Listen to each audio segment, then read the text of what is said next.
It will not be denied that the petition of the sons of Zebedee is in itself too specific and remarkable to be a mere background to the ensuing discourse, and the same judgment must be passed on the scene with the child, so that we have already two cases of contention for preeminence subsisting in themselves, if we would assign to each of these occurrences its appropriate discourses, the declarations which Matthew connects with the presentation of the child, unless ye become as this child, etc., and whosoever shall humble himself, as this child, etc., evidently belong to this occasion. On the other hand, the sentences on ruling and serving in the world, and in the kingdom of Jesus, seem to be a perfectly suitable comment on the petition of the sons of Zebedee, with which Matthew associates them also, the saying about the first and the last, the greatest and the least, which Mark and Luke give so early as at the scene with the child. Matthew seems rightly to have reserved for the scene with the sons of Zebedee.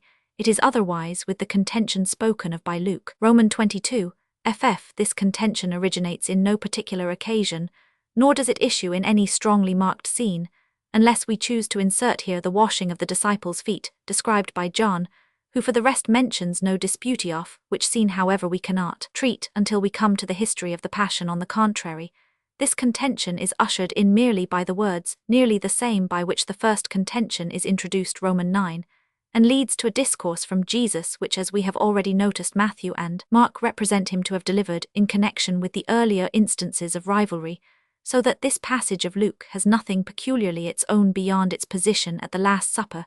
This position, however, is not very secure, for that immediately after the discourse on the betrayer, so humiliating to the disciples' pride, should so strongly have taken possession of them, is as difficult to believe as it is easy to discover by a comparison of Romans 5 and 24.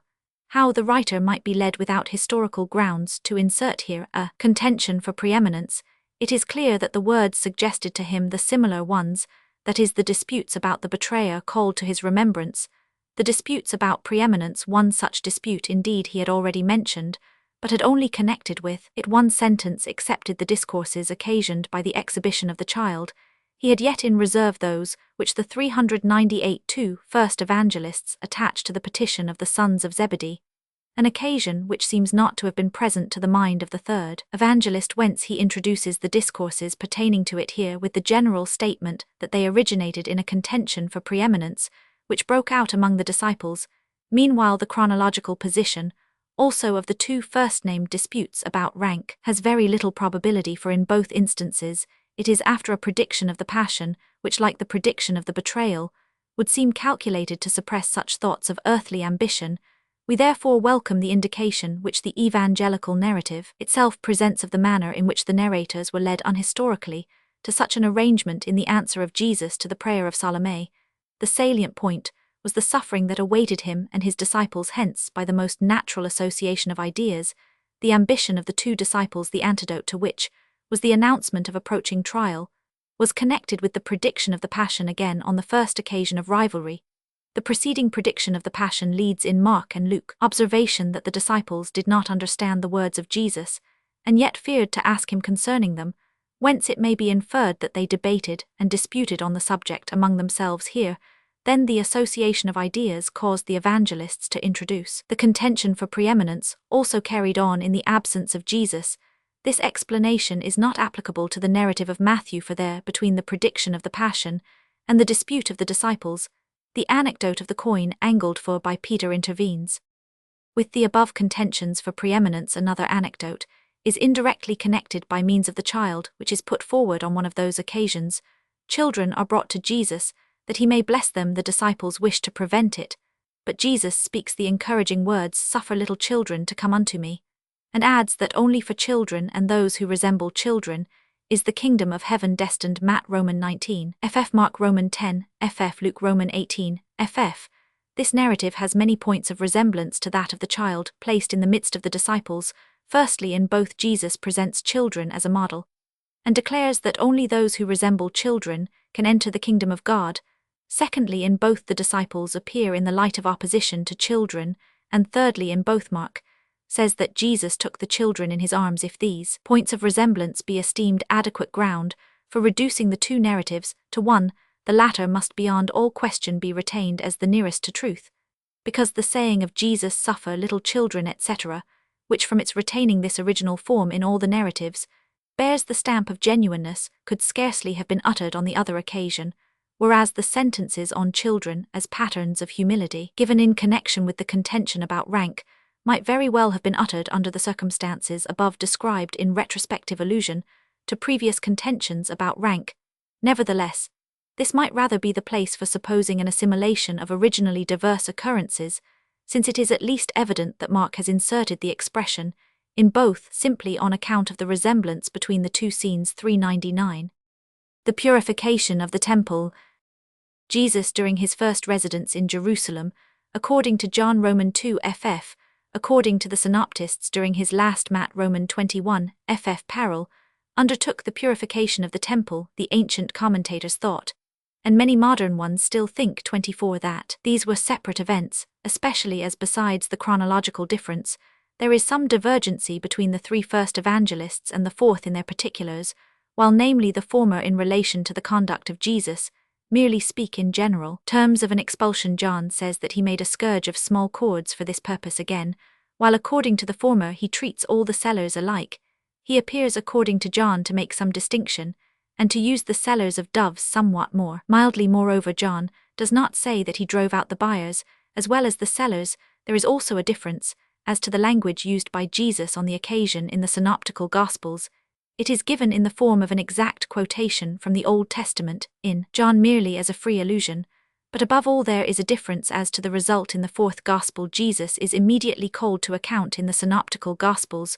We read nothing of this, and according to them, it is not until the following day that the Jewish authorities put to Jesus a question, which seems to have reference to the purification of the temple. Matt Roman 21 ff, and to which Jesus replies quite otherwise than to the remonstrance in the fourth Gospel, to explain the repetition of such a measure. It is remarked that the abuse was not likely to cease on the first expulsion, and that on every revival of it Jesus would feel himself anew called on to interfere. That moreover the temple purification in John is indicated to be an earlier event than that in the synoptical Gospels, by the circumstance that the fourth evangelist represents Jesus as being immediately called to account, while his impunity in the other case appears a natural consequence of the heightened consideration which he had in the meantime won.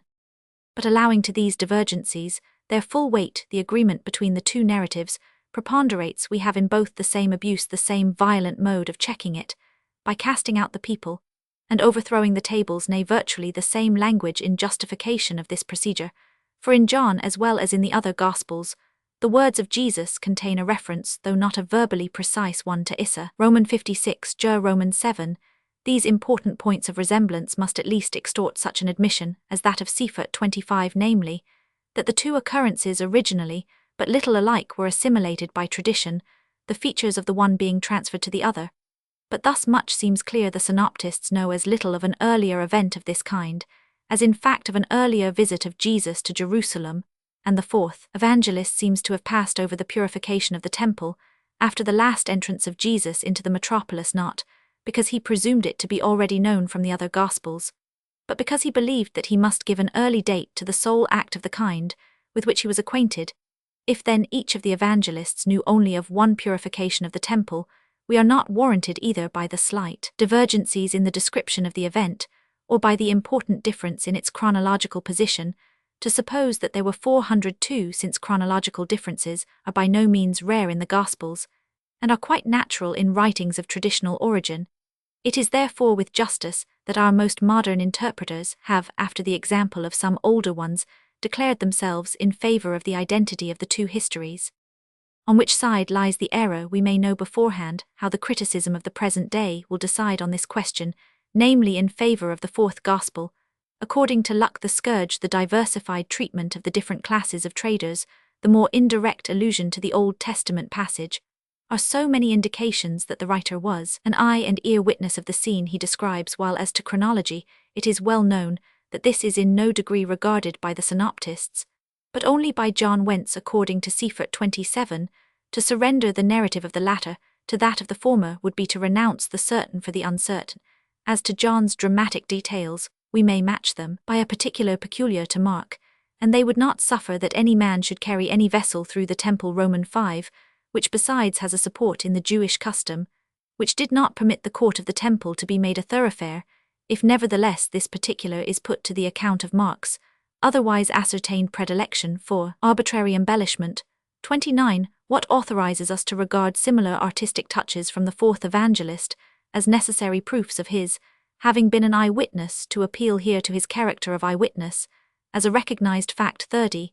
Is too glaring a petitio principe, at least in the point of view taken by a comparative criticism, in which the decision as to whether the artistic details of the fourth evangelist are mere embellishments must depend solely on intrinsic probability, although the different treatment of the different classes of men is in itself a probable feature, and the freer allusion to the Old Testament is at least an indifferent one. It is quite otherwise with the most striking feature in the narrative of John. Origen has set the example of objecting to the twisting and application of the scourge of small cords as far too violent and disorderly, a procedure modern interpreters soften the picture by supposing that Jesus used the scourge merely against the cattle. 32, a supposition however opposed to the text, which represents all as being driven out by the scourge, yet still they cannot avoid perceiving the use of a scourge at all to be unseemly in a person of the dignity of Jesus, and only calculated to aggravate the already tumultuary character of the preceding. The feature peculiar to Mark is encumbered with no such difficulties, and while it is rejected, is this of John to be received? Certainly not, if we can only find an indication in what way the fourth evangelist might be led to the free invention of such a particular. Now, it is evident from the quotation Romans 5, which is peculiar to him, that he looked on the act of Jesus as a demonstration of wholly zealous sufficient temptation to exaggerate the traits of zealousness in his conduct. In relation to the chronological difference, we need only remember how the fourth evangelist antedates the acknowledgement of Jesus as the Messiah by the disciples, and the conferring of the name of Peter on Simon to be freed from the common assumption of his preeminent chronological accuracy. 401, which is alleged in favor of his position of the purification of the temple. For this particular case, however, it is impossible to show any reason why the occurrence in question would better suit the time of the first than of the last Passover visited by Jesus, whereas there are no slight grounds for the opposite opinion.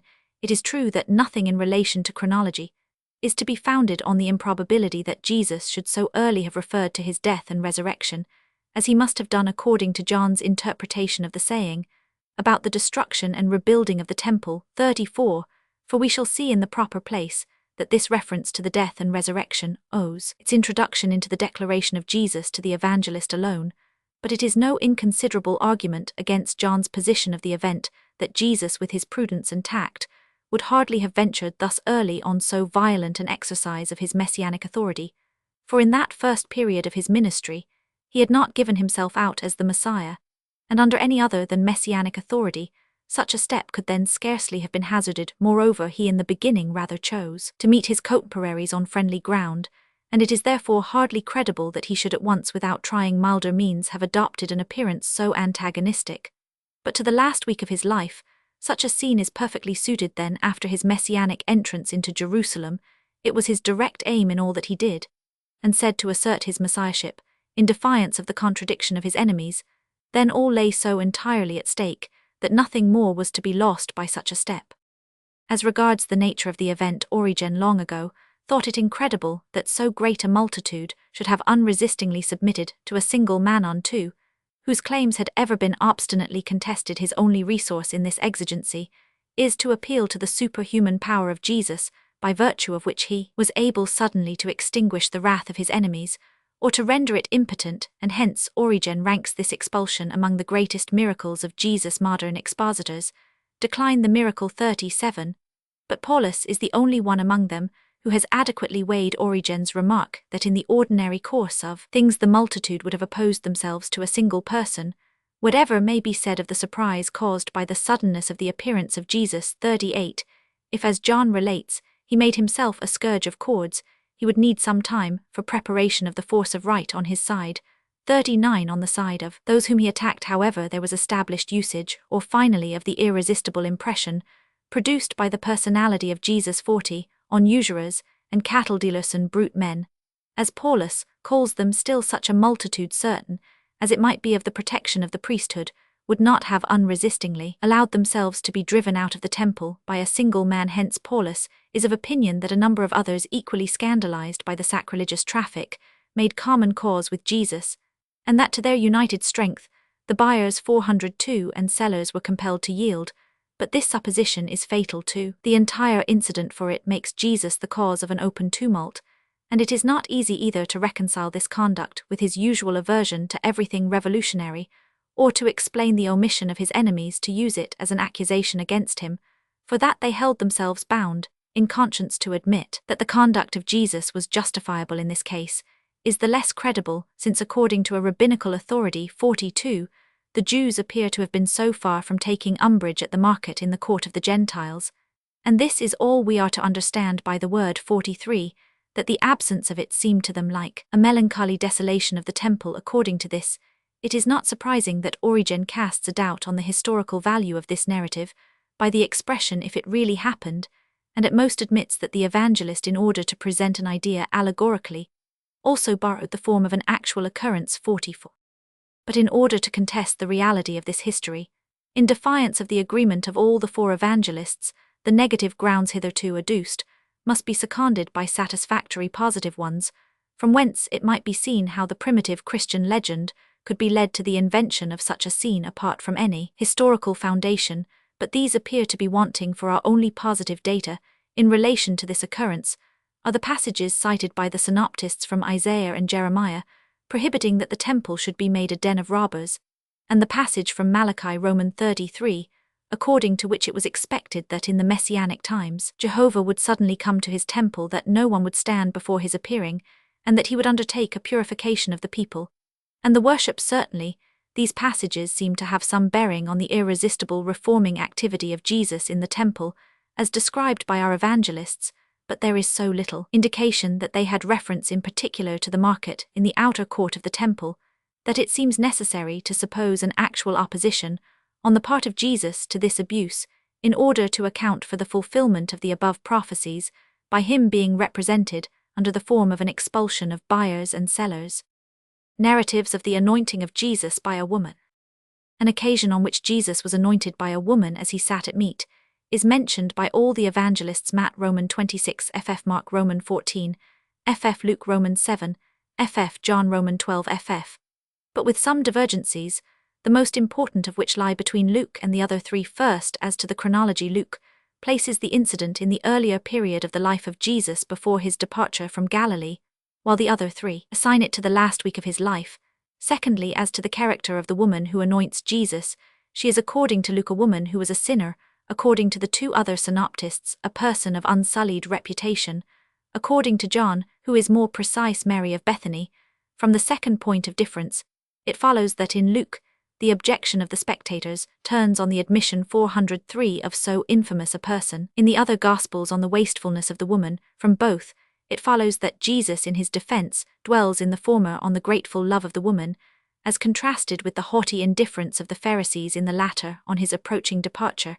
In opposition to the constant presence of the poor, there are yet the minor differences that the place in which the entertainment and the anointing occur is, by the two first and the fourth evangelists, called Bethany, which according to John Roman 11, was a town, by Luke a city, without any more precise designation further; that the objection according to the three former proceeds from the disciples, according to Luke from the entertainer. Hence, the majority of commentators distinguish two anointings, of which one is narrated by Luke, the other by the three remaining evangelists.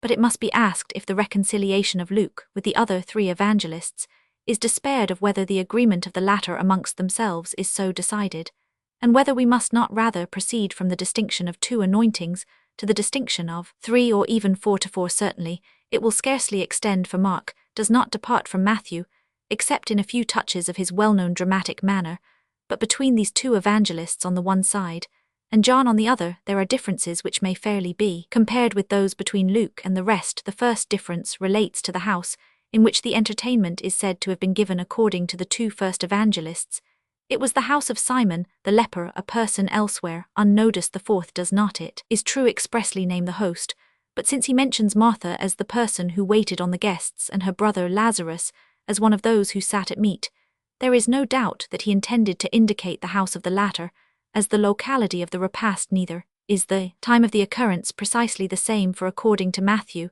and Mark the scene takes place after the solemn entrance of Jesus into Jerusalem, only 2 days at the utmost before the Passover, according to John on the other hand before the entrance, as early as 6 days prior to the Passover. Further, the individual whom John states to be that Mary of Bethany, so intimately united to Jesus, is only known to the 2 first evangelists, as a woman 48. Neither do they represent her as being like Mary in the house and one of the host's family, but as coming one knows not whence to Jesus, while he reclined at table. Moreover, the act of anointing is in the 4th Gospel another than in the 2 first. In the latter, the woman pours her ointment of spikenard on the head of Jesus. In John, on the contrary, she anoints his feet and dries them with her hair. 49, a difference which gives the whole scene a new character. Lastly, the 2 synoptists are not aware that it was Judas who gave utterance to the censure against the woman Matthew, attributing it to the disciples. Mark to the spectators generally. Thus between the narrative of John and that of Matthew and Mark, there is scarcely less difference than between the account of these 3 collectively, and that of Luke. Whoever supposes 2 distinct occurrences in the one case must, to be consistent, do so in the other, and thus with Origen hold at 404 least conditionally that there were 3 separate anointings. So soon, however, as this consequence is more closely examined, it must create a difficulty, for how improbable is it that Jesus should have been expensively anointed 3 times, each time at a feast, each time by a woman, that woman being always a different one, that moreover Jesus should in each instance have had to defend the act of the woman against the censures of the spectators. 51. Above all, how is it to be conceived that after Jesus on one, and even on 2 earlier occasions, had so decidedly given his sanction to the honor rendered to him, the disciples, or one of them, should have persisted in censuring it? 52. These considerations oblige us to think of reductions, and it is the most natural to commence with the narratives of the 2 first synoptists, and of John, for these agree not only in the place Bethany, but also generally in the time of the event, the last week of the life of Jesus. Above all, the censure and the reply are nearly the same on both sides. In connection with these similarities, the differences lose their importance partly from the improbability that an incident of this kind should be repeated, partly from the probability that in the traditional propagation of the anecdote such divergencies should have insinuated themselves. But if in this case the identity of the occurrences be admitted in consideration of the similarities, and in spite of the dissimilarities, then on the other hand, the divergencies peculiar to the narrative of Luke can no longer hinder us from pronouncing it to be identical with that of the 3 other evangelists, provided that there appear to be only a few important points of resemblance between the 2, and such really exist, for Luke now strikingly accords with Matthew and Mark, in opposition to John, now with the latter in opposition to the former. Luke gives the entertainer the same name as the 2 first synoptists, namely Simon, the only difference being that the former calls him a Pharisee, while the latter style him the leper. Again, Luke agrees with the other synoptists, in opposition to John, in representing the woman who anoints Jesus as a nameless individual not belonging to the house, and further in making her appear with a box of ointment, while John speaks only of a pound of ointment, without specifying the vessel. On the other hand, Luke coincides in a remarkable manner with John, and differs from the 2 other evangelists as to the mode of the anointing, while namely according to the latter, the ointment is poured on the head of Jesus. According to Luke, the woman who was a sinner, as according to John Mary, anoints the feet of Jesus, and even the striking particular that she dried them with her hair. 53, is given by both in nearly the same words, excepting that in Luke, where the woman is described as a sinner, it is added that she bathed the feet of Jesus with her tears, and kissed them. Thus, without doubt, we have here but one history under 3 various forms, and this seems to have been the real conclusion of Origen, as well as recently of Schleiermacher. In this state of the case, the effort is to escape as cheaply as possible, and to save the divergencies of the several evangelists at least from the appearance of contradiction. First, with regard to the differences between the 2 first evangelists and the last, it has been attempted to reconcile the discrepant dates by the supposition that the meal at Bethany was held really, as John informs us, 6 days before Easter, but that Matthew, after whom Mark wrote, has no contradictory date, that rather he has no date at all, for though he inserts the narrative of the meal and the anointing after the declaration of 405 Jesus, that after 2 days is the feast of the Passover, this does not prove that he intended to place it later as to time, for it is probable that he gave it this position simply because he wished to note here, before coming to the betrayal by Judas, the occasion on which the traitor first embraced his black resolve, namely the repast at which he was incensed by Mary's prodigality, and embittered by the rebuke of Jesus. but in opposition to this modern criticism has shown that on the one hand in the mild and altogether general reply of Jesus, there could lie nothing personally offensive to Judas, and that on the other hand the two first Gospels do not name Judas as the party who censured the anointing, but the disciples or the bystanders generally, whereas if they had noted this scene purely, because it was the motive for the treachery of Judas, they must have especially pointed out the manifestation of his feeling. There remains consequently a chronological contradiction in this instance between the two first synoptists, and John, a contradiction which even Alshausen admits. It has been attempted in a variety of ways to evade the farther difference as to the person of the host, as Matthew and Mark speak only of the house of Simon the leper.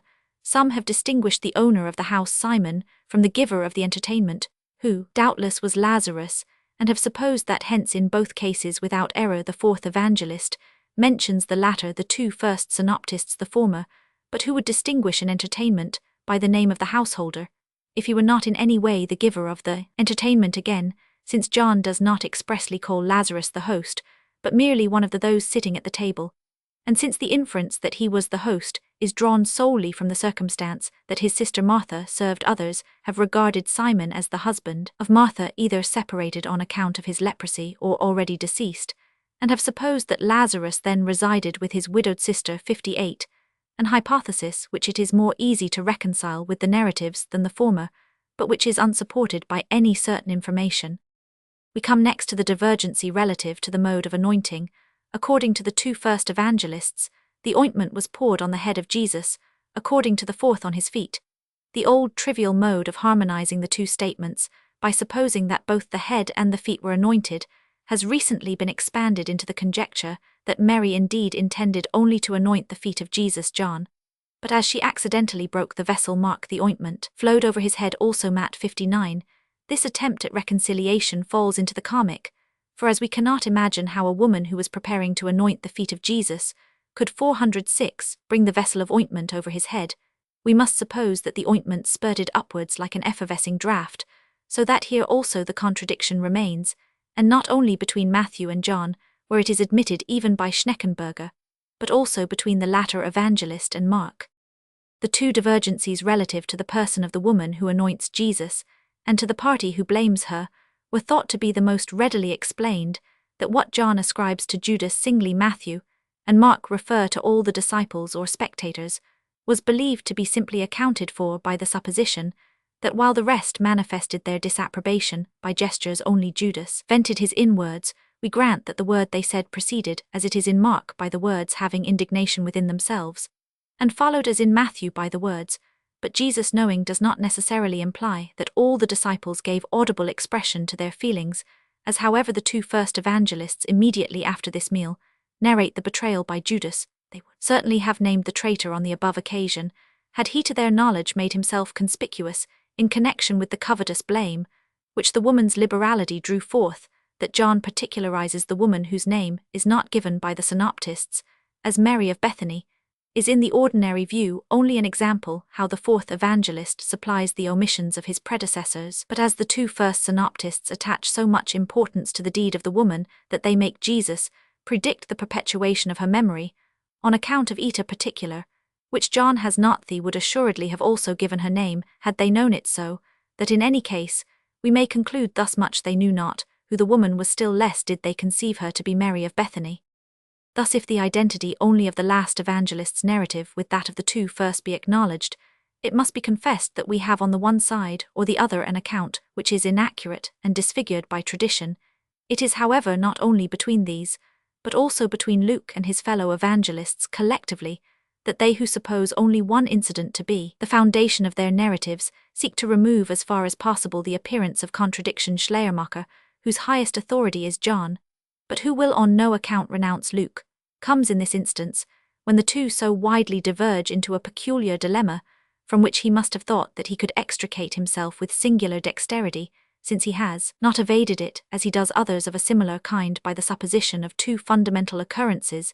It is true that he finds himself constrained to concede in favor of John, that Luke's informant could not in this case have been an eyewitness, whence minor divergencies, as for instance those relative to the locality, are to be explained. On the other hand, the apparently important differences that according to Luke the woman is a sinner, according to John Mary of Bethany, that according to the former the host, according to the latter the disciples make objections, and that the reply of Jesus is in the respective narrations totally different. These, in Schleiermacher's opinion, have their foundation in the fact that the occurrence may be regarded from 2 points of view. The one aspect of the occurrence is the murmuring of the disciples, and this is given by Matthew. The other, namely, the relations of Jesus with the Pharisaic host, is exhibited by Luke, and John confirms both representations. The most decided impediment to the reconciliation of Luke with the other evangelists, his designation of the woman as sinner 407, Schleiermacher invalidates by calling it a false inference of the narrator from the address of Jesus to Mary, "Thy sins are forgiven." This Jesus might say to Mary in allusion to some error unknown to us, but such as the purist are liable to without compromising her reputation with the spectators who were well acquainted with her character. And it was only the narrator who erroneously concluded from the above words of Jesus, and from his further discourse, that the woman concerned was a sinner in the ordinary sense of the word, whence he has incorrectly amplified the thoughts of the host. Roman 562.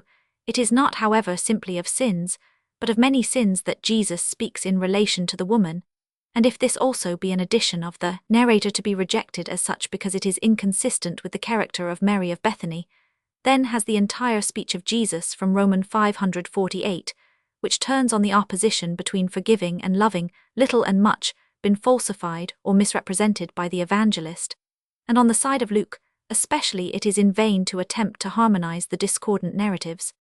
If then the 4 narratives can be reconciled only by the supposition that several of them have undergone important traditional modifications, the question is which of them is the nearest to the original fact that modern critics should unanimously decide in favor of John cannot surprise us after our previous observations, and as little can the nature of the reasoning by which their judgment is supported. The narrative of John, say they, reasoning in a circle being that of an eyewitness, must be at once supposed the true 163, and this conclusion is sometimes rested for greater security on the false premise that the more circumstantial and dramatic narrator is the more accurate reporter. The eyewitness, the breaking of the box of ointment in Mark, although a dramatic particular, is readily rejected as a mere embellishment, but does not John's statement of the quantity of spikenard as a pound border on exaggeration, and ought not the extravagance which Alshausen in relation to this disproportionate consumption of ointment attributes to Mary's love to be rather referred to the evangelist's imagination, which would then also have the entire credit of the circumstance that the house was filled with the odour of the ointment? It is worthy of notice that the estimate of the value of the perfume at 300 denarii is given by John and Mark alone, as also at the miraculous feeding of the multitude. It is these 2 evangelists who rate the necessary food at 200 denarii. If Mark only had this close estimate, how quickly would it be pronounced, at least by Schleiermacher, a gratuitous addition of the narrator? What then is it that in the actual state of the case prevents the utterance of this opinion, even as a conjecture? But the prejudice in favor of the 4th Gospel, even the anointing of the head, which is attested by 2 of the synoptists, is, because John mentions the feet instead of the head, rejected as unusual and incompatible with the position of Jesus at a meal 65, whereas the anointing of the feet with precious oil was far less usual, and this the most recent commentator on the 4th Gospel admits. But peculiar gratitude is rendered to the eyewitness John, because he has rescued from oblivion the names both of the anointing woman and of the censorious disciple. It has been supposed that the synoptists did in fact 408 know the name of the woman, but withheld it from the apprehension that danger might possibly accrue to the family of Lazarus, while John, writing later, was under no such restraint 68, but this expedient rests on mere assumptions. Our former conclusion therefore subsists, namely, that the earlier evangelists knew nothing of the name of the woman, and the question arises, how was this possible? Jesus, having expressly promised immortal renown to the deed of the woman, the tendency must arise to perpetuate her name also, and if this were identical with the known and oft-repeated name of Mary of Bethany, it is not easy to understand how the association of the deed and the name could be lost in tradition, and the woman who anointed Jesus become nameless. It is perhaps still more incomprehensible, supposing the covetous blame cast upon the woman to have been really uttered by him who proved the betrayer, that this should be forgotten in tradition, and the expression of blame attributed to the disciples generally, when a fact is narrated of a person otherwise unknown, or even when the person being known the fact does not obviously accord with his general character, it is natural that the name should be lost in tradition. But when the narrated word or work of a person agrees so entirely with his known character as does the covetous and hypocritical blame in question with the character of the traitor, it is difficult to suppose that the legend would sever it from his name. Moreover, the history, in which this blame occurs, verges so nearly on the moment of the betrayal, especially according to the position given to it by the two first evangelists, that had the blame really proceeded from Judas, the two facts would have been almost inevitably associated. Nay, even if that expression of latent cupidity had not really belonged to Judas, there must have been a temptation eventually to ascribe it to him as a help to the delineation of his character, and to the explanation of his subsequent treachery. Thus the case is reversed, and the question is whether, instead of praising John that he has preserved to us this precise information, we ought not rather to give our approbation to the synoptists that they have abstained from so natural but unhistorical a combination.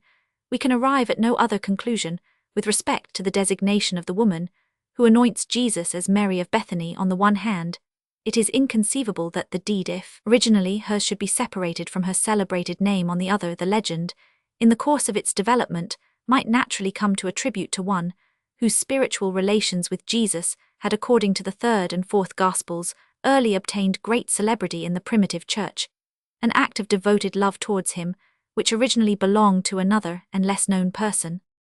But from another side, also, we find ourselves induced to regard the narratives of Matthew and Mark, who give no name to the woman, rather than that of John, who distinguishes her as Mary of Bethany, as the parent stem of the group of anecdotes before us. Our position of the identity of all the four narratives must, to be tenable, enable us also to explain how Luke's representation of the facts could arise. Now, supposing the narrative of John to be the nearest to the truth, it is not a little surprising that in the legend the anointing woman should doubly descend from the highly honored Mary, sister of Lazarus, to an unknown nameless individual, and thence even to a notorious sinner. It appears far more natural to give the intermediate position to the indifferent statement of the synoptists, out of whose equivocal nameless woman might equally be made, either in an ascending scale, a Mary, or in a descending one, a sinner. 4 or 9. The possibility of the first transformation has been already shown. It must next be asked, where could be an inducement without historical grounds gradually to invest the anointing woman with the character of a sinner in the narrative itself? Our only clue is a feature which the two first synoptists have not, but which John has in common with Luke, namely, that the woman anointed the feet of Jesus. To the fourth evangelist, this tribute of feeling appeared in accordance with the sensitive, devoted nature of Mary, whom he elsewhere, also Roman 11, represents as falling at the feet of Jesus. But by another it might be taken, as by Luke, for the gesture of contrition, an idea which might favor the conception of the woman as a sinner might favor. We say not cause for a cause, we must search elsewhere. The narratives of the woman taken in adultery, and of Mary and Martha. In the Gospel of John, Roman 811, the Pharisees and scribes bring a woman taken in adultery to Jesus that they may obtain his opinion as to the procedure to be observed against her, whereupon Jesus, by appealing to the consciences of the accusers, liberates the woman and dismisses her with an admonition. The genuineness of this passage has been strongly contested, nay, its spuriousness might be regarded as demonstrated, were it not that even the most thorough investigations on the subject 69 indirectly betray a design which Paulus openly avows of warding off the dangerous surmises as to the origin of the fourth Gospel, which are occasioned by the supposition that this passage, encumbered as it is with improbabilities, is a genuine portion of that Gospel. For in the first place the scribes say to Jesus, Moses in the law commanded us that such should be stoned. Now in no part of the Pentateuch is this punishment prescribed for adultery, but simply death, the mode of inflicting it being left undetermined. Lev Roman 20 Deut Roman 22, nor was stoning for adultery a latter institution of the Talmud, for according to the canon Omni Mortis Supplicium in Scriptura Absolute Parsitum Esse Strangulationem 70, the punishment appointed for this offence in the Talmud is strangulation. Further, it is difficult to discover what there was to ensnare Jesus in the question proposed to him. 72.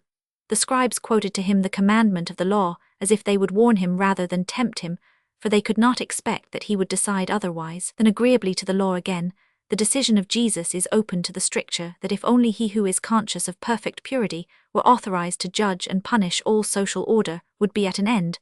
The circumstance of Jesus writing on the ground has a legendary and mystical air, For even if it be not correctly explained by the gloss of Jerome Eorum videlicet, qui accusabant et omnium mortalium peccata, it yet seems to imply something more mysterious than a mere manifestation of contempt for the accusers. Lastly, it is scarcely conceivable that every one of those men who dragged the woman before Jesus zealous for the law and adverse to his cause, as they are supposed to be, should have had so tender a conscience, as on the appeal of Jesus to retire without prosecuting their design and leave the woman behind them uninjured. This, rather 410, appears to belong merely to the legendary or poetical embellishment of the scene, yet however improbable it may appear from these observations that the occurrence happened precisely as it is here narrated, this, as Bretschneider justly maintains, 73, proves nothing against the genuineness of the passage, since it is arguing in a circle to assume the apostolic composition of the fourth gospel, and the consequent impossibility that a narrative containing contradictions should form a portion of it prior to an examination of its several parts. Nevertheless, on the other hand, the absence of the passage in the oldest authorities is so suspicious that a decision on the subject cannot be hazarded. In any case, the narrative of an interview between Jesus and a woman of the above character must be very ancient, since according to Eusebius, it was found in the Gospel of the Hebrews, and in the writings of Papias it was long thought that the woman mentioned in the Hebrew Gospel and by Papias was identical with the adulteress in John.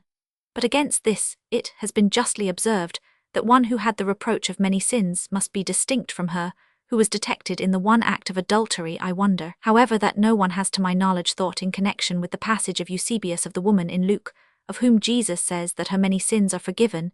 It is true that the word does not fully agree with this idea, for Luke does not speak of actual expressions of the Pharisee in disparagement of the woman, but merely of the unfavorable thoughts which he had concerning her, and in this respect the passage in Eusebius would agree better with the narrative of John, which has an express denunciation. Thus we are led on external grounds by the doubt whether an ancient notice refer to the one or the other of the two narratives, to a perception of their affinity. 76, which is besides evident from internal reasons in both. We have a woman a sinner before Jesus in both. This woman is regarded with an evil eye by Pharisaic sanctimoniousness, but is taken into protection by Jesus and dismissed with a friendly go. These were precisely the features the origin of which we could not understand in the narrative of Luke, viewed as a mere variation of the history of the anointing given by the other evangelists. Now what is more natural than to suppose that they were transferred into Luke's history of the anointing from that of the forgiven sinner, if the Christian legend possessed on the one side a woman who had anointed Jesus, who was on this account reproached, but was defended by Jesus, and on the other side a woman who was accused before him of many sins, but whom he pardoned, how easily aided by the idea of an anointing of the feet of Jesus, which bears the interpretation of an act of penitence, might the two histories flow toward the anointing woman become also a sinner, and the sinner also an anointer. Then, that the scene of the pardon was an entertainment, was a feature also drawn from the history of the anointing. The entertainer must be a Pharisee, because the accusation of the woman ought to proceed from a Pharisaic party, and because, as we have seen, Luke has a predilection for Pharisaic entertainments. Lastly, the discourse of Jesus may have been borrowed partly from the original narrative of the woman, who was a sinner, partly from analogous occasions. If these 411 conjectures be correct, the narratives are preserved unmixed on the one hand by the two first evangelists, on the other by the fourth, or whoever was the author of the passage on the adulteress. For if the latter contains much that is legendary, it is at least free from any admixture of the history of the anointing.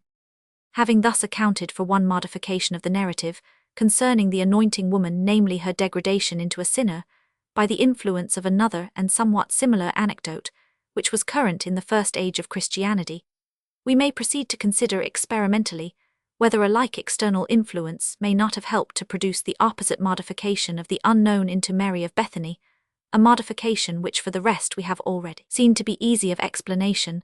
Such an influence could only proceed from the sole notice of Mary, with the exception of her appearance at the resurrection of Lazarus, which has been preserved to us, and which is rendered memorable by the declaration of Jesus, "One thing is needful, and Mary hath chosen," etc. Luke Roman 10, ff. We have in fact here as well as there Martha occupied in serving John Roman 12, Luke Roman 10, here Mary sitting at the feet of Jesus, there anointing his feet, here blamed by her sister, there by Judas for her useless conduct, and in both cases defended by Jesus. It is surely unavoidable to say, if once the narrative of the anointing of Jesus by a woman were current together with that of Mary and Martha, It was very natural from the numerous points of resemblance between them that they should be blended in the legend, or by some individual into one story, that the unknown woman who anointed the feet of Jesus, who was blamed by the spectators and vindicated by Jesus, should be changed into Mary, whom tradition had depicted in a similar situation, the task of serving at the meal with which the anointing was connected, attributed to Mary's sister Martha, and finally her brother Lazarus, made a partaker of the meal, so that here the narrative of Luke on the one side, and that of the two synoptists on the other, appear to be pure anecdotes, that of John a mixed one. Further, in Luke's narrative of the visit of Jesus to the two sisters, there is no mention of Lazarus, with whom, however, according to John Roman 11 and Roman 12, Mary and Martha appear to have dwelt. Nay, Luke speaks precisely, as if the presence or existence of this brother, whom indeed neither he nor either of the other synoptists anywhere notices, were entirely unknown to him, for had he known anything of Lazarus, or had he thought of him as present, he could not have said a certain woman named Martha received him into her house.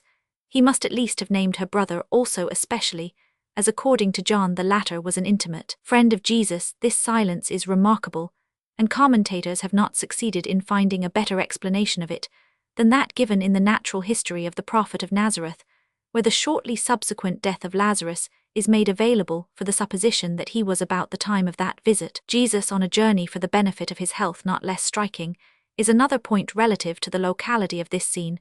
According to John, Mary and Martha dwelt in Bethany, a small town in the immediate vicinity of Jerusalem, whereas Luke, when speaking of the visit of Jesus to these sisters, only mentions a certain town, which is thought, however, to be easily reconciled with the statement of John by the observation that Luke assigns the visit to the journey of Jesus to Jerusalem, and to one travelling thither out of Galilee. Bethany would lie in the way, but it would lie quite at the end of this way, so that the visit of Jesus must 412 fall at the close of his journey, whereas Luke places it soon after the departure out of Galilee, and separates it from the entrance into Jerusalem by a multitude of incidents filling 8 entire chapters. Thus much then is clear: the author or editor of the third Gospel was ignorant that that visit was paid Bethany, or that Mary and Martha dwelt there, and it is only that evangelist who represents Mary as the anointing woman who also names Bethany as the home of Mary, the same place where, according to the two first synoptists, the anointing occurred. If Mary were once made identical with the anointing woman, and if the anointing were known to have happened in Bethany, it would naturally follow that this town would be represented as Mary's home. Hence, it is probable that the anointing woman owes her name to the current narrative of the visit of Jesus to Martha and Mary, and that Mary owes her home to the narrative of the meal at Bethany. We should thus have a group of 5 histories, among which the narrative given by the two first synoptists of the anointing of Jesus by a woman would form the centre, that in John of the adulteress, and that in Luke of Mary and Martha, the extremes, while the anointing by the sinner in Luke, and that by Mary in John, would fill the intermediate places.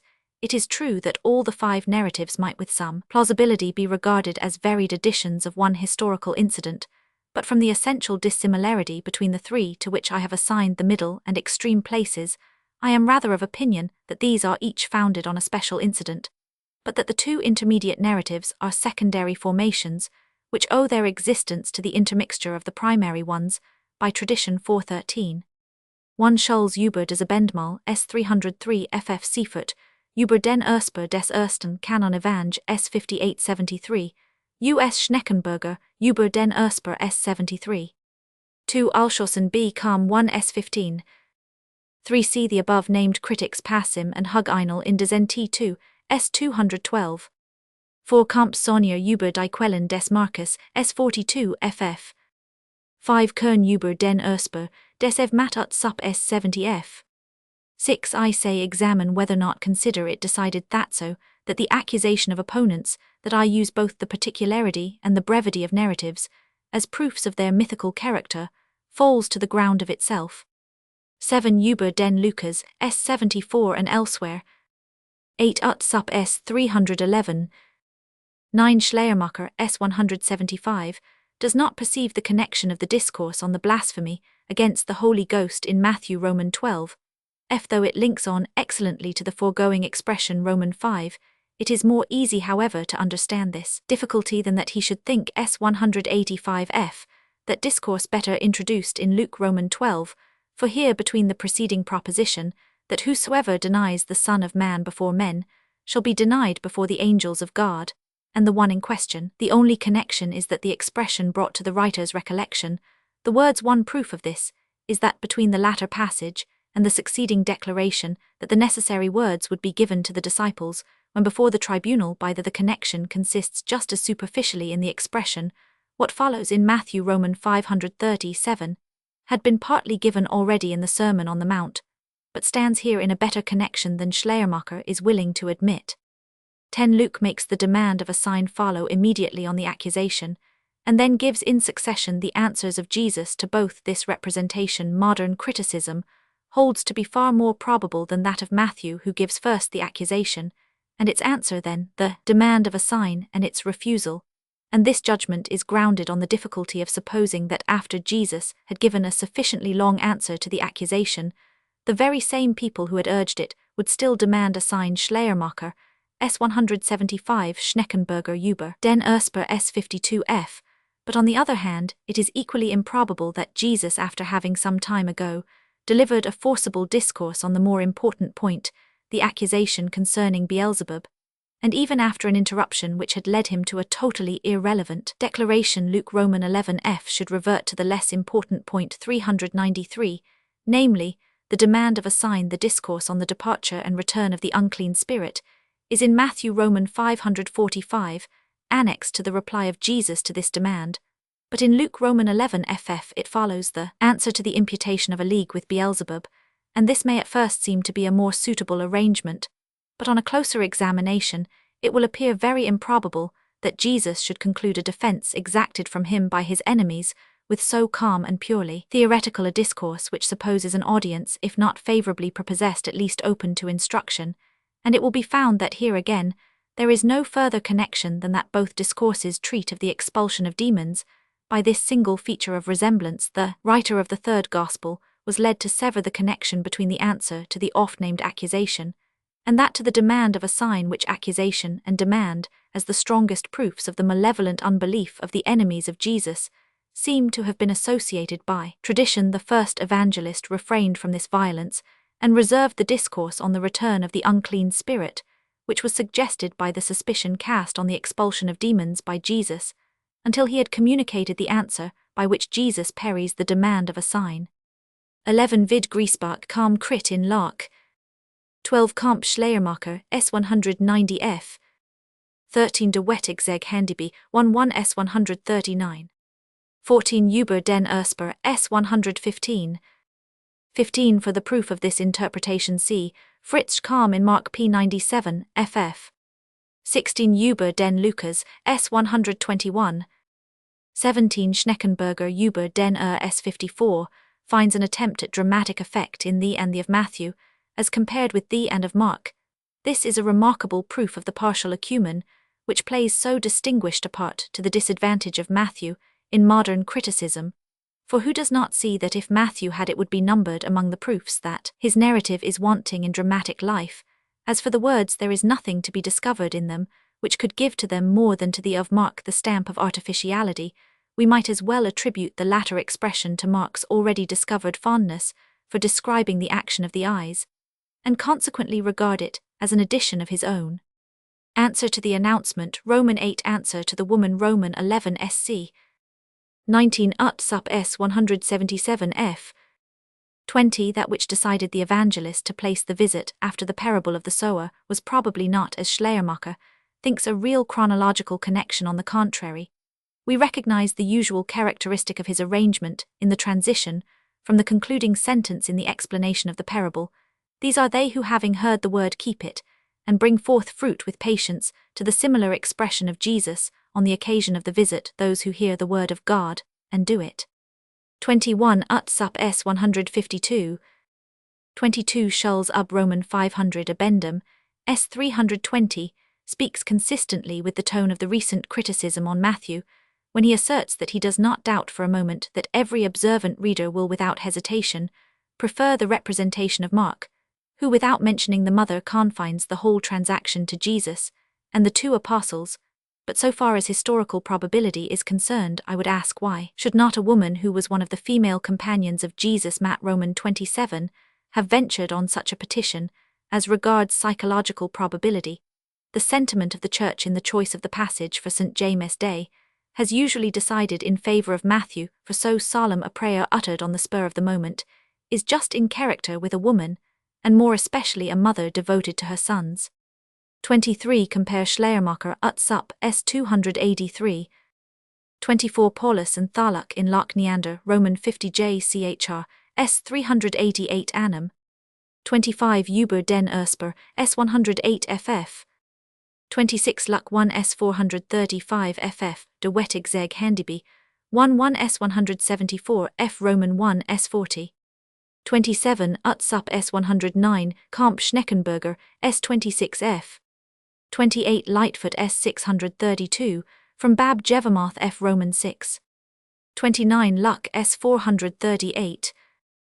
30. Luck s. 437 Seafoot s. 110. 31. Calm in Jo Tam 1017, up, 1 p. 322, ed Lametz. 32. Quirinal in Lach. 33. Bretschneider Prabab p. 43. 34. English commentators, ap Luck 1 s. 435 f. annum. 35. Encam ap Luck, according to Neander s. 387 annum. Jesus, after his last entrance into Jerusalem, when the enthusiasm of the populace was on his side, must have shunned every act that could be interpreted into a design of using external force and thus creating disturbances, but he must equally have shunned this at the beginning as at the end of his career, and the proceeding in the temple was rather a provocation of external force against himself than a use of it for his own purposes. 36. Calm in Jo Tam 10, 16 p. 321, f. ed Lametz. 37. Luck in Lach. 38. Luck s. 413. 39. Ib and Tharlach in Lach. 40. Alshausen 1 s. 785. 41. Calm 4 s. 164. 42. Hyros Jo Tab f. Roman 61, ap Lightfoot p. 411. 43. Luck Calm 1 s. 410. 44. Utsap Camp also Woolston Disc 1. 45. Thus Paulus exeg Handiby, 1 b. s. 766, Roman 50 j1, a s. 292 Tharlach, Luck Alshausen in Lach Hase, Roman 50 j96 annum. 46. This difference struck Origen, who has given a critical comparison of these four narratives, to which in point of acumen there is no parallel in more modern commentaries, see his In Math Commentaria series, Op ed de la Rue 3, s. 892 ff. 47. Origen's ut sup. 48. Iber. 49. Iber. 50. Iber. 51. Kamp Schleiermacher über den Lukas, s. 111. 52. Origens and Schleiermacher Weiner Nt. Graham, s. 149. Luke Roman 7 John Roman 12. 54. Quirinal Calm in Mat p. 687. 55. Seafoot über den Ursprung, s. 125 f. 56. Bibel Calm 2 s. 277. 57. Vid Quirinal ut sup p. 688, also Tharlach, s. 228. 58. Paulus exeg Handiby 2 s. 582 3, b. s. 466. 59. Schneckenburger über den Ursprung, USFS 60. There is no trace in Mark's account that the words signify an accidental fracture, nor on the other hand, can they without the harshest ellipsis be understood to imply merely the removal of that which stopped the opening of the vessel, as Paulus and Fritzsch maintain. Interpreted without violence, they can only mean a breaking of the vessel itself. Is it asked with Paulus ex Handiby 3b s. 471, to what purpose destroy a costly vessel, or with Fritzsch in Mark p. 602, to what purpose risk wounding her own hand, and possibly the head of Jesus? Also these are questions which have a bearing on the matter, considered as the act of the woman, but not as a narrative of Mark, for that to him, the destruction of a precious vessel should appear suited to the noble prodigality of the woman, is in perfect accordance with the exaggerating style, which we have often observed in him. 60. Quirinal in Math p. 689.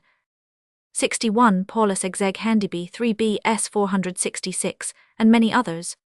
62. Über den Lukas, s. 111 ff. 63. Seafoot ut sup s. 123 f. 64. Schulz ut sup s. 320 f. 65 Schneckenberger ut sup S60. 66 Luck 2 S417, Camp Lightfoot Hor P 468 1081. 67 Scholz ut sup. 68 Thus Grotius and Herder. 69 App Wetstein Paulus Luck in Locke. 70 Maimonides on Sanheder 7-1. 71 Mischna tr Sanheder Roman 100. 72 For a thorough discussion of this, and the following points Roman 504 Paulus and Luck in Locke. 73 Probab P 72 ff. 74 Euseb he Roman 3. 75 Luck 2 s 217, Paulus Calm 4 s 410. 76 Elsewhere also the two were confounded Roman 504, Fabrici Card Apocryph NT1, s 357 not. 773, s 379 f. Chapter Roman 9 Miracles of Jesus. Jesus considered as a worker of miracles. That the Jewish people in the time of Jesus expected miracles from the Messiah is in itself natural, since the Messiah was a second Moses and the greatest of the prophets, and to Moses and the prophets the national legend attributed miracles of all kinds by later Jewish writings. It is rendered probable, one, by our Gospels certain, when Jesus on one occasion had without natural means cured a blind and dumb demoniac, the people were hereby led to ask, is not this the son of David? Matt Roman 12, a proof that miraculous power of healing was regarded as an attribute of the Messiah. John the Baptist, on hearing of the works of Jesus, sent to him with the inquiry, art thou he that should come? Jesus, in proof of the affirmative, merely appealed again to his miracles. Matt Roman 11 ff. Parallel, at the Feast of Tabernacles, which was celebrated by Jesus in Jerusalem, many of the people believed on him, saying in justification of their faith, when Christ cometh, will he do more miracles than these, which this man hath done? John Roman 7. But not only was it predetermined in the popular expectation that the Messiah should work miracles in general, the particular kinds of miracles which he was to perform were fixed also in accordance with Old Testament types and declarations. Moses dispensed meat and drink to the people in a supernatural manner, Exod Roman 16. The same was expected, as the rabbins explicitly say, from the Messiah. At the prayer of Elisha, eyes were in one case closed, in another opened supernaturally, 2 Kings Roman 6. The Messiah also was to open the eyes of the blind by this prophet, and his master even the dead had been raised, 1 Kings Roman 17, 2 Kings Roman 4. Hence, to the Messiah also power over death could not be wanting among the prophecies. Issa Roman 35, 6 Comp Roman 42, was especially influential in forming this portion of the messianic idea. It is here said of the messianic times, then shall the eyes of the blind be opened, and the ears of the deaf unstopped. Then shall the lame man leap as a hart, and the tongue of the dumb shall sing these words. It is true, stand in Isaiah in a figurative connection, but they were early understood literally, as is evident from the circumstance that Jesus describes his miracles 414 to the messengers of John. Matt Roman 11, with an obvious allusion to this prophetic passage.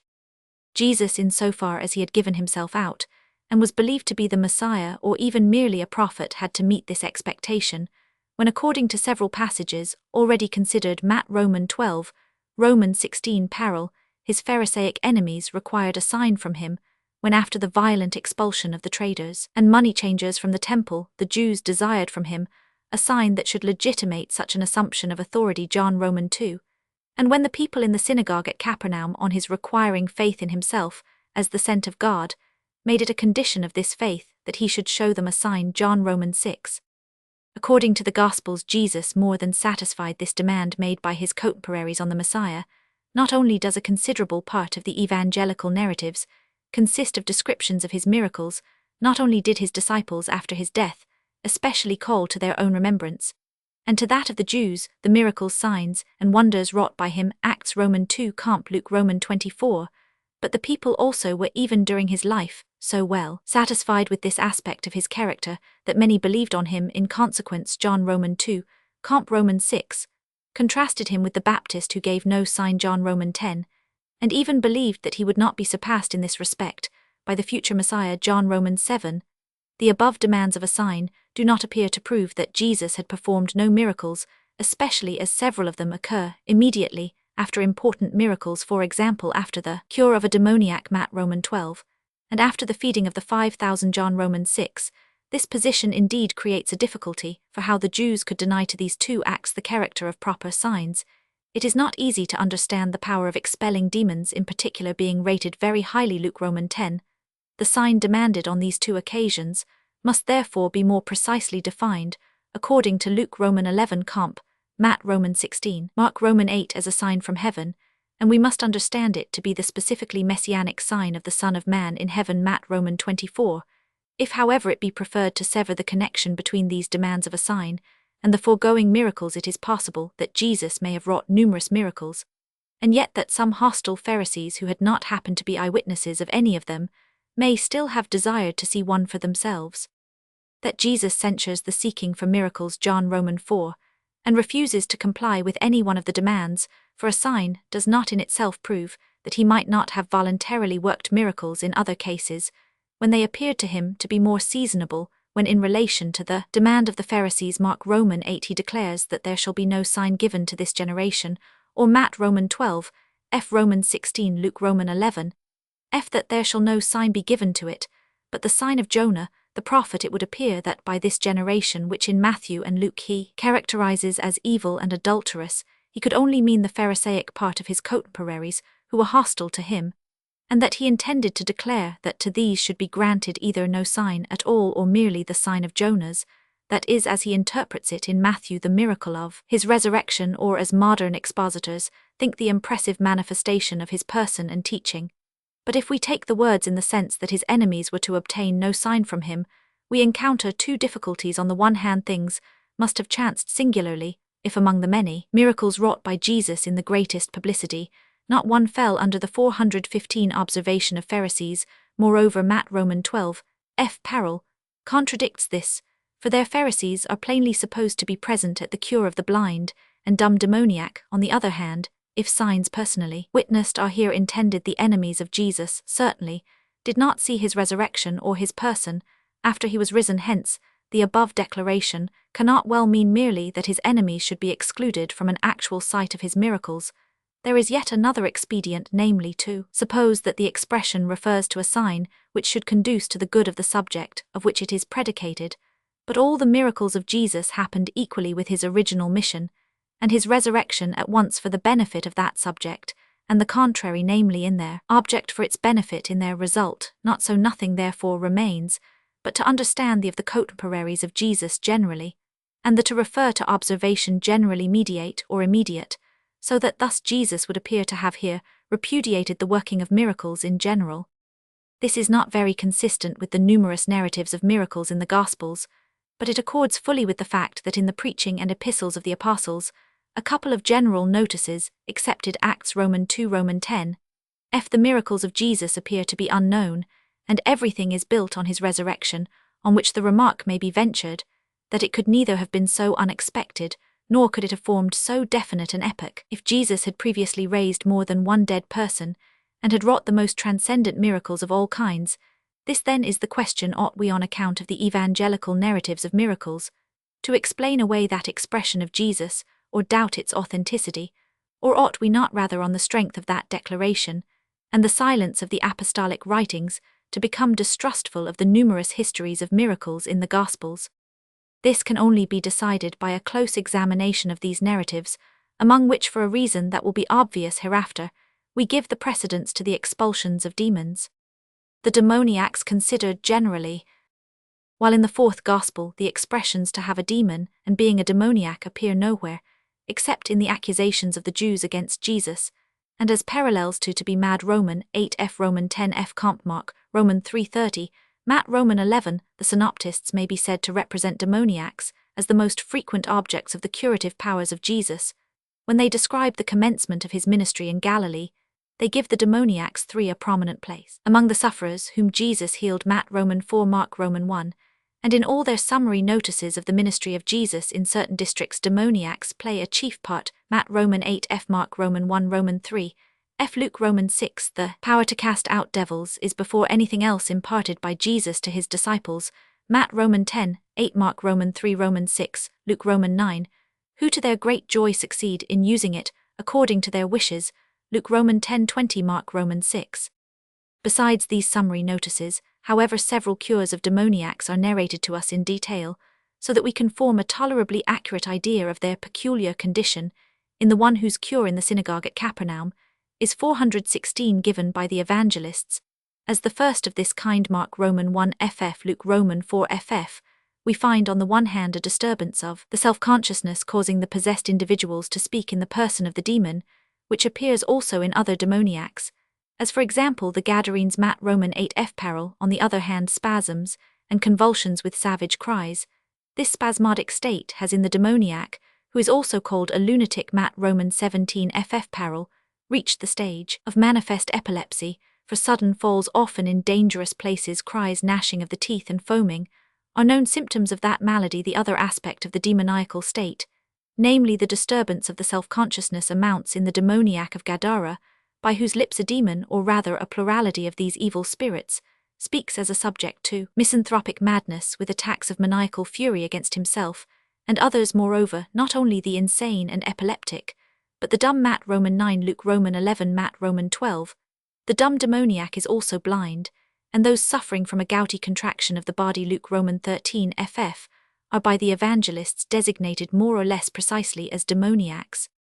The idea of these sufferers presupposed in the Gospels, and shared by their authors, is that a wicked unclean spirit or several have taken possession of them. Hence their condition is described by the expressions to have a demon, to be a demoniac, speak through their organs, thus Matt Roman 8, and put their limbs in motion at pleasure, thus Mark Roman 9, until forcibly expelled by a cure they depart from the patient. According to the representation of the evangelists, Jesus also held this view of the matter.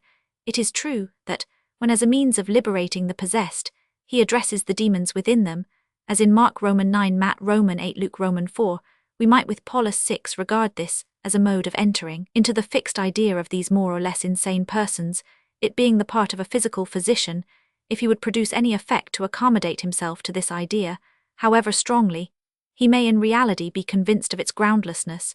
But this is not all. Jesus, even in his private conversations with his disciples, not only says nothing calculated to undermine the notion of demoniacal possession, but rather speaks repeatedly on a supposition of its truth, as for example in Matt Roman 10, where he gives the commission cast out devils, in Luke Roman 10 ff, and especially in Matt Roman 17 peril, where he says this kind goeth not out, but by prayer and fasting. Again in a purely theoretical discourse, perhaps also in the more intimate circle of his disciples, Jesus gives a description quite accordant with the idea of his contemporaries of the departure of the unclean spirit, his wandering in the wilderness, and his return with a reinforcement Matt Roman 12 ff.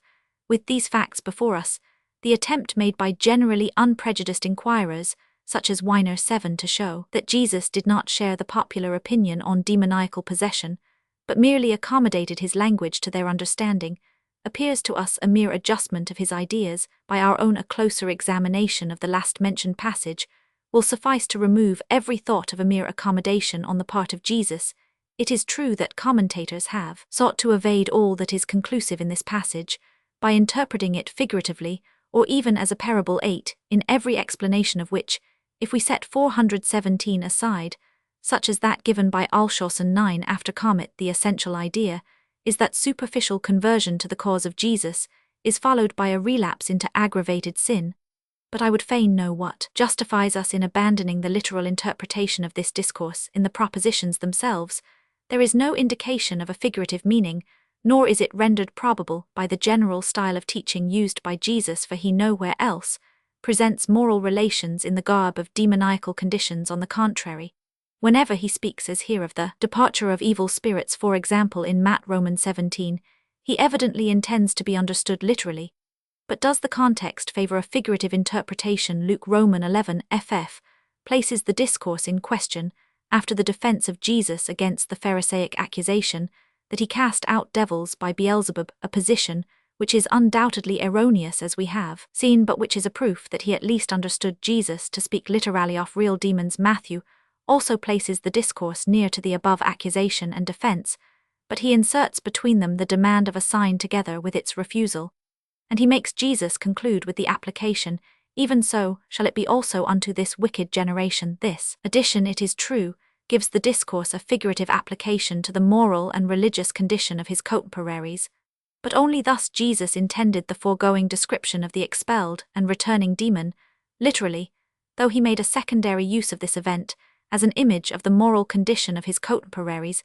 At any rate, Luke, who has not the same addition, gives the discourse of Jesus, to use the expression of Paulus, as a warning against demoniacal relapses, that the majority of theologians in the present day, without decided support on the part of Matthew, and in decided contradiction to Luke, advocate the merely figurative interpretation of this passage, appears to be founded in an aversion to ascribe to Jesus so strongly developed a demonology, as lies in his words literally understood. But this is not to be avoided even leaving the above passage out of consideration.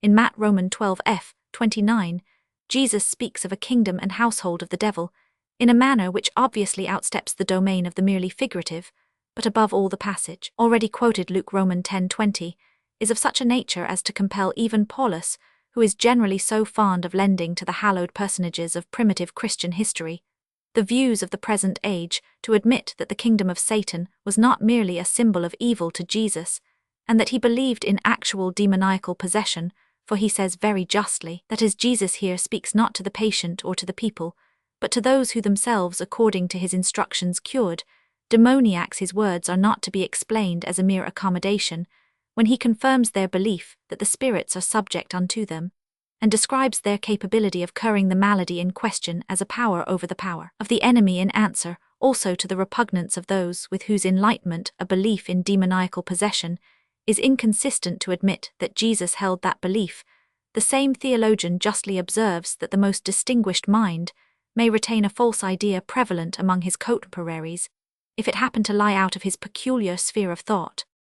Some light is thrown on the evangelical conception of the demoniacs by the opinions on this subject, which we find in writers more or less contemporary. 418, the general idea that evil spirits had influence on men producing melancholy, insanity, and epilepsy, was early prevalent among the Greeks. 13, as well as the Hebrews. 14, but the more distinct idea that evil spirits entered into the human body and took possession of its members was not developed until a considerably later period, and was a consequence of the dissemination of the Oriental, particularly the Persian pneumatology, among both Hebrews and Greeks. Hence, we find in Josephus the expressions 16-17 demons entering into the living, settling themselves there, and the same ideas in Lucian 18 and Philostratus. Of the nature and origin of these spirits, nothing is expressly stated in the Gospels, except that they belong to the household of Satan. Matt Roman 12 ff parallel, whence the acts of one of them are directly ascribed to Satan. Luke Roman 13, but from Josephus 20, Justin Martyr 21, and Philostratus 22, with whom rabbinical writings agree. 23, we learn that these demons were the disembodied souls of wicked men, and modern theologians have not scrupled to attribute this opinion on their origin to the New Testament. Also Justin and the rabbins more nearly particularize as spirits that torment the living the souls of the giants, the offspring of those angels who allied themselves to the daughters of men. The rabbins further add the souls of those who perished in the deluge, and of those who participated in building the Tower of Babel. 25, and with this agree the Clementine homilies, for according to them, also these souls of the giants, having become demons, seek to attach themselves, as the stronger, to human souls, and to inhabit human bodies, as however, in the continuation of the passage first cited, Justin endeavors to convince the heathens of immortality from their own ideas. The opinion which he there expresses of demons being the souls of the departed in general can scarcely be 419 regarded as his, especially as his pupil Tatian expressly declares himself against it. 27, while Josephus affords no criterion as to the latent idea of the New Testament, since his Greek education renders it very uncertain whether he presents the doctrine of demoniacal possession in its original Jewish or in a Grecian form. If it must be admitted that the Hebrews owed their doctrine of demons to Persia, we know that the devas of the Zend mythology were originally and essentially wicked beings existing prior to the human race. Of these two characteristics, Hebraism, as such, might be induced to expunge the former, which pertained to dualism, but could have no reason for rejecting the latter. Accordingly, in the Hebrew view, the demons were the fallen angels of Gen Roman 6, the souls of their offspring, the giants, and of the great criminals before and immediately after the deluge, whom the popular imagination gradually magnified into superhuman beings. But in the ideas of the Hebrews, there lay no motive for descending beyond the circle of these souls, who might be conceived to form the court of Satan, Such a motive was only engendered by the union of the Gear-Chorum and culture. With the Hebraic, the former had no Satan, and consequently no retinue of spirits devoted to his service, but it had an abundance of manes lemures, and the lycal names for disembodied souls that disquieted the living. Now the combination of these Gear-Choruman ideas with the above-mentioned Jewish ones seems to have been the source of the demonology of Josephus of Justin, and also of the later rabbins, but it does not follow that the same mixed view belongs to the New Testament rather, as this Gear-sized form of the doctrine in question is nowhere positively put forth by the evangelical writers, while on the contrary the demons are in some passages represented as the household of Satan. There is nothing to contravene the inference to be drawn from the unmixedly Jewish character of thought which reigns in the synoptical Gospels on all other subjects apart from Christian modifications, namely that we must attribute to them the pure and original Jewish conception of the doctrine of demons. It is well known that the older theology moved by a regard for the authority of Jesus, and the evangelists espoused the belief in the reality of demoniacal possession. The new theology, on the contrary, especially since the time of Semler 28, in consideration of the similarity between the condition of the demoniacs in the New Testament and many naturally diseased subjects of our own day, has begun to refer the malady of the former also to natural causes and to ascribe the evangelical supposition of supernatural causes to the prejudices of that age in modern days on the occurrence of epilepsy insanity, and even a disturbance of the self-consciousness resembling the condition of the possessed described in the New Testament. It is no longer the custom to account for them by the supposition of demoniacal influence, and the reason of this seems to be partly that the advancement in the knowledge of nature and of mind has placed at command a wider range of facts and analogies, which may serve to explain the above conditions naturally, partly that the contradiction involved in the idea of demoniacal possession is beginning to be at least dimly perceived apart from the difficulties which the notion of the existence of a devil and demons entails. Whatever theory may be held as to the relation between the self-consciousness and the bodily organs, it remains absolutely inconceivable how the union between the two could be so far dissolved that a foreign self-consciousness could gain an 420 entrance thrust out that which belonged to the organism, and usurp its place. Hence, for everyone who at once regards actual phenomena with enlightened eyes, and the New Testament narratives with orthodox ones, there results the contradiction that what now proceeds from natural causes must in the time of Jesus have been caused supernaturally. In order to remove this inconceivable difference between the conditions of one age and another, avoiding at the same time any imputation on the New Testament, Alshausen, whom we may fairly take as the representative of the mystical theology and philosophy of the present day, denies both that all states of the kind in question have now a natural cause, and that they had in the time of Jesus invariably a supernatural cause. With respect to our own time, he asks if the apostles were to enter our madhouses, how would they name many of the inmates? 29. We answer they would to a certainty name many of them demoniacs by reason of their participation in the ideas of their people and their age, not by reason of their apostolic illumination, and the official who acted as their conductor would very properly endeavor to set them right whatever names therefore they might give to the inmates of our asylums. Our conclusions as to the naturalness of the disorders of those inmates would not be at all affected with respect to the time of Jesus. This theologian maintains that the same forms of disease were even by the Jews in one case held demoniacal, in another, not so according to the difference in their origin. For example, one who had become insane through an organic disorder of the brain or dumb through an injury of the tongue was not looked on as a demoniac, but only those the cause of whose condition was more or less psychical. Of such a distinction in the time of Jesus, Alshausen is manifestly bound to give us instances. Whence could the Jews of that age have acquired their knowledge of the latent natural causes of these conditions? Whence the criterion by which to distinguish an insanity or imbecility originating in a malformation of the brain from one purely psychical was not their observation limited to outward phenomena, and those of the coarsest character. The nature of their distinctions seems to be this: the state of an epileptic with his sudden falls and convulsions, or of a maniac in his delirium, especially if from the reaction of the popular idea respecting himself, he speaks in the person of another, seems to point to an external influence which governs him, and consequently so soon as the belief in demoniacal possession existed among the people, all such states were referred to this cause, as we find them to be in the New Testament, whereas in dumbness and gouty contraction or lameness, the influence of an external power is less decidedly indicated.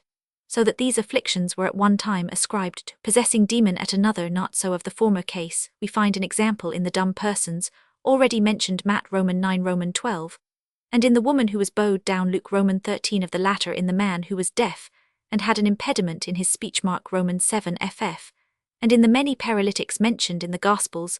The decision for the one opinion or the other was however certainly not founded on an investigation into the origin of the disease, but solely on its external symptoms. If then the Jews and with them the evangelists referred the two chief classes of these conditions to demoniacal influence, there remains for him who believes himself bound by their opinion, without choosing to shut out the lights of modern science, the glaring inconsistency of considering the same diseases as in one age natural, in another supernatural. But the most formidable difficulty for Alshausen in his attempted mediation, 421, between the Judaical demonology of the New Testament and the intelligence of our own day, arises from the influence of the latter on his own mind, an influence which renders him adverse to the idea of personal demons. This theologian, initiated in the philosophy of the present age, endeavors to resolve the host of demons which in the New Testament are regarded as distinct individuals into a system of emanations forming the continuity of a single substance, which indeed sends forth from itself separate powers, not however to subsist as independent individuals, but to return as accidents into the unity of the substance. This cast of thought we have already observed in the opinions of Alshausen concerning angels, and it appears still more decidedly in his demonology. Personal demons are too repugnant, and as Alshausen himself expresses it, 30, the comprehension of two subjects in one individual is too inconceivable to find a ready acceptation. Hence, it is everywhere with vague generality that a kingdom of evil and darkness is spoken of, and though a personal prince is given to it, its demons are understood to be mere effluxes and operations by which the evil principle manifests itself. But the most vulnerable point of Alshausen's opinion concerning demons is this: it is too much for him to believe that Jesus asked the name of the demon in the Gadarene, since he himself doubts the personality of those emanations of the kingdom of darkness. It cannot, he thinks, have been thus decidedly supposed by Christians. He understands the question, "What is thy name?" Mark Roman 5 to be addressed not to the demon, but to the man. 31 plainly in opposition to the whole context, for the answer legion appears to be in no degree the result of a misunderstanding, but the right answer, the one expected by Jesus. If however the demons are, according to Alshausen's opinion, impersonal powers, that which guides them and determines their various functions is the law which governs the kingdom of darkness. In relation to the kingdom of light, on this theory, the worse a man is morally, the closer must be the connection between him and the kingdom of evil, and the closest conceivable connection entrance of the power of darkness into the personality of the man. Roman 1 possession must always occur in the most wicked, but historically this is not so. The demoniacs in the Gospels appear to be sinners, only in the sense that all sick persons need forgiveness of sins, and the greatest sinners, Judas for example, are spared the infliction of possession. The common opinion, with its personal demons, escapes this contradiction. It is true that this opinion also, as we find for instance in the Clementine homilies, firmly maintains it to be by sin only that man subjects himself to the ingress of the demon. 32. But here there is yet scope for the individual will of the demon, who often from motives not to be calculated passes by the worst, and holds in chase the less wicked. On the contrary, if the demons are considered, as by Alshausen, to be the actions of the power of evil in its relation to the power of goodness, this relation being regulated by laws, everything arbitrary and accidental is excluded. Hence, it evidently costs that theologian some pains to disprove the consequence that, according to his theory, the possessed must always be the most wicked, proceeding from the apparent contest of two powers in the demoniacs. He adopts the position that the state of demoniacal possession does not appear in those who entirely 422 give themselves up to evil, and thus maintain an internal unity of disposition, but only in those in whom there exists a struggle against sin. In that case, however, the above state, being reduced to a purely moral phenomenon, must appear far more frequently. Every violent inward struggle must manifest itself under this form, and especially those who ultimately give themselves up to evil must, before arriving at this point, pass through a period of conflict, that is, of possession.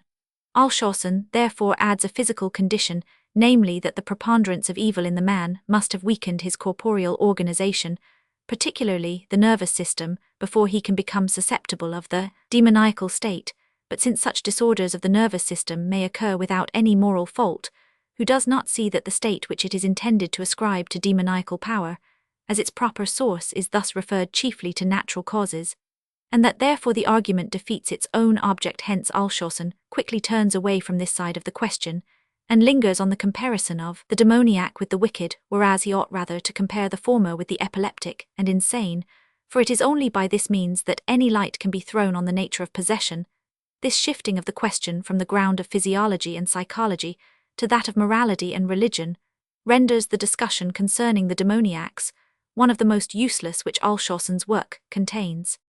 Let us then relinquish the ungrateful attempt to modernize the New Testament conception of the demoniacs, or to Judaize our modern ideas. Let us, rather in relation to this subject, understand the statements of the New Testament as simply as they are given, without allowing our investigations to be restricted by the ideas therein presented, which belong to the age and nation of its writers. The method adopted for the cure of the demoniacal state was especially among the Jews in conformity with what we have ascertained to have been the idea of its nature.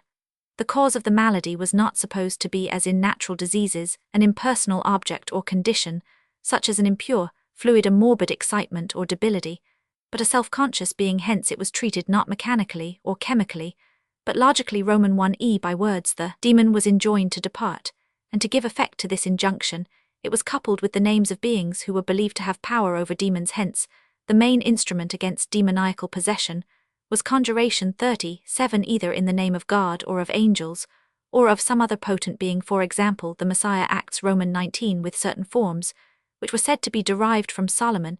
In addition to this, certain roots 39 stones 40 fumigations, and amulets 41 were used in obedience to traditions, likewise believed to have been handed down from Solomon. Now, as the cause of the malady was not seldom really a psychical one, or at least one lying in the nervous system, which may be acted on to an incalculable extent by moral instrumentality, this psychological treatment was not altogether illusory, for by exciting in the patient the belief that the demon by which he 423 was possessed could not retain his hold before a form of conjuration, it might often effect the removal of the disorder. Jesus himself admits that the Jewish exorcists sometimes succeeded in working such cures. Matt Roman 12, but we read of Jesus that without conjuration by any other power, and without the appliance of any further means, he expelled the demons by his word.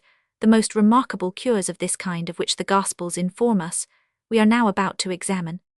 Cases of the expulsion of demons by Jesus considered singly.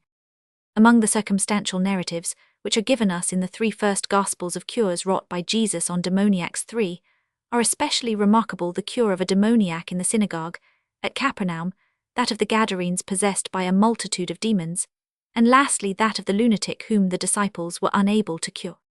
In John, the conversion of water into wine is the first miracle performed by Jesus after his return from the scene of his baptism into Galilee, but in Mark Roman 1 ff and Luke Roman 4 ff, the cure of a demoniac in the synagogue of Capernaum has this position. Jesus had produced a deep impression by his teaching, when suddenly a demoniac who was present cried out in the character of the demon that possessed him that he would have nothing to do with him, that he knew him to be the Messiah, who was come to destroy them, demons. Whereupon Jesus commanded the demon to hold his peace, and come out of the man, which happened amid cries and convulsions on the part of the demoniac, and to the great astonishment of the people at the power thus exhibited by Jesus. Here we might, with rationalistic commentators, represent the case to ourselves. Thus the demoniac, during a lucid interval, entered the synagogue, was impressed by the powerful discourse of Jesus, and overhearing one of the audience speak of him as the Messiah, was seized with the idea that the unclean spirit by which he was possessed could not maintain itself in the presence of the holy Messiah, whence he fell into a paroxysm, and expressed his awe of Jesus in the character of the demon. When Jesus perceived this, what was more natural than that he should make use of the man's persuasion of his power, and command the demon to come out of him, thus laying hold of the maniac by his fixed idea, which according to the laws of mental hygiene might very probably have a favorable effect. It is under this view that Paulus regards the occasion as that on which the thought of using his messianic fame as a means of curing such sufferers first occurred to Jesus. But many difficulties opposed themselves to this natural conception of the case. The demoniac is supposed to learn that Jesus was the Messiah from the people in the synagogue. On this point, the text is not merely silent, but decidedly contradicts such an opinion. The demon speaking through them evidently proclaims his knowledge of the messiahship of Jesus in the words not as information casually imparted by man, but as an intuition of his demoniacal nature. Further, when Jesus cries, "Hold thy peace," he refers to what the demon had just uttered concerning his messiahship, for it is related of Jesus that he suffered not the demons to speak, because they knew him, Mark Roman 1 Luke Roman 4, or because they 424 made him known, Mark Roman 3. If then Jesus believed that by enjoining silence on the demon, he could hinder the promulgation of his messiahship, he must have been of opinion not that the demoniac had heard something of it from the people in the synagogue, but contrariwise that the latter might learn it from the demoniac, and this accords with the fact that at the time of the first appearance of Jesus, in which the evangelists place the occurrence, no one had yet thought of him as the Messiah. If it be asked how the demoniac could discover that Jesus was the Messiah apart from any external communication, Alshausen presses into his service the preternaturally heightened activity of the nervous system, which in demoniacs as in somnambules sharpens the presentient power and produces a kind of clearsightedness, by means of which such a man might very well discern the importance of Jesus. As regarded the whole realm of spirits, the evangelical narrative, it is true, does not ascribe that knowledge to a power of the patient, but of the demon dwelling within him, and this is the only view consistent with the Jewish ideas of that period. The Messiah was to appear in order to overthrow the demoniacal kingdom, comp. 1 John Roman 3 Luke Roman 10 f 43, and to cast the devil and his angels into the lake of fire, Matt Roman 25, Rev Roman 2044. It followed, of course, that the demons would recognize him who was to pass such a sentence on them. This, however, might be deducted as an admixture of the opinion of the narrator, without damage to the rest of the narrative, but it must first be granted admissible to ascribe so extensive a presentient power to demoniacal subjects, now as it is in the highest degree improbable that a nervous patient, however intensely excited, should recognize Jesus as the Messiah at a time when he was not believed to be such by anyone else, perhaps not even by himself, and as on the other hand this recognition of the Messiah by the demon so entirely agrees with the popular ideas, we must conjecture that on this point the evangelical tradition is not in perfect accordance with historical truth, but has been attuned to those ideas. There was the more inducement to this, the more such a recognition of Jesus on the part of the demons would redound to his glory, as, when adults disowned him, praise was prepared for him out of the mouth of babes, Matt Roman 21, as he was convinced that if men were silent, the very stones would cry out, Luke Roman 19, so it must appear fitting that when his people whom he came to save would not acknowledge him, he should have the involuntary homage of demons whose testimony, since they had only ruin to expect from him, must be impartial, and from their higher spiritual nature was to be relied on. In the above history of the cure of a demoniac, we have a case of the simplest kind. The cure of the possessed Gadarenes, on the contrary, Matt Roman 8 ff Mark Roman 5 ff Luke Roman 8 ff, is a very complex one, for in this instance we have, together with several divergencies of the evangelists, instead of one demon, many, and instead of a simple departure of these demons, their entrance into a herd of swine. After a stormy passage across the Sea of Galilee to its eastern shore, Jesus, 425 meets, according to Mark, and Luke, a demoniac who lived among the tombs, 47, and was subject to outbreaks of terrific fury against himself, 48, and others, according to Matthew. There were 2. It is astonishing how long harmonists have resorted to miserable expedients such as that Mark and Luke mention only one, because he was particularly distinguished by wildness, or Matthew 2, because he included the attendant who guarded the maniac, 49, rather than admit an essential difference between the two narratives. Since this step has been gained, the preference has been given to the statement of the 2 intermediate evangelists from the consideration that maniacs of this class are generally unsociable, and the addition of a second demoniac by Matthew has been explained by supposing that the plurality of the demons spoken of in the narratives became in his apprehension a plurality of demoniacs, but the impossibility that 2 maniacs should in reality associate themselves, or perhaps be associated merely in the original legend, is not so decided as to furnish in itself a ground for preferring the narrative in Mark and Luke to that in Matthew, at least if it be asked which of the 2 representations could the most easily have been formed from the other by tradition. The probability on both sides will be found equal, for if, according to the above supposition, the plurality of demons might give rise to the idea of a plurality of demoniacs, it may also be said conversely, the more accurate representation of Matthew in which a plurality of demoniacs as well as of demons was mentioned, did not give prominence to the specifically extraordinary feature in the case, namely, that one man was possessed by many demons, and as in order to exhibit this the narrative when reproduced must be so expressed as to make it clear that many demons inhabited one man, this might easily occasion by degrees the opposition of the demoniac in the singular to the plural number of the demons.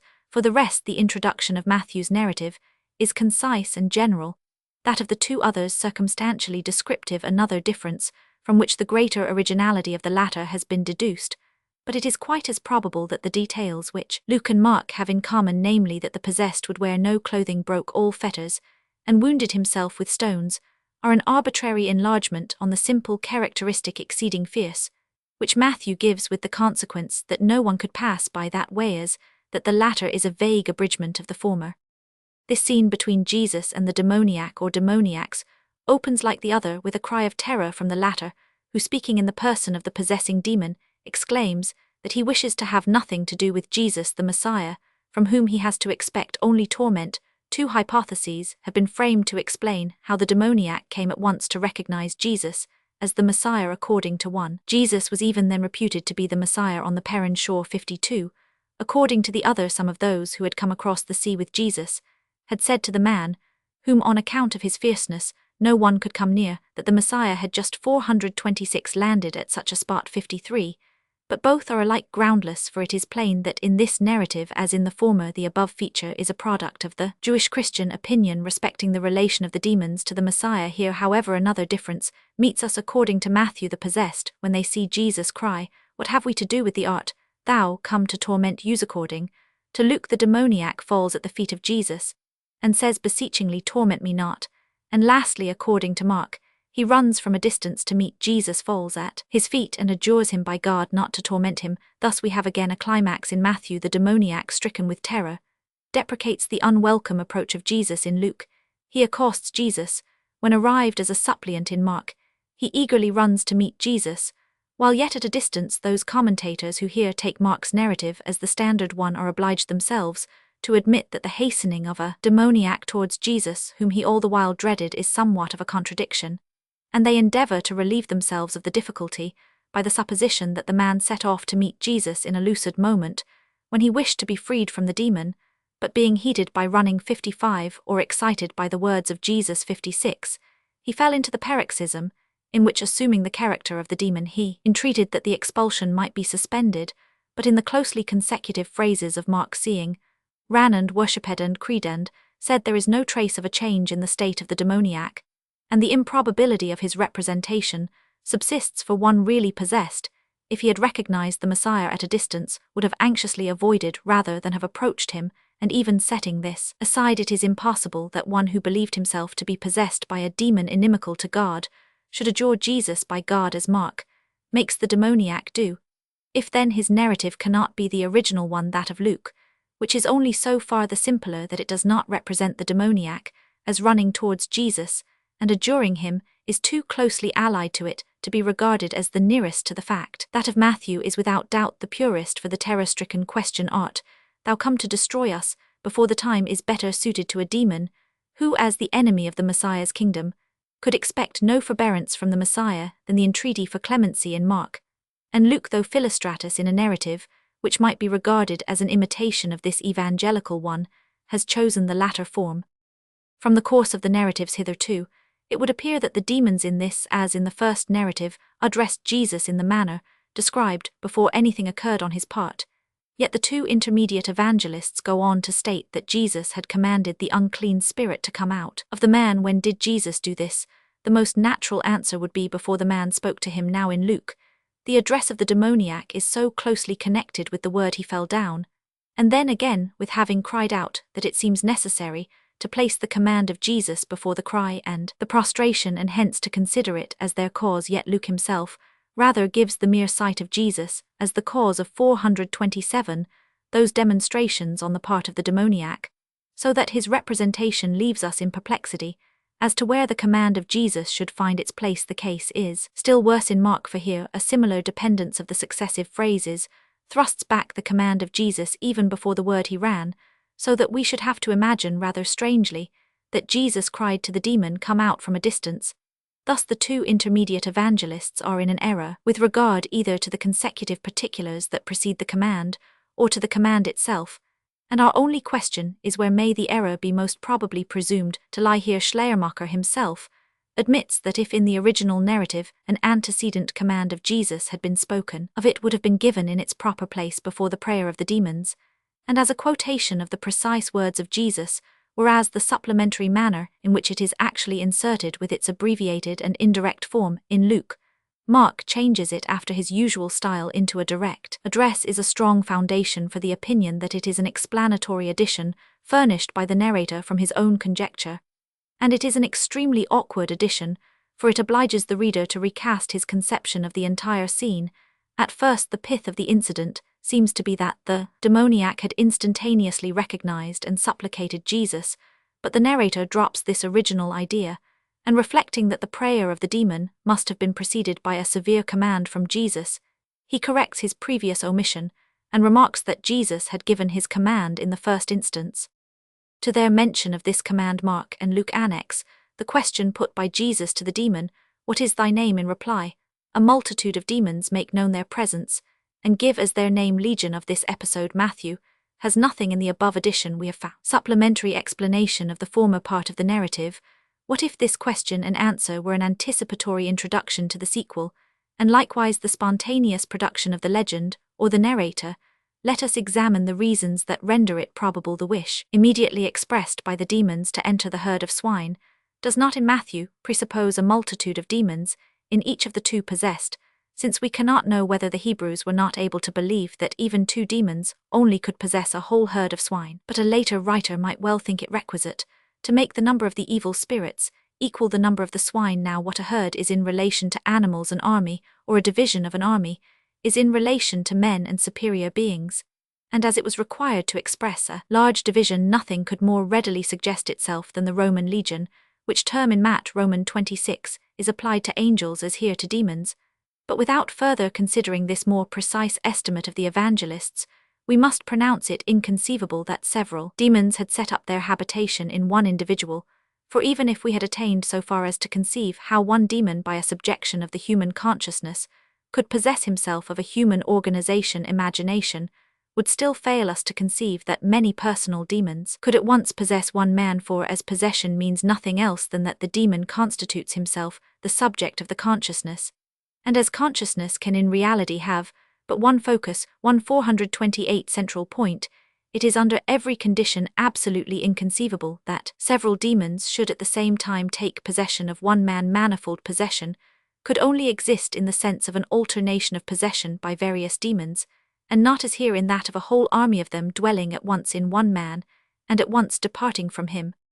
All the narratives agree in this, that the demons, in order as Mark says not to be sent out of the country, or according to Luke into the deep, entreated of Jesus permission to enter into the herd of swine feeding near, that this was granted them by Jesus, and that forthwith, owing to their influence, the whole herd of swine, Mark, we must not ask on what authority, fixes their number at about 2,000, were precipitated into the sea and drowned. If we adopt here the point of view taken in the gospel narratives, which throughout suppose the existence of real demons, it is yet to be asked how can demons, admitting even that they can take possession of men, how, we say, can they, being at all events intelligent spirits, have and obtain the wish to enter into brutal forms? Every religion and philosophy which rejects the transmigration of souls must for the same reason also deny the possibility of this passage of the demons into swine, and Alshausen is quite right in classing the swine of Gadara in the New Testament with Balaam's ass in the Old as a similar scandal and stumbling block.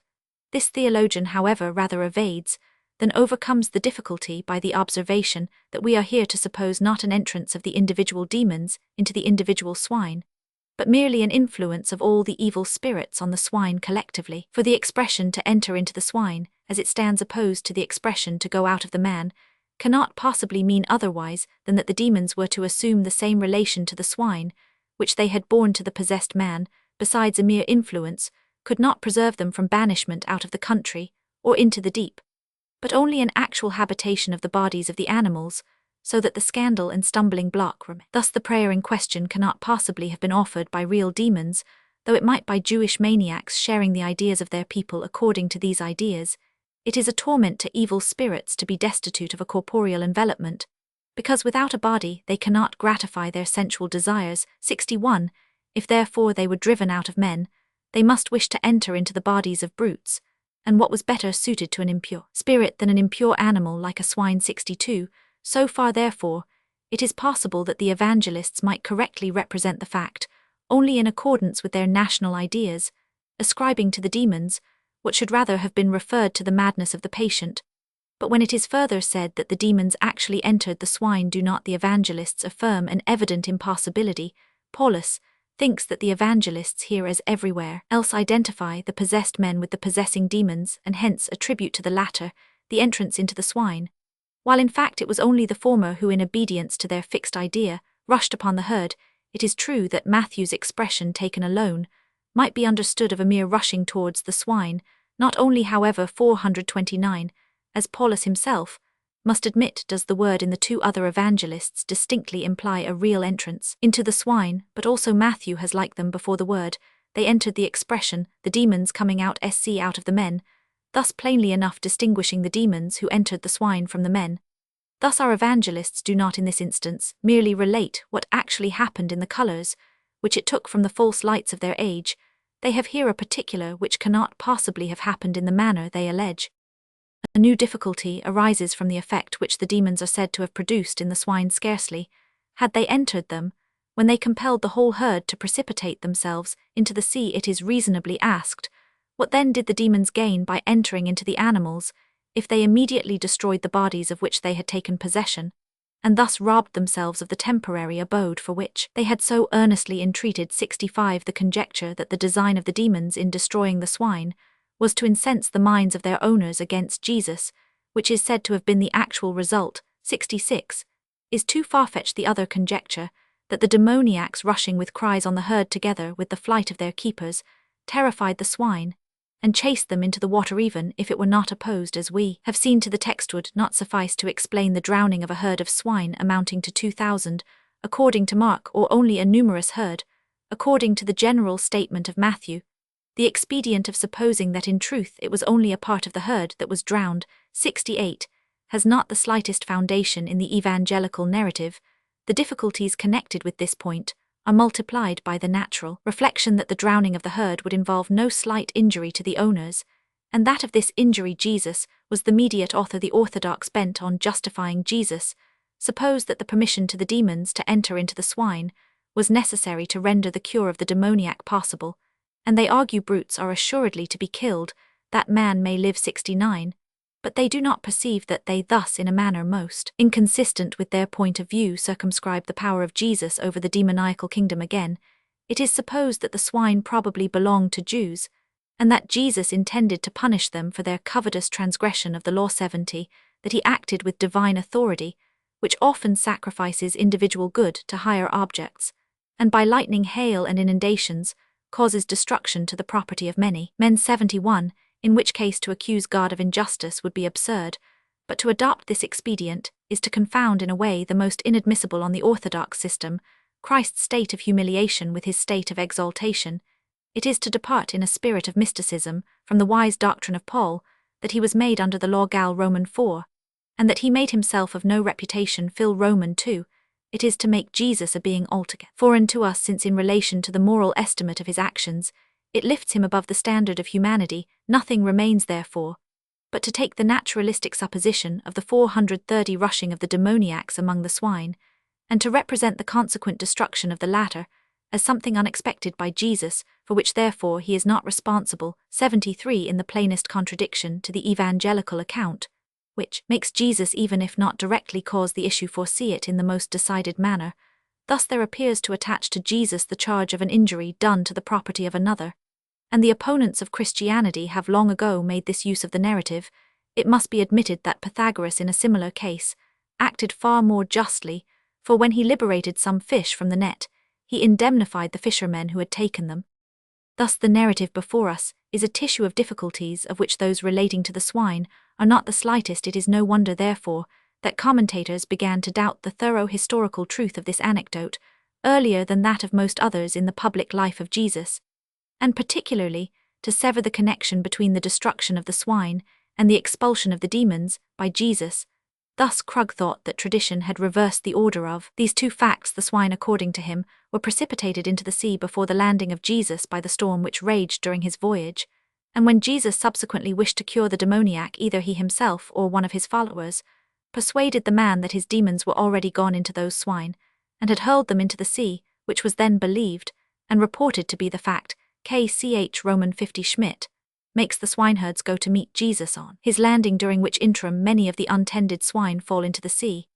And as about this time Jesus had commanded the demon to depart from the man, the bystanders imagine that the two events 78 stood in the relation of cause and effect. The prominent part which is played in these endeavors at explanation by the accidental coincidence of many circumstances betrays that maladroit mixture of the mythical system of interpretation with the natural which characterizes the earliest attempts from the mythical point of view, instead of inventing a natural foundation for which we have nowhere any warrant, and which in no degree explains the actual narrative in the Gospels. Adorned as it is with the miraculous, we must rather ask whether in the probable period of the formation of the evangelical narratives there are not ideas to be found from which the story of the swine in the history before us might be explained. We have already adduced one opinion of that age bearing on this point, namely that demons are unwilling to remain without bodies, and that they have a predilection for impure places, whence the bodies of swine must be best suited to them.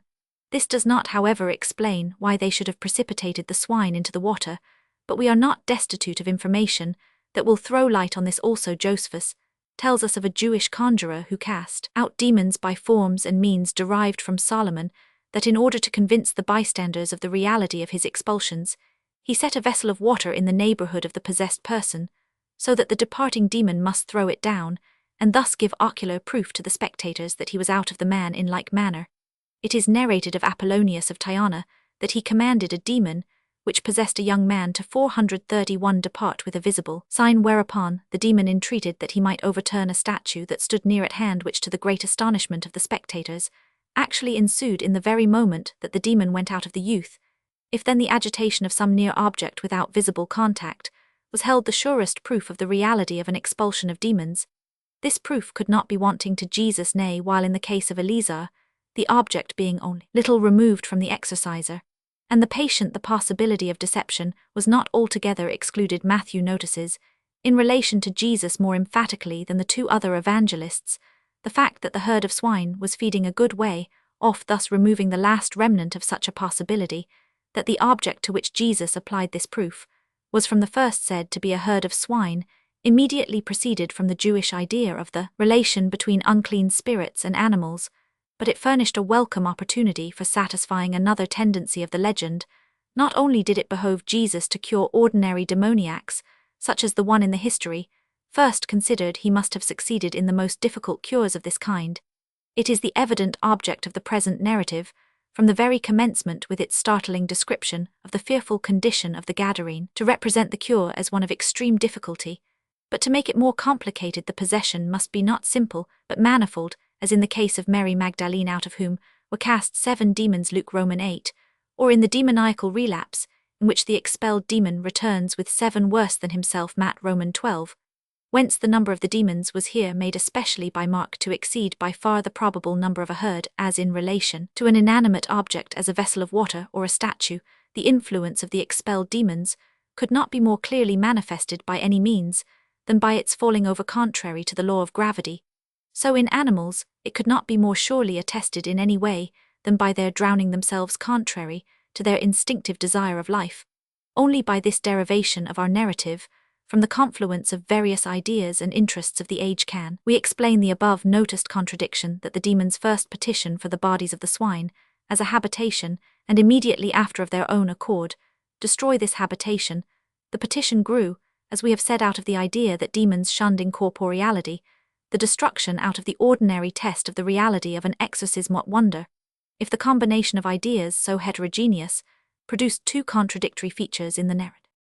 The third and last circumstantially narrated expulsion of a demon has the peculiar feature that in the first instance the disciples in vain attempt the cure, which Jesus then effects with ease. The 3 synoptists, Matt. Roman 17, ff. Mark. Roman 9, ff. Luke Roman 9 ff. unanimously state that Jesus, having descended with his three most confidential disciples from the Mount of the Transfiguration, found his other disciples in perplexity, because they were unable to cure a possessed boy whom his father had brought to them. In this narrative also, there is a gradation from the greatest simplicity in Matthew to the greatest particularity of description in Mark, and here again, this gradation has led to the conclusion that the narrative of Matthew is the farthest from the fact, and must be made subordinate to that of the two other evangelists. In the introduction of the incident in Matthew, Jesus, having descended from the mountain, joins the multitude, whereupon the father of the boy approaches, and on his knees entreats Jesus 432 to cure his child. In Luke, the multitude meet Jesus lastly. In Mark, Jesus sees around the disciples a great multitude, among whom were scribes disputing with them. The people, when they see him, run towards him and salute him. He inquires what is the subject of dispute, and on this the father of the boy begins to speak. Here we have a climax in relation to the conduct of the people. In Matthew, Jesus appears to join them by accident. In Luke, they come to meet him, and in Mark they run towards him to salute him. The last evangelist has the singular remark, and straightway all the people, when they saw him, were greatly amazed. What could there possibly be so greatly to amaze the people in the arrival of Jesus with some disciples? This remains, in spite of all the other means of explanation that have been devised, so thorough a mystery that I cannot find so absurd, as Fritzsche esteems it, the idea of Euthemius that Jesus, having just descended from the Mount of Transfiguration, some of the heavenly radiance which had there shone around him was still visible as on Moses when he came down from Sinai. Exard Roman 34 f. That among this throng of people there were scribes who arraigned the disciples on the ground of their failure, and involved them in a dispute, is in and by itself quite natural, but connected as it is with the exaggerations concerning the behavior of the multitude, this feature also becomes suspicious, especially as the other two evangelists have it not so, that if it can be shown how the narrator might be led to insert it by a mental combination of his own, we shall have sufficient warrant for renouncing it. Shortly before Roman 8, on the occasion of the demand of a sign from Jesus by the Pharisees, Mark says they began to question with him, apparently on the subject of his ability to work miracles. And so here, when the disciples show themselves unable to perform a miracle, he represents the scribes, the majority of whom belonged to the Pharisaic sect, as questioning with the disciples. In the succeeding description of the boy's state, there is the same gradation as to particularity, except that Matthew is the one who alone has the expression is lunatic, which it is unfair to make a reproach to him. 82, since the reference of periodical disorders to the moon was not uncommon in the time of Jesus. Mark alone calls the spirit that possessed the dumb boy Roman 5, and deaf Roman 5. The emission of inarticulate sounds by epileptics during their fits might be regarded as the dumbness of the demon, and their incapability of noticing any words addressed to them as his deafness. When the Father has informed Jesus of the subject of dispute, and of the inability of the disciples to relieve the boy, Jesus breaks forth into the exclamation, "O faithless and perverse generation," etc., on a comparison of the close of the narrative in Matthew, where Jesus, when his disciples ask him why they could not cast out the demon, answers, "Because of your unbelief," and proceeds to extol the power of faith, even though no larger than a grain of mustard seed, as sufficient to remove mountains. Roman 5 ff. It cannot be doubted that in this expression of dissatisfaction, Jesus apostrophizes his disciples, in whose inability to cast out the demon he finds a proof of their still deficient faith. This concluding explanation of the want of power in the disciples by their unbelief Luke omits, and Mark not only imitates him in this, but also interweaves Rome 524, a bisecting between Jesus and the Father, in which he first gives an amplified description of the symptoms of 433, the child's malady drawn partly from Matthew, partly from his own resources, and then represents the Father on being required to believe as confessing with tears the weakness of his faith, and his desire that it may be strengthened. Taking this together with the mention of the disputative scribes, we cannot err in supposing the speech of Jesus, "O faithless generation," etc. in Mark, and also in Luke, to refer to the people as distinguished from the disciples, in Mark more particularly to the Father, whose unbelief is intimated to be an impediment to the cure. As in another case, Matt Roman 9, the faith of relatives appears to further the desired object, as however both the evangelists give this aspect to the circumstances, because they do not here give the explanation of the inefficiency of the disciples by their unbelief together with the declaration concerning the power of faith to remove mountains. We must inquire whether the connection in which they place these discourses is more suitable than this in which they are inserted by Matthew in Luke, the declaration, if ye have faith as a grain of mustard seed, etc. Neither he nor Mark has because of your unbelief, occurs Romans 17:6 with only the slight variation that instead of the mountain a tree is named, but it is here destitute of any connection, either with the foregoing or the following context, and has the appearance of a short stray fragment, with an introduction no doubt fictitious of the same kind, as Luke Roman 11 Roman 13, in the form of an entreaty from the disciples, Lord, increase our faith. Mark gives the sentence on the faith, which removes mountains as the moral of the history of the cursed fig tree, where Matthew also has it a second time, but to this history the declaration is totally unsuitable, as we shall presently see. And if we are unwilling to content ourselves with ignorance of the occasion on which it was uttered, we must accept its connection in Matthew, as the original one for it is perfectly appropriate to a failure of the disciples in an attempted cure. Mark has sought to make the scene more effective by other additions beside this episode. With the father, he tells us that the people ran together, that they might observe what was passing, that after the expulsion of the demon the boy was as one dead, insomuch that many said he is dead, but that Jesus, taking him by the hand, as he does elsewhere with the dead Matt Roman 9, lifts him up and restores him to life. After the completion of the cure, Luke dismisses the narrative with a brief notice of the astonishment of the people, but the two first synoptists pursue the subject by making the disciples, when alone with Jesus, ask him why they were not able to cast out the demon. In Matthew, the immediate reply of Jesus accounts for their incapability by their unbelief. But in Mark his answer is, this kind goeth not out, but by prayer and fasting, which Matthew also adds after the discourse on unbelief and the power of faith. This seems to be an unfortunate connection of Matthew's, for if fasting and praying were necessary for the cure, the disciples, in case they had not previously fasted, could not have cast out the demon, even if they had possessed the firmest faith. Whether these two reasons given by Jesus for the inability of the disciples can be made consistent by the observation that fasting and prayer are means of strengthening faith 86, or whether we are to suppose with Schleiermacher an association of two originally unrelated passages, we will not here attempt to decide that such a spiritual and corporeal discipline on the part of the exorcist should have effect on the possessed has been held surprising. It has been thought with Porphyry AD 7 that it would rather be to the purpose that the patient should observe this discipline, and hence it has 434 been supposed that the prayer and fasting were prescribed to the demoniac as a means of making the cure radical. But this is evidently in contradiction to the text, for if fasting and praying on the part of the patient were necessary for the success of the cure, it must have been gradual and not sudden, as all cures are which are attributed to Jesus in the Gospels.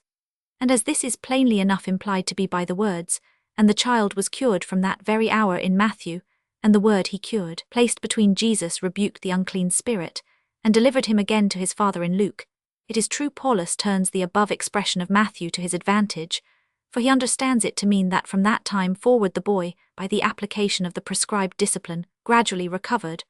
But we need only observe the same form of expression where it elsewhere occurs as the final sentence in narratives of cures, to be convinced of the impossibility of such an interpretation, when, for example, the story of the woman who had an issue of blood closes with the remark Matt Roman 9, this will hardly be translated et exind mulier polatum servabater.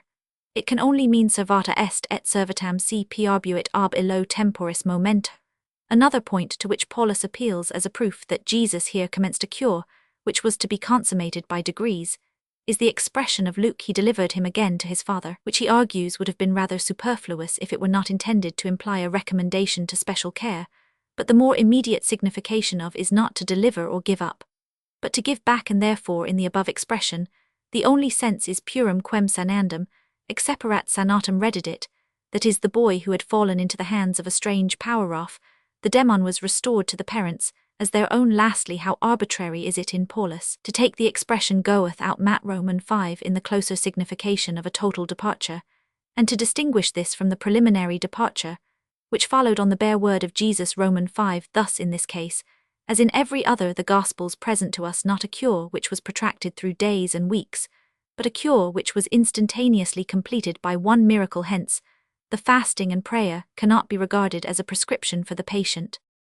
With this whole history must be compared an analogous narrative in 2 Kings Roman 4 ff. Here the prophet Elisha attempts to bring a dead child to life by sending his staff by the hands of his servant Gehazi, who is to lay it on the face of the child. But this measure does not succeed, and Elisha is obliged in his own person to come and call the boy to life. The same relation that exists in this Old Testament story between the prophet and his servant is seen in the New Testament narrative between the Messiah and his disciples. The latter can do nothing without their master, but what was too difficult for them, he effects with certainty. Now this feature is a clue to the tendency of both narratives, namely to exalt their master by exhibiting the distance between him and his most intimate disciples. Or if we compare the evangelical narrative before us with that of the demoniacs of Gadara, we may say the latter case was made to appear one of extreme difficulty in itself, the former by the relation in which the power of Jesus, which is adequate to the occasion, is placed to the power of the disciples, which, however great in other instances, was here insufficient. Of the other more briefly narrated expulsions of demons, the cure of a 435 dumb demoniac, and of one who was blind, also has been already sufficiently examined, in connection with the accusation of a league with Beelzebub, as also the cure of the woman who was bowed down. In our general considerations on the demoniacs, the cure of the possessed daughter of the Canaanidish woman Matt Roman 15, ff Mark Roman 7 ff, has no further peculiarity than that it was wrought by the word of Jesus at a distance, a point of which we shall speak later. According to the evangelical narratives, the attempt of Jesus to expel the demon succeeded in every one of these cases. Paulus remarks that cures of this kind, although they contributed more than anything else to impress the multitude with veneration for Jesus, were yet the easiest in themselves, and even De Wet sanctions a psychological explanation of the cures of demoniacs, though of no others with these opinions we cannot but agree. For if we regard the real character of the demoniacal state as a species of madness accompanied by a convulsive tendency of the nervous system, we know that psychical and nervous disorders are most easily wrought upon by psychical influency and influence, to which the surpassing dignity of Jesus as a prophet, and eventually even as the Messiah himself, presented all the requisite conditions. There is, however, a marked gradation among these states, according as the psychical derangement has more or less fixed itself corporeally, and the disturbance of the nervous system has become more or less habitual and shared by the rest of the organization. We may therefore lay down the following rule: the more strictly the malady was confined to mental derangement, on which the word of Jesus might have an immediate moral influence, or in comparatively slight disturbance of the nervous system, on which he would be able to act powerfully through the medium of the mind, the more possible was it for Jesus by his word Matt Roman 8, and instantly Luke Roman 13, to put an end to such states. On the other hand, the more the malady had already confirmed itself as a bodily disease, the more difficult is it to believe that Jesus was able to relieve it in a purely psychological manner. And at the first moment from this rule results a second, namely that to any extensive psychological influence on the part of Jesus, the full recognition of his dignity as a prophet was requisite, whence it follows that at times, and in districts where he had long had that reputation, he could effect more in this way than where he had it not. If we apply these two measures to the cures in the Gospels, we shall find that the first, viz. That of the demoniac in the synagogue at Capernaum, is not so soon as we cease to consider the evangelist's narrative of it, circumstantially, correct, altogether destitute of probability. It is true that the words attributed to the demon seem to imply an intuitive knowledge of Jesus, but this may be probably accounted for by the supposition that the widely spread fame of Jesus in that country and his powerful discourse in the synagogue had impressed the demoniac with the belief, if not that Jesus was the Messiah, as the evangelists say, at least that he must be a prophet, a belief that would give effect to his words. As regards the state of this demoniac, we are only told of his fixed idea that he was possessed, and of his attacks of convulsions. His malady may therefore have been of the less rooted kind, and accessible to psychological influence.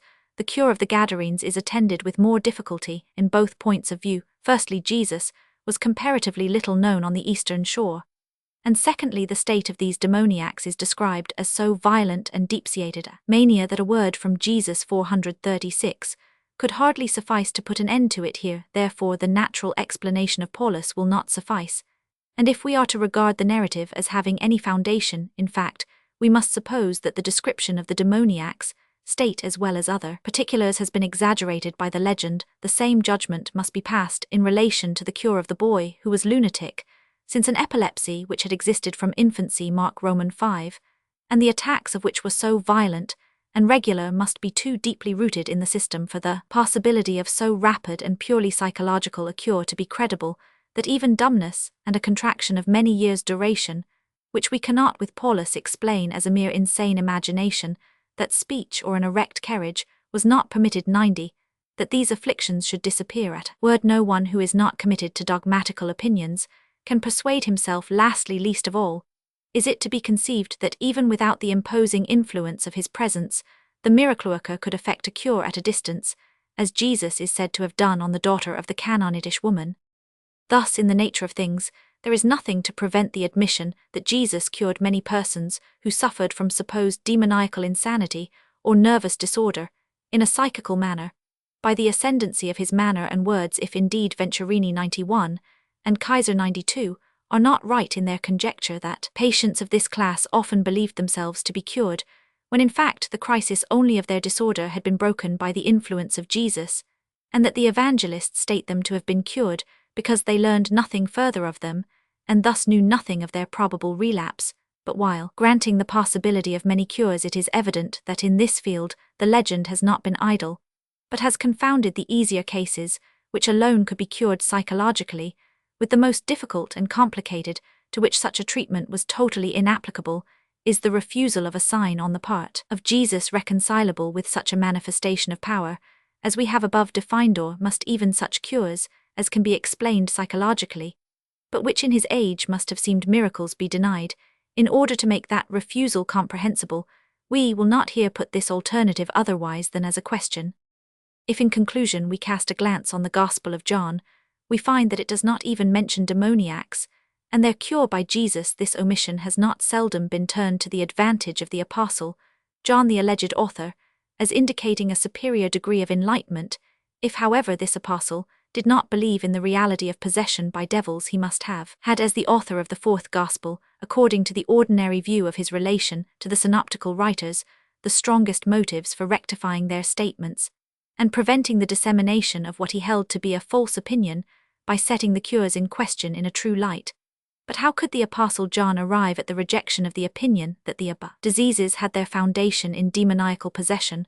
According to Josephus, it was at that period a popular Jewish opinion from which a Jew of Palestine who, like John, did not visit a foreign land, until late in life would hardly be in a condition to 437 liberate himself. It was according to the nature of things, and the synoptical accounts the opinion of Jesus himself, John's adored master, from whom the favorite disciple certainly would not be inclined to swerve even a hair's breadth. But if John shared with his contemporaries, and with Jesus himself, the notion of real demoniacal possession, and if the cure of demoniacs formed the principal part, nay, perhaps the true foundation of the alleged miraculous powers of Jesus, how comes it that the Apostle nevertheless makes no mention of them in his Gospel, that he passed over them, because the other evangelists had collected enough of such histories, is a supposition that ought by this time to be relinquished, since he repeats more than one history of a miracle which they had already given, and if it be said that he repeated these because they needed correction, we have seen in our examination of the cures of demoniacs that in many a reduction of them to their simple historical elements would be very much in place there.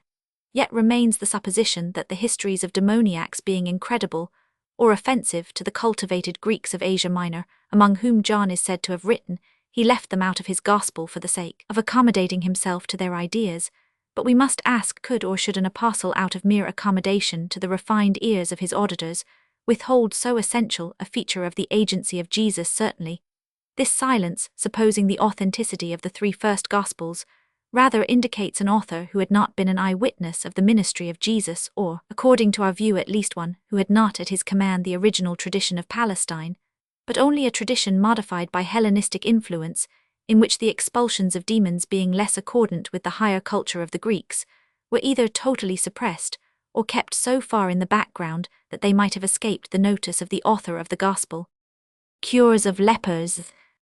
Among the sufferers whom Jesus healed, the leprous play a prominent part, as might have been anticipated from the tendency of the climate of Palestine to produce cutaneous disease, when, according to the synoptical writers, Jesus directs the attention of the Baptist's messengers to the actual proofs which he had given of his messiahship. Matt Roman 9, he adduces among these the cleansing of lepers, when on the first mission of the disciples he empowers them to perform all kinds of miracles.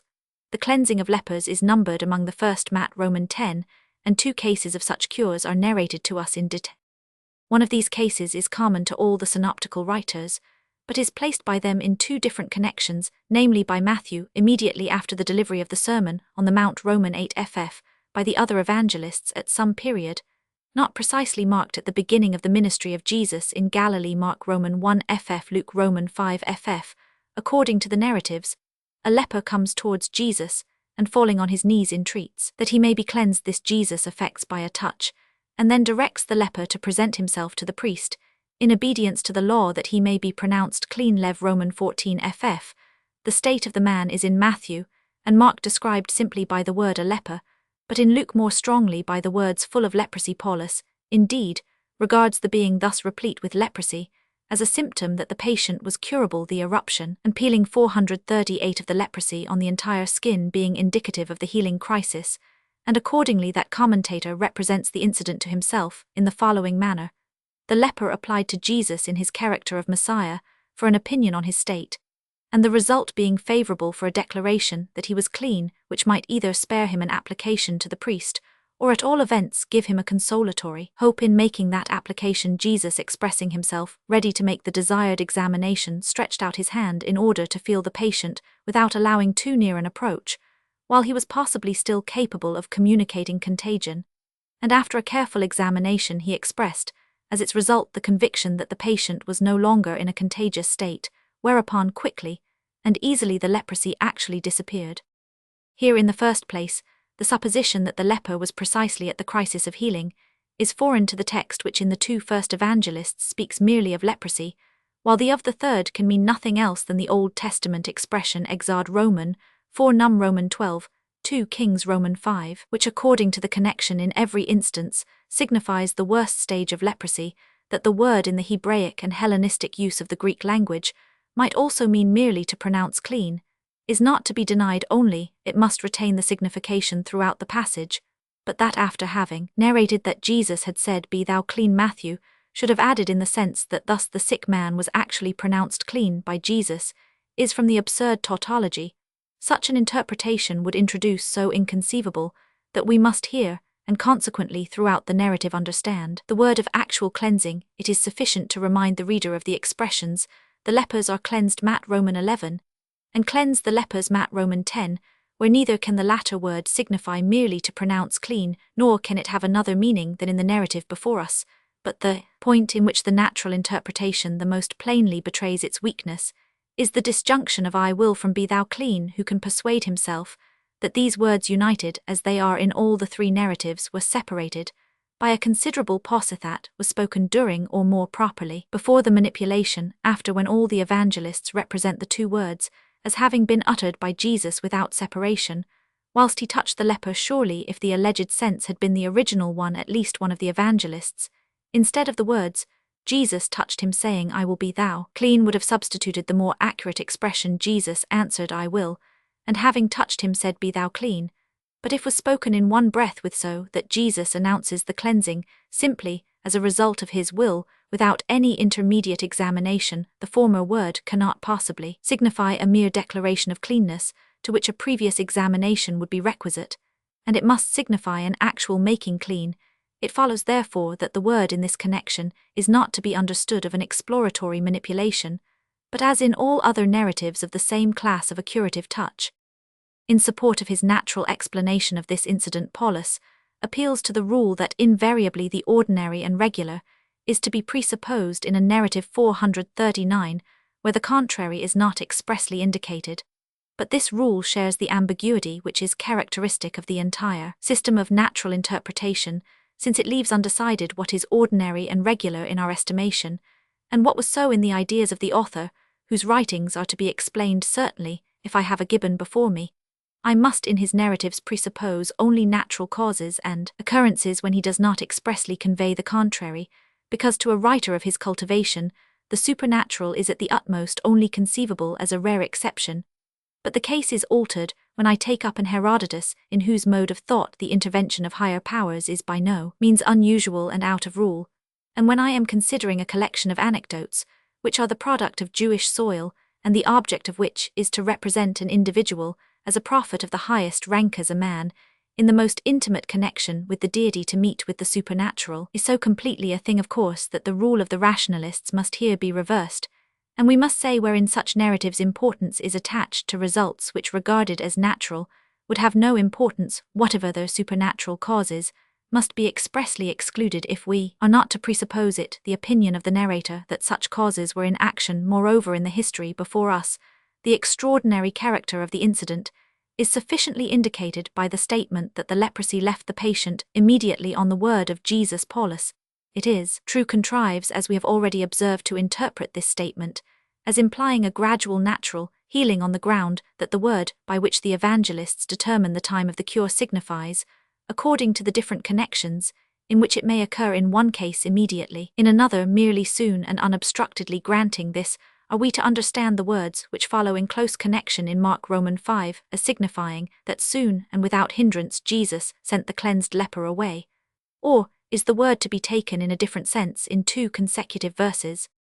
We conclude then that in the intention of the evangelical writers, the instantaneous disappearance of the leprosy, in consequence of the word and touch of Jesus, is the fact on which their narratives turn. Now, to represent the possibility of this to oneself is quite another task than to imagine the instantaneous release of a man under the grasp of a fixed idea, or permanently invigorating impression on a nervous patient leprosy, from the thorough derangement of the animal fluids, of which it is the symptom, is the most obstinate and malignant of cutaneous diseases, and that a skin corroded by this malady should by a word and touch instantly become pure and healthy, is from its involving the immediate effectuation of what would require a long course of treatment so inconceivable. 97. That every one who is free from certain prejudices, as the critic ought always to be, must involuntarily be reminded by it of the realm of fable, and in the fabulous region of Oriental, and more particularly of Jewish legend, the sudden appearance and disappearance of leprosy presents itself the first thing when Jehovah endowed Moses as a preparation for his mission into Egypt with the power of working all kinds of signs. Amongst other tokens of this gift, he commanded him to put his hand into his bosom, and when he drew it out again, it was covered with leprosy. Again, he was commanded to put it into his bosom, and on drawing it out a second time, it was once more clean. Exard Roman 4:7. Subsequently, on account of an attempt at rebellion against Moses, his sister Miriam was suddenly stricken with leprosy, but on the intercession of Moses was soon 440 healed. Num Roman 12 ff. Above all, among the miracles of the prophet Elisha, the cure of a leper plays an important part, and to this event Jesus himself refers. Luke Roman for the Syrian general Naaman, who suffered from leprosy, applied to the Israelitish prophet for his aid. The latter sent to him the direction to wash 7 times in the river Jordan, and on Naaman's observance of this prescription, the leprosy actually disappeared, but was subsequently transferred by the prophet to his deceitful servant, Gehazi. 2 Kings Roman 5. I know not what we ought to need beyond these Old Testament narratives to account for the origin of the evangelical anecdotes, what the first goal was empowered to do in the fulfillment of Jehovah's commission, the second goal must also be able to perform, and the greatest of prophets must not fall short of the achievements of any one prophet. If then the cure of leprosy was without doubt included in the Jewish idea of the Messiah, the Christians who believed the Messiah to have really appeared in the person of Jesus had a yet more decided inducement to glorify his history by such traits taken from the Mosaic and prophetic legend, with the single difference that in accordance with the mild spirit of the New Covenant, Luke Roman 9, they dropped the punitive side of the old miracles. Somewhat more plausible is the appeal of the rationalists to the absence of an express statement that a miraculous cure of the leprosy is intended in the narrative of the 10 lepers given by Luke alone. Roman 17 ff. Here, neither do the lepers expressly desire to be cured, their words being only, "Have mercy on us," nor does Jesus utter a command directly referring to such a result, for he merely enjoins them to show themselves to the priests, and the rationalists avail themselves of this indirectness in his reply, as a help to their supposition that Jesus, after ascertaining the state of the patients, encouraged them to subject themselves to the examination of the priests, which resulted in their being pronounced clean, and the Samaritan returned to thank Jesus for his encouraging advice, but mere advice does not call forth so ardent a demonstration of gratitude as is here described by the words, "He fell down on his face." Still less could Jesus desire that because his advice had had a favorable issue, all the 10 should have returned to glorify God for what that he had enabled Jesus to give them such good advice. No, a more real service is here presupposed. and this the narrative itself implies both in attributing the return of the Samaritan to his discovery that he was healed, and in making Jesus indicate the reason why thanks were to be expected from all by the words, "Were there not 10 cleansed?" Both these expressions can only by an extremely forced interpretation be made to imply that because the lepers saw the correctness of the judgment of Jesus in pronouncing them clean, one of them actually returned to thank him and the others ought to have returned, but that which is most decisive against the natural explanation is this sentence, "As they went they were cleansed." If the narrator intended, according to the above interpretation, merely to say the lepers having gone to the priest and showed themselves to him were pronounced clean, he must at least have said having made the journey they were cleansed, whereas the deliberate choice of the expression, while in the act of going incontestably, shows that a healing effected during the journey is intended. Thus here also we have a miraculous cure of leprosy, which is burdened with the same difficulties as the former anecdote, the origin of which is, however, as easily explained. But in this narrative there is a peculiarity which distinguishes it from the 441 former. Here there is no simple cure, nay, the cure does not properly form the main object of the narrative. This lies rather in the different conduct of the cured, and the question of Jesus, "Were there not 10 cleansed?" etc. Roman 5 forms the point of the whole, which thus closes altogether morally, and seems to have been narrated for the sake of the instruction conveyed that the one who appears as a model of thankfulness happens to be a Samaritan, cannot pass without remark in the narrative of the evangelist, who alone has the parable of the Good Samaritan, as there 2 Jews, a priest and a Levite, show themselves pitiless, while a Samaritan, on the contrary, proves exemplarily compassionate. So here 9 unthankful Jews stand contrasted with 1 thankful Samaritan. May it not be then, in so far as the sudden cure of these lepers cannot be historical, that we have here as well as there parable pronounced by Jesus in which he intended to represent gratitude, as in the other case compassion in the example of a Samaritan? It would then be with the present narrative, as some have maintained it to be with the history of the temptation. But in relation to this, we have both shown and given the reason that Jesus never made himself immediately figure in a parable, and this he must have done if he had given a narrative of 10 lepers once healed by him. If then we are not inclined to relinquish the idea that something originally parabolic is the germ of our present narrative, we must represent the case to ourselves, thus from the legends of cures performed by Jesus on lepers on the one hand, and on the other from parables in which Jesus, as in that of the compassionate Samaritan, presented individuals of this hated race as models of various virtues, the Christian legend wove this narrative, which is therefore partly an account of a miracle and partly a parable. Cures of the blind. One of the first places among the sufferers cured by Jesus is filled also agreeably to the nature of the climate 100 by the blind, of whose cure again we read not only in the general descriptions, which are given by the evangelists Matt, Roman 15 f, Luke, Roman 7, and by Jesus himself, Matt, Roman 11 of his messianic works, but also in some detailed narratives of particular cases. We have indeed more of these cures than of the kind last noticed, doubtless because blindness as a malady affecting the most delicate and complicated of organs admitted a greater diversity of treatment. One of these cures of the blind is common to all the synoptical writers, the others, with the exception of the blind and dumb demoniac in Matthew, whom we need not here reconsider, are respectively peculiar to the first, second, and fourth evangelists. The narrative common to all the 3 synoptical writers is that of a cure of blindness wrought by Jesus at Jericho on his last journey to Jerusalem, Matt, Roman 20 parallel. But there are important differences both as to the object of the cure, Matthew having 2 blind men, the 2 other evangelists only 1, and also as to its locality, Luke making it take place on the entrance of Jesus into Jericho, Matthew, and Mark on his departure out of Jericho. Moreover, the touching of the eyes, by which according to the first evangelist Jesus effected the cure, is not mentioned by the 2 other narrators. Of these differences, the latter may be explained by the observation that though Mark and Luke are silent as to the touching, they do not therefore 442 deny it. The first, relative to the number cured, presents a heavier difficulty to remove. This, it has been said by those who give the prior authority to Matthew that one of the 2 blind men was possibly more remarkable than the other, on which account he alone was retained in the first tradition, but Matthew, as an eyewitness afterwards, supplied the second blind man on this supposition. Luke and Mark do not contradict Matthew, for they nowhere deny that another besides their single blind man was healed, neither does Matthew contradict them, for where there are 2 there is also 1. But when the simple narrator speaks of 1 individual, in whom something extraordinary has happened, And even like Mark mentions his name, it is plain that he tacitly contradicts the statement that it happened in two individualsto, contradict it expressly. There was no occasion, let us turn then to the other side, and taking the singular number of Mark and Luke, as the original one conjecture that the informant of Matthew, the latter being scarcely on this hypothesis, an eyewitness probably mistook the blind man's guide for a second blind man. Hereby a decided contradiction is admitted, while to account for it, an extremely improbable cause is superfluously invented. The third difference relates to the place Matthew and Mark have as they departed from Luke as they came nigh to Jericho. If there be any whom the words themselves fail to convince that this difference is irreconcilable, let them read the forced attempts to render these passages consistent with each other which have been made by commentators from Grotius down to Paulus. Hence it was a better expedient which the older harmonists 103 adopted, and which has been approved by some modern critics.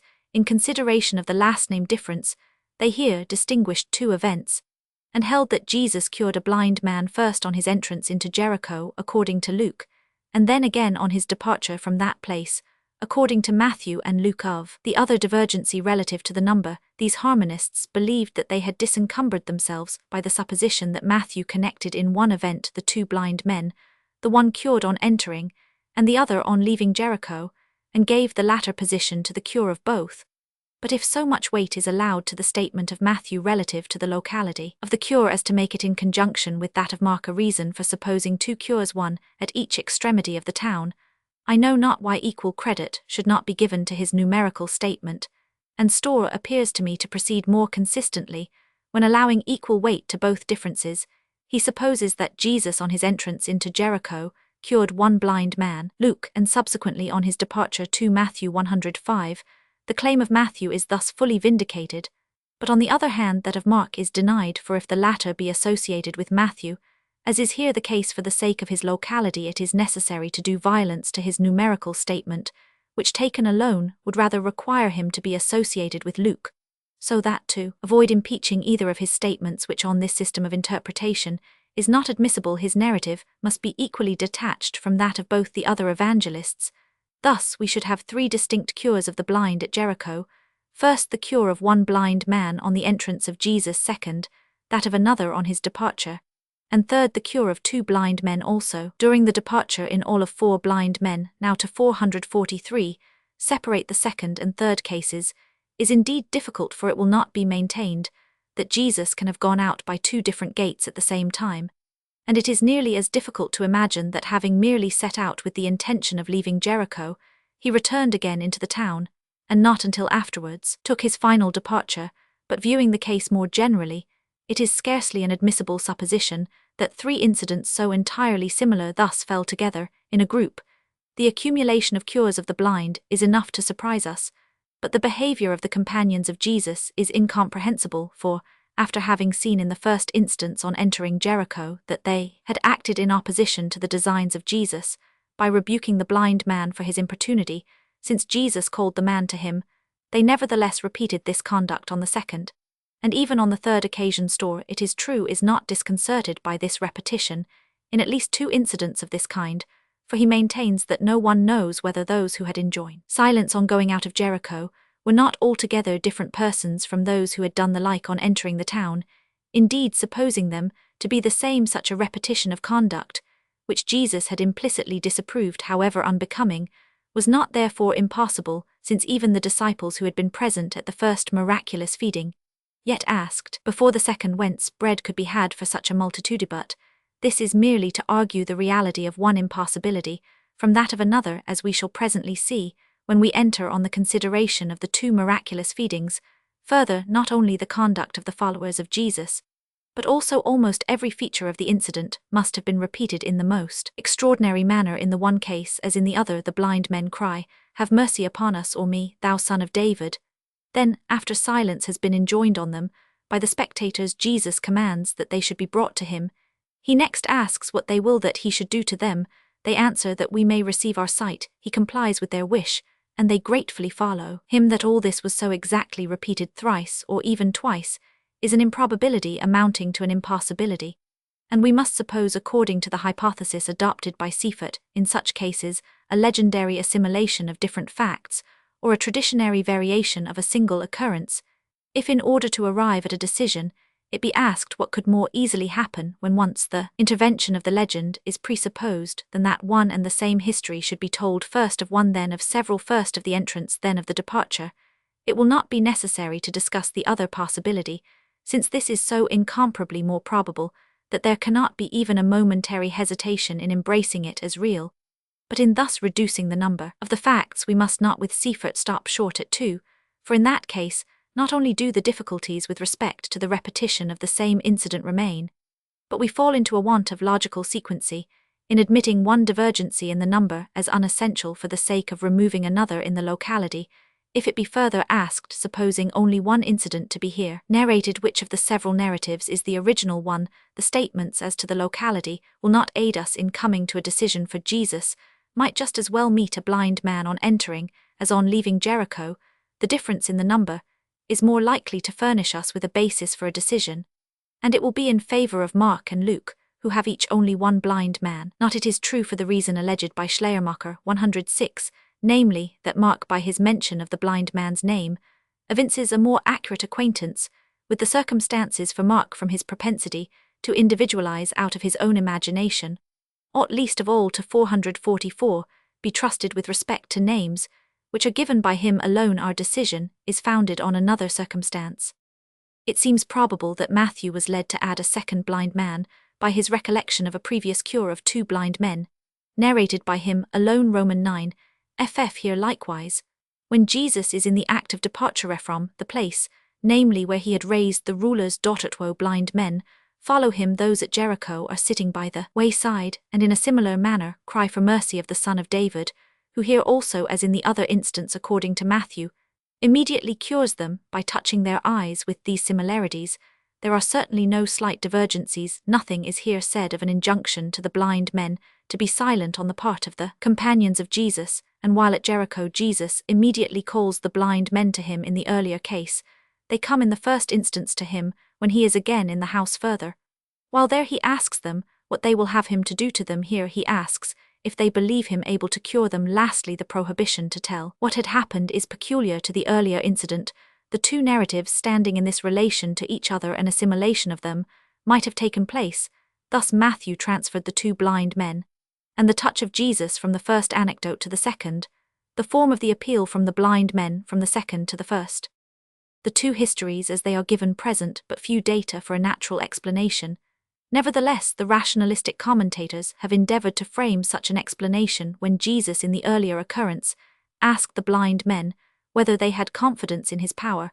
He wished, say they, to ascertain whether their trust in him would remain firm during the operation, and whether they would punctually observe his further prescriptions. 107. Having then entered the house in order to be free from interruption, he examined for the first time their disease, and when he found it curable according to Venturini 108, it was caused by the fine dust of that country.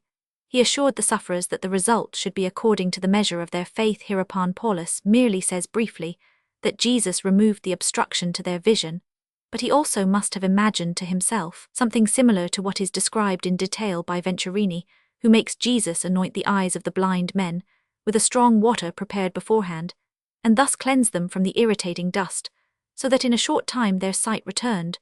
But this natural explanation has not the slightest root in the text, for neither can the faith required from the patient imply anything else than, as in all similar cases, trust in the miraculous power of Jesus, nor can the word he touched signify a surgical operation, but merely that touch which appears in so many of the evangelical curative miracles, whether as a sign or a conductor of the healing power of Jesus of further prescriptions for the completion of the cure. There is absolutely nothing it is not otherwise with the cure of the blind at Jericho, where moreover the 2 middle evangelists do not even mention the touching of the eyes. If then, according to the meaning of the narrators, the blind instantaneously receive their sight as a consequence of the simple word or touch of Jesus, there are the same difficulties to be encountered here as in the former case of the lepers, for a disease of the eyes, however slight, as it is only engendered gradually by the reiterated action of the disturbing cause, is still 445 less likely to disappear on a word or a touch. It requires very complicated treatment, partly surgical, partly medical, and this must be preeminently the case with blindness. Supposing it to be of a curable kind, how should we represent to ourselves the sudden restoration of vision to a blind eye by a word or a touch as purely miraculous and magical, that would be to give up thinking on the subject as magnetic. There is no precedent of magnetism having influence over a disease of this nature, or lastly as psychical. But blindness is something so independent of the mental life, so entirely corporeal, that the idea of its removal at all, still less of its sudden removal by means of a mental operation, is not to be entertained. We must therefore acknowledge that an historical conception of these narratives is more than merely difficult to us, and we proceed to inquire whether we cannot show it to be probable that legends of this kind should arise unhistorically. We have already quoted the passage in which, according to the first and third Gospels, Jesus, in reply to the messengers of the Baptist, who had to ask him whether he were the he that should come, appeals to his works. Now he here mentions in the very first place the cure of the blind, a significant proof that this particular miracle was expected from the Messiah, his words being taken from Romans 30:5, a prophecy interpreted messianically, and in a rabbinical passage above cited among the wonders which Jehovah is to perform in the messianic times. This is enumerated that he oculos secorum aperiat id quad, per illissum fecit. Now Elisha did not cure a positive blindness, but merely, on one occasion, opened the eyes of his servant to a perception of the supersensual world, and on another removed a blindness which had been inflicted on his enemies, in consequence of his prayer. 2 Kings Romans 620, that these deeds of Elisha were conceived, doubtless, with reference to the passage of Isaiah, as a real opening of the eyes of the blind is proved by the above rabbinical passage, and hence cures of the blind were expected from the Messiah. Now, if the Christian community, proceeding as it did from the bosom of Judaism, held Jesus to be the messianic personage, it must manifest the tendency to ascribe to him every messianic predicate, and therefore the one in question, the narrative of the cure of a blind man at Bethsaida, and that of the cure of a man that was deaf, and had an impediment in his speech, which are both peculiar to Mark. Romans 8 ff. Romans 7 ff., and which we shall therefore consider together, are the especial favourites of all rationalistic commentators, if they exclaim in the other evangelical narratives of cures the accessory circumstances by which the facts might be explained were but preserved as they are. Here we could prove historically that Jesus did not heal by his mere word, and profound investigators might discover the natural means by which 446 his cures were effected. 111, and in fact chiefly on the ground of these narratives, in connection with particular features in other parts of the second Gospel. Mark has of late been represented even by theologians who do not greatly favour this method of interpretation as the patron of the naturalistic system. In the 2 cures before us, it is at once a good augury for the rationalistic commentators that Jesus takes both the patients apart from the multitude for no other purpose, as they believe, than that of examining their condition medically and ascertaining whether it was susceptible of relief. Such an examination is, according to these commentators, intimated by the evangelist himself when he describes Jesus as putting his fingers into the ears of the deaf man, by which means he discovered that the deafness was curable, arising probably from the hardening of secretions in the ear, and hereupon, also with the finger, he removed the hindrance to hearing. Not only are the words "he put his fingers into his ears" interpreted as denoting a surgical operation, but the words "he touched his tongue" are supposed to imply that Jesus cut the ligament of the tongue in the degree necessary to restore the pliancy which the organ had lost. In like manner, in the case of the blind man, the words "when he had put his hands upon him" are explained as probably meaning that Jesus, by pressing the eyes of the patient, removed the crystalline lens which had become opaque. A further help to this mode of interpretation is found in the circumstance that both to the tongue of the man, who had an impediment in his speech, and to the eyes of the blind man Jesus applied spittle saliva, has in itself, particularly in the opinion of ancient physicians, 113, a salutary effect on the eyes, as however it in no case acts so rapidly as instantaneously to cure blindness and a defect in the organs of speech. It is conjectured with respect to both instances that Jesus used the saliva to moisten some medicament, probably a caustic powder, that the blind man only heard the spitting and saw nothing of the mixture of the medicaments, and that the deaf man, in accordance with the spirit of the age, gave little heed to the natural means, or that the legend did not preserve them in the narrative of the deaf man. The cure is simply stated, but that of the blind man is yet further distinguished by its representing the restoration of his sight, circumstantially as gradual. After Jesus had touched the eyes of the patient, as above mentioned, he asked him if he saw aught. Not at all, observes Paulus in the manner miracluica, who is sure of the result, but precisely in the manner of a physician who, after performing an operation, endeavors to ascertain if the patient is benefited. The blind man answers that he sees, but first indistinctly, so that men seem to him like trees. Here apparently the rationalistic commentator may triumphantly ask the orthodox one, if divine power for the working of cures stood at the command of Jesus, why did he not at once cure the blind man perfectly? If the disease presented an obstacle which he was not able to overcome, is it not clear from thence that his power was a finite, ordinarily human power? Jesus once more puts his hands on the eyes of the blind man in order to aid the effect of the first operation, and only then is the cure completed. 447. The complacency of the rationalistic commentators in these narratives of Mark is liable to be disturbed by the frigid observation that here also the circumstances which are requisite to render the natural explanation possible are not given by the evangelists themselves, but are interpolated by the said commentators, for in both cures Mark furnishes the saliva, only the efficacious powder is infused by Paulus and Venturini. It is they alone who make the introduction of the fingers into the ears, first a medical examination, and then an operation, and it is they alone who, contrary to the signification of language, explain the words to lay the hands upon the eyes, as implying a surgical operation on those organs. Again, the circumstance that Jesus takes the blind man aside is shown by the context, Romans 7, Romans 8, to have reference to the design of Jesus to keep the miraculous result a secret, not to the desire to be undisturbed in the application of natural means, so that all the supports of the rationalistic explanation sink beneath it, and the orthodox one may confront it anew. This regards the touch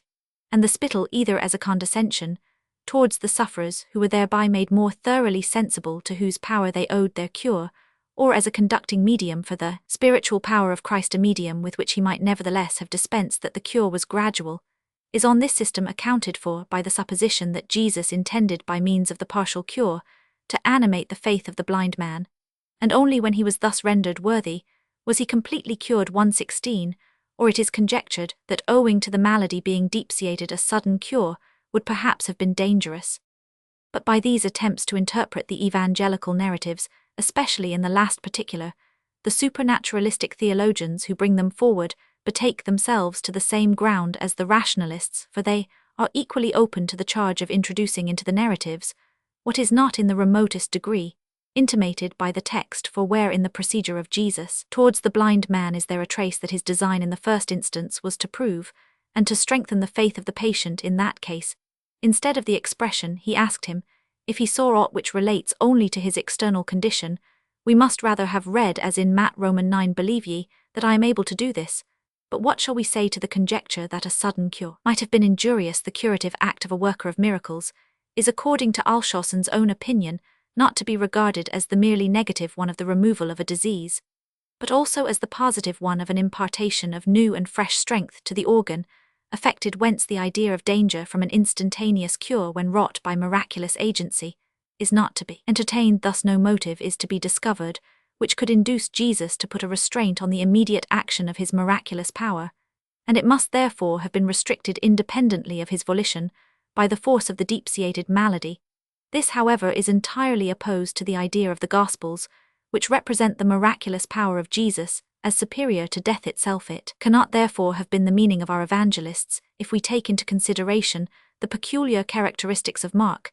As an author it will appear that his only aim is to give dramatic effect to the scene. Every sudden result is difficult to bring before the imagination. He who wishes to give to another a vivid idea of a rapid movement first goes through it slowly, and a quick result is perfectly conceivable only when the narrator has shown the process in detail. 448. Consequently, a writer whose object it is to assist as far as may be the imagination of his reader will, wherever it is possible, exhibit the propensity to render the immediate mediate, and when recording a sudden result still to bring forward the successive steps that led to it. So here Mark or his informant supposed that he was contributing greatly to the dramatic effect when he inserted between the blindness of the man and the entire restoration of his sight the partial cure, or the seeing men as trees. And every reader will say from his own feeling that this object is fully achieved, but herein, as others also have remarked, 119 Mark is so far from manifesting an inclination to the natural conception of such miracles, that he on the contrary not seldom labours to aggrandize the miracle, as we have partly seen in the case of the Gadarene, and shall yet have frequent reason to remark in a similar manner, may also be explained why Mark in these narratives, which are peculiar to him and elsewhere, also as in Romans 6, where he observes that the disciples anointed the sick with oil, mentions the application of external means and manifestations in miraculous cures, that these means, the saliva particularly, were not in the popular opinion of that age naturally efficacious causes of the cure. We may be convinced by the narrative concerning Vespasian, quoted above, as also by passages of Jewish and Roman authors, according to which saliva was believed to have a magical potency, especially against diseases of the eye. Hence, Alshausen perfectly reproduces the conception of that age, when he explains the touch saliva, and the like to be conductors of the superior power resident in the worker of miracles. We cannot indeed make this opinion ours unless with Alshausen we proceed upon the supposition of a parallelism between the miraculous power of Jesus and the agency of animal magnetism, a supposition which for the explanation of the miracles of Jesus, especially of the one before us, is inadequate, and therefore superfluous. Hence, we put this means merely to the account of the evangelist to him. Also we may then doubtless refer the taking aside of the blind man, the exaggerated description of the astonishment of the people Romans 7, and the strict prohibition to tell any man of the cure. This secrecy gave the affair a mysterious aspect, which, as we may gather from other passages, was pleasing to Mark. We have another trait belonging to the mysterious in the narratives of the cure of the deaf man, where Mark says, "And looking up to heaven he sighed." Romans 7. What cause was therefore sighing at that particular moment? Was it the misery of the human race? 121, which must have been long known to Jesus from many melancholy examples? Or shall we evade the difficulty by explaining the expression as implying nothing further than silent prayer or audible speech? 122. Whoever knows Mark will rather recognize the exaggerating narrator in the circumstance that he ascribes to Jesus a deep emotion on an occasion which could not indeed have excited it, but which being accompanied by it had a more mysterious appearance. But above all there appears to me to be an air of mystery in this, that Mark gives the authoritative word with which Jesus opened the ears of the deaf man in its original Syriac form, as on the resuscitation of the daughter of Jairus. This evangelist alone has the words Romans 5. It is indeed said that these expressions are anything rather than magical forms. 123.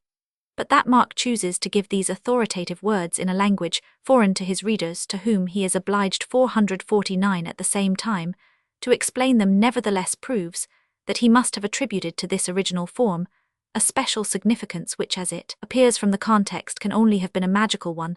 This inclination to the mysterious we may now retrospectively find indicated in the application of those outward means which have no relation to the result, for the mysterious consists precisely in the presentation of infinite power through a finite medium, in the combination of the strongest effect with apparently inefficacious means. If we have been unable to receive as historical the simple narrative given by all the synoptical writers of the cure of the blind man at Jericho, we are still less prepared to award this character to the mysterious description given by Mark alone of the cure of a blind man at Bethsaida, and we must regard it as a product of the legend, with more or less addition from the evangelical narrator. The same judgment must be pronounced on his narrative of the cure of the deaf man, who had an impediment in his speech, for together with the negative reasons already adduced against its historical credibility, there are not wanting positive causes for its mythical origin, since the prophecy relating to the messianic times, the ears of the deaf shall be unstopped, the tongue of the dumb shall sing. Issa Roman 35:6, was in existence, and according to Matt Roman 11, was interpreted literally. If the narratives of Mark, which we have just considered, seem at the first glance to be favorable to the natural explanation, the narrative of John chap Roman 9 must one would think be unfavorable and destructive to it, for here the question is not concerning a blind man whose malady, having originated accidentally, might be easier to remove, but concerning a man born blind. Nevertheless, as the expositors of this class are sharp-sighted, and do not soon lose courage, they are able even here to discover much in their favor. In the first place, they find that the condition of the patient is but vaguely described, however definite. The expression blind from his birth may seem to sound the statement of time, which this expression includes. Paulus it is true refrains from overthrowing, though his forbearance is unwilling, and in fact incomplete. Hence, he has the more urgent necessity for attempting to shake the statement as to quality is not to signify total blindness. And as Jesus tells the man to go to the pool of Siloam, not to get himself led thither, he must have still had some glimmering of eyesight, by means of which he could himself find the way thither. Still more help do the rationalistic commentators find for themselves in the mode of cure adopted by Jesus. He says beforehand Romans 5, he must work the works of him that sent him while it is day, for in the night no man can work a sufficient proof that he had not the idea of curing the blind man by a mere word, which he might just as well have uttered in the night, that, on the contrary, he intended to undertake a medical or surgical operation, for which certainly daylight was required. Further, the clay which Jesus made with his spittle, and with which he anointed the eyes of the blind man, is still more favourable to the natural explanation than the expression having spit in a former case, and hence it is a fertile source of questions and conjectures. Whence did John know that Jesus took nothing more than spittle and dust to make his eyes salve? Was he himself present? Or did he understand it merely from the narrative of the cured blind man? The latter could not, with his then weak glimmering of sight, correctly see what Jesus took. Perhaps Jesus, while he mixed a salve out of other ingredients, accidentally spat upon the ground, and the patient fell into the error of supposing that the spittle made part of the salve. Still more, while, or before Jesus put something on the eyes, did he not also remove something by extraction or friction or otherwise? 450. Effect a change in the state of these organs. This would be an essential fact, which might easily be mistaken by the blind man and the spectators for a merely accessory circumstance. Lastly, the washing in the pool of Siloam, which was prescribed to the patient, was perhaps continued many days, was a protracted cure by means of the bath, and the words he came seeing do not necessarily imply that he came thus after his first bath, but that at a convenient time after the completion of his cure, he came again seeing. But to begin at the beginning, the meaning here given to, and is too shallow, even for Venturini 125, and especially clashes with the context Romans 5, which throughout demands an interpretation of the words, with reference to the speedy departure of Jesus. As to the conjecture that the clay was made of medicinal ingredients of some kind or other, it is the more groundless, since it cannot be said here, as in the former case, that only so much is stated as the patient could learn by his hearing, or by a slight glimmering of light, for on this occasion Jesus undertook the cure not in private, but in the presence of his disciples. Concerning the further supposition of previous surgical operations, by which the anointing and washing alone mentioned in the text are reduced to mere accessories, nothing more is to be said than that by this example we may see how completely the spirit of natural explanation despises all restraints, not scrupling to pervert the clearest words of the text in support of its arbitrary combinations. Further, when, from the circumstance that Jesus ordered the blind man to go to the pool of Siloam, it is inferred that he must have had a share of light, we may remark in opposition to this, that Jesus merely told the patient whither he should go. How he was to go, whether alone or with a guide, he left to his own discretion. Lastly, when the closely connected words he went his way therefore and washed, and came seeing Romans 5 comp Romans 5, are stretched out into a process of cure lasting several weeks, it is just as if the words veni vidi vici were translated thus: after my arrival, I reconnoitred for several days, fought battles at suitable intervals, and finally remained conqueror. Thus here also the natural explanation will not serve us, and we have still before us the narrative of a man born blind, miraculously cured by Jesus. That the doubts already expressed as to the reality of the cures of the blind apply with increased force to the case of a man born blind is self-evident, and they are aided in this instance by certain special critical reasons. Not one of three first evangelists mentions this cure now, if in the formation of the apostolic tradition, and in the selection which it made from among the miracles of Jesus, any kind of reason was exercised, it must have taken the shape of the two following rules: first, to choose the greater miracles before those apparently less important, and, secondly, those with which edifying discourses were connected before those which were not. Thus distinguished, in the first respect, it is plain that the cure of a man blind from his birth, as the incomparably more difficult miracle, was by all means to be chosen rather than that of a man in whom blindness had supervened, and it is not to be conceived why, if Jesus really gave sight to a man born blind, nothing of this should have entered into the evangelical tradition, and from thence into the synoptical gospels. It is true that, with this consideration of the magnitude of the miracles, a regard to the edifying nature of the discourses connected with them might not seldom come into collision, so that a less striking but from the conversations which it caused a more instructive miracle might be preferred to one more striking, but presenting less of the 451 latter kind of interest. But the cure of the blind man in John is accompanied by very remarkable conversations, first of Jesus with the disciples, then of the cured man with the magistrates, and lastly of Jesus with the cured man, such as there is no trace of in the synoptical cures of the blind conversations, in which if not the entire course of the dialogue at least some aphoristic pearls, as Roman 5:539, were admirably suited to the purpose of three first evangelists. These writers, therefore, could not have failed to introduce the cure of the man born blind into their histories, instead of their less remarkable and less edifying cures of the blind, if the former had made a part of the evangelical tradition, whence they drew it might possibly have remained unknown to the general Christian tradition if it had taken place at a time, and under circumstances which did not favor its promulgation if it had been effected in a remote corner of the country without further witnesses. But Jesus performed this miracle in Jerusalem in the circle of his disciples. It made a great sensation in the city, and was highly offensive to the magistracy, hence the affair must have been known if it had really occurred. And as we do not find it in the common evangelical tradition, the suspicion arises that it perhaps never did occur.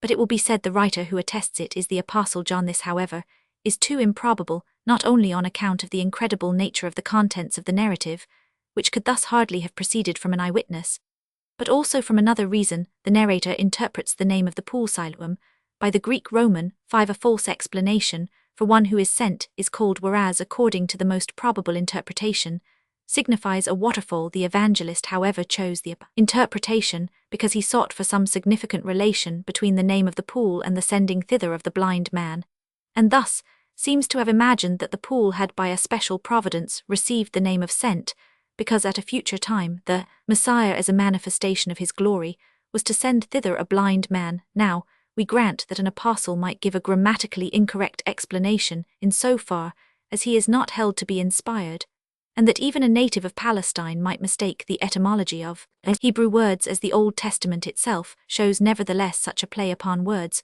looks more like the labored attempt of a writer remote from the event than of an eyewitness. The eyewitness would have had enough of important matters in the miracle which he had beheld, and the conversation to which he had listened. Only a remote narrator could fall into the triviality of trying to extort a significant meaning from the smallest accessory circumstance. Thalak and Luck are highly revolted by this allegory, which, as the latter expresses himself, approaches to absolute folly. Hence, they are unwilling to admit that it proceeded from John, and regard it as a gloss. As however all critical authorities, except one of minor importance, present this particular, such a position is sheer arbitrariness, and the only choice left us is either with Alshausen to edify ourselves by this interpretation as an apostolic one 129, or with the author of the Probabilia to number it among the indications that the fourth gospel had not an apostolic origin.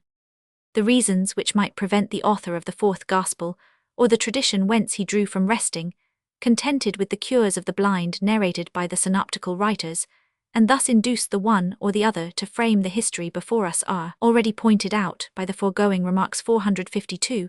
The observation has been already made by others that the fourth evangelist has fewer miracles than the synoptical writers, but that this deficiency in number is compensated by a superiority in magnitude. Thus, while the other evangelists have simple paralytics cured by Jesus, the fourth gospel has one who had been lame 38 years, while in the former Jesus resuscitates persons who had just expired. In the latter, he calls back to life one who had lain the grave 4 days, in whom therefore it might be presumed that decomposition had begun. And so here, instead of a cure of simple blindness, we have that of a man born blind, a heightening of the miracle altogether, suited to the apologetic and dogmatic tendency of this gospel. In what way the author or the particular tradition which he followed might be led to depict the various details of the narrative is easily seen. The act of spitting was common in magical cures of the eye's clay, was a ready substitute for an eye salve, and elsewhere occurs in magical proceedings. 132. The command to wash in the pool of Siloam may have been an imitation of Elisha's order that the leper Naaman should bathe 7 times in the river Jordan. The conversations connected with the cure partly proceed from the tendency of the Gospel of John, already remarked by Storr, namely, to attest and to render as authentic as possible both the cure of the man and the fact of his having been born blind, whence the repeated examination of the cured man, and even of his parents. Partly they turn upon the symbolical meaning of the expressions blind and seeing day and night, a meaning which it is true is not foreign to the synoptical writers, but which specifically belongs to the circle of images in favor with John. Cures of paralytics. Did Jesus regard diseases as punishments? An important feature in the history of the cure of the man born blind has been passed over, because it can only be properly estimated, in connection with a corresponding one, in the synoptical narratives of the cure of a paralytic Matt Roman 9, ff Mark Roman 2, ff Luke Roman 5 ff, which we have in the next place to consider here. Jesus first declares to the sick man, "Thy sins are forgiven thee," and then, as a proof that he had authority to forgive sins, he cures him. It is impossible not to perceive in this a reference to the Jewish opinion that any evil befalling an individual, and especially disease, was a punishment of his sins, an opinion which presented in its main elements in the Old Testament, Lev Roman 26, ff Deut Roman 28, ff 2, Cron Roman 21:18 f, was expressed in the most definite manner by the later Jews. Had we possessed that synoptical narrative, only we must have believed that Jesus shared the opinion of his contemporary fellow countrymen on this subject, since he proves his authority to forgive sins as the cause of disease by an example of his power to cure disease, the consequence of sin. But it is said there are other passages where Jesus directly contradicts this Jewish opinion, whence it follows that what he then says to the paralytic was a mere accommodation to the ideas of the sick man, intended to promote his cure. The principal passage commonly adduced in support of this position is the introduction to the history of the man born blind, which was last considered 453 John Roman 93. Here the disciples, seeing on the road the man whom they knew to have been blind from his birth, put to Jesus the question whether his blindness was the consequence of his own sins or of those of his parents. The case was a peculiarly difficult one on the Jewish theory of retribution, with respect to diseases which attach themselves to a man in his course through life. An observer who has once taken a certain bias may easily discover or assume some peculiar delinquencies on the part of this man as their cause with respect to inborn diseases. On the contrary, though the Old Hebraic opinion Exod Roman 20, Deut Roman 5:2, Sam Roman 3, it is true presented the explanation that by these the sins of the fathers were visited on their posterity, yet, as for human regulations, the Mosaic law itself ordained that each should suffer for his own sins alone, Deut Roman 24:2, Kings Roman 14, and as also in relation to the penal justice of the divine being the prophets predicted a similar dispensation, Jer Roman 31, Ezek Roman 18 f. Rabbinical acumen resorted to the expedient of supposing that men so afflicted might probably have sinned in their mother's womb 135, and this was doubtless the notion which the disciples had in view in their question. Roman 5, Jesus says in answer that neither for his own sin nor for that of his parents did this man come into the world blind, but in order that by the cure which he as the Messiah would effect in him, he might be an instrument in manifesting the miraculous power of God. This is generally understood as if Jesus repudiated the whole opinion that disease and other evils were essentially punishments of sin. But the words of Jesus are expressly limited to the case before him. He simply says that this particular misfortune had its foundation not in the guilt of the individual, but in higher providential designs, the supposition that his expressions had a more general sense, and included a repudiation of the entire Jewish opinion, could only be warranted by other more decided declarations from him to that effect. As on the contrary, according to the above observations, a narrative is found in the synoptical Gospels, which simply interpreted implies the concurrence of Jesus in the prevalent opinion. The question arises which is easier to regard the expression of Jesus in the synoptical narratives as an accommodation, or that in John as having relation solely to the case immediately before him, a question which will be decided in favor of the latter alternative by everyone who on the one hand knows the difficulties attending the hypothesis of accommodation as applied to the expressions of Jesus in the Gospels, and on the other is clear-sighted enough to perceive that in the passage in question in the fourth Gospel, there is not the slightest intimation that the declaration of Jesus had a more general meaning. It is true that according to correct principles of interpretation, one evangelist ought not to be explained immediately by another, and in the present case it is very possible that, while the synoptical writers ascribe to Jesus the common opinion of his age, the more highly cultivated author of the fourth Gospel may make him reject it, but that he also confined the rejection of the current opinion on the part of Jesus to that single case, is proved by the manner in which he represents Jesus as speaking on another occasion, when namely Jesus says to the man who had been lame 38 years, John Roman 5, and had just been cured, Roman 5, sin, no more lest a worse thing come unto thee. This is equivalent to his saying to the paralytic, whom he was about to cure 454, thy sins are forgiven thee. In the one case disease is removed, in the other threatened, as a punishment of sin.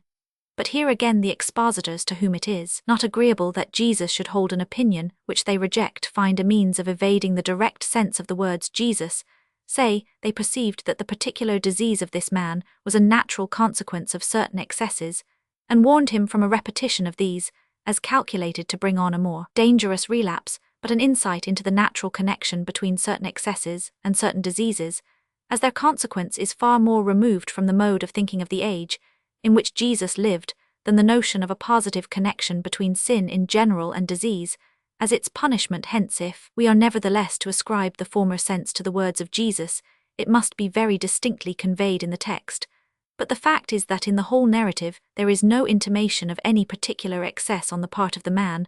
The words relate only to sin in general, and to supply a conversation of Jesus with the sick man, in which he is supposed to have acquainted the former with the connection between his sufferings and a particular sin. 137 is the most arbitrary fiction. What exposition for the sake of evading a result, which is dogmatically unwelcome, to extend the one passage John Roman 9 to a generality of meaning, not really belonging to it, to elude the other Matt Roman 9 by the hypothesis of accommodation, and forcibly to affix to a third John Roman 5 a modern idea, whereas if the first passage be only permitted to say no more, then it actually says the direct meaning of the other two may remain unviolated.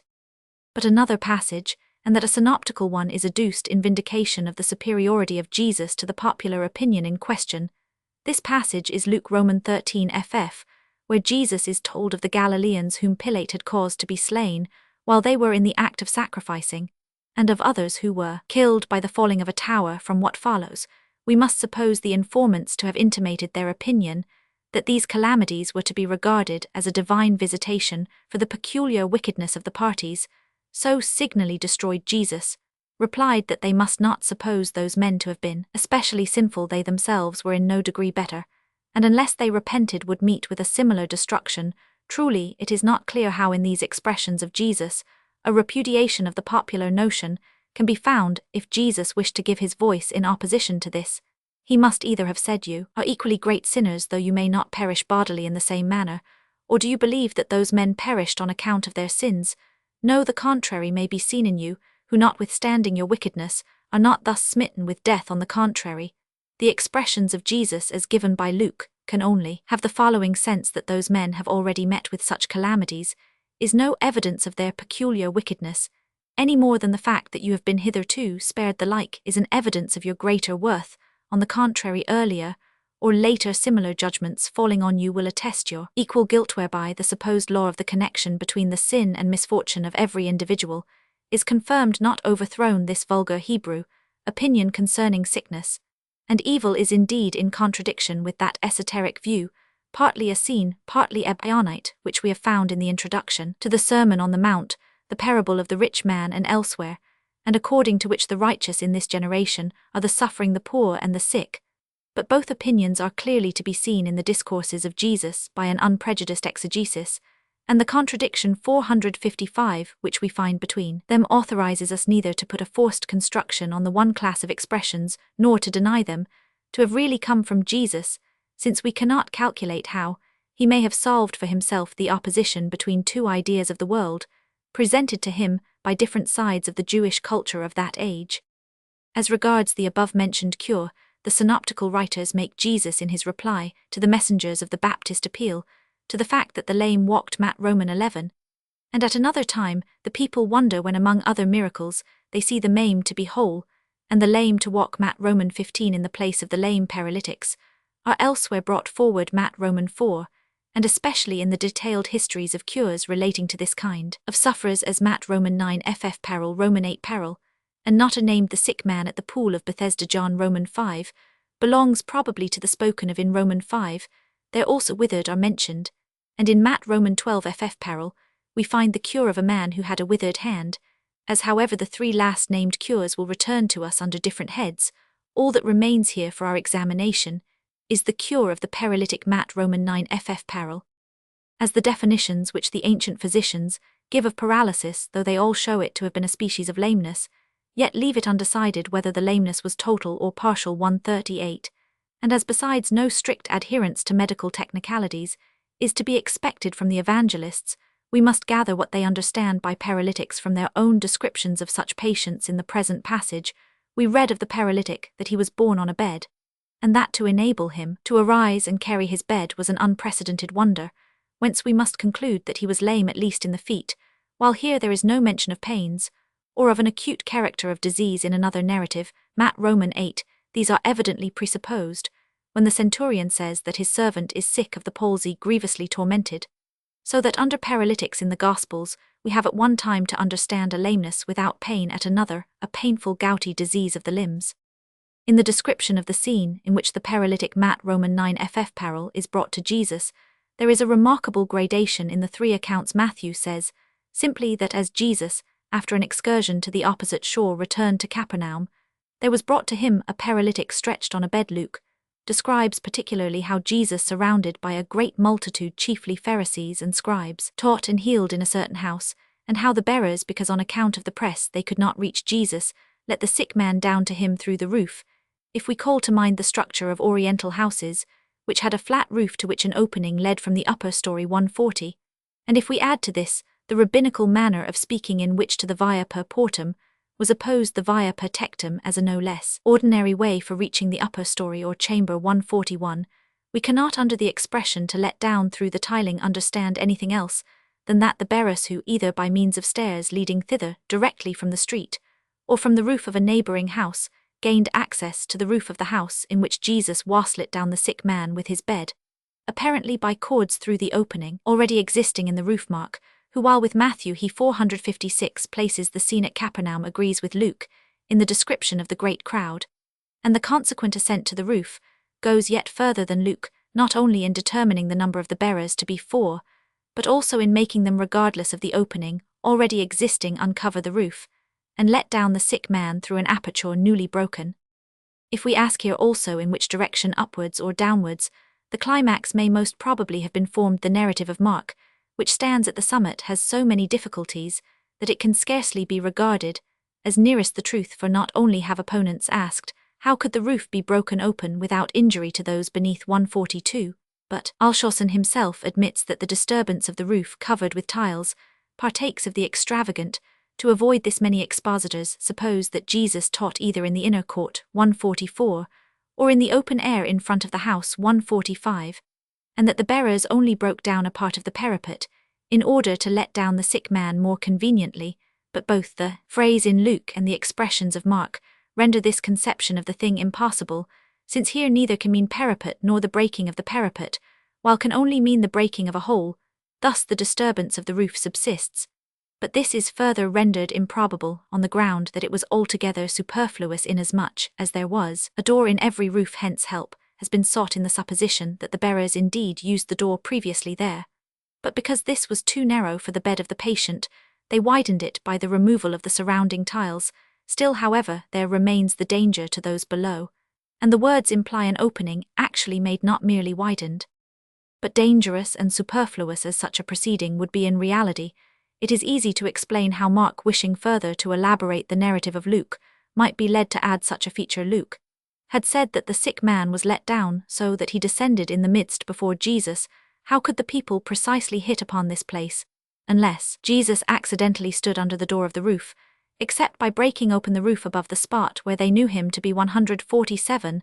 This trait Mark the more gladly seized, because it was adapted to place in the strongest light the zeal which confidence in Jesus infused into the people, and which was to be daunted by no labour. This last interest seems to be the key also to Luke's departure from Matthew. In Matthew, who makes the bearers bring the paralytic to Jesus in the ordinary way, doubtless regarding the laborious conveyance of the sick man on his bed as itself a proof of their faith, it is yet less evident wherein Jesus sees their faith. If the original form of the history was that in which it appears in the first gospel, the temptation might easily arise to make the bearers devise a more conspicuous means of evincing their faith, which, since the scene was already described as happening in a great crowd, might appear to be most suitably found in the uncommon way in which they contrived to bring their sick man to Jesus. But even the account of Matthew we cannot regard as a true narrative of a fact. It has indeed been attempted to represent the result as a natural one, 457, by explaining the state of the man to be a nervous weakness, the worst symptom of which was the idea of the sick man that his disease must continue as a punishment. Of his sin 148 reference has been made to analogous cases of a rapid psychical cure of lameness 149, and a subsequent use of long-continued curative means has been supposed, but the first and last expedients are purely arbitrary, and if in the alleged analogies there may be some truth, yet it is always incomparably more probable that histories of cures of the lame and paralytic in accordance with messianic expectation should be formed by the legend than that they should really have happened in the passage of Isaiah, already quoted Romans 35. It was promised in relation to the messianic time, "Then shall the lame man leap as a hart," and in the same connection Romans 5 the prophet addresses to the feeble knees the exhortation "Be strong," which with the accompanying particulars must have been understood literally of a miracle, to be expected from the Messiah, since Jesus, as we have already mentioned among other proofs, that he was the adduced this the lame walk. Involuntary cures. Occasionally in their general statements concerning the curative power of Jesus, the synoptical writers remark that all kinds of sick people only sought to touch Jesus, or to lay hold on the hem of his garment, in order to be healed, and that immediately on this slight contact a cure actually followed. Matt Roman 14 Mark Roman 3 Roman 6 Luke Roman 6. In these cases Jesus operated not, as we have hitherto always seen, with a precise aim towards any particular sufferer, but on entire masses without taking special notice of each individual. His power of healing appears not here as elsewhere to reside in his will, but in his body and its coverings. He does not by his own voluntary act dispense its virtues, but is subject to have them drawn from him without his consent. Of this species of cure again, a detailed example is preserved to us in the history of the woman who had an issue of blood, which all the synoptical writers give and interweave in a peculiar manner with the history of the resuscitation of the daughter of Jairus, making Jesus cure the woman on his way to the ruler's house. Matt Roman 9 ff Mark Roman 5 ff Luke Roman 8 ff. On comparing the account of the incident in the several evangelists, we might in this instance be tempted to regard that of Luke as the original, because it seems to offer an explanation of the uniform connection of the two histories, as namely the duration of the woman's sufferings is fixed by all the narrators at 12 years, so Luke, whom Mark follows, gives 12 years also as the age of the daughter of Jairus, a numerical similarity, which might be a sufficient inducement to associate the two histories in the evangelical tradition. But this reason is far too isolated by itself to warrant a decision which can only proceed from a thorough comparison of the three narratives in their various details. Matthew describes the woman simply, as which signifies that she had for 12 years been subject to an important loss of blood, probably in the form of excessive menstruation. 458 Luke, the reputed physician, shows himself here in no degree favorable to his professional brethren, for he adds that the woman had spent all her living on physicians without obtaining any help from them. Mark, yet more unfavorable, says that she had suffered many things of many physicians, and was nothing bettered, but rather grew worse. Those who surround Jesus when the woman approaches him are, according to Matthew, his disciples, according to Mark, and Luke, a thronging multitude. After all, the narrators have described how the woman, as timid as she was believing, came behind Jesus and touched the hem of his garment. Mark and Luke state that she was immediately healed, but that Jesus, being conscious of the egress of curative power, asked, "Who touched me?" The disciples, astonished, ask in return how he can distinguish a single touch amidst so general a thronging and pressure of the crowd. According to Luke, he persists in his assertion. According to Mark, he looks inquiringly around him in order to discover the party who had touched him. Then, according to both these evangelists, woman approaches trembling, falls at his feet, and confesses all, whereupon Jesus gives her the tranquilizing assurance that her faith has made her whole. Matthew has not this complex train of circumstances. He merely states that after the touch Jesus looked round, discovered the woman, and announced to her that her faith had wrought her cure. This difference is an important one, and we need not greatly wonder that it induced Strauss to suppose two separate cures of women, afflicted in the same manner, to this expedient. He was yet more decidedly determined by the still wider divergencies in the narrative of the resuscitation of the daughter of Jairus, a narrative which is interlaced with the one before us. It is, however, this very interlacement which renders it totally impossible to imagine that Jesus twice, on both occasions, when he was on his way to restore to life the daughter of a Jewish ruler, cured a woman who had had an issue of blood 12 years, while on this consideration criticism has long ago decided for the singleness of the fact on which the narratives are founded. It has at the same time given the preference to those of Mark and Luke as the most vivid and circumstantial. But in the first place, if it be admitted that Mark's addition but rather grew worse is merely a finishing touch from his own imagination to the expression neither could be healed of any which he found in Luke, there seems to be the same reason for regarding this particular of Luke's as an inference of his own, by which he has amplified the simple statement, which Matthew gives without any addition: if the woman had been ill 12 years, she must, it was thought during that period, have frequently had recourse to physicians, and as when contrasted with the inefficiency of the physicians, the miraculous power of Jesus, which instantaneously wrought a cure, appeared in all the more brilliant a light, so in the legend, or in the imagination of the narrators, there grew up these additions.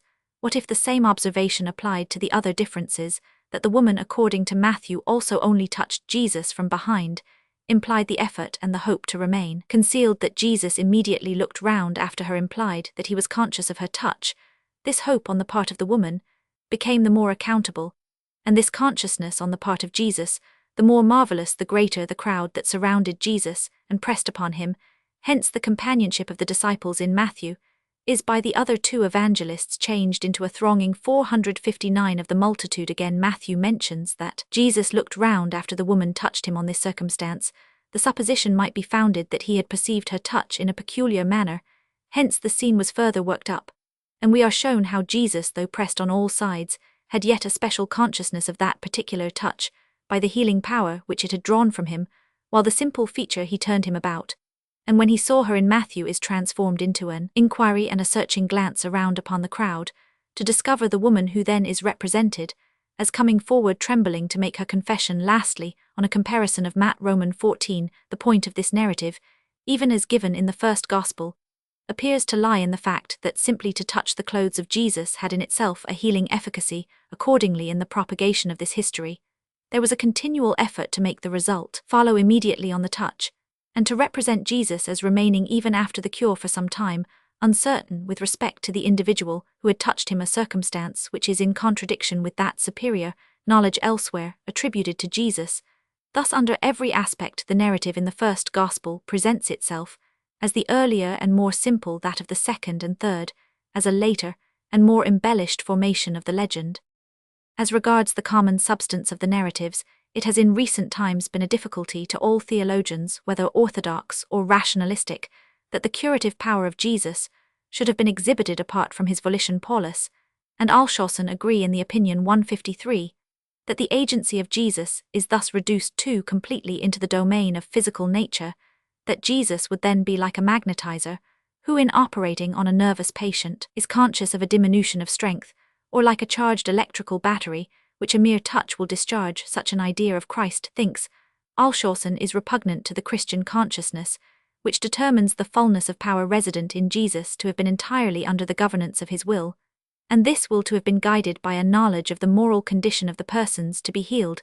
It is therefore supposed that Jesus fully recognized the woman even without seeing her, and considering that she might be spiritually won over to him by this bodily succor, he consciously communicated to her an influx of his curative power. But in order to put an end to her false shame, and constrain her to a confession, he behaved as if he knew not who had touched him. But the Christian consciousness in cases of this kind means nothing else than the advanced religious culture of our age, which cannot appropriate the antiquated ideas of the Bible now.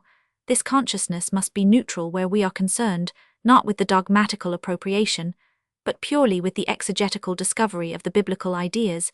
The interference of this alleged Christian consciousness is the secret of the majority of exegetical errors, and in the present instance, it has led the above-named commentators astray from the evident sense of the text. For the question of Jesus in both the more detailed narratives, who touch me, repeated, as it is in Luke, and strengthened, as it is in Mark, by a searching glance around, has the appearance of being meant thoroughly in earnest, and indeed it is the object of these two evangelists to place the miraculous nature of the curative power of Jesus in a particularly clear light, by showing that the mere touching of his clothes, accompanied by faith, no previous knowledge on his part of the person who touched, nor so much as a word 460 from him being requisite, was sufficient to obtain a cure. Nay, even originally, in the more concise account of Matthew, the expressions having come behind him, she touched, and he turned him about. And when he saw her clearly imply that Jesus knew the woman only after she had touched him, if then it is not to be proved that Jesus had a knowledge of the woman previous to her cure and a special will to heal her, nothing remains for those who will not admit an involuntary exhibition of curative power in Jesus, but to suppose in him a constant general will to cure, with which it was only necessary that faith on the part of the diseased person should concur in order to produce an actual cure, but that notwithstanding the absence of a special direction of the will to the cure of this woman on the part of Jesus, she was restored to health simply by her faith, without even touching his clothes, is assuredly not the idea of the evangelists. On the contrary, it is their intention to substitute for an individual act of the will on the part of Jesus the touch on the part of the sick person.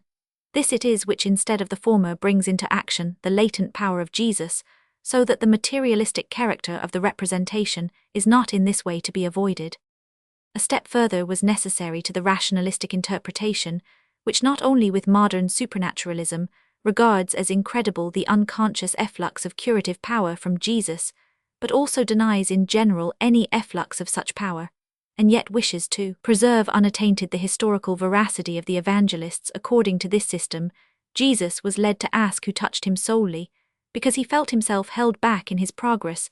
The assertion that consciousness of a departure of power was the cause of his question is a mere inference of the two narrators, of whom the one Mark actually gives it as his own observation, and it is only Luke who incorporates it with the question of Jesus. The cure of the woman was effected by means of her exalted confidence, in consequence of which, when she touched the hem of Jesus, she was seized with a violent shuddering in her whole nervous system, which probably caused a sudden contraction of the relaxed vessels at the first moment. She could only believe, not certainly know, that she was cured, and only by degrees, probably after the use of means recommended to her by Jesus, did the malady entirely cease. But who can represent to himself the timid touch of a sick woman whose design was to remain concealed, and whose faith rendered her certain of obtaining cure by the slightest touch, as a grasp which arrested the progress of Jesus pressed upon, as he was, according to Mark and Luke, by the crowd further? What a vast conception of the power of confidence is demanded by the opinion that it healed a disease of 12 years' duration without the concurrence of any real force on the part of Jesus. Lastly, if the evangelists are supposed to have put into the mouth of Jesus an inference of their own that healing efficacy had gone out of him, if they are supposed to have described a gradual cure as an instantaneous one, then, with the renunciation of these particulars, all warrant for the historical reality of the entire narrative falls to the ground, and at the same time all necessity for troubling ourselves with the natural interpretation. In fact, if we only examine the narrative before us somewhat more closely, and compare it with kindred anecdotes, we cannot remain in doubt as to its proper character, as here, and in some other passages, it is narrated of Jesus that the sick were cured by the bare touch of his clothes. So in the Acts we 461 are told that the handkerchiefs and aprons of Paul cured all kinds of sick persons to whom they were applied, Roman 19f, and that the very shadow of Peter was believed to have the same efficacy, Roman 5, while the apocryphal Gospels represent a mass of cures to have been wrought by means of the swaddling bands of the infant Jesus, and the water in which he was washed. In reading these last histories, every one knows that he is in the realm of fiction and legend, but wherein are the cures wrought by the pocket handkerchiefs of Paul to be distinguished from those wrought by the swaddling bands of Jesus, unless it be that the latter proceeded from a child, the former from a man? It is certain that if the story relative to Paul were not found in a canonical book, every one would deem it fabulous, and yet the credibility of the narratives should not be concluded from the assumed origin of the book which contains them, but on the contrary our judgment of the book must be founded on the nature of its particular narratives. But again, between these cures by the pocket handkerchiefs and those by the touch of the hem of the garment, there is no essential distinction. In both cases, we have the contact of objects which are in a merely external connection with the worker of the miracle, with the single difference that this connection is with regard to the pocket handkerchiefs, an interrupted one with regard to the clothes. A continuous one in both cases again results, which even according to the orthodox view, are only derived from the spiritual nature of the men in question, and are to be regarded as acts of their will in virtue of its union with the divine, are reduced to physical effects, and effluxes. The subject thus descends from the religious and theological sphere to the natural and physical, because a man with a power of healing resident in his body and floating as an atmosphere around him would belong to the objects of natural science and not of religion. But natural science is not able to accredit such a healing power by sure analogies or clear definitions. Hence these cures, being driven from the objective to the subjective region, must receive their explanation from psychology. Now psychology, taking into account the power of imagination and of faith, will certainly allow the possibility that without a real curative power in the reputed miracle occur solely by the strong confidence of the diseased person that he possesses this power, bodily maladies, which have a close connection with the nervous system, may be cured. But when we seek for historical vouchers for this possibility, criticism, which must here be called to aid, will soon show that a far greater number of such cures has been invented by the faith of others than has been performed by the parties alleged to be concerned. Thus it is in itself by no means impossible that through strong faith in the healing power residing even in the clothes and handkerchiefs of Jesus and the apostles, many sick persons on touching these articles were conscious of real benefit. But it is at least equally probable that only after the death of these men, when their fame in the church was ever on the increase, anecdotes of this kind were believingly narrated, and it depends on the nature of the accounts for which of the two alternatives we are to decide in the general statement in the Gospels, and the Acts which speak of whole masses having been cured. In the above way, this accumulation at any rate is traditional as to the detailed history which we have been examining in its representation, that the woman had suffered 12 years from a very obstinate disease, and one the least susceptible of merely psychical influence, and that the cure was performed by power consciously emitted from Jesus, instead of by the imagination of the patient. So large a portion betrays itself to be mythical, that we can no longer discern any historical elements, and must regard the whole as legendary. 462. It is not difficult to see what might give rise to this branch of the evangelical miraculous legend, in distinction from others the faith of the popular mind, dependent on the senses, and incapable of apprehending the divine through the medium of thought alone, strives perpetually to draw it down into material existence. Hence, according to a later opinion, the saint must continue to work miracles when his bones are distributed as relics, and the body of Christ must be present. The transubstantiated host, hence also according to an idea developed much earlier, the curative power of the men celebrated in the New Testament must be attached to their body, and its coverings. The less the Church retained of the words of Jesus, the more tenaciously she clung to the efficacy of his mantle, and the further she was removed from the free spiritual energy of the Apostle Paul, the more consolatory was the idea of carrying home his curative energy in a pocket handkerchief. Cures at a distance. The cures performed at a distance are, properly speaking, the opposite of these involuntary cures. The latter are effected by mere corporeal contact, without a special act of the will; the former solely by the act of the will without corporeal contact, or even local proximity.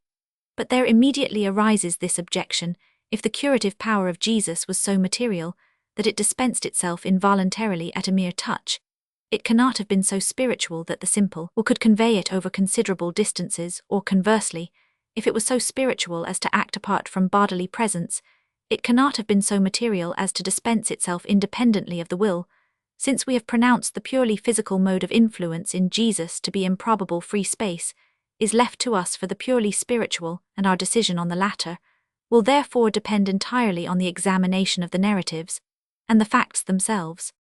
As proofs that the curative power of Jesus acted thus at a distance, Matthew and Luke narrate to us the cure of the sick servant of a centurion at Capernaum, John that of the son of a nobleman at the same place, Matt Roman 8 ff, Luke Roman 7 ff, John Roman 4 ff, and again Matthew Roman 15 ff, and Mark Roman 7 ff, that of the daughter of the Canaanitish woman. Of these examples, as in the summary narration of the last, there is nothing peculiar we have here to consider the two first. Only the common opinion is that Matthew and Luke do indeed narrate the same fact, but John one distinct from this, since his narrative differs from that of the two others in the following particulars.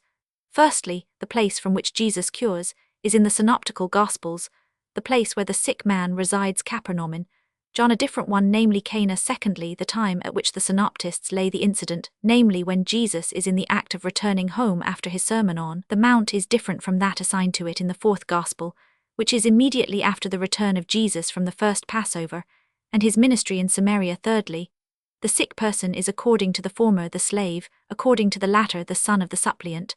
But the most important divergencies are those which relate fourthly to the suppliant himself, for in the first and third Gospels he is a military person, and in the fourth a person in office at court, according to the former Matt Roman 5 ff, a Gentile according to the latter, without doubt a Jew. Above all, the synoptists make Jesus eulogize him as a pattern 463 of the most fervent humble faith, because in the conviction that Jesus could cure at a distance, he prevented him from going to his house, whereas in John, on the contrary, he is blamed for his weak faith, which required signs and wonders, because he thought the presence of Jesus in his house necessary for the purpose of the cure. These divergencies are certainly important enough to be a reason with those who regard them from a certain point of view for maintaining the distinction of the fact lying at the foundation of the synoptical narratives from that reported by John. Only this accuracy of discrimination must be carried throughout, and the diversities between the two synoptical narratives themselves must not be overlooked. First, even in the designation of the person of the patient, they are not perfectly in unison. Luke calls him a servant who was dear to the centurion in Matthew.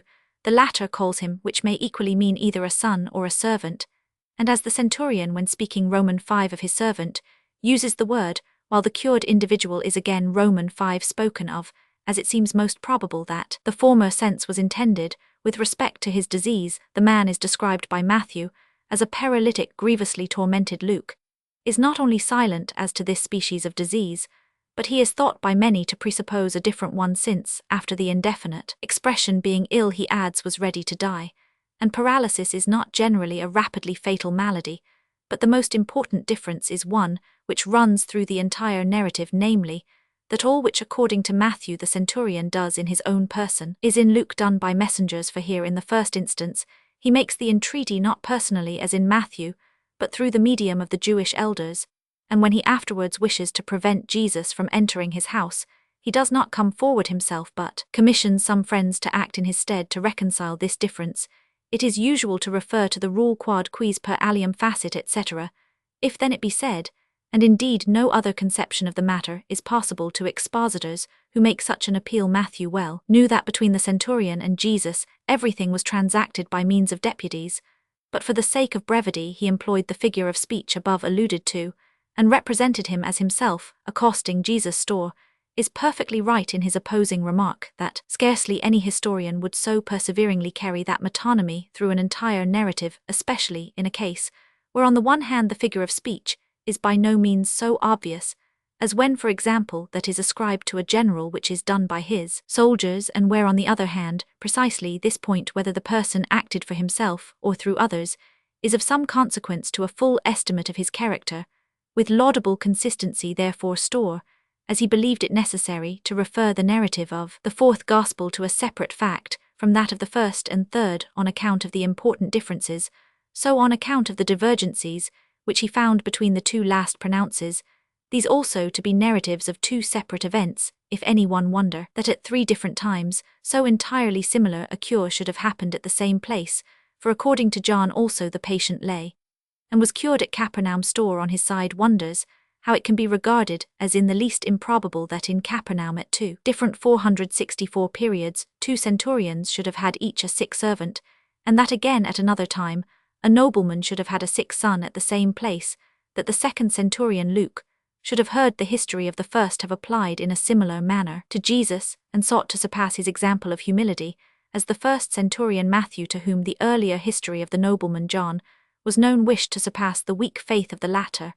And lastly, that Jesus cured all the 3 patients in the same manner at a distance, but the incident of a distinguished official person applying to Jesus to cure a dependent or relative, and of Jesus at a distance operating on the latter in such a manner that about the time in which Jesus pronounced the curative word the patient at home recovered is so singular in its kind that a 3-fold repetition of it may be regarded as impossible, and even the supposition that it occurred twice only has difficulties. Hence, it is our task to ascertain whether the 3 narratives may not be traced to a single root. Now the narrative of the 4th evangelist, which is most generally held to be distinct, has not only an affinity with the synoptical narratives in the outline already given, but in many remarkable details, either one or the other of the synoptists agrees more closely with John than with his fellow synoptist. Thus, while in designating the patient as Matthew may be held to accord with the of John, at least as probably as with the of Luke, Matthew and John decidedly agree in this, that, according to both, the functionary at Capernaum applies in his own person to Jesus, and not as in Luke by deputies. On the other hand, the account of John agrees with that of Luke in its description of the state of the patient. In neither is there any mention of the paralysis of which Matthew speaks, but the patient is described as near death in Luke, by the words in John, by an addition to which it is incidentally implied in the latter Roman 5, that the disease was accompanied by a fever in the account of the manner in which Jesus effected the cure of the patient, and in which his cure was made known. John stands again on the side of Matthew, in opposition to Luke, while namely the latter has not an express assurance on the part of Jesus that the servant was healed. The two former make him say to the officer, in very similar terms, the one, go thy way, and as thou hast believed, so shall it be done unto thee. The other, go thy way, thy son liveth. And the conclusion of Matthew also has, at least in its form, more resemblance to the statement of John that by subsequent inquiry, the father ascertained it to be at the same hour in which Jesus had spoken the word, that his son had begun to amend, than to the statement of Luke, that the messengers when they returned found the sick man restored to health. In another point of this conclusion, however, the agreement with John is transferred from Matthew again to Luke. In both Luke and John, namely a kind of embassy is spoken of which, towards the close of the narrative, comes out of the house of the officer. In the former, it consists of the centurion's friends whose errand it is to dissuade Jesus from giving himself unnecessary trouble. In the latter, of servants who rejoicingly meet their master and bring him the news of his son's recovery unquestionably. Where three narratives are so thoroughly entwined with each other as these, we ought not merely to pronounce two of them identical and allow one to stand distinct fact, but must rather either distinguish all or blend all into one. The latter course was adopted by Semler after older examples 160-465, and Tholuck has at least declared it possible, but with such expositors, the next object is so to explain the divergencies of the three narratives that no one of the evangelists may seem to have said anything false with respect to the rank of the applicant. They make the in John a military officer, for whom the of the two others would only be a more specific designation as regards the main point, however, namely the conduct of the applicant. It is thought that the different narrators may have represented the event in different periods of its progress. That is, John may have given the earlier circumstance that Jesus complained of the originally weak faith of the suppliant, the synoptists only the later that he praised its rapid growth. We have already shown how it has been supposed possible in a yet easier manner to adjust the chief difference between the two synoptical accounts relative to the mediate or immediate entreaty. But this effort to explain the contradictions between the three narratives in a favorable manner is altogether vain. There still subsist these difficulties. The synoptists thought of the applicant as a centurion, the fourth evangelist as a courtier, the former as strong, the latter as weak in faith. John and Matthew imagined that he applied in his own person to Jesus. Luke, that out of modesty he sent deputies, which then represents the fact in the right way, which in the wrong, if we take first the two synoptists by themselves expositors, with one voice declare that Luke gives the more correct account. First of all, it is thought improbable that the patient should have been, as Matthew says, a paralytic, since in the case of a disease so seldom fatal, the modest centurion would scarcely have met Jesus to implore his aid immediately on his entrance into the city. 162, as if a very painful disease such as is described by Matthew did not render desirable the quickest help, and as if there were any want of modesty in asking Jesus, before he reached home, to utter a healing word. Rather, the contrary relation between Matthew and Luke seems probable from the observation that the miracle, and consequently also the disease of the person cured miraculously, is never diminished in tradition, but always exaggerated. Hence the tormented paralytic would more probably be heightened into one ready to die than the latter, reduced to a mere sufferer. But especially the double message in Luke is, according to Schleiermacher, a feature very unlikely to have been invented, how if on the contrary it very plainly manifested itself to be an invention, while in Matthew the centurion on the offer of Jesus to accompany him seeks to prevent him by the objection, Lord, I am not worthy that thou shouldest come under my roof. In Luke he adds, by the mouth of his messenger, wherefore neither thought I myself worthy to come unto thee, by which we plainly discover the conclusion on which the second embassy was founded. If the man declared himself unworthy that Jesus should come to him, he cannot, it was thought, have held himself worthy to come to Jesus, an exaggeration of his humility, by which the narrative of Luke again betrays its secondary character. The first embassy seems to have originated in the desire to introduce a previous recommendation of the centurion as a motive for the promptitude with which Jesus offered to enter the house of a Gentile. The Jewish elders, after having informed Jesus of the case of disease, add that he was worthy for whom he should do this, for he loveth our nation, and has built us a synagogue, a recommendation, the tenor of which is not unlike what Luke Acts Roman 10 makes the 466 messengers of Cornelius say to Peter to induce him to return with them, namely that the centurion was a just man, and one that feareth God, and in good report among all the nation of the Jews, that the double embassy cannot have been original, appears the most clearly from the fact that by it the narrative of Luke loses all coherence in Matthew. All hangs well together. The centurion first describes to Jesus the state of the sufferer, and either leaves it to Jesus to decide what he shall next do, or before he prefers his request, Jesus anticipates him by the offer to go to his house, which the centurion declines in the manner stated. Compare with this his strange conduct in Luke. He first sends to Jesus by the Jewish elders, request that he will come and heal his servant, but when Jesus is actually coming repents that he has occasioned him to do so, and asks only for a miraculous word from Jesus. The supposition that the first request proceeded solely from the elders, and not from the centurion 163 runs counter to the express words of the evangelist, who by the expressions he sent the elders beseeching him, represents the prayer as coming from the centurion himself, and that the latter by the word meant only that Jesus should come into the neighborhood of his house. But when he saw that Jesus intended actually to enter his house, declined this, as too great a favor, as too absurd a demeanor to attribute to a man who otherwise appears sensible, and of whom for this reason so capricious a change of mind, as is implied in the text of Luke, was still less to be expected. The whole difficulty would have been avoided if Luke had put into the mouth of the first messengers, as Matthew in that of the centurion, only the entreaty direct or indirect for a cure in general, and then after Jesus had offered to go to the house where the patient lay had attributed to the same messengers the modest rejection of this offer. But on the one hand, he thought it requisite to furnish a motive for the resolution of Jesus to go into the Gentiles' house, and on the other, tradition presented him with a deprecation of this personal trouble on the part of Jesus. He was unable to attribute the prayer and the deprecation to the same persons, and he was therefore obliged to contrive a second embassy hereby. However, the contradiction was only apparently avoided, since both embassies are sent by the centurion. Perhaps also the centurion, who was unwilling that Jesus should take the trouble to enter his house, reminded Luke of the messenger, who warned Jairus not to trouble the master to enter his house likewise, after an entreaty that he would come into the house. And as the messenger says to Jairus according to him, and Mark, trouble not the master, Luke Roman 8, so here he puts into the mouth of the second envoys the words, Lord, trouble not thyself, although such an order has a reason only in the case of Jairus, in whose house the state of things had been changed, since the first summons by the death of his daughter, and none at all in that of the centurion, whose servant still remained in the same state.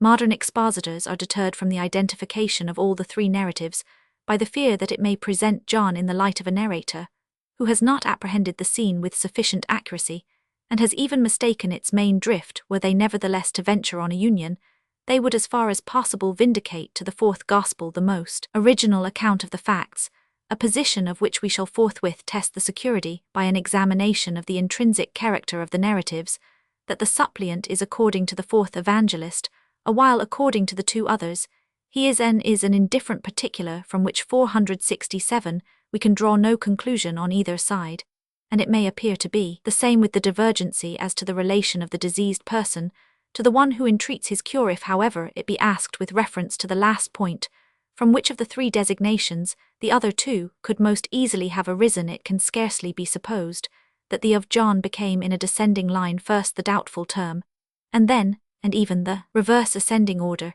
is here less probable than the intermediate alternative, that out of the ambiguous there branched off in one direction the sense of servant as in Luke, in the other of son as in John.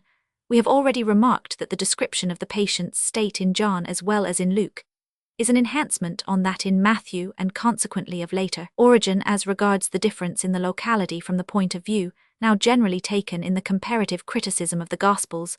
The decision would doubtless be that, in the tradition from which the synoptical writers drew the place from which Jesus performed the miracles was confounded with that in which the sick person lay, the less noted Cana being absorbed in the celebrated Capernaum, whereas John, being an eyewitness, retained the more correct details. But the relation between the evangelists appears to stand thus only when John is assumed to have been an eyewitness. If the critic seeks, as he is bound to do, to base his decision solely on the intrinsic character of the narratives, he will arrive at a totally different result. Here is a narrative of a cure performed at a distance, in which the miracle appears the greater the wider the distance between the curer and the cured. Would oral tradition, in propagating this narrative, have the tendency to diminish that distance, and consequently the miracle, so that in the account of John, who makes Jesus perform the cure at a place from which the nobleman does not reach his son, until the following day we should have the original narrative, in that of the synoptists on the contrary, who represent Jesus as being in the same town with the sick servant, the one modified by tradition. Only the converse of this supposition can be held accordant with the nature of the legend, and here again, narrative of John manifests itself to be a traditional one. Again, the preciseness with which the hour of the patient's recovery is ascertained in the fourth Gospel has a highly fictitious appearance. The simple expression of Matthew, usually found at the conclusion of histories of cures, "he was healed in the selfsame hour," is dilated into an inquiry on the part of the Father as to the hour in which the Son began to amend an answer from the servants that yesterday at the 7th hour the fever left him. And lastly, the result, that in the very hour in which Jesus had said, "Thy son liveth," the recovery took place. This is a solicitous accuracy, a tediousness of calculation, that seems to bespeak the anxiety of the narrator to establish the miracle rather than to show the real course of the event. In representing thee as conversing personally with Jesus, the fourth Gospel has preserved the original simplicity of the narrative better than the third, though, as has been remarked, the servants who come to meet their master in the former seem to be representatives of Luke's second embassy. But, in the main point of difference, relative to the character of the applicant, it might be thought that even according to our own standard the preference must be given to John before the two other narrators, for if that narrative is the more legendary, which exhibits an effort at aggrandizement or embellishment, it might be said that the applicant whose faith is in John rather weak is in Luke embellished into a model of faith. It is not, however, on embellishment in general that legend or the inventive narrator is bent, but on embellishment in subservience to their grand object, which in the Gospels is the glorification of Jesus, and viewed in this light, the embellishment will in 468 two respects be found on the side of John. First, as this evangelist continually aims to exhibit the preeminence of Jesus by presenting a contrast to it in the weakness of all who are brought into communication with him, so here this purpose might be served by representing the suppliant as weak, rather than strong in faith. The reply, however, which he puts into the mouth of Jesus, "Unless ye see signs and wonders ye will not believe," has proved too severe, for which reason it reduces most of our commentators to perplexity. Secondly, it might seem unsuitable that Jesus should allow himself to be diverted from his original intention of entering the house in which the patient was, and thus appear to be guided by external circumstances.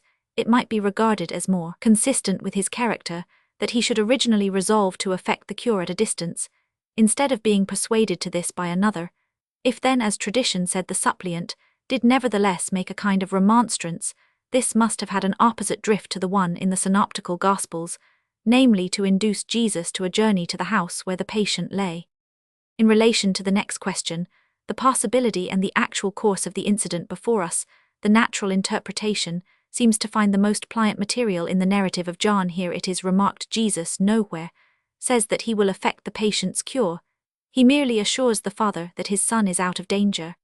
And the Father, when he finds that the favorable turn of his Son's malady coincides with the time at which he was conversing with Jesus, in no way draws the inference that Jesus had wrought the cure at a distance. Hence, this history is only a proof that Jesus, by means of his profound acquaintance with semiology, was able, on receiving a description of the patient's state correctly, to predict the course of his disease.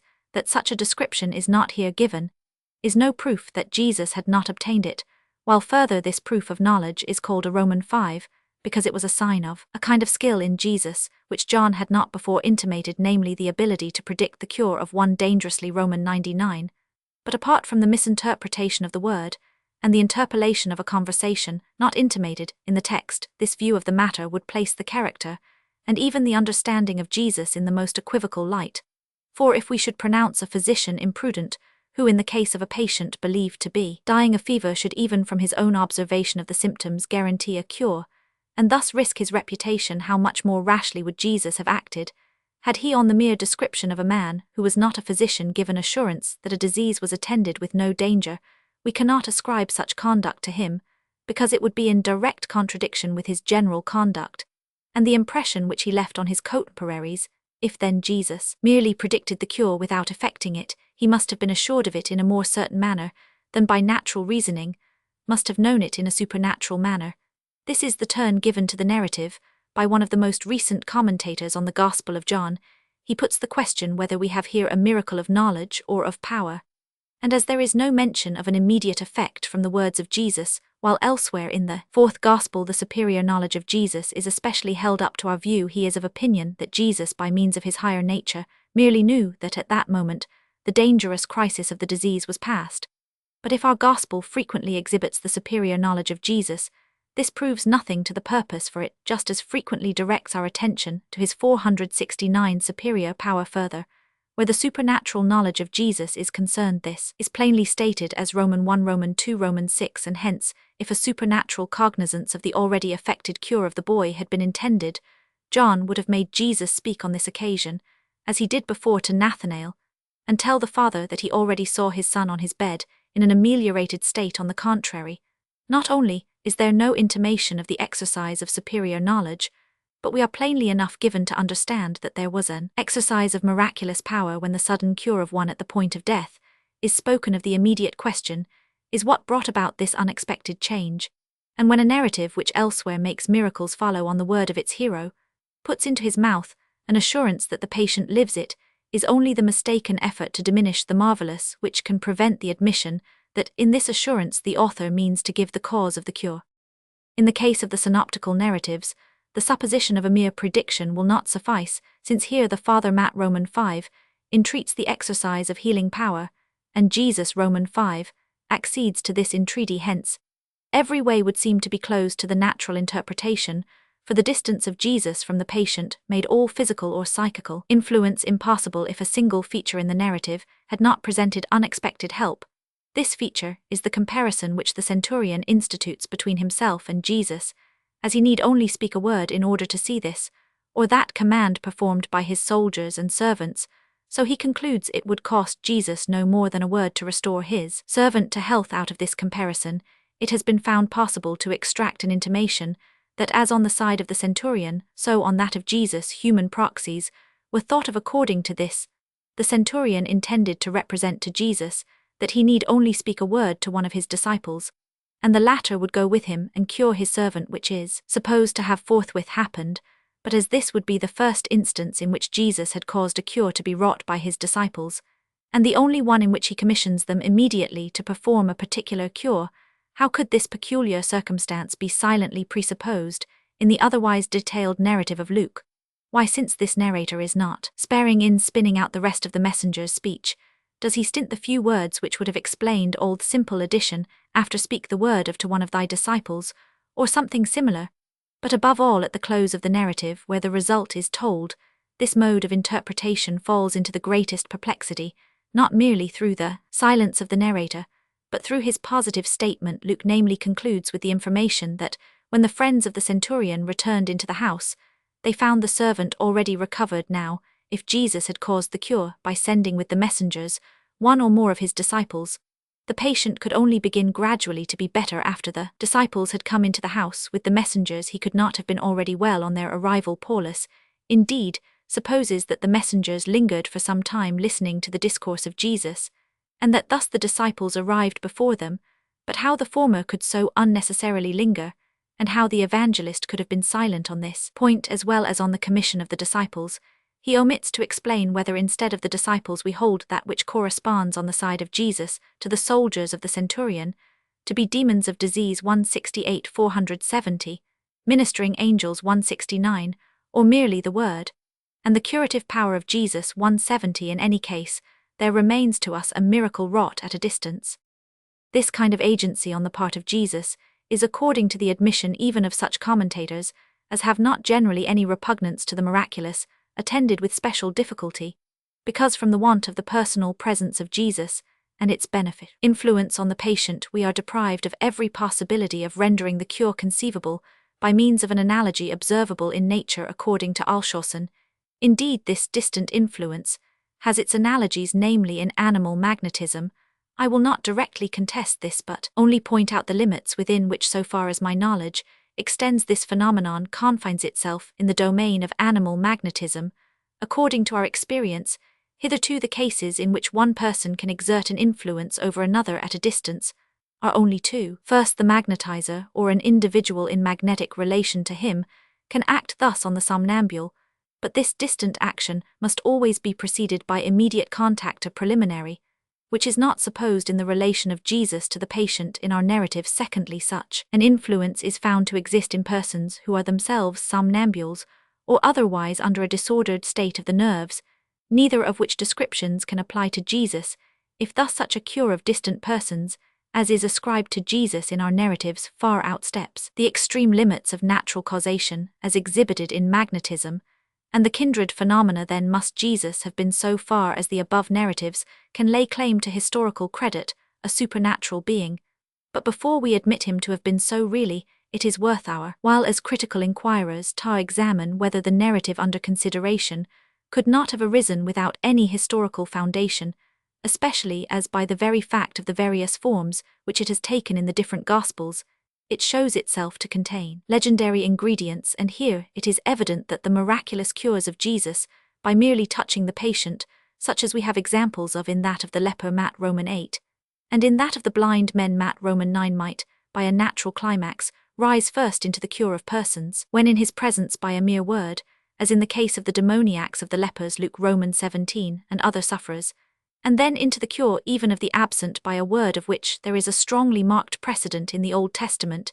In 2 Kings Roman 5 ff, we read that when the Syrian general Naaman came before the dwelling of the prophet Elisha, that he might be cured of his leprosy, the prophet came not out to meet him, but sent to him by a servant the direction to wash himself 7 times in the river Jordan. At this the Syrian was so indignant that he was about to return home without regarding the direction of the prophet he had expected.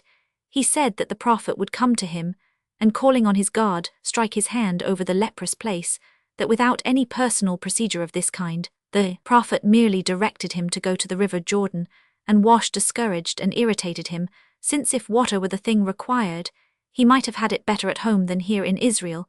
By this Old Testament history, we see what was ordinarily expected from a prophet, namely that he should be able to cure when present by bodily contact, that he could do so without contact, and at a distance was not presupposed. Elisha effected the cure of the leprous general in the latter manner, for the washing was not the cause of cure here any more than in John Roman 9, but the miraculous power of the prophet who saw fit to annex its influence to this external act, and hereby proved himself a highly distinguished 471 prophet. Ought then the Messiah in this particular to fall short of the prophet?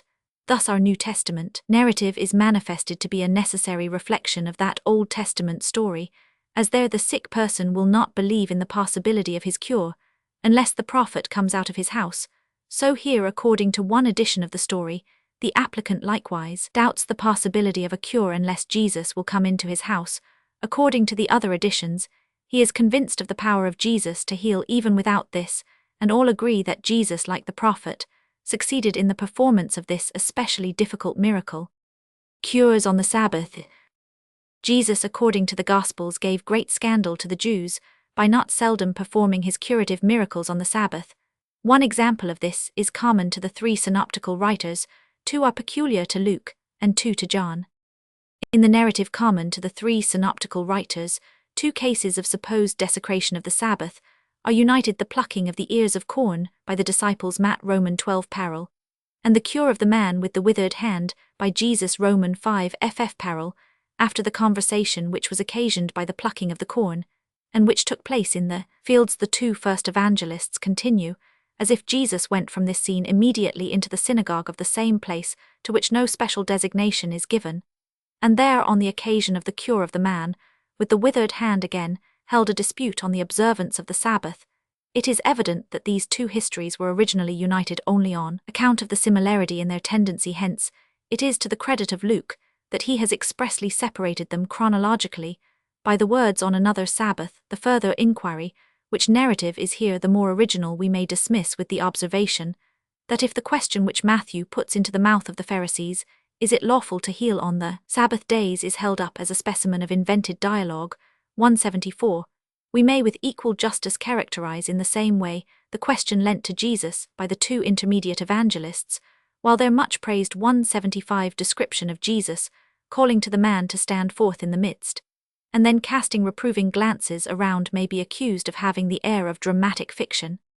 The narratives all agree in representing the affliction under which the patient labored as or indefinite as this expression is. It is treated too freely, when it is understood as by Paulus to imply only that the hand was injured by heat 176, or even by a sprain according to Venturini's supposition, for when in order to determine the signification in which this term is used in the New Testament we refer, as it is proper to do, to the Old Testament, we find 1 Kings Roman 13 a hand, which on being stretched out described as incapable of being drawn back again, so that we must understand a lameness and rigidity of the hand, and on a comparison of Mark Roman 9, where the expression to be withered or wasted away is applied to an epileptic, a drying up and shrinking of that 472 member now from the narrative before us, a very plausible argument may be drawn in favor of the supposition that Jesus employed natural means in the treatment of this and other diseases. Only such cures, it is said, were prohibited on the Sabbath, as were attended with any kind of labor. Thus if the Pharisees, as it is here said, expected Jesus to transgress the sabbatical laws by effecting a cure, they must have known that he was not accustomed to cure by his mere word, but by medicaments and surgical operations, as however a cure merely by means of a conjuration, otherwise lawful, was forbidden on the Sabbath, a fact which Paulus himself elsewhere adduces 180, as moreover there was a controversy between the schools of Hillel and Shammai, whether it were permitted even to administer consolation to the sick on the Sabbath, 181, and as again according to an observation of Paulus, the more ancient rabbins were stricter on the point of sabbatical observance than those whose writings on this subject have come down to us, 182, so the cures of Jesus, even supposing that he used no natural means, might by captious Pharisees be brought under the category of violations of the Sabbath. The principal objection to the rationalistic explanation, namely the silence of the evangelists as to natural means, Paulus believes to be obviated in the present case, by conceiving the scene thus at that time, and in the synagogue, there was indeed no application of such means. Jesus merely caused the hand to be shown to him, that he might see how far the remedies hitherto prescribed by him, which remedies, however, are still a bare assumption, had been serviceable. And he then found that it was completely cured, for the expression used by all the narrators implies a cure completed previously, not one suddenly effected in the passing moment. It is true that the context seems to require this interpretation, since the outstretching of the hand prior to the cure would appear to be as little possible, as in 1 Kings Roman 13 the act of drawing it back. Nevertheless, the evangelists give us only the word of Jesus as the source of the cure, not natural means, which are the gratuitous addition of expositors. Decisive evidence alike for the necessity of viewing this as a miraculous cure, and for the possibility of explaining the origin of the anecdote, is to be obtained by a closer examination of the Old Testament narrative already mentioned. 1 Kings Roman 13 ff. A prophet out of Judah threatened Jeroboam while offering incense on his idolatrous altar with the destruction of the altar and the overthrow of his false worship. The king with outstretched hand commanded that this prophet of evil should be seized, when suddenly his hand dried up so that he could not draw it again towards him, and the altar was rent on the entreaty of the king. However, the prophet besought Jehovah for the restoration of the hand, and its full use was again granted. Paulus also refers to this narrative in the same connection, but only for the purpose of applying to it his natural method of explanation. He observes that Jeroboam's anger may have produced a transient, convulsive rigidity of the muscles and so forth in the hand, just stretched out with such impetuosity. But who does not see that 473 we have here a legend designed to glorify the monotheistic order of prophets, and to hold up to infamy the Israelitish idolatry in the person of its founder Jeroboam, the man of God, denounces on the idolatrous altar quick and miraculous destruction. The idolatrous king impiously stretches forth his hand against the man of God. The hand is paralyzed, the idolatrous altar falls asunder into the dust, and only on the intercession of the prophet is the king restored. Who can argue about the miraculous and the natural in what is so evidently a mythos, and who can fail to perceive in our evangelical narrative an imitation of this Old Testament legend, except that agreeably to the spirit of Christianity, the withering of the hand appears not as a retributive miracle, but as a natural disease, and only its cure is ascribed to Jesus, whence also the outstretching of the hand is not, as in the case of Jeroboam, the criminal cause of the infliction continued as a punishment, and the drawing of it back again a sign of cure, but on the contrary, the hand which had previously been drawn inwards owing to disease can after the completion of the cure be again extended. That in other instances about that period the power of working cures of this kind was in the East ascribed to the favourites of the gods, may be seen from a narrative already adduced, in which together with the cure of blindness, the restoration of a diseased hand is attributed to Vespasian. But this curative miracle does not appear independently, and as an object by itself, the history of it hinges on the fact that the cure was wrought on the Sabbath, and the point of the whole lies in the words by which Jesus vindicates his activity in healing on the Sabbath against the Pharisees in Luke. And Mark, this defense consists in the question, is it lawful to do good on the Sabbath days, or to do evil to save life, or to destroy it in Matthew, in a part of this question together with the aphorism on saving the sheep, which might fall into the pit on the Sabbath. Luke, who has not this saying on the present occasion, places it varied by the substitution of an ass or an ox for sheep, and of well or pit for ditch, in connection with the cure of a man who had the dropsy. Roman 14, a narrative, which has in general a striking similarity to the one under consideration. Jesus takes food in the house of one of the chief Pharisees, whereas in the other instance in the synagogue, he is watched. Here there a dropsical person is present as there a man with a withered hand in the synagogue. According to Matthew, the Pharisees ask Jesus, is it lawful to heal on the Sabbath days? According to Mark and Luke, Jesus asks them whether it be lawful to save life, etc. So here he asks them, is it lawful to heal on the Sabbath? Whereupon in both histories, the interrogated parties are silent. In that of the withered hand, Mark; in that of the dropsical patient, Luke. Lastly, in both histories we have the saying about the animal fallen into a pit in the one as an epilogue to the cure, in the other that of Matthew as a prologue, a natural explanation, which has not been left untried even with this cure of the dropsy. 186 seems more than usually a vain labor, whereas in this case we have before us no particular narrative resting on its own historical basis, but a variation on the theme of the Sabbath cures, and the text on the endangered domestic animal, which might come to one Matthew in connection with the cure of a withered hand, to another Luke with the cure of a dropsical patient, and to a third in a different connection still, for there is yet a third story of a miraculous cure, with which a similar saying is associated. Luke 474 namely narrates Roman 13 ff, the cure of a woman bowed down by demoniacal influence, as having been performed by Jesus on the Sabbath, when to the indignant remonstrance of the ruler of the synagogue, Jesus replies by asking whether everyone does not loose his ox or ass from the stall on the Sabbath, and lead him away to watering, a question which is undeniable variation of the one given above. So entirely identical does this history appear with the one last named that Schleiermacher comes to this conclusion, since in the second there is no reference to the first, and since consequently the repetition is not excused by confession, the two passages, Luke Roman 13 and Roman 14, cannot have been written one after the other by the same author.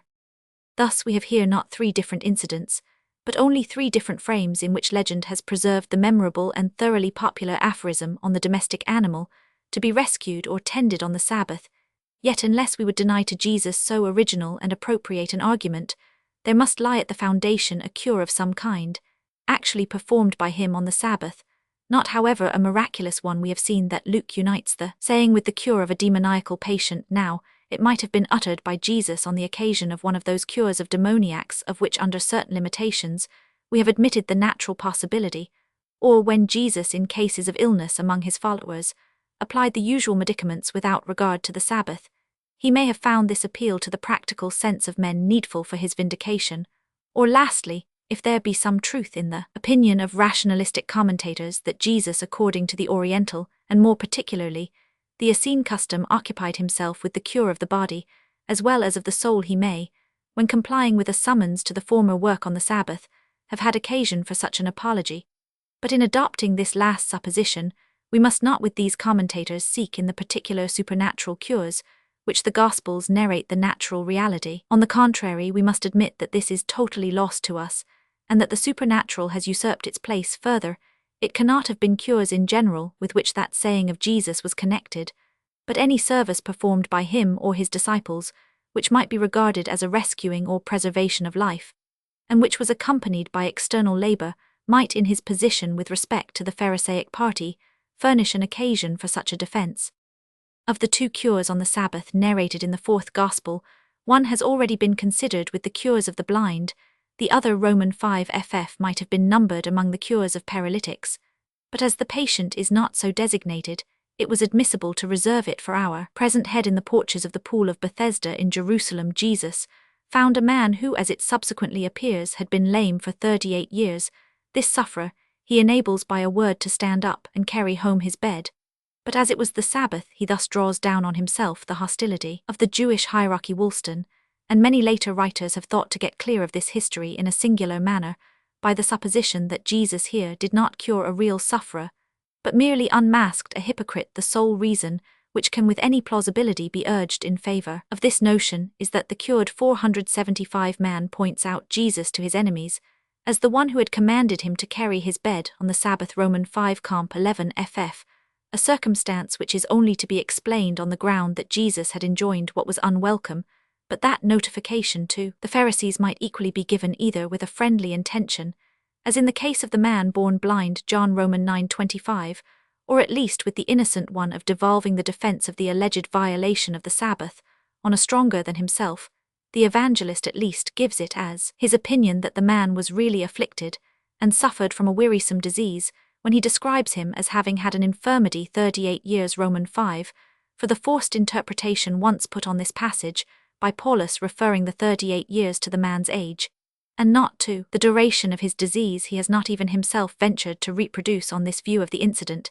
It is also impossible to explain what Jesus says to the cured man on a subsequent meeting. Roman 5, Behold, thou art made whole, sin, no more lest a worse thing come unto thee. Even Paulus is compelled by these words to admit that the man had a real infirmity, though only a trifling one. In other words, he is compelled to admit the inadequacy of the idea on which his explanation of the incident is based, so that here again we retain a miracle, and that not of the smallest.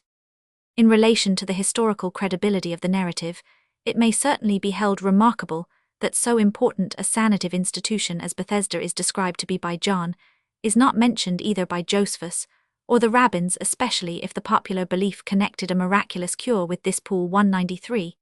But this affords nothing decisive. It is true that in the description of the pool there lies a fabulous popular notion, which appears also to have been received by the writer, for even if Roman 5 be spurious, something similar is contained in the words Roman 5 and Roman 5. But this proves nothing against the truth of the narrative, since even an eyewitness and a disciple of Jesus may have shared a vulgar error to make credible, however, such a fact as that a man who had been lame 38 years, so that he was unable to walk, and completely bedridden, should have been perfectly cured by a word. The supposition of psychological influence will not suffice, for the man had no knowledge whatever of Jesus. Roman 5, nor will any physical analogy such as magnetism and the like serve the purpose. But if such a result really happened, we must exalt that by which it happened above all the limits of the human and the natural. On the other hand, it ought never to have been thought a difficulty. 194 that, from among the multitude of the infirm waiting in the porches of the pool, Jesus selected one only as the object of his curative power, since the cure of him, whose sufferings had been of the longest duration, was not only particularly adapted, but also sufficient to glorify the miraculous power of the Messiah. Nevertheless, it is this very trait which suggests a suspicion that the narrative has a mythical character. On a great theatre of disease, crowded with all kinds of sufferers, Jesus, the exalted and miraculously gifted physician, appears, and selects the one who is afflicted with the most obstinate malady, that by his restoration he may present the most brilliant proof of his miraculous power. We have already remarked that the fourth Gospel, instead of extending the curative agency of Jesus over large masses, and to a great variety of diseases, as the synoptical Gospels do, concentrates it on a few cases, which proportionately gain in intensity. 476. Thus here in the narrative of the cure of a man who had been lame 38 years, it has far surpassed all the synoptical accounts of cures performed on persons with diseased limbs, among whom the longest sufferer is described in Luke. Roman 13, only, as a woman who had had a spirit of infirmity 18 years. Without doubt, the fourth evangelist had received some intimation, though, as we have gathered from other parts of his history, it was far from precise of cures of this nature performed by Jesus, especially of that wrought on the paralytic mat. Roman 9 ff parallel, for the address to the patient, and the result of the cure are in this narrative in John almost verbally the same as in that case, especially according to Mark's account. There is even a vestige in this history of John of the circumstance that in the synoptical narrative the cure appears in the light forgiveness of sins, for as Jesus in the latter consoles the patient before the cure with the assurance, thy sins are forgiven thee, so in the former he warns him after the cure in the words, sin no more, etc. For the rest, this highly embellished history of a miraculous cure was represented as happening on the Sabbath, probably because the command to take up the bed which it contained appeared the most suitable occasion for the reproach of violating the Sabbath.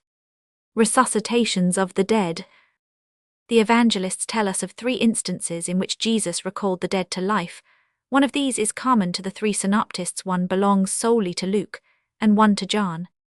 The instance which is common to the 3 first evangelists is the resuscitation of a girl, and is in all the 3 Gospels united with the narrative of the woman who had an issue of blood. Matt Roman 9, f 23-26, Mark Roman 5, ff, Luke Roman 8 ff, in the more precise designation of the girl and her father. Synoptical writers vary. Matthew introduces the father generally as a certain ruler, without any name the 2 others as a ruler of the synagogue, named Jairus. The latter moreover described the girl as being 12 years old, and Luke states that she was the only child of her father, particulars of which Matthew is ignorant. A more important difference is that according to Matthew, the ruler in the first instance speaks of his daughter to Jesus as being dead, and entreats him to restore her to life, whereas according to the 2 other evangelists he left her, while yet living, though on the point of death, that he might fetch Jesus to avert her actual decease. And first, when Jesus was on the way with him, people came out of his house, with the information that his daughter had in the meantime expired, so that to trouble Jesus further was in vain. The circumstances of the resuscitation also are differently described, for Matthew knows not that Jesus, as the other evangelists state, took with him only his 3 most confidential disciples as witnesses. Some theologians, for example, have thought these divergencies so important that they have supposed 2 different cases, in which among other similar circumstances, the daughter in one case of a civil ruler Matthew, in the other of a ruler of the synagogue, named Jairus Mark, and 477 Luke, was raised from the dead by Jesus, but that, as Strauss supposes, and as it is inevitable to suppose on his view, Jesus not only twice resuscitated a girl, but also on both these occasions healed a woman with an issue. Immediately before is a coincidence which does not at all gain in probability, by the vague observation of Strauss, that it is quite possible for very similar things to happen at different times. If then it must be admitted that the evangelists narrate only one event, the weak attempt to give perfect agreement to their narratives should be forborne, for neither can the expression of Matthew mean, as Communal maintains 197, est, morti proxima, nor can that of Mark, or of Luke, imply that death had already taken place, not to mention that according to both the fact of the death is subsequently announced to the father as something new. Our more modern critics have wisely admitted a divergency between the accounts, in doing which they have unanimously given the palm of superior accuracy to the intermediate evangelists.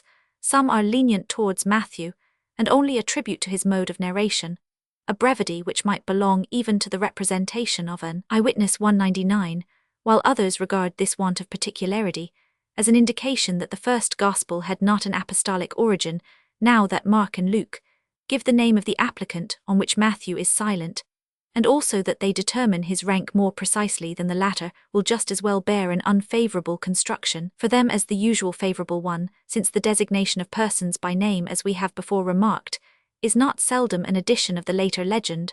For example, the woman with the issue first receives the name of Veronica in the tradition of John Malala 201, the Canaanitish woman that of Justa in the Clementine Homilies 202, and the 2 thieves crucified with Jesus the names of Justus and Demas in the Gospel of Nicodemus. Luke's one only daughter only serves to make the scene more touching, and the 12 years of age he and after him Mark might have borrowed from the history of the woman with the issue, the divergency that according to Matthew the maiden is spoken of in the first instance as dead according to the 2 others, as only dying, must have been considered very superficially by those who have thought it possible to turn it in accordance with our own rule to the disadvantage of Matthew, on the ground that his representation serves to aggrandize the miracle, for in both the other Gospels the death of the girl is subsequently announced, and its being supposed in Matthew to have occurred a few moments earlier is no aggrandizement of the miracle, nay, it is the reverse, for the miraculous power of Jesus appears greater in the former, not indeed objectively,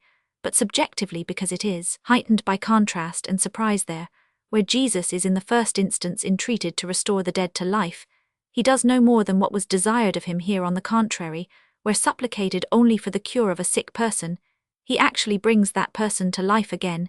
He does more than the interested parties seek or understand there, where the power of awaking the dead is presupposed 478 by the Father to belong to Jesus. The extraordinary nature of such a power is less marked than here, where the Father at first only presupposes the power of healing the sick, and when death has supervened is diverted from any further hope in the description of the arrival and the conduct of Jesus in the house where the corpse lay. Matthew's brevity is at least clearer than the diffuse accounts of the two other evangelists. Matthew tells us that Jesus, having reached the house, put forth the minstrels already assembled for the funeral together with the rest of the crowd on the ground that there would be no funeral there.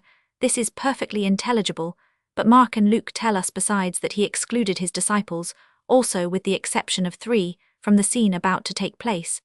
And for this, it is difficult to discover a reason that a greater number of spectators would have been physically, psychologically an impediment to the resuscitation, can only be said on the supposition that the event was a natural one.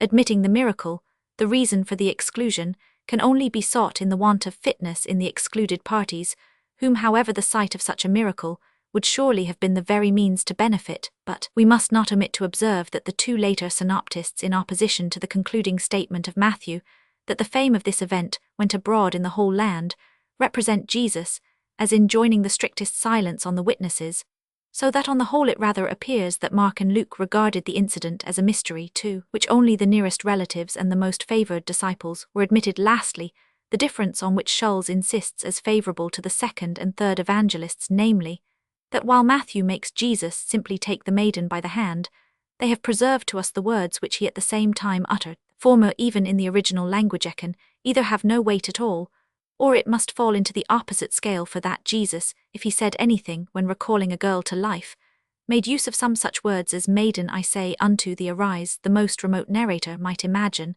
and to regard the of Mark as an indication that this evangelist drew from a peculiarly original source, is to forget the more simple supposition that he translated these words from the Greek of his informant, for the sake of presenting the life-giving word in its original foreign garb, and thus enhancing its mysteriousness, as we have before observed with reference to the in the cure of the deaf man. After what we have seen, we shall willingly abstain from finding out whether the individual who originally furnished the narrative in Luke were one of the 3 confidential disciples, and whether the one who originally related it also put it into writing, a task to which only the acumen of Schleiermacher is equal.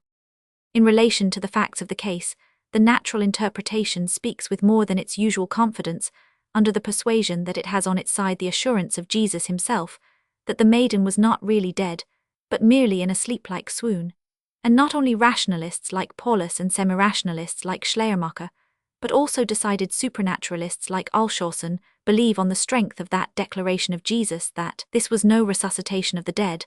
The last-named commentator attaches a special importance to the antithesis in the speech of Jesus, and because the words is not dead are followed by, but sleepeth, is of opinion that the former expression cannot be interpreted to mean merely, she is not 479 dead, since I have resolved to restore her to life. Strange criticism, for it is precisely this addition which shows that she was only not dead in so far as it was in the power of Jesus to recall her to life. Reference is also made to the declaration of Jesus concerning Lazarus, John Roman 11, Lazarus is dead, which is directly the reverse of the passage in question, the damsel is not dead.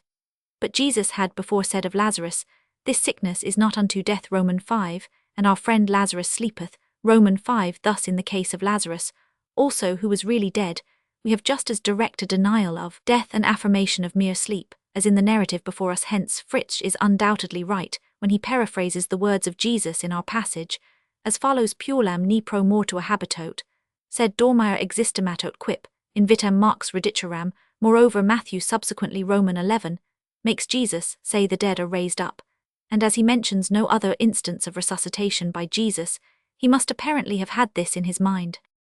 But apart from the false interpretation of the words of Jesus, this view of the subject has many difficulties that in many diseases conditions may present themselves which have a deceptive resemblance to death, or that in the indifferent state of medical science among the Jews of that age, especially, a swoon might easily be mistaken for death, is not to be denied.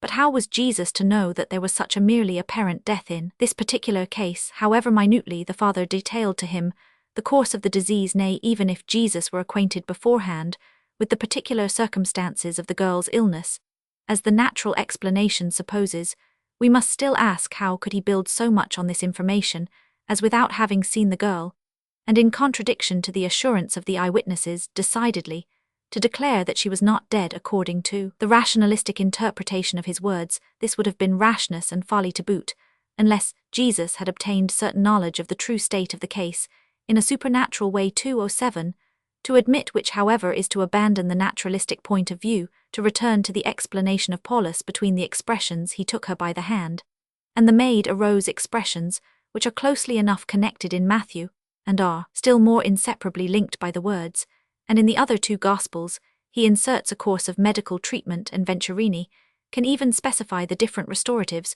which were applied against such arbitrary suppositions. Alshausen justly maintains that in the opinion of the evangelical narrator, the life-giving word of Jesus, and we might add the touch of his hand furnished with divine power, was the means of restoring the girl to life. In the case of resuscitation narrated by Luke alone Romans 7 ff, the natural explanation has not such a handle, as was presented by the declaration of Jesus in the narrative.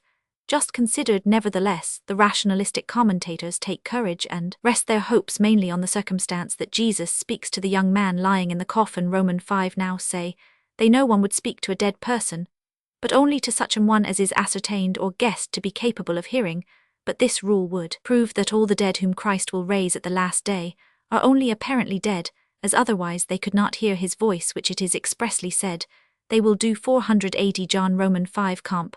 1 Thess Roman 4, it would therefore prove too much certainly one who is spoken to must be supposed to hear, and in a certain sense to be living, but in the present instance this holds only in so far as the voice of him who quickens the dead can penetrate even to the ears from which life has departed. We must indeed admit the possibility that with the bad custom which prevailed among the Jews of burying their dead a few hours after their decease, a merely apparent corpse might easily be carried to the grave 210, but all by which it is attempted to show that this possibility was here, a reality is a tissue of fictions, in order to explain how Jesus, even without any intention to perform a miracle, came to join the funeral procession, and how the conjecture could occur to him that the individual about to be buried was not really dead. It is first imagined that the two processions, that of the funeral and that of the companions of Jesus, met precisely under the gate of the city, and as they impeded each other halted for a while directly in opposition to the text, which makes the bearers first stand still, when Jesus touches the bier, affected by the peculiar circumstances of the case which he had learned during the pause in his progress. Jesus,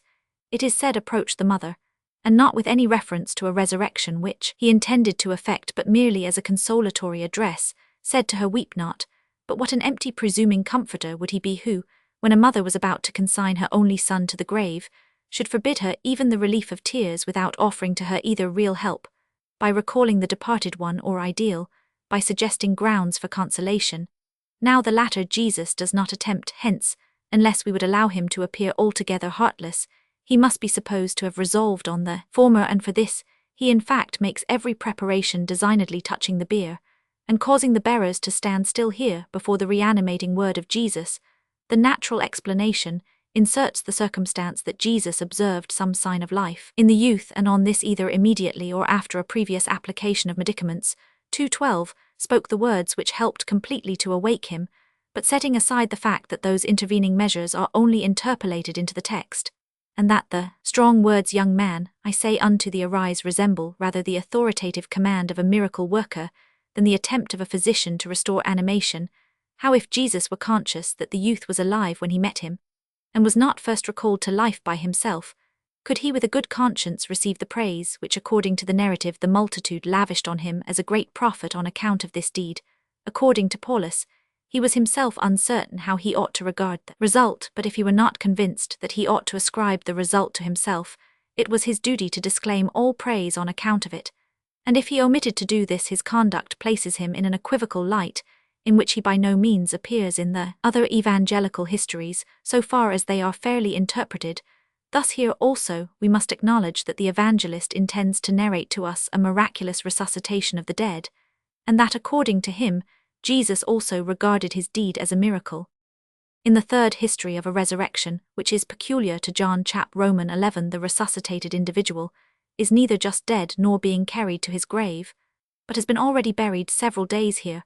One would have thought there was little hope of effecting a natural explanation, but the arduousness 481 of the task has only stimulated the ingenuity and industry of the rationalists in developing their conception of this narrative. We shall also see that together with the rigorously consequent mode of interpretation of the rationalists which, maintaining the historical integrity of the evangelical narrative throughout, assumes the responsibility of explaining every part naturally, there has appeared another system which distinguishes certain features of the narrative as additions after the event, and is thus an advance towards the mythical explanation. The rationalistic expositors set out here from the same premises as in the former narrative, namely, that it is in itself possible for a man who has lain in a tomb 4 days to come to life again, and that this possibility is strengthened in the present instance by the known custom of the Jews' propositions, which we shall not abstractedly controvert. From this they proceed to a supposition, which we perhaps ought not to let pass so easily. 2:14, namely, that from the messenger whom the sisters had sent with the news of their brother's illness, Jesus had obtained accurate information of the circumstances of the disease, and the answer which he gave to the messenger, "This sickness is not unto death," Romans 5, is said to express merely as an inference which he had drawn from the report of the messenger his conviction that the disease was not fatal. Such a view of his friend's condition would certainly accord the best with his conduct in remaining 2 days in Pera after the reception of the message. Romans 5, since, according to that supposition, he could not regard his presence in Bethany as a matter of urgent necessity. But how comes it that after the lapse of these 2 days, he not only resolves to journey thither, Romans 5, but also has quite a different opinion of the state of Lazarus, nay, certain knowledge of his death, which he first obscurely, Romans 5, and then plainly, Romans 5, announces to his disciples? Here the thread of the natural explanation is lost, and the break is only rendered more conspicuous by the fiction of a second messenger. 2:15, after the lapse of 2 days, bringing word to Jesus that Lazarus had expired in the interim, for the author of the Gospel, at least, cannot have known of a second messenger, otherwise he must have mentioned him, since the omission to do so gives another aspect to the whole narrative, obliging us to infer that Jesus had obtained information of the death of Lazarus in a supernatural manner. Jesus, when he had resolved to go to Bethany, said to the disciples, "Lazarus sleepeth, but I go that I may awake him out of sleep." Romans 5. This the naturalists explain by the supposition that Jesus must in some way have gathered from the statements of the messengers who announced the death of Lazarus that the latter was only in a state of lethargy. But we can as little here as in the former case impute to Jesus the foolish presumption of giving, before he had even seen the alleged corpse, the positive assurance that he yet lived. From this point of view, it is also a difficulty that Jesus says to his disciples, Romans 5, "I am glad for your sakes that I was not there, to the intent ye may believe." Paulus explains these words to imply that Jesus feared lest the death, had it happened in his presence, might have shaken their faith in him, but as Gabler 2:17 has remarked, cannot mean merely the negative "not to lose faith," which would rather have been expressed by a phrase such as "that your faith fail not." See Luke, Romans 22, and moreover we 482 nowhere find that the idea which the disciples formed of Jesus as the Messiah was incompatible with the death of a man, or more correctly of a friend, in his presence. From the arrival of Jesus in Bethany, the evangelical narrative is somewhat more favorable to the natural explanation. It is true that Martha's address to Jesus, Romans 5, "F Lord, if thou hadst been here, my brother had not died. But I know that even now whatsoever thou wilt ask of God, he will give it," appears evidently to express the hope that Jesus may be able even to recall the dead one to life. However, on the assurance of Jesus, which follows, "Thy brother shall rise again," she answers despondingly, "Yes, at the last day." This is certainly a help to the natural explanation, for it seems retrospectively to give to the above declaration of Martha, Romans 5, the general sense that even now, although he has not preserved the life of her brother, she believes Jesus to be him to whom God grants all that he desires, that is, the favorite of the deity, the Messiah. But the expression which Martha there uses is not, but, and the turn of phrase, "I know that this will happen, if thou only willest it to be so," is a common but indirect form of petition, and is here the more unmistakable because the object of the entreaty is clearly indicated by the foregoing antithesis. Martha evidently means, "Thou hast not indeed prevented the death of our brother, but even now it is not too late, for at thy prayer God will restore him to thee and us." Martha's change of mind from the hope which is but indirectly expressed in her first reply, Romans 5, to its extinction in the second, cannot be held very surprising in a woman who here and elsewhere manifests a very hasty disposition, and it is in the present case sufficiently explained by the form of the foregoing assurance of Jesus. Romans 5. Martha had expected that Jesus would reply to her indirect prayer by a decided promise of its fulfillment, and when he answers quite generally, and with an expression which it was usual to apply to the resurrection at the last day, she gives a half-impatient, half-desponding reply,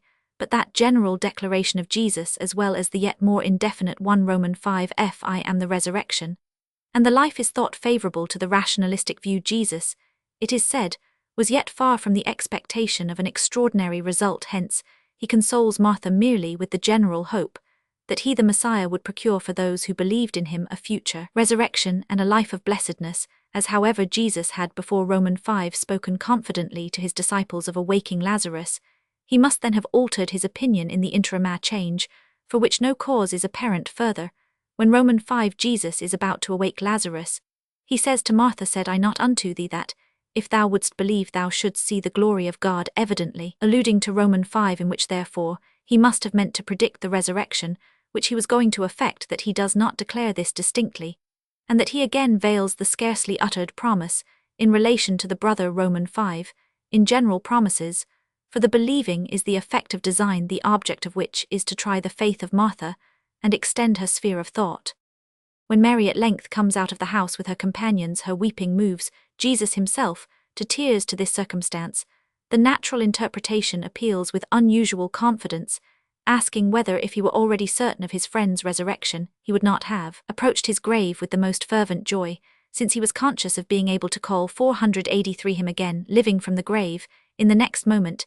In this view, the words Romans 5 and Romans 5 are understood of a forcible repression of the sorrow caused by the death of his friend, which subsequently found vent in tears, but both by its etymology, according to which it signifies fremere in aliquum, or in si, and by the analogy of its use in the New Testament, where it appears only in the sense of increpare aliquum. Matt Roman 9 Mark Roman 1 Roman 14, is determined to imply an emotion of anger, not of sorrow, where it is united, not with the dative of another person, but with, and it must be understood, of a silent suppressed displeasure.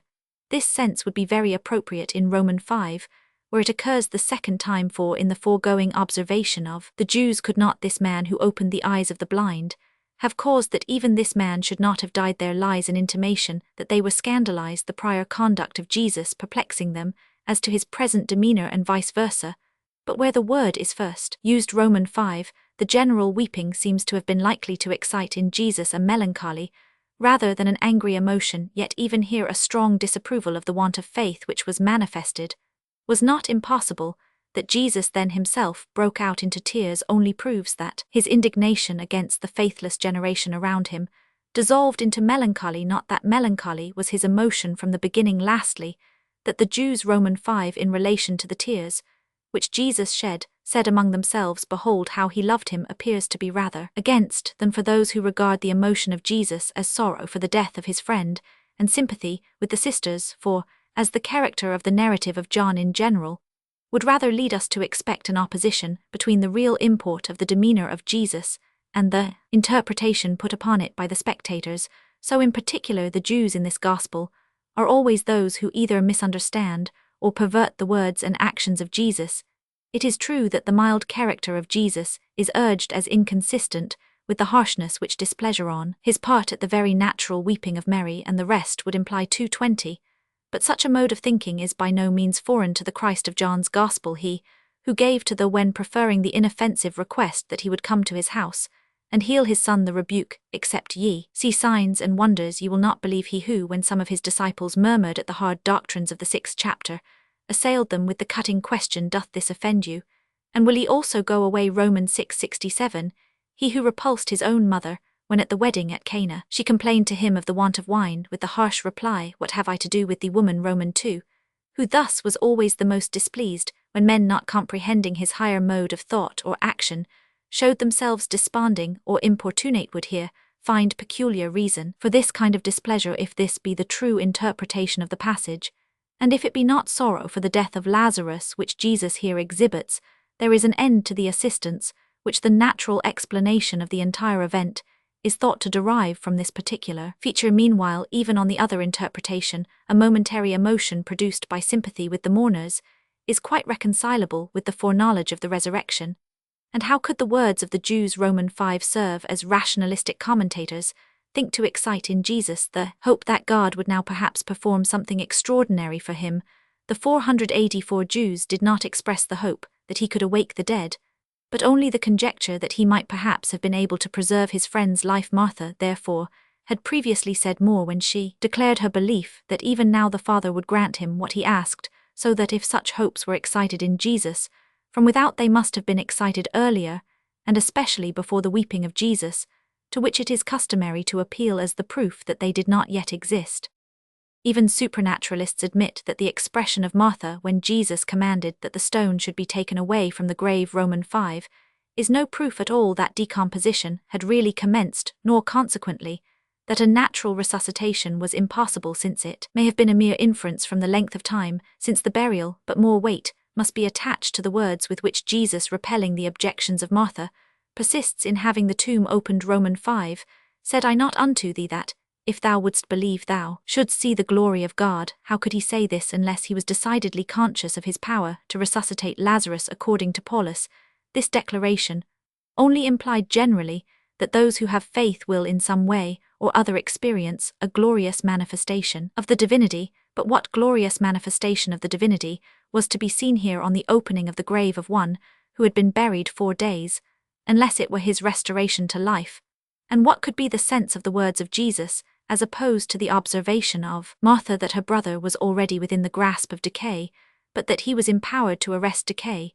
But in order to learn with certainty the meaning of the words in our present passage, we need only refer to Romans 5, where Jesus had said that the sickness of Lazarus was not unto death, but for the glory of God. Here the first member of the antithesis, not unto death, clearly shows that the signifies the glorification of God by the life of Lazarus, that is, since he was now dead, by his resurrection, a hope which Jesus could not venture to excite in the most critical moment without having a superior assurance that it would be fulfilled after the opening of the grave.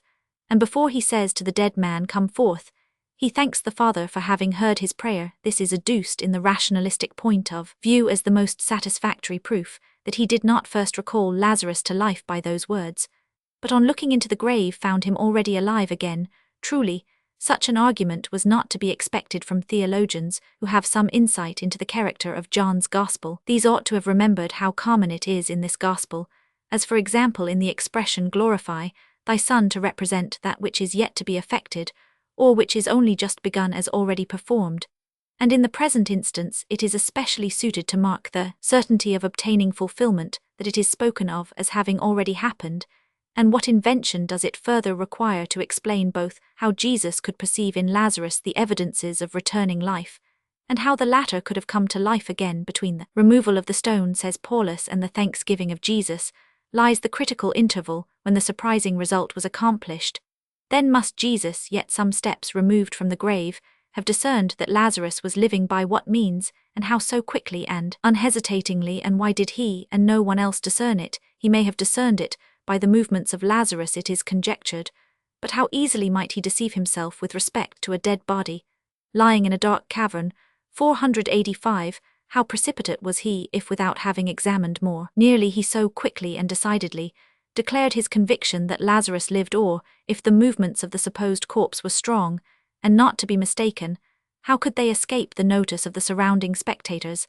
Lastly, how could Jesus in his prayer represent the incident about to take place as a sign of his divine mission, if he was conscious that he had not effected, but only discovered the resuscitation of Lazarus, as arguments for the natural possibility of a return of life in a man who had been interred 4 days? The rationalistic explanation adduces our ignorance of the particular circumstances of the supposed death, the rapidity of interment among the Jews afterwards, the coolness of the cave, the strong fragrance of the spices, and lastly the reanimating draught of warm air which on the rolling away of the stone streamed into the cave. But all these circumstances do not produce more than the lowest degree of possibility, which coincides with the highest degree of improbability, and with this the certainty with which Jesus predicts the result must remain irreconcilable. These decided predictions are indeed the main hindrance to the natural interpretation of this chapter. Hence, it has been sought to neutralize them still from the rationalistic position by the supposition that they did not proceed from Jesus, but may have been added ex eventu by the narrator. Paulus himself found the words Romans 5 quite too decided, and therefore ventured the conjecture that the narrator, writing with the result in his mind, had omitted a qualifying perhaps, which Jesus had inserted. This expedient has been more extensively adopted by Gabler. Not only does he partake the opinion of Paulus as to the above expression, but already in Romans 5, he is inclined to lay the words for the glory of God to the account of the evangelist again Romans 5.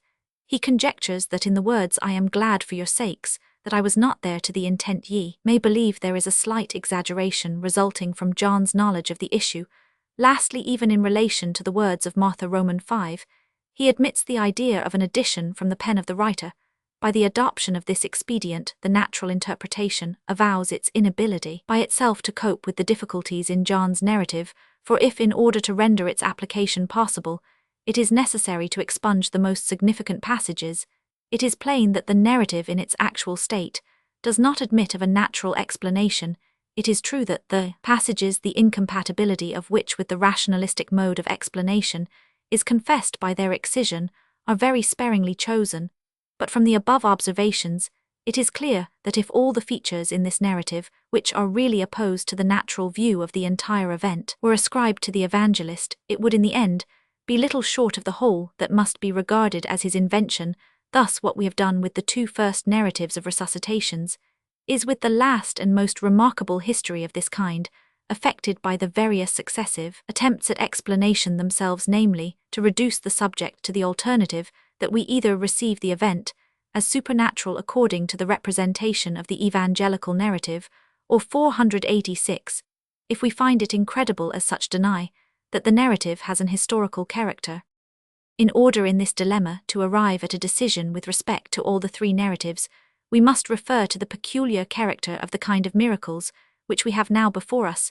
We have hitherto been ascending a ladder of miracles, first cures of mental disorders, then of all kinds of bodily maladies, in which however the organization of the sufferer was not so injured as to cause the cessation of consciousness and life, and now the revivification of bodies, from which the life has actually departed. This progression in the marvelous is at the same time a gradation in inconceivability.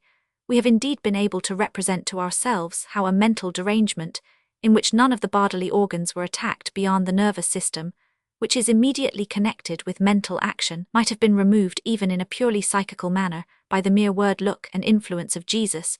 But the more deeply the malady appeared to have penetrated into the entire corporeal system, the more inconceivable to us was a cure of this kind, where in insane persons the brain was disturbed to the extent of raging madness, or where in nervous patients the disorder was so confirmed as to manifest itself in periodical epilepsy. There we could scarcely imagine how permanent benefit could be conferred by that mental influence, and this was yet more difficult where the disease had no immediate connection with the mind, as in leprosy, blindness, lameness, etc. And yet up to this point, there was always something present to which the miraculous power of Jesus could apply itself. There was still a consciousness in the objects on which to make an impression, a nervous life, to be stimulated. Not so with the dead. The corpse from which life and consciousness have flown has lost the last fulcrum for the power of the miracle worker. It perceives him no longer, receives no impression from him, for the very capability of receiving impressions must be conferred on him anew. But to confer this, that is to give life in the proper sense, is a creative act, and to think of this as being exercised by a man, we must confess to be beyond our power. But even within the limits of our three histories of resurrections, there is an evident climax. Woolston has remarked with justice that it seems as if each of these narratives were intended to supply what was wanting in the preceding. The daughter of Jairus is restored to life on the same bed on which she had just expired, the youth of Nain, when already in his coffin, and on his way to interment. Lastly, Lazarus, after 4 days, abode in the tomb. In the first history, a word was the only intimation that the maiden had fallen under the powers of the grave. In the second, the fact is imprinted on the imagination, also by the picture of the young man being already carried out of the city towards his grave. But in the third, Lazarus, who had been some time enclosed in the grave, is depicted in the strongest manner as an inhabitant of the nether world, so that if the reality of the death could be doubted in the first instance, this would become more difficult in the second. And in the third, as good as impossible. With this gradation, there is a corresponding increase in the difficulty of rendering the three events conceivable. If indeed, when the fact itself is inconceivable, there can exist degrees of inconceivableness between its various modifications, if however the resurrection of a dead person in general were possible, it must rather be possible in the case of one just departed, and yet having some remains of vital warmth, than in that of a corpse cold, and being carried to the grave. And again, in 487, this rather than in the case of one who had already lain 4 days in the grave, and in which decay is supposed to have commenced, nay, with respect to which this supposition, if not confirmed, is at least not denied. But setting aside the miraculous part of the histories in question, each succeeding one is both intrinsically more improbable and externally less attested than the foregoing as regards the internal improbability. One element of this which indeed lies in all, and therefore also in the first, is especially conspicuous in the second as a motive by which Jesus was induced to raise the young man at Nain. The narrative mentions compassion for the mother Roman 5. Together with this, we are to include, according to Alshausen, a reference to the young man himself, for he observes man as a conscious being can never be treated as a mere instrument, which would be the case here if the joy of the mother were regarded as the sole object of Jesus in raising the youth. This remark of Alshausen demands our thanks, not that it removes the difficulty of this and every other resuscitation of the dead, but that it exhibits that difficulty in the clearest light, for the conclusion that what in itself or according to enlightened ideas is not allowable or fitting cannot be ascribed to Jesus by the evangelists is totally inadmissible. We should rather, presupposing the purity of the character of Jesus, conclude that when the evangelical narratives ascribe to him what is not allowable, they are incorrect, now that Jesus in his resuscitations of the dead made it a consideration whether the persons to be restored to life might from the spiritual condition in which they died derive advantage from the restoration, or the contrary. We find no indication that, as Alshausen supposes, the corporeal awakening was attended with a spiritual awakening, or that such a result was expected, is nowhere said. These resuscitated individuals, not excepting even Lazarus, recede altogether from our observation after their return to life, and hence Woolston was led to ask why Jesus rescued from the grave precisely these insignificant persons, and not rather John the Baptist or some other generally useful man. Is it said he knew it to be the will of Providence that these men once dead should remain so?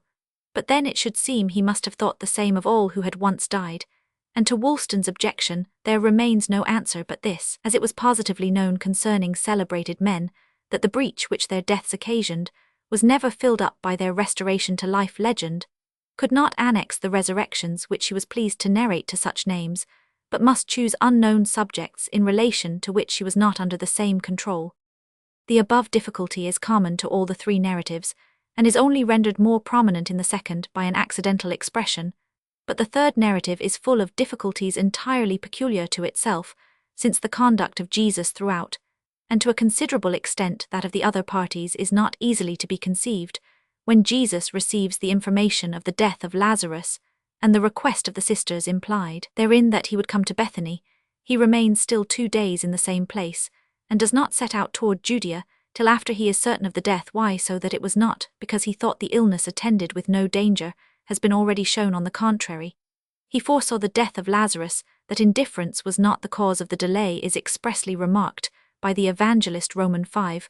What then Luck conjectures that Jesus was then occupied with a particularly fruitful ministry in Pera, which he was not willing to interrupt for the sake of Lazarus, holding it his duty to postpone his less important call as a worker of miracles, and a succoring friend to his higher 488 call as a teacher.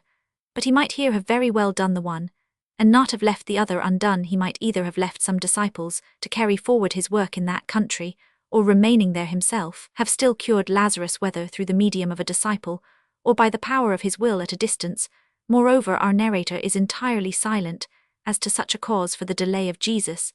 This view of it, therefore, can be listened to only on the supposition that no other motive for the delay is intimated by the evangelist, and even then as nothing more than a conjecture. Now another motive is clearly indicated, as Alshausen has remarked in the Declaration of Jesus Roman 5, that he is glad he was not present at the death of Lazarus, because for the object of strengthening the faith of the disciples, the resurrection of his friend would be more effectual than his cure. Thus Jesus had designedly allowed Lazarus to die, that by his miraculous restoration to life he might procure so much the more faith in himself. Tholuck and Alshausen, on the whole, put the same construction on this declaration of Jesus, but they confine themselves too completely to the moral point of view when they speak of Jesus as designing in his character of teacher to perfect the spiritual condition of the family at Bethany, and of his disciples 231, since, according to expressions such as Roman 5, his design was rather the messianic one of spreading and confirming faith in himself as the Son of God,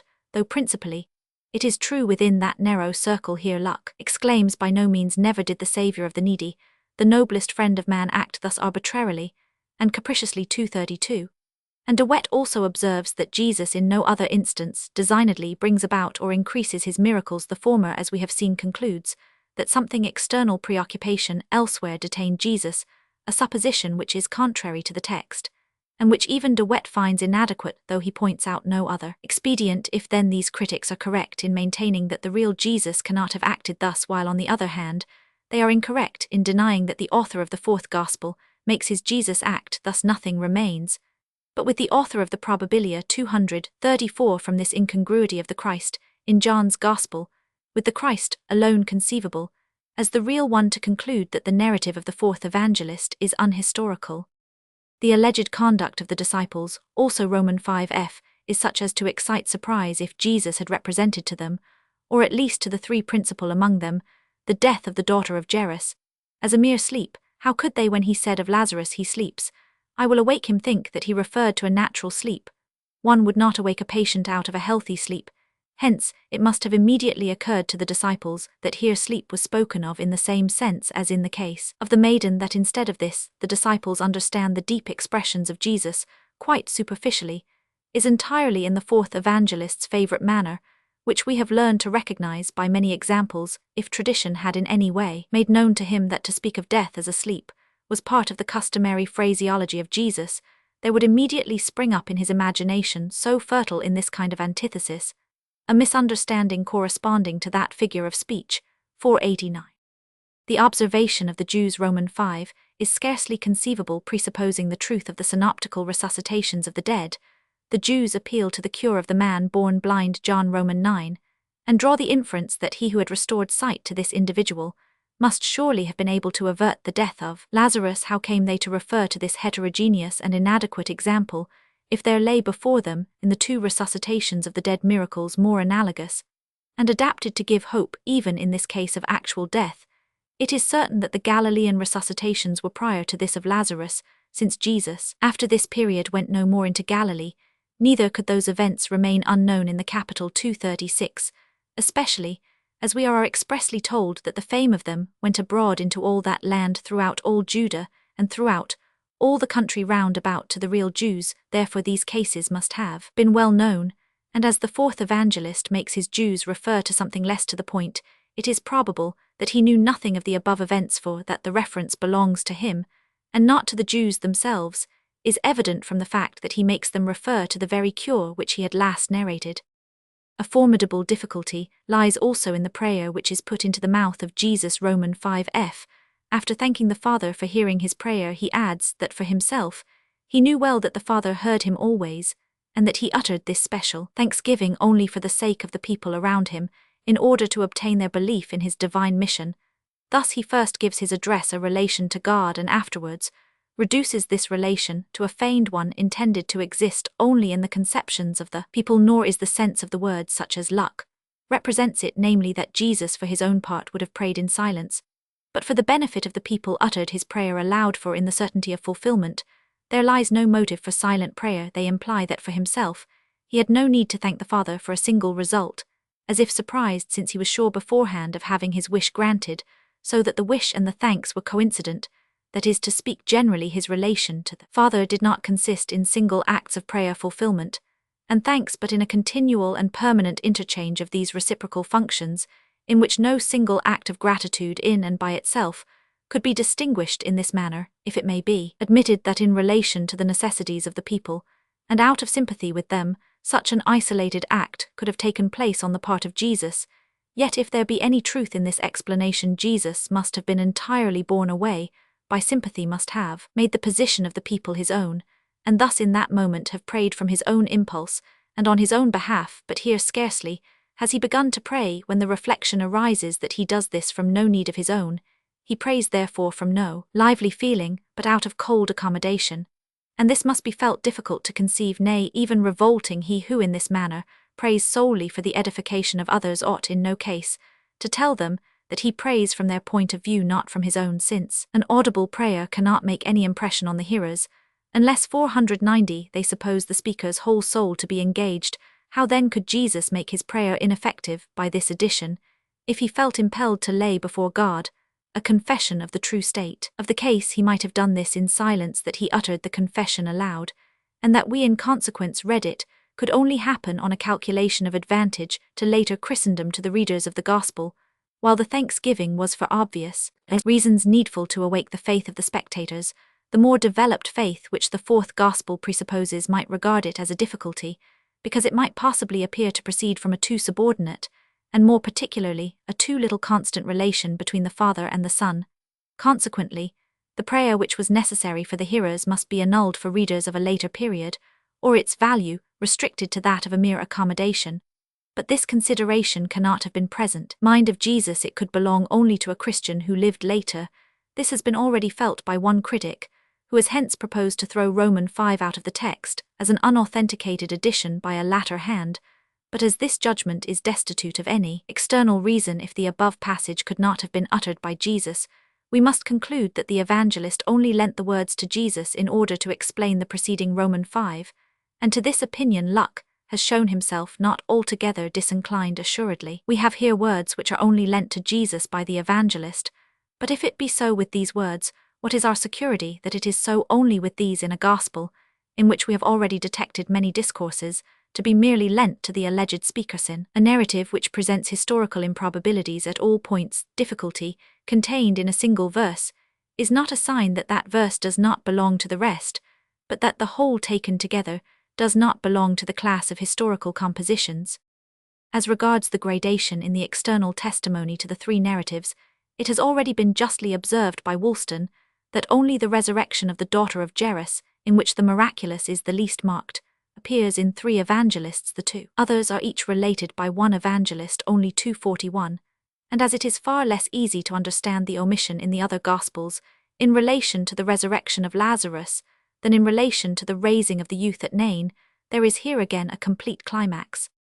That the last-named event is mentioned by the author of Luke's Gospel, alone especially that Matthew and Mark have it not instead of the resuscitation of the daughter of Jairus, or together, with that narrative is a difficulty, in more than one respect, even viewed generally, as a resuscitation of a dead person one would have thought, as there were few of such miracles according to our Gospels, and as they are highly calculated to carry conviction, it could not have been too much trouble to the evangelists to recount it as a second instance, especially as Matthew has thought it worthwhile, for example, to narrate 3 cures of blindness, which nevertheless were of far less importance, and of which therefore he might have spared 2 inserting instead of them, either one or the other of the remaining resuscitations of the dead.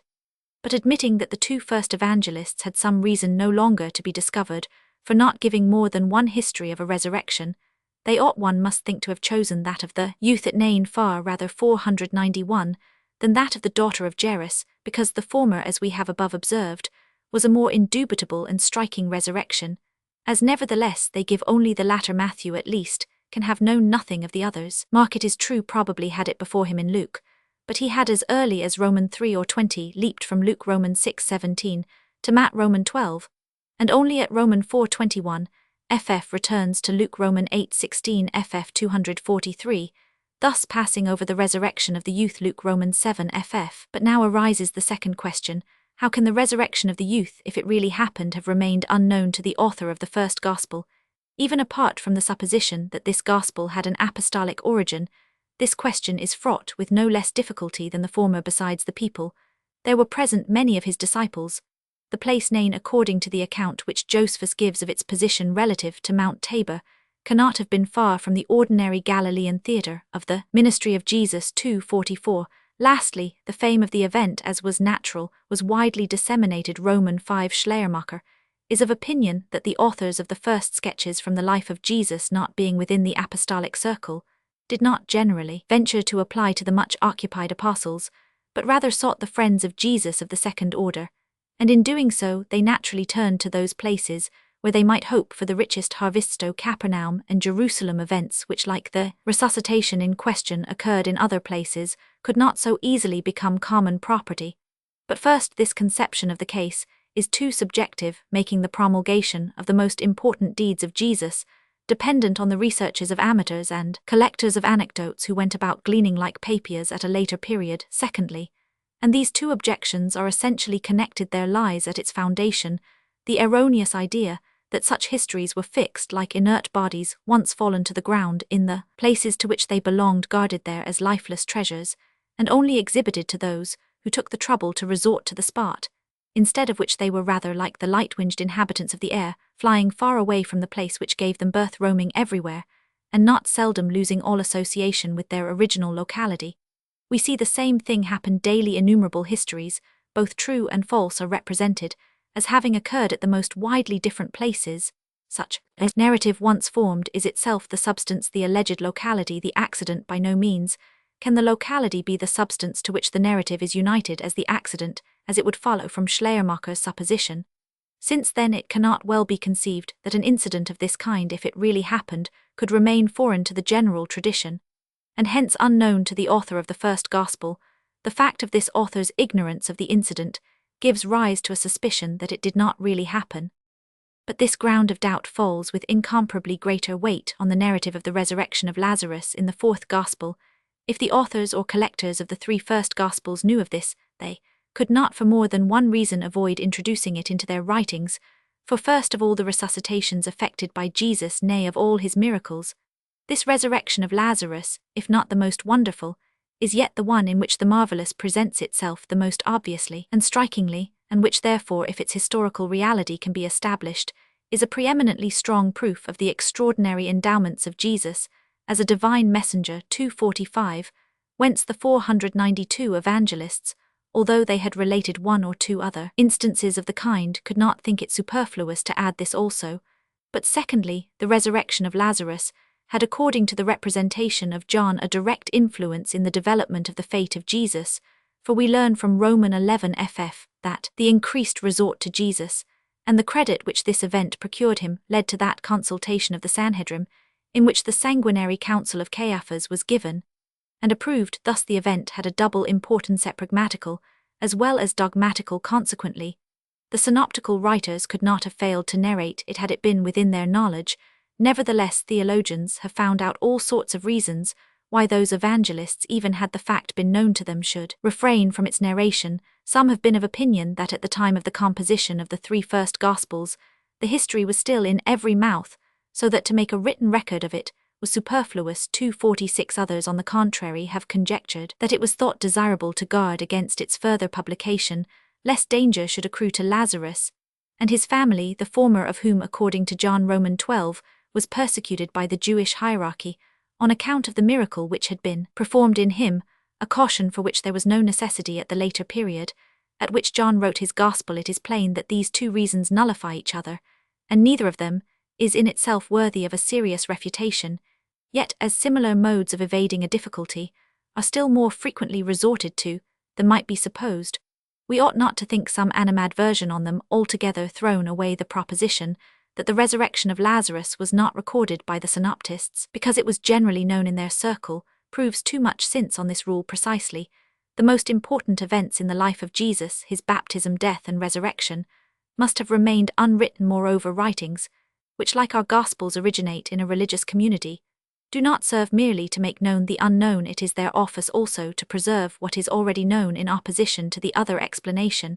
It has been remarked by others that the publication of this history among those who were not natives of Palestine, as was the case with those for whom Mark and Luke wrote, could have done no injury to Lazarus, and even the author of the first Gospel, admitting that he wrote in and for Palestine, could hardly have withheld a fact in which the glory of Christ was so peculiarly manifested merely out of consideration to Lazarus, who, supposing the more improbable case, that he was yet living at the time of the composition of the first Gospel, ought not, Christian as he doubtless was, to refuse to suffer for the name of Christ.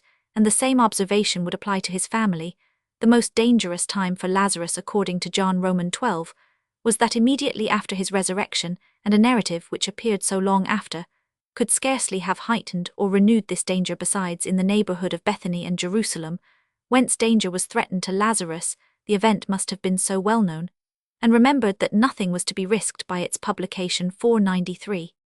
It appears then that the resurrection of Lazarus, since it is not narrated by the synoptists, cannot have been known to them, and the question arises, how was this ignorance possible? Hayes gives the mysterious answer that the reason of this omission lies hid in the common relations, under which the synoptists in general were silent concerning all the earlier incidents in Judah. But this leaves it uncertain, at least so far as the expressions go, whether we ought to decide to the disadvantage of the fourth Gospel, or of its predecessors, the latest criticism of the Gospel of Matthew has cleared up the ambiguity and has his answer, after its usual manner, determining the nature of those common relations, which he vaguely adduces thus every one of the synoptists by his ignorance of a history, which an apostle must have known betrays himself to be no apostle.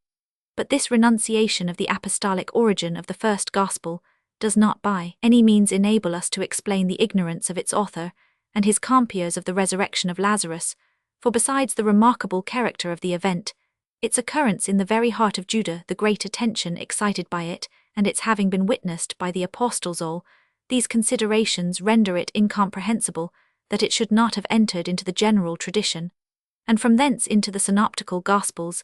It is argued that these Gospels are founded on Galilean legends, Roman 1e oral narratives, and written notices, by the Galilean friends and companions of Jesus, that these were not present at the resurrection of Lazarus, and therefore did not include it in their memoirs, and that the authors of the first Gospels, strictly confining themselves to the Galilean sources of information, likewise passed over the event, but there was not such a wall of partition between Galilee and Judah that the fame of an event like the resurrection of Lazarus could help sounding over from the one to the other, even if it did not happen during a feast time, when John Roman 4 many Galileans might be eyewitnesses, yet the disciples, who were for the greater part Galileans, were present Roman 5, and must so soon as they returned into Galilee, after the resurrection of Jesus, have spread abroad the history throughout this province, or rather before this, the Galileans who kept the last Passover attended by Jesus must have learned the event, the report of which was so rife in the city. Hence even Luck finds this explanation of Gabler's unsatisfactory, and on his own side attempts to solve the enigma by the observation that the original evangelical tradition which the synoptists followed did not represent the history of the Passion mainly in a pragmatical light, and therefore gave no heed to this event as the secret motive of the murderous resolve against Jesus, and that only John, who was initiated into the secret history of the Sanhedrim, was in a condition to supply this explanatory fact. This view of the case would certainly appear to neutralize one reason why the synoptists must have noticed the event in question, namely that drawn from its pragmatical importance. But when it is added that as a miracle regarded in itself, apart from its more particular circumstances, it might easily be lost among the rest of those narratives from which we have in the three first Gospels a partly accidental selection, we must reply that the synoptical selection of miracles appears to be an accidental one only when that is at once assumed, which ought first to be proved, namely, that the miracles in the fourth Gospel are historical, and unless the selection be casual to a degree inconsistent with the slightest intelligence in the compilers, such a miracle cannot have been overlooked. 494.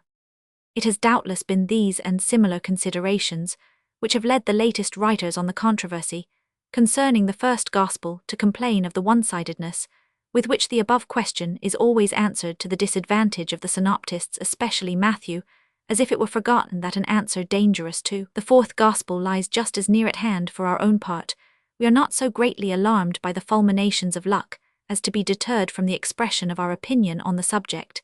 This theologian, even in his latest editions, reproaches those who, from the silence of the synoptical writers, conclude that this narrative is a fiction and the Gospel of John not authentic, with an unparalleled lack of discernment, and a total want of insight into the mutual relations of our Gospels, that is, into those relations viewed, according to the professional conviction of theologians, which is unshaken even by the often well-directed attacks of the author of the Probabilia. We nevertheless distinctly declare that we regard the history of the resurrection of Lazarus not only as in the highest degree improbable in itself, but also destitute of external evidence, and this whole chapter, in connection with those previously examined, as an indication of the unauthenticity of the fourth Gospel. If it is thus proved that all the three evangelical histories of resuscitations are rendered more or less doubtful by negative reasons, all that is now wanting to us is positive proof that the tradition of Jesus having raised the dead might easily be formed without historical foundation, according to Rabbinical 254, as well as New Testament passages, for example John Roman 5 F Roman 6:44, 1 Cor Roman 15, 1 Thess Roman 4. The resuscitation of the dead was expected of the Messiah at his coming. Now the appearance of the Messiah Jesus on earth was in the view of the early church broken by his death into two parts. The first comprised his preparatory appearance, which began with his human birth, and ended with the resurrection and ascension. The second was to commence with his future advent on the clouds of heaven, in order to open the age to come, as the first appearance of Jesus had wanted the glory and majesty expected in the Messiah, the great demonstrations of messianic power, and in particular, the general resurrection of the dead were assigned to his second, and as yet future appearance on earth nevertheless, as an immediate pledge of what was to be anticipated, even in the first advent. Some foresplendors of the second must have been visible in single instances. Jesus must, even in his first advent, by awaking some of the dead, have guaranteed his authority one day to awake all the dead.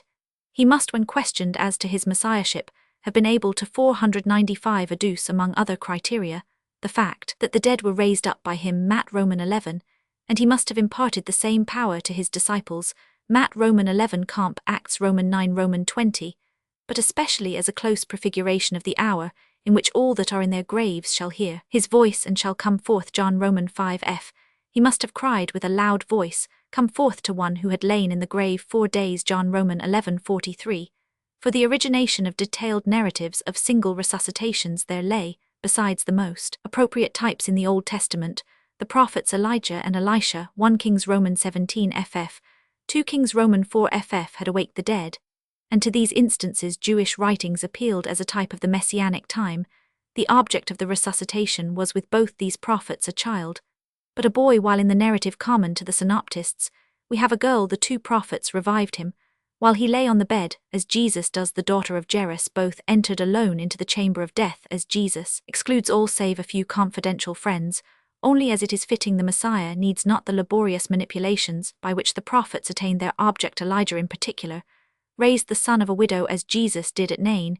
He met the widow of Zarephath at the gate, but before the death of her son, as Jesus met the widow of Nain under the gate of the city after the death of her son. Lastly, it is in both instances told in the same words how the miracle worker restored the son to the mother. Even one already laid in his grave like Lazarus was restored to life by the prophet Elisha, with this difference however that the prophet himself had been long dead, and the contact of his bones reanimated a corpse which was accidentally thrown upon them. 2 Kings Roman 13.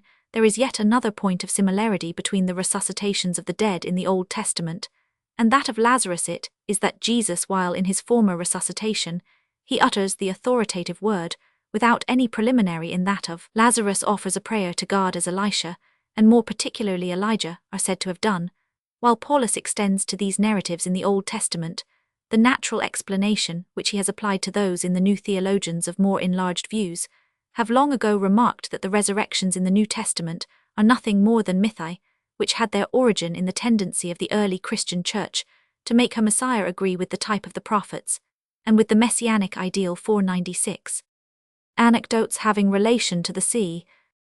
As in general, at least according to the representations of the three first evangelists, the country around the Galilean Sea was the chief theatre of the ministry of Jesus, so a considerable number of his miracles have an immediate reference to the sea. One of this class, the miraculous draught of fishes granted to Peter, has already presented itself for our consideration. Besides this, there are the miraculous stilling of the storm, which had arisen on the sea, while Jesus slept in the three synoptists Matthew, Mark, and John. The summary of most of those, the walking of Jesus on the sea likewise, during a storm, in incidents which the appendix to the fourth Gospel places after the resurrection, and lastly, the anecdote of the coin that was to be angled for by Peter in Matthew. The first-named narrative, Matt Roman 8 ff parallel, is intended according to the evangelist's own words to represent Jesus to us as him whom the winds and the sea obey, thus to follow out the gradation in the miraculous, which has been hitherto observed. It is here presupposed not merely that Jesus could act on the human mind and living body in a psychological and magnetic manner, or with a revivifying power on the human organism when it was forsaken by vitality, nay, not merely as in the history of the draught of fishes earlier, examined that he could act immediately with determinative power on irrational yet animated existences, but that he could act thus even on inanimate nature. The possibility of finding a point of union between the alleged supernatural agency of Jesus and the natural order of phenomena here absolutely ceases. Here at the latest, there is an end to miracles in the wider, and now more favoured sense, and we come to those which must be taken in the narrowest sense, or to the miracle proper. The purely supernaturalistic view is therefore the first to suggest itself. Alshausen has justly felt that such a power over external nature is not essentially connected with the destination of Jesus for the human race, and for the salvation of man, whence he was led to place the natural phenomenon, which is here controlled by Jesus, in a relation to sin, and therefore to the office of Jesus. Storms, he says, are the spasms and convulsions of nature, and as such, the consequences of sin, the fearful effects of which are seen even on the physical side of existence. But it is only that limited observation of nature which, in noting the particular, forgets the general, that can regard storms, tempests, and similar phenomena, which in connection with the whole have their necessary place and beneficial influence, as evils and departure from original law, and a theory of the world in which it is seriously upheld, that before the fall there were no storms and tempests, as on the other hand no beasts of prey and poisonous plants partake zone, does not know whether to say of the fanatical or of the childish. But to what purpose, if the above explanation will not hold, could Jesus be gifted with such a power over nature? As a means of awakening faith in him, it was inadequate and superfluous, because Jesus found individual adherents, without any demonstration of a power of this kind, and general acceptance. Even this did not procure him, as little can it be regarded as a type of the original dominion of man over external nature, a dominion which he is destined to reattain. For the value of this dominion consists precisely in this, that it is a mediate one achieved by the progressive reflection and the united efforts of 497 ages, not an immediate and magical dominion, which costs no more than a word. Hence, in relation to that part of nature of which we are here speaking, the compass and the steam vessel are an incomparably truer realization of man's dominion over the ocean than the allaying of the waves by a mere word. But the subject has another aspect, since the dominion of man over nature is not merely external and practical, but also immanent or theoretical. That is, man, even when externally he is subjected to the might of the elements, yet is not internally conquered by them, but in the conviction that the powers of physical nature can only destroy in him that which belongs to his physical existence, is elevated in the self-certainty of the spirit above the possible destruction of the body. This spiritual power, it is said, was exhibited by Jesus, for he slept tranquilly in the midst of the storm, and when awaked by his trembling disciples, inspired them with courage by his words. But for courage to be shown, real danger must be apprehended now, for Jesus, supposing him to be conscious of an immediate power over nature, danger could in no degree exist. Therefore, he could not here give any proof of this theoretical power. In both respects, the natural explanation would find only the conceivable and the desirable attributed to Jesus in the evangelical narrative, namely, on the one hand, an intelligent observation of the state of the weather, and on the other, exalted courage in the presence of real peril. When we read that Jesus commanded the winds, we are to understand simply that he made some remark on the storm, or some exclamations at its violence, and his calming of the sea we are to regard only as a prognostication, founded on the observation of certain signs, that the storm would soon subside. His address to the disciples is said to have proceeded, like the celebrated saying of Caesar, from the confidence that a man who was to leave an impress on the world's history could not so lightly be cut short in his career by an accident, that those who were in the ship regarded the subsidence of the storm as the effect of the words of Jesus. Proves nothing, for Jesus nowhere confirms their inference, but neither does he disapprove it, although he must have observed the impression which, in consequence of that inference, the result had made on the people. 260. He must therefore, as Venturini actually supposes, have designedly refrained from shaking their high opinion of his miraculous power, in order to attach them to him the more firmly. But setting this altogether aside, was it likely that the natural presages of the storm should have been better understood by Jesus, who had never been occupied on the sea, than by Peter, James, and John, who had been at home on it from their youth upwards? 261. It remains then that, taking the incident as it is narrated by the evangelists, we must regard it as a miracle. But to raise this from an exegetical result to a real fact is, according to the above remarks, extremely difficult, whence there arises a suspicion against the historical character of the narrative. Viewed more nearly, however, and taking Matthew's account as the basis, there is nothing to object to the narrative. Until the middle of Roman 5, it might really have happened that Jesus, in one of his frequent passages across the Galilean Sea, was sleeping when a storm arose, that the disciples awaked him with alarm, while he, calm and self-possessed, said to them, "Why are ye fearful, O ye of little faith?" What Phalos, commanding of the waves, which 498 mark, with his well-known fondness for such authoritative words, reproduces, as if he were giving the exact words of Jesus in a Greek translation, might have been added in the propagation of the anecdote from one to another. There was an inducement to attribute to Jesus such a command over the winds and the sea, not only in the opinion entertained of his person, but also in certain features of the Old Testament history. Here in poetical descriptions of the passage of the Israelites through the Red Sea, Jehovah is designated as he who rebuked the Red Sea, PSA Roman 106 Roman, Comp Nahum Roman 1, so that it retreated. Now as the instrument in this partition of the Red Sea was Moses, it was natural to ascribe to his great successor the Messiah a similar function. Accordingly, we actually find from rabbinical passages that a drying up of the sea was expected to be wrought by God in the Messianic times, doubtless through the agency of the Messiah, as formerly through that of Moses, that instead of drying up the sea Jesus is said only to produce a calm, may be explained on the supposition that the storm and the composure exhibited by Jesus on the occasion were historical as a consequence of the mythical having combined itself with this historical element, for as according to this Jesus and his disciples were on board a ship, a drying up of the sea would have been out of place. Still it is altogether without any sure precedent that a mythical addition should be engrafted on the stem of a real incident, so as to leave the latter totally unmodified, and there is one feature even in the part hitherto assumed to be historical, which more narrowly examined might just as probably have been invented by the legend, as have really happened, that Jesus before the storm breaks out is sleeping, and even when it arises does not immediately awake, is not his voluntary deed, but chance. 263.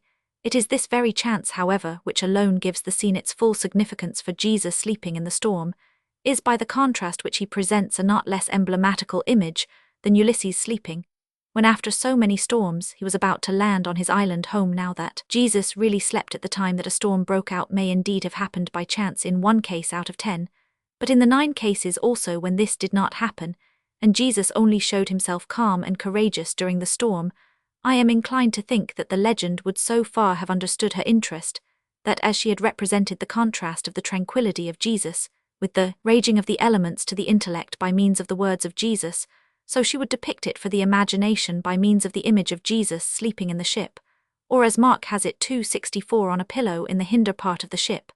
If then that which may possibly have happened in a single case must certainly have been invented by the legend in 9 cases, the expositor must in reason prepare himself for the undeniable possibility that we have before us one of the 9 cases instead of that single case. If then it be granted that nothing further remains as an historical foundation for our narrative than that Jesus exhorted his disciples to show the firm courage of faith in opposition to the raging waves of the sea 499, it is certainly possible that he may once have done this in a storm at sea. But just as he said, if ye have faith as a grain of mustard seed, ye may say to this mountain, be thou removed and cast into the sea, Matt Roman 21, or to this tree, be thou plucked up by the root, and be thou planted in the sea, Luke Roman 17, and both shall be done, Luke. So he might not merely on the sea, but in any situation make use of the figure that to him who has faith winds and waves shall be obedient at a word, Luke. If we now take into account what even Alshausen remarks and Schneckenberger has shown 266, that the contest of the kingdom of God with the world was in the early times of Christianity, commonly compared to a voyage through a stormy ocean, we see at once how easily legend might come to frame such a narrative as the above on the suggestions afforded by the parallel between the Messiah and Moses, the expressions of Jesus, and the conception of him as the pilot who steers the little vessel of the kingdom of God through the tumultuous waves of the world. Setting this aside, however, and viewing the matter only generally in relation to the idea of a miracle worker, we find a similar power over storms and tempests ascribed, for example, to Pythagoras. We have a more complicated anecdote connected with the sea wanting in Luke, but contained in John Roman 6 ff, as well as in Matt Roman 14 ff, and Mark Roman 6 ff, where a storm overtakes the disciples when sailing by night, and Jesus appears to their rescue walking towards them on the sea. Here again the storm subsides in marvelous manner on the entrance of Jesus into the ship. But the peculiar difficulty of the narrative lies in this, that the body of Jesus appears so entirely exempt from a law which governs all other human bodies, without exception, namely the law of gravitation, that he not only does not sink under the water, but does not even dip into it. On the contrary, he walks erect on the waves, as on firm land. If we are to represent this to ourselves, we must in some way or other conceive the body of Jesus as an ethereal phantom, according to the opinion of the Docet, a conception which the Fathers of the Church condemned as irreligious, and which we must reject as extravagant. Alshausen indeed says that in a superior corporeality, impregnated with the powers of a higher world, such an appearance need not create surprise. 268, But these are words to which we can attach no definite idea if the spiritual activity of Jesus, which refined and perfected his corporeal nature, instead of being conceived as that which more and more completely emancipated his body from the psychical laws of passion and sensuality, is understood as if by its means the body was exempted from the physical law of gravitithis, is a materialism of which, as in a former case, it is difficult to decide whether it be more fantastical or childish. If Jesus did not sink in the water, he must have been a spectre, and the disciples in our narrative would not have been wrong in taking him for one. We must also recollect that on his baptism in the river Jordan Jesus did not exhibit this property, but was submerged like an ordinary man. Now had he at that time also the power of sustaining himself on the surface of the water, and only refrained from using it? And did he thus increase or reduce his specific gravity by an act of his will, or are we to suppose, as Alshausen would 500 perhaps say, that at the time of his baptism he had not attained so far in the process of subtilizing his body as to be freely borne up by the water, and that he only reached this point at a later period? These are questions which Alshausen justly calls absurd. Nevertheless, they serve to open a glimpse into the abyss of absurdities in which we are involved by the supranaturalistic interpretation, and particularly by that which this theologian gives of the narrative before us. To avoid these, the natural explanation has tried many expedients. The boldest is that of Paulus, who maintains that the text does not state that Jesus walked on the water, and that the miracle in this passage is nothing but a philological mistake, since is analogous to the expression exard Roman 14, and signifies to walk as the other to encamp over the sea that is on the elevated seashore. According to the meaning of the words taken separately, this explanation is possible. Its real applicability in this particular instance, however, must be determined by the context. Now, this represents the disciples as having rowed 25 or 30 furlongs John, or as being in the midst of the sea Matthew and Mark. And then it is said that Jesus came towards the ship, and so near that he could speak to them. How could he do this? If he remained on the shore to obviate this objection, Paulus conjectures that the disciples in that stormy night probably only skirted the shore. But the words "in the midst of the sea," though not, we grant, to be construed with mathematical strictness, yet even taken according to the popular mode of speaking, are too decidedly opposed to such a supposition for it to be worth our further consideration. But this mode of interpretation encounters a fatal blow in the passage where Matthew says of Peter that having come down out of the ship, he walked on the water. Roman 5, for, as it is said shortly after that Peter began to sink, walking merely on the shore cannot have been intended here.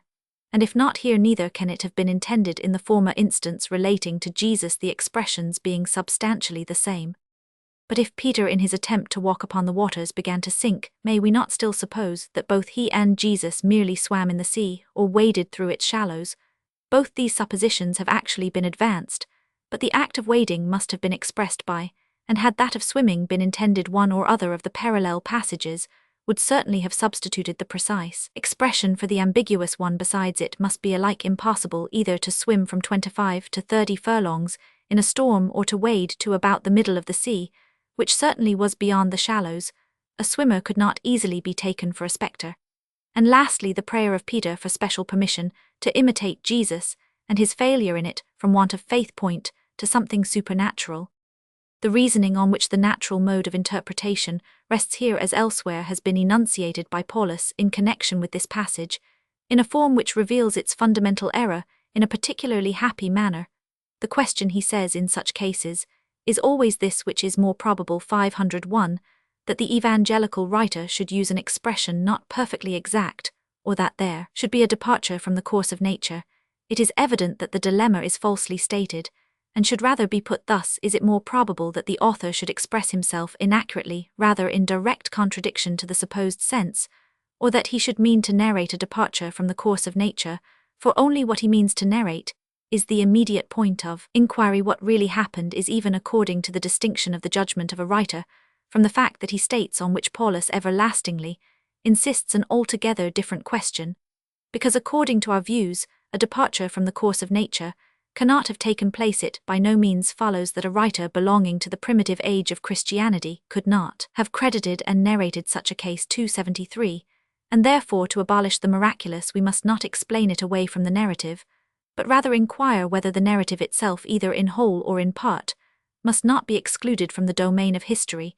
In relation to this inquiry, first of all, each of our three accounts has peculiar features which in an historical light are suspicious.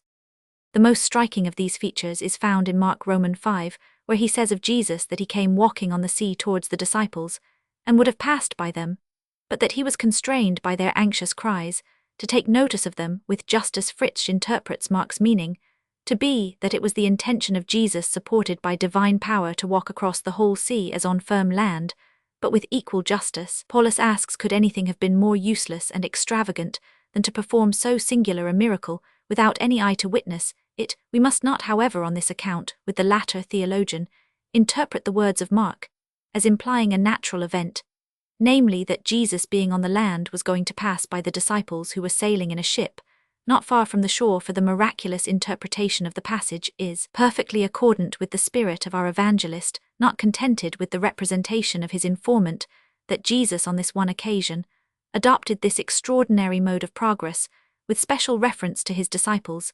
He aims by the above addition to convey the idea of walking on the water being so natural and customary with Jesus, that without any regard to the disciples, whenever a sheet of water lay in his road, he walked across it as unconcernedly as if it had been dry land. But such a mode of procedure, if habitual with Jesus, would presuppose most decidedly a subtilization of his body, such as Alshausen supposes. It would therefore presuppose what is inconceivable. Hence, this particular of Mark's presents itself as one of the most striking among those by which the second evangelist now and then approaches to the exaggerations of the apocryphal Gospels. In Matthew the miracle is in a different manner, not so much heightened as complicated, for there not only Jesus, but Peter also makes an experiment in walking on the sea, not indeed altogether successful. This trait is rendered suspicious by its intrinsic character, as well as by the silence of the two other narrators, immediately on the word of Jesus, and in virtue of the faith which he has in the beginning. Peter actually succeeds in walking on the water for some time, and only when he is assailed by fear and doubt does he begin to sink. What are we to think of this, admitting that Jesus by means 502 of his etherealized body could walk on the water? How could he command Peter, who was not gifted with such a body, to do the same? Or if by a mere word he could give the body of Peter a dispensation from the law of gravitation, can he have been a man? And if a god, would he thus lightly cause a suspension of natural laws at the caprice of a man? Or lastly, are we to suppose that faith has the power instantaneously to lessen the specific gravity of the body of a believer? Faith is certainly said to have such a power in the figurative discourse of Jesus, just referred to, according to which the believer is able to remove mountains and trees into the sea, and why not also himself to walk on the sea? The moral, that as soon as faith falters, power ceases, could not be so aptly presented by either of the two former figures as by the latter in the following form: as long as a man has faith, he is able to walk unharmed on the unstable sea, but no sooner does he give way to doubt than he sinks unless Christ extend to him a helping hand. The fundamental thought then of Matthew's episodical narrative is that Peter was too confident in the firmness of his faith that by its sudden failure he incurred great danger, but was rescued by Jesus, a thought which is actually expressed in Luke Roman 22, where Jesus says to Simon, Satan hath desired to have you, that he may sift you as wheat, but I have prayed for thee that thy faith fail not. These words of Jesus have reference to Peter's coming denial. This was the occasion when his faith, on the strength of which he had just before offered to go with Jesus to prison and to death, would have wavered had not the Lord by his intercession procured him new strength. If we add to this the above-mentioned habit of the early Christians to represent the persecuting world under the image of a turbulent sea, we cannot fail with one of the latest critics to perceive in the description of Peter courageously volunteering to walk on the sea, soon however sinking from faint-heartedness, but borne up by Jesus, an allegorical and mythical representation of that trial of faith which this disciple, who imagined himself so strong, met so weakly, and which higher assistance alone enabled him to surmount. But the account of the fourth Gospel also is not wanting in peculiar features which betray an unhistorical character. It has ever been across to harmonists that while, according to Matthew and Mark, the ship was only in the middle of the sea when Jesus reached it, according to John it immediately after arrived at the opposite shore, that while according to the former Jesus actually entered into the ship, and the storm thereupon subsided, according to John on the contrary, the disciples did indeed wish to take him into the ship, but their actually doing so was rendered superfluous by their immediate arrival at the place of disembarkation. It is true that here also abundant methods of reconciliation have been found. First, the word they wished added to receive is said to be a mere redundancy of expression, then to signify simply the joyfulness of the reception as if it had been said then, to describe the first impression which the recognition of Jesus made on the disciples, his reception into the ship, which really followed not being mentioned, but the sole reason for such an interpretation lies in the unauthorized comparison with the synoptical accounts in the narrative of John, taken separately.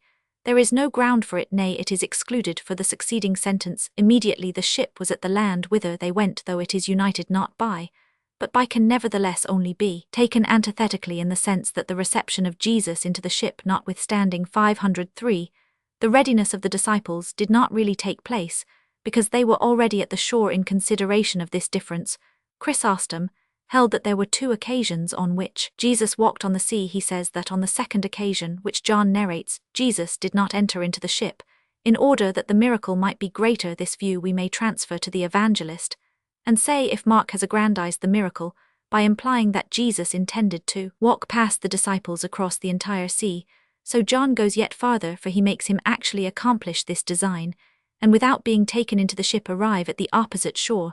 Not only, however, does the fourth evangelist seek to aggrandize the miracle before us, but also to establish and authenticate it more securely. According to the synoptists, the sole witnesses were the disciples who saw Jesus come towards them walking on the sea. John adds to these few immediate witnesses a multitude of mediate ones, namely the people who were assembled when Jesus performed the miracle of the loaves and fishes. These, when on the following morning they no longer find Jesus on the same spot, make the calculation that Jesus cannot have crossed the sea by ship, for he did not get into the same boat with the disciples, and no other boat was there. Romans 5, while that he did not go by land, is involved in the circumstance that the people, when they have forthwith crossed the sea, find him on the opposite shore. Romans 5, whither he could hardly have arrived by land, in the short interval. Thus in the narrative of the fourth gospel, as all natural means of passage are cut off from Jesus, there remains for him only a supernatural one, and this consequence is in fact inferred by the multitude in the astonished question which they put to Jesus when they find him on the opposite shore. Rabbi, when camest thou hither? As this chain of evidence for the miraculous passage of Jesus depends on the rapid transportation of the multitude, the evangelist hastens to procure other boats for their service. Romans 5. Now, the multitude who take ship, Romans 5:26 ff, are described as the same whom Jesus had miraculously fed, and these amounted, according to Romans 5, to about 5,000, if only a fifth, nay, a tenth of these passed over there needed for this, as the author of the Probabilia has justly observed, a whole fleet of ships, especially if they were fishing boats. But even if we suppose them vessels of freight, these would not all have been bound for Capernaum, or have changed their destination for the sake of accommodating the crowd. This passage of the multitude, therefore, appears only to have been invented 279, on the one hand to confirm by their evidence the walking of Jesus on the sea, on the other, as we shall presently see, to gain an opportunity for making Jesus, who according to the tradition had gone over to the opposite shore immediately after the multiplication of the loaves, speak yet further with the multitude on the subject of this miracle. After pruning away these offshoots of the miraculous, which are peculiar to the respective narratives, the main stem is still left, namely the miracle of Jesus walking on the sea for a considerable distance, with all its attendant improbabilities, as above exposed. But the solution of these accessory particulars, as it led us to discover the causes of their unhistorical origin, has facilitated the discovery of such causes for the main narrative, and has thereby 504 rendered possible the solution of this. Also we have seen by an example already adduced that it was usual with the Hebrews and early Christians to represent the power of God over nature, a power which the human spirit, when united to him, was supposed to share under the image of supremacy over the raging waves of the sea. In the narrative of the Exodus, this supremacy is manifested by the sea being driven out of its place at a sign, so that a dry path is opened to the people of God in its bed. In the New Testament narrative, previously considered, the sea is not removed out of its place, but only so far laid to rest that Jesus and his disciples can cross it in safety in their ship. In the anecdote before us, the sea still remains in its place, as in the second, but there is this point of similarity to the first, that the passage is made on foot, not by ship, yet as a necessary consequence of the other particular, on the surface of the sea, not in its bed. Still more immediate inducements to develop in such a manner the conception of the power of the miracleworker over the waves may be found both in the Old Testament and in the opinions prevalent in the time of Jesus among the miracles of Elisha. It is not only told that he divided the Jordan by a stroke of his mantle, so that he could go through it dry-shod, 2 Kings Roman 2, but also that he caused a piece of iron which had fallen into the water to swim, 2 Kings Roman 6, an ascendancy over the law of gravitation, which it would be imagined the miracle worker might be able to evince in relation to his own body also, and thus to exhibit himself, as it is said of Jehovah Job Roman 9 Roman 70, walking upon the sea as upon a pavement in the time of Jesus much, was told of miracle workers who could walk on the water apart from conceptions exclusively Grecian 280, the Greco-Oriental legend, feign that the Hyperborean Abaris possessed an arrow, by means of which he could bear himself up in the air, and thus traverse rivers, seas, and abysses 281, and popular superstition attributed to many wonderworkers, the power of walking on water, hence the possibility that with all these elements and inducements existing a similar legend should be formed concerning Jesus, appears incomparably stronger than that a real event of this kind should have occurred, and with this conclusion we may dismiss the subject. The manifestation of Jesus at the Sea of Tiberias, narrated John Roman 21, has so striking a resemblance to the sea anecdotes hitherto considered that, although the fourth Gospel places it in the period after the resurrection, we are induced, as in an earlier instance we brought part of it under notice in connection with the narrative of Peter's draught of fishes, so here to institute a comparison between its other features and the narrative of Jesus walking on the sea. In both cases Jesus is perceived by the disciples in the twilight of early morning. Only in the latter instance he does not, as in the former, walk on the sea, but stands on the shore, and the disciples are in consternation not because of a storm, but because of the fruitlessness of their fishing. In both instances they are afraid of him. In the one they take him for a spectre, in the other not one of them ventures to ask him who he is, knowing that it is the Lord.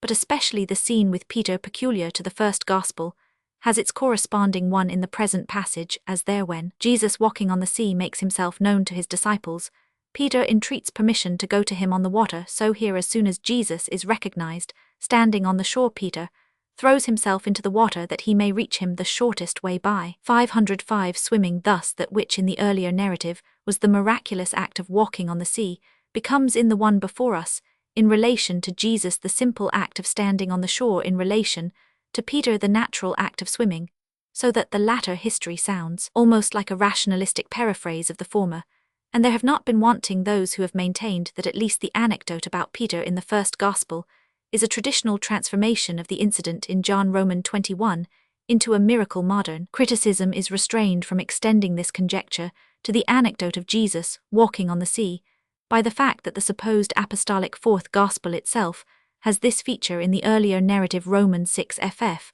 But from our point of view it appears quite possible that the history in question either came to the author of this Gospel in the one form and to the author of the appendix in the other, or that it came to the one author of both in a double form, and was inserted by him in separate parts of his narrative. Meanwhile, if the two histories are to be compared, we ought not at once to assume that the one John Roman 21 is the original, the other Matt Roman 14 parallel, the secondary. We must first ask which of the two bears intrinsic marks of one or the other character. Now certainly if we adhere to the rule that the more miraculous narrative is the later, that in John Roman 21 appears in relation to the manner in which Jesus approaches the disciples, and in which Peter reaches Jesus, to be the original, but this rule is connected in the closest manner with another, namely that the more simple narrative is the earlier, the more complex one the later, as the conglomerate is a later formation than the homogeneous stone, and according to this rule the conclusion is reversed, and the narrative in John Roman 21 is the traditional, for in it the particulars mentioned above are interwoven with the miraculous draught of fishes, while in the earlier narrative they form in themselves an independent whole. It is indeed true that a greater whole may be broken up into smaller parts, but such fragments have not at all the appearance of the separate narratives of the draught of fishes and the walking on the sea, since these on the contrary leave the impression of being each a finished whole from this interweaving with the miracle of the draught of fishes, to which we must add the circumstance that the entire circle of events turns upon the risen Jesus, who is already in himself a miraclate. Is apparent how, contrary to the general rule, the oft-named particulars could lose their miraculous character, since by their combination with other miracles they were reduced to mere accessories to a sort of natural scaffolding. If then the narrative in John Roman 21 is entirely secondary, its historical value has already been estimated with that of the narratives which furnished its materials. If before we proceed further, we take a retrospect of the series of anecdotes hitherto examined, we find it is true that the two extreme anecdotes are altogether dissimilar, the one relating mainly to fishing, the other to a storm. Nevertheless, on a proper arrangement, each of them appears to be connected with the preceding by a common feature. The narrative of the call of the fishers of men, Matt Roman 4 ff par, opens the series. That of Peter's draught of fishes, Luke Roman 5 ff, has in common with this the saying about the fishers of men. But the fact of the draught of fishes is peculiar to it.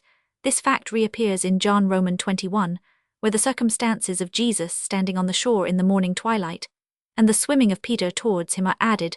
These two circumstances are in Matt Roman 14 ff parallel, metamorphosed into the act of walking on the sea on the part of Jesus and of Peter, and at the same time a storm and its cessation on the 506 entrance of Jesus into the ship are introduced. Lastly, in Matt Roman 8 ff parallel, we have an anecdote single in its kind, namely that of the stilling of the storm by Jesus. We come to a history for which a place is less readily found in the foregoing series in Matt Roman 17 ff. It is true that here again there is a direction of Jesus to Peter to go and fish to which, although it is not expressly stated, we must suppose that the issue corresponded. But first, it is only one fish which is to be caught, and with an angle, and secondly, the main point is that in its mouth is to be found a piece of gold to serve for the payment of the temple tribute for Jesus and Peter, from the latter of whom this tax had been demanded. This narrative, as it is here presented, has peculiar difficulties which Paulus well exhibits, and which Alshausen does not deny. Fritz justly remarks that there are two miraculous particulars presupposed: first, that the fish had a coin in its mouth; secondly, that Jesus had a foreknowledge of this. On the one hand, we must regard the former of these particulars as extravagant, and consequently the latter also, and, on the other, the whole miracle appears to have been unnecessary. Certainly, that metals and other valuables have been found in the bodies of fish is elsewhere narrated 284, and is not incredible, but that a fish should have a piece of money in its mouth, and keep it there while it snapped at the bait thighs, even Dr. Schnappinger 285, found inconceivable. Moreover, the motive of Jesus for performing such a miracle could not be want of money, for even if at that time there was no store in the common fund, still Jesus was in Capernaum, where he had many friends, and where consequently he could have obtained the needful money in a natural way. To exclude this possibility, we must with Alshausen confound borrowing with begging, and regard it as inconsistent with the decorum divinum, which must have been observed by Jesus. Nor after so many proofs of his miraculous power could Jesus think this additional miracle necessary to strengthen Peter's belief in his messiahship.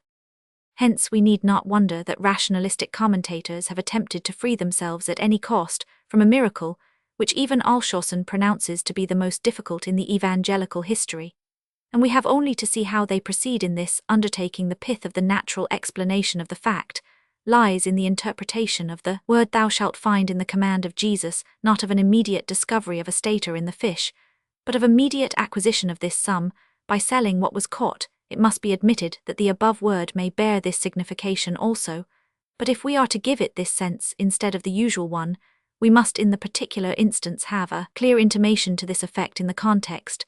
Thus, if it were said in the present passage, "Take the first fine fish, carry it to the market, and there thou shalt find a stater," this explanation would be in place, as however, instead of this, the word is preceded by "when thou hast opened his mouth," as therefore no place of sale, but a place inside the fish is mentioned as that on the opening of which the coin is to be obtained. We can only understand an immediate discovery of the piece of money in this part of the fish.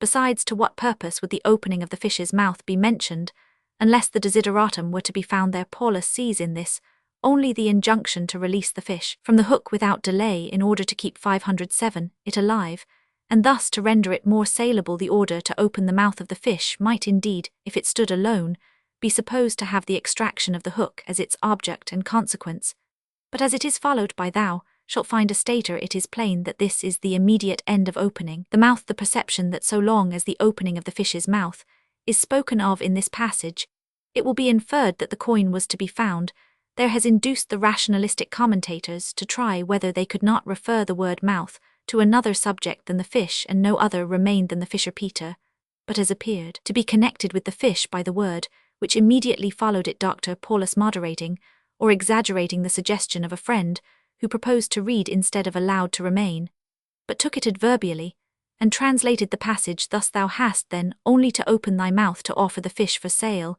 and thou wilt on the spot receive a stater as its price. But it would still be asked, how could a single fish fetch so high a price in Capernaum, where fish was so abundant? Hence Paulus understands the words: take up the fish that first cometh up collectively, thus continue time after time to take the fish that first comes to thee until thou hast caught as many as will be worth a stater. If the series of strained interpretations, which are necessary to a natural explanation of this narrative, throw us back on that which allows it to contain a miracle, and if this miracle appear to us according to our former decision, both extravagant and useless, nothing remains but to presume that here also there is a legendary element. This view has been combined with the admission that a real but natural fact was probably at the foundation of the legend, namely that Jesus once ordered Peter to fish until he had caught enough to procure the amount of the temple tribute, whence the legend arose that the fish had the tribute money in its mouth. But in our opinion, a more likely source of this anecdote is to be found in the much used theme of a catching of fish by Peter on the one side, and on the other the well-known stories of precious things having been found in the bodies of fish. Peter, as we learn from Matt Roman 4, Luke Roman 5, John Roman 21, was the fisher in the evangelical legend, to whom Jesus in various forms first symbolically, and then literally granted the rich draught of fishes. The value of the capture appears here in the shape of a piece of money, which, as similar things are elsewhere said to have been found in the belly of fishes, is, by an exaggeration of the marvel, said to be found in the mouth of the fish. That it is the stater required for the temple tribute might be occasioned by a real declaration of Jesus concerning his relation to that tax, or conversely, the stater which was accidentally named in the legend of the fish, angled for by Peter, might bring to recollection the temple tribute, which amounted to that sum for 2 persons, and the declaration of Jesus relative to this subject. With this tale conclude the sea anecdotes. The miraculous multiplication of the loaves and fishes. As in the histories last considered, Jesus determined and mitigated the motions of irrational and even of inanimate existences, so in the narratives which we are about to examine, he exhibits the power of multiplying not only 508 natural objects, but also productions of nature which had been wrought upon by art. That Jesus miraculously multiplied prepared articles of food, feeding a great multitude of men with a few loaves and fishes, is narrated to us with singular unanimity by all the evangelists. Matt Roman 14, ff Mark Roman 6, ff Luke Roman 9, ff John Roman 6 ff, and if we believe the 2 first, Jesus did not do this merely once, for in Matt Roman 15, ff Mark Roman 8 ff, we read of a second multiplication of loaves and fishes, the circumstances of which are substantially the same as those of the former. It happens somewhat later, the place is rather differently described, and the length of time during which the multitude stayed with Jesus is differently stated moreover. And this is a point of greater importance: the proportion between the stock of food and the number of men is different, for on the first occasion 5,000 men are satisfied with 5 loaves and 2 fishes, and on the second 4,000 with 7 loaves and a few fishes. On the first 12 baskets are filled with the fragments, on the second only 7. Notwithstanding this, not only is the substance of the 2 histories exactly the same, satisfying of a multitude of people with disproportionately small means of nourishment, but also the description of the scene in the one entirely corresponds in its principal features to that in the other. In both instances, the locality is a solitary region in the vicinity of the Galilean Sea. Jesus is led to perform the miracle because the people have lingered too long with him. He manifests a wish to feed the people from his own stores, which the disciples regard as impossible. The stock of food at his disposal consists of loaves and fishes. Jesus makes the people sit down, and after giving thanks distributes the provisions to them through the medium of the disciples. They are completely satisfied, and yet a disproportionately great quantity of fragments is afterwards collected in baskets. Lastly, in the one case, as in the other, Jesus, after thus feeding the multitude, crosses the sea. This repetition of the same event creates many difficulties. The chief of these is suggested by the question: is it conceivable that the disciples, after they had themselves witnessed how Jesus was able to feed a great multitude with a small quantity of provision, should nevertheless on a second occasion of the same kind have totally forgotten the first, and have asked, whence should we have so much bread in the wilderness as to feed so great a multitude? To render such an obliviousness on the part of the disciples probable, we are reminded that they had in just as incomprehensible a manner forgotten the declarations of Jesus concerning his approaching sufferings and death when these events occurred. 289. But it is equally a pending question whether after such plain predictions from Jesus, his death could in fact have been so unexpected to the disciples. It has been supposed that a longer interval had elapsed between the two miracles, and that during this there had occurred a number of similar cases in which Jesus did not think fit to afford miraculous assistance 290. But on the one hand, these are pure fictions, on the other, it would remain just as inconceivable as ever that the striking similarity of the circumstances, 509, preceding the second feeding of the multitude to those preceding the first, should not have reminded even one of the disciples of that former event. Paulus, therefore, is right in maintaining that had Jesus once already fed the multitude, by a miracle the disciples on the second occasion, when he expressed his determination not to send the people away fasting, would confidently have called upon him for a repetition of the former miracle. In any case, then, if Jesus on two separate occasions fed a multitude with disproportionately small provision, we must suppose, as some critics have done, that many features in the narrative of the one incident were transferred to the other, and thus the two originally unlike became, in the course of oral tradition, more and more similar. The incredulous question of the disciples, especially having been uttered only on the first occasion, and not on the second, it may seem to speak in favor of such an assimilation, that the fourth evangelist, though in his numerical statement he is in accordance with the first narrative of Matthew and Mark, yet has in common with the second the circumstances that the scene opens with an address of Jesus, and not of the disciples, and that the people come to Jesus on a mountain. But if the fundamental features be allowed to remain, the wilderness, the feeding of the people, the collection of the fragments, it is still, even without that question of the disciples, sufficiently improbable that the scene should have been repeated in so entirely similar a manner. If, on the contrary, these general features be renounced in relation to one of the histories, it is no longer apparent how the veracity of the evangelical narratives as to the manner in which the second multiplication of loaves and fishes took place can be questioned on all points, and yet their statement as to the fact of its occurrence be maintained as trustworthy, especially as this statement is confined to Matthew and his imitator Mark. Hence later critics have, with more 292 or less 293 decision, expressed the opinion that here one and the same fact has been doubled through a mistake of the first evangelist, who was followed by the second. They suppose that several narratives of the miraculous feeding of the multitude were current which presented divergencies from each other, especially in relation to numbers, and that the author of the first gospel, to whom every additional history of a miracle was a welcome prize, and who was therefore little qualified for the critical reduction of two different narratives of this kind into one, introduced both into his collection.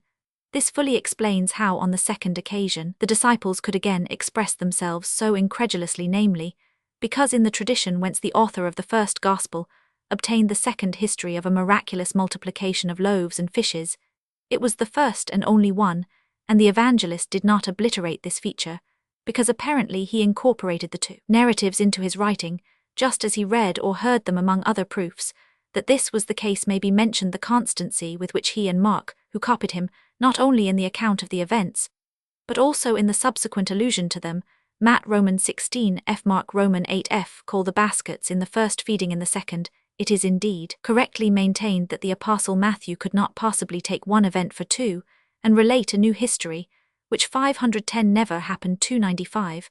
But this proposition does not involve the reality of the second miraculous feeding of the multitude, unless the apostolic origin of the first gospel be at once presupposed, whereas this yet remains to be proved. Paulus further objects that the duplication of the history in question could be of no advantage whatever to the design of the evangelist, and Alshausen, developing this idea, more fully observes that the legend would not have left the second narrative as simple and bare as the first, but this argument that a narrative cannot be fictitious, because if it were so it would have been more elaborately adorned, may very properly be at once dismissed, since its limits being altogether undefined, it might be repeated under all circumstances, and in the end would prove fable itself not sufficiently fabulous, but in this case particularly, it is totally baseless because it presupposes the narrative of the first feeding of the multitude to be historically accurate. Now, if we have already in this a legendary production, the other edition of it, namely the second history of a miraculous feeding, needs not to be distinguished by special traditionary features. But not only is the second narrative not embellished as regards the miraculous, when compared with the first it even diminishes the miracle, for while increasing the quantity of provision, it reduces the number of those whom it satisfied. And this retrogression in the marvelous is thought the surest proof that the second feeding of the multitude really occurred, for it is said, he who chose to invent an additional miracle of this kind would have made it surpass the first, and instead of 5,000 men, would have given not 4 but 10,000. This argument also rests on the unfounded assumption that the first narrative is of course the historical one, though Althusser himself has the idea that the second might with probability be regarded as the historical basis and the first as the legendary copy, and then the fictitious would have the required relation to the truthat of exaggeration. But when in opposition to this, he observes how improbable it is that an unscrupulous narrator would place the authentic fact being the less imposing last, and eclipse it beforehand by the false one, that such a writer would rather seek to outdo the truth, and therefore place his fiction last as the more brilliant, again shows that he does not comprehend the mythical view of the biblical narratives in the degree necessary for forming a judgment on the subject, for there is no question here of an unscrupulous narrator who would designedly surpass the true history of the miraculous multiplication of the loaves and fishes, and least of all is Matthew pronounced to be such a narrator. On the contrary, it is held that with perfect honesty one account gave 5,000, another 4, and that with equal honesty the first evangelist copied from both, and for the very reason that he went to work innocently and undesignedly, it was of no importance to him which of the two histories stood first, and which last the more important or the less striking one, but he allowed himself to be determined on this point by accidental circumstances, such as that he found the one connected with incidents which appeared to him the earlier, the other with such as he supposed to be the later. A similar instance of duplication occurs in the Pentateuch, in relation to the histories of the feeding of the Israelites with quails, and of the production of water out of the rock, the former of which is narrated both in Exod Roman 16 and Num Roman 11, the latter in Exod Roman 17, and again in Num Roman 20, in each instance with an alteration in time, place, and other circumstances. Meanwhile all this yields us only the negative result that the double narratives 511 of the first Gospels cannot have been founded on two separate events, to determine which of the two is historical, or whether either of them deserves that epithet must be the object of a special inquiry. To evade the preeminently magical appearance which this miracle presents, Althusser gives it a relation to the moral state of the participants, and supposes that the miraculous feeding of the multitude was effected through the intermediation of their spiritual hunger. But this is ambiguous language, which on the first attempt to determine its meaning vanishes into nothing. For in cures, for example, the intermediation here appealed to consists in the opening of the patient's mind to the influence of Jesus by faith, so that when faith is wanting, the requisite fulcrum for the miraculous power of Jesus is also wanting here. Therefore the intermediation is real now, if the same kind of intermediation took place in the case before us, so that on those among the multitude who were unbelieving the satisfying power of Jesus had no influence, then must the satisfaction of hunger here, as in the above cases, the cure, be regarded as something effected by Jesus directly in the body of the hungry persons, without any antecedent augmentation of the external means of nourishment. But such a conception of the matter, as Paulus justly remarks, and as even Althusser intimates, is precluded by the statement of the evangelists that real food was distributed among the multitude, that each enjoyed as much as he wanted, and that at the end the residue was greater than the original store. It is thus plainly implied that there was an external and objective increase of the provisions as a preliminary to the feeding of the multitude. Now this cannot be conceived as effected by means of the faith of the people, in a real manner, in the sense that that faith cooperated in producing the multiplication of the loaves. The intermediation which Althusser here supposes can therefore have been only a teleological one, that is, we are to understand by it that Jesus undertook to multiply the loaves and fishes for the sake of producing a certain moral condition in the multitude.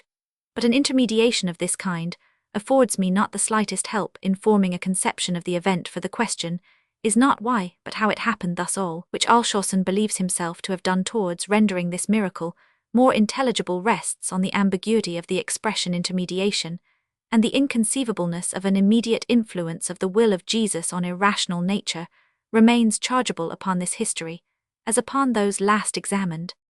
But there is another difficulty which is peculiar to the narrative before us. We have here not merely as hitherto a modification or a direction of natural objects, but a multiplication of them, and that to an enormous extent. Nothing, it is true, is more familiar to our observation than the growth and multiplication of natural objects, as presented to us in the parable of the sower, and the grain of mustard seed, for example. But first, these phenomena do not take place without the cooperation of other natural agents, as earth, water, air, so that here also, according to the well-known principle of physics, there is not properly speaking an augmentation of the substance, but only a change in the accidents. Secondly, these processes of growth and multiplication are carried forward so as to pass through their various stages in corresponding intervals of time here. On the contrary, in the multiplication of the loaves and fishes by Jesus, neither the one rule nor the other is observed. The bread in the hand of Jesus is no longer like the stalk on which the corn grew in communication with the maternal earth, nor is the multiplication gradual but sudden.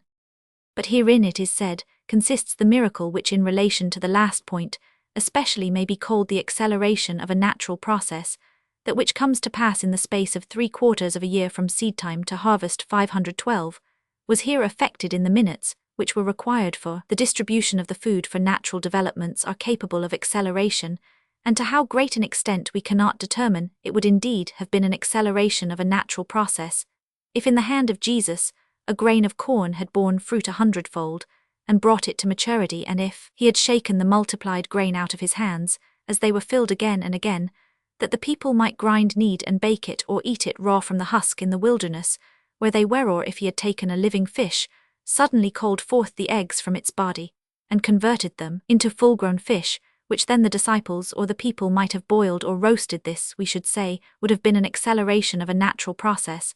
But it is not corn that he takes into his hand, but bread, and the fish also, as they are distributed in pieces, must have been prepared in some way, perhaps as in Luke Roman 24 comp John Roman 21, broiled, or salted. Here then on both sides the production of nature is no longer simple and living, but dead, and modified by art, so that to introduce a natural process of the above kind, Jesus must in the first place by his miraculous power have metamorphosed the bread into corn, again the roasted fish into raw and living ones, then instantaneously have effected the described multiplication, and lastly have restored the whole from the natural to the artificial state.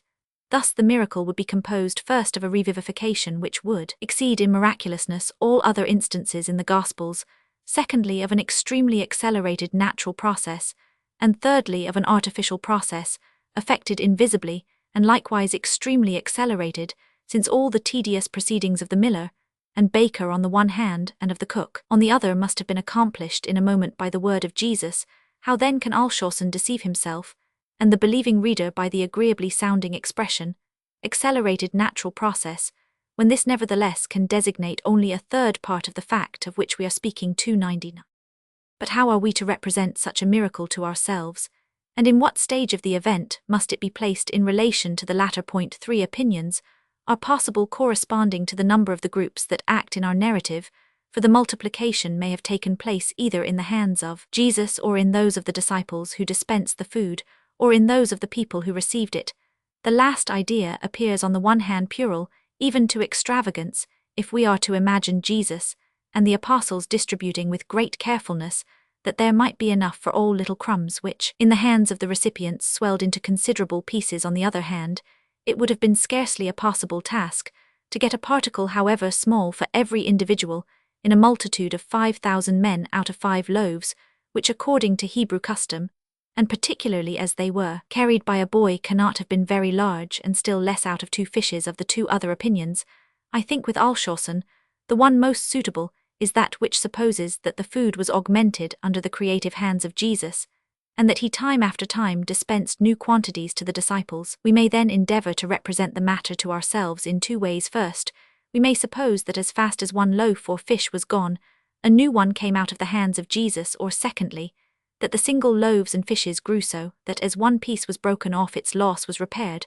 until on a calculation 513, the turn came for the next loaf or fish. The first conception appears to be opposed to the text which, as it speaks of fragments of the 5 loaves, John Roman 6, can hardly be held to presuppose an increase of this number. Thus there remains only the second, by the poetical description of which Lavater has done but a poor service to the orthodox view, for this miracle belongs to the class which can only appear in any degree credible so long as they can be retained in the obscurity of an indefinite conception. 3.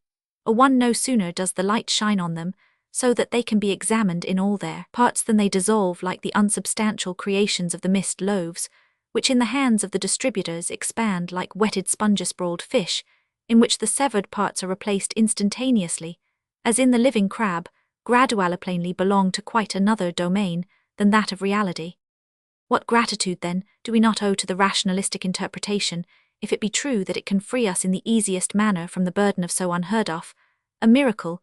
If we are to believe Dr. Paulus 302, the evangelists had no idea that they were narrating anything miraculous, and the miracle was first conveyed into their accounts by expositors. What they narrate is, according to him, only thus much that Jesus caused his small store of provisions to be distributed, and that in consequence of this, the entire multitude obtained enough to eat. Here, in any case, we want a middle term, which would distinctly inform us how it was possible that although Jesus had so little food to offer, the whole multitude obtained enough to eat. A very natural middle term, however, is to be gathered according to Paulus out of the historical combination of the circumstances, as on a comparison with John Romans 6, the multitude appear to have consisted for the greater part of a caravan on its way to the feast. They cannot have been quite destitute of provisions, and probably a few indigent persons only had exhausted their stores in order then to induce the better provided to share their food with those who were in want. Jesus arranged that they should have a meal, and himself set the example of imparting what he and his disciples could spare from their own little store. This example was imitated, and thus the distribution of bread by Jesus having led to a general distribution, the whole multitude was satisfied. It is true that this natural middle term must be first mentally interpolated into the text, as however the supernatural middle term which is generally received is just as little stated expressly, and both alike depend upon inference. The reader can hardly do otherwise than decide for the natural one. Such is the reasoning of Dr. Paulus, but the alleged identity in the relation of the two middle terms to the text does not in fact exist, for while the natural explanation requires us to suppose a new distributing subject, the better provided among the multitude, and a new distributed object, their provisions together,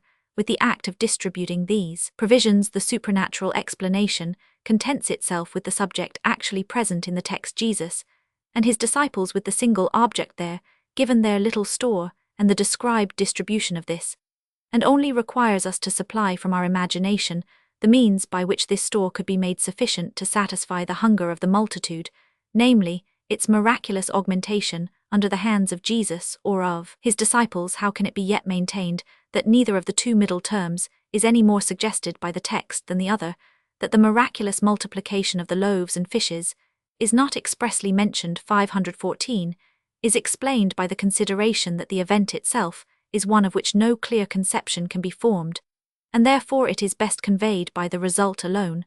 But how will the natural theologian account for nothing being said of the distribution called forth by the example of Jesus on the part of those among the multitude who had provisions? It is altogether arbitrary to insert that distribution between the sentences, he gave them to the disciples, and the disciples to the multitude. Matt. Roman 14, and they did all eat, and were filled. Roman 5, while the words and the two fishes divided he among them, all Mark. Romans 6 plainly indicate that only the two fishes and, consequently, only the 5 loaves were the object of distribution for all, but the natural explanation falls into a special embarrassment when it comes to the baskets which after all were satisfied. Jesus caused to be filled with the fragments that remained. The fourth evangelist says, therefore they gathered them together, and filled 12 baskets with the fragments of the 5 barley loaves which remained over and above unto them that had eaten. Romans 6. This seems clearly enough to imply that out of those identical 5 loaves, after 5,000 men had been satisfied by them, there still remained fragments enough to fill 12 baskets more, that is, than the amount of the original store. Here, therefore, the natural expositor is put to the most extravagant contrivances in order to evade the miracle. It is true, when the synoptists simply say that the remnants of the meal were collected, and 12 baskets filled with them, it might be thought from the point of view of the natural explanation that Jesus, out of regard to the gift of God, caused the fragments which the crowd had left from their own provisions to be collected by his disciples.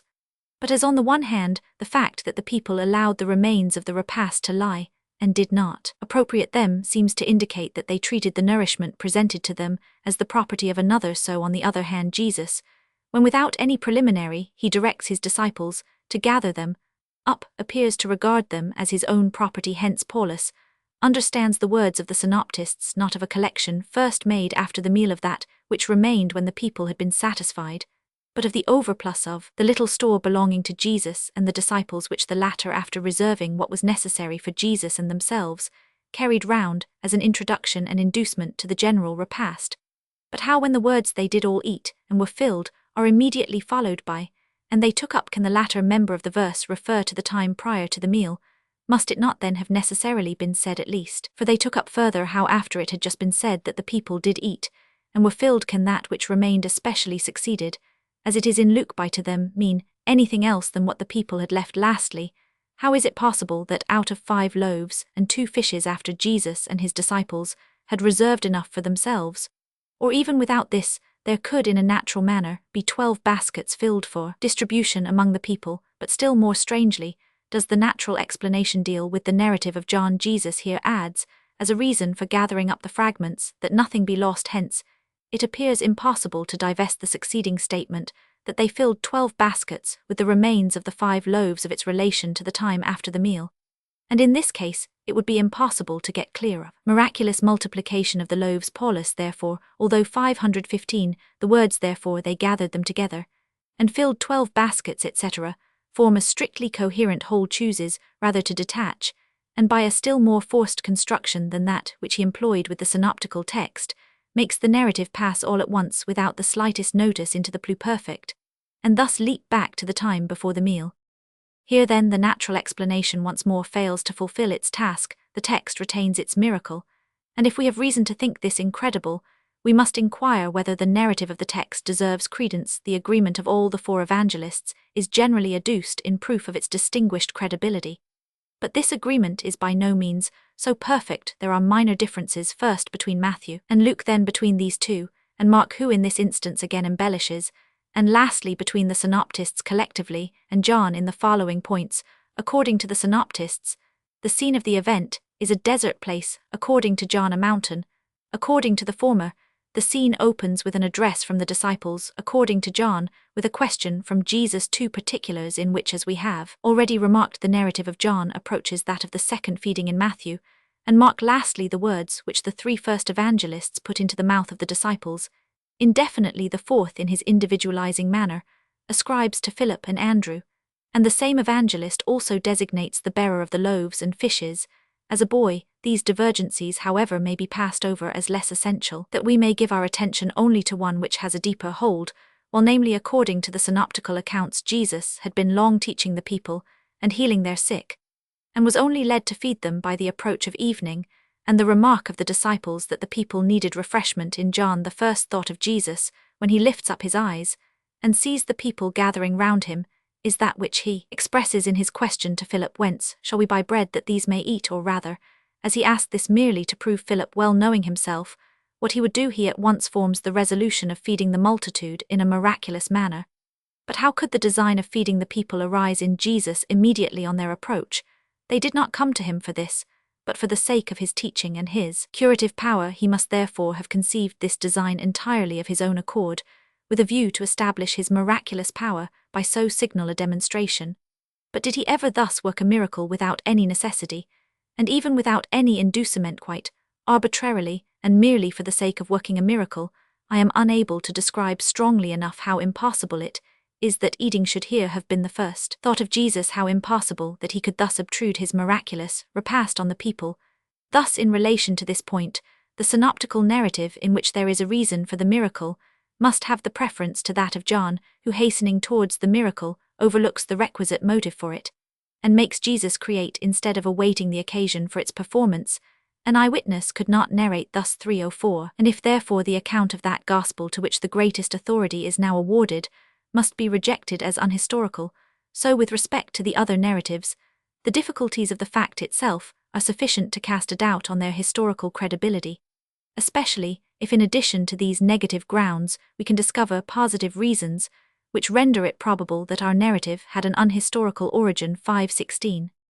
Such reasons are actually found both within the evangelical history itself and beyond it in the Old Testament history and the Jewish popular belief. In relation to the former source, it is worthy of remark that in the synoptical Gospels as well as in John, there are more or less immediately appended to the feeding of the multitude by Jesus with literal bread figurative discourses of Jesus on bread and leaven, namely in the latter, the declarations concerning the bread of heaven and the bread of life, which Jesus gives John Romans 6 ff in the former, those concerning the false leaven of the Pharisees and Sadducees, that is their false doctrine and hypocrisy Matt Romans 16 ff Mark Roman 8 ff Comp Luke Roman 12, and on both sides the figurative discourse of Jesus is erroneously understood of literal bread. It would not then be a very strained conjecture that, as in the passages quoted, we find the disciples and the people generally understanding literally what Jesus meant figuratively, so the same mistake was made in the earliest Christian tradition, if in figurative discourses Jesus had sometimes represented himself as him who was able to give the true bread of life to the wandering and hungering people, perhaps also placing in opposition to this the leaven of the Pharisees. The legend, agreeably to its realistic tendency, may have converted this into the fact of a miraculous feeding of the hungry multitude in the wilderness by Jesus. The fourth evangelist makes the discourse on the bread of heaven arise out of the miracle of the loaves, but the relation might very well have been the reverse, and the history owe its origin to the discourse, especially as the question which introduces John's narrative, "Whence shall we buy bread that these may eat?" may be more easily conceived, as being uttered by Jesus on the first sight of the people, if he alluded to feeding them with the word of God Comp John Roman 4 ff, to appeasing their spiritual hunger Matt Roman 5, in order to exercise the higher understanding of his disciples, than if he really thought of the satisfaction of their bodily hunger, and only wished to try whether his disciples would in this case confide in his miraculous power. The synoptical narrative is less suggestive of such a view, for the figurative discourse on the leaven could not by itself originate the history of the miracle. Thus the Gospel of John stands alone with reference to the above mode of derivation, and it is more agreeable to the character of this Gospel to conjecture that it has applied the narrative of a miracle presented by tradition to the production of figurative discourses in the Alexandrian taste, than to suppose that it has preserved to us the original discourses out of which the legend spun that miraculous narrative. If then we can discover beyond the limits of the New Testament very powerful causes for the origination of our narrative, we must renounce the attempt to construct it out of materials presented by the Gospels themselves. 517. And here the fourth evangelist, by putting into the mouth of the people a reference to the manna, that bread of heaven, which Moses gave to the fathers in the wilderness Roman 5, reminds us of one of the most celebrated passages in the early history of the Israelites exod Roman 16, which was perfectly adapted to engender the expectation that its antitype would occur in the Messianic times. And we in fact learn from rabbinical writings that among those functions of the first goal, which were to be revived in the second, a chief place was given to the impartation of bread from heaven, if the Mosaic manna presents itself as that which was most likely to be held a type of the bread, miraculously augmented by Jesus. The fish, which Jesus also multiplied miraculously, may remind us that Moses gave the people not only a substitute for bread in the manna, but also animal food in the quails exod Roman 16 Roman 12, Num Roman 11, ff. On comparing these Mosaic narratives with our evangelical ones, there appears a striking resemblance even in details. The locality in both cases is the wilderness, the inducement to the miracle here, as there is fear lest the people should suffer from want in the wilderness or perish from hunger in the Old Testament history. This fear is expressed by the people in loud murmurs. In that of the New Testament it results from the short-sightedness of the disciples and the benevolence of Jesus, the direction of the latter to his disciples that they should give the people food, a direction which implies that he had already formed the design of feeding them miraculously, may be paralleled with the command which Jehovah gave to Moses to feed the people with manna exod Roman 16, and with quails exod Roman 16 Num Roman 11:20, but there is another point of similarity which speaks yet more directly to our present purpose. As in the evangelical narrative, the disciples think it an impossibility that provision for so great a mass of people should be procured in the wilderness, so in the Old Testament history, Moses replies doubtingly to the promise of Jehovah to satisfy the people with flesh. Num Roman 11 f. To Moses, as to the disciples, the multitude appears too great for the possibility of providing sufficient food for them, as the latter ask whence they should have so much bread in the wilderness. So Moses asks ironically whether they should slay the flocks and the herds which they had not, and, as the disciples object that not even the most impoverishing expenditure on their part would thoroughly meet the demand, so Moses, clothing the idea in another form, had declared that to satisfy the people as Jehovah promised an impossibility, must happen the fish of the sea be gathered together for them. Objections, which Jehovah there as here Jesus does not regard, but issues the command that the people should prepare for the reception of the miraculous food. But though these two cases of a miraculous supply of nourishment are thus analogous, there is this essential distinction, that in the Old Testament in relation both to the manna and the quails, it is a miraculous procuring of food, not previously existing, which is spoken of, while in the New Testament it is a miraculous augmentation of provision already present, but inadequate, so that the chasm between the Mosaic narrative and the evangelical one is too great for the latter to have been derived immediately from the former if we search for an intermediate step, a very natural one between Moses and the Messiah is afforded by the prophets we read of Elijah, that through him, and for his sake the little store of meal and oil which he found in the possession of the widow of Zarephath was miraculously replenished, or rather was made to suffice throughout the duration of the famine. 1 Kings Romans 17:16. This species of miracle is developed still further, and with a greater 518 resemblance to the evangelical narrative in the history of Elisha, 2 Kings Roman 4ff, as Jesus fed 5,000 men in the wilderness with 5 loaves and 2 fishes, so this prophet during a famine fed 100 men with 20 loaves, which, like those distributed by Jesus in John, are called barley loaves together with some ground corn. Romans 70, a disproportion between the quantity of provisions and the number of men, which his servant, like the disciples in the other instance, indicates in the question, "What should I set this before 100 men?" Elisha, like Jesus, is not diverted from his purpose, but commands the servant to give what he has to the people, and as, in the New Testament narrative, great stress is laid on the collection of the remaining fragments, so in the Old Testament it is specially noticed at the close of this story that notwithstanding so many had eaten of the store, there was still an overplus. The only important difference here is that, on the side of the evangelical narrative, the number of the loaves is smaller, and that of the people greater, but who does not know that in general the legend does not easily imitate without at the same time surpassing, and who does not see that, in this particular instance, it was entirely suited to the position of the Messiah that his miraculous power compared with that of Elisha should be placed, as it regards the need of natural means, in the relation of 5 to 20, but as it regards the supernatural performance in that of 5,000 to 100. Paulus, indeed, in order to preclude the inference that as the two narratives in the Old Testament are to be understood mythically, so also is the strikingly similar evangelical narrative, extends to the former the attempt at a natural explanation, which he has pursued with the latter, making the widow's cruse of oil to be replenished by the aid of the scholars of the prophets, and the 20 loaves suffice for 100 men, by means of a praiseworthy moderation. 308. A mode of explanation, which is more practicable here than with the New Testament narrative, in proportion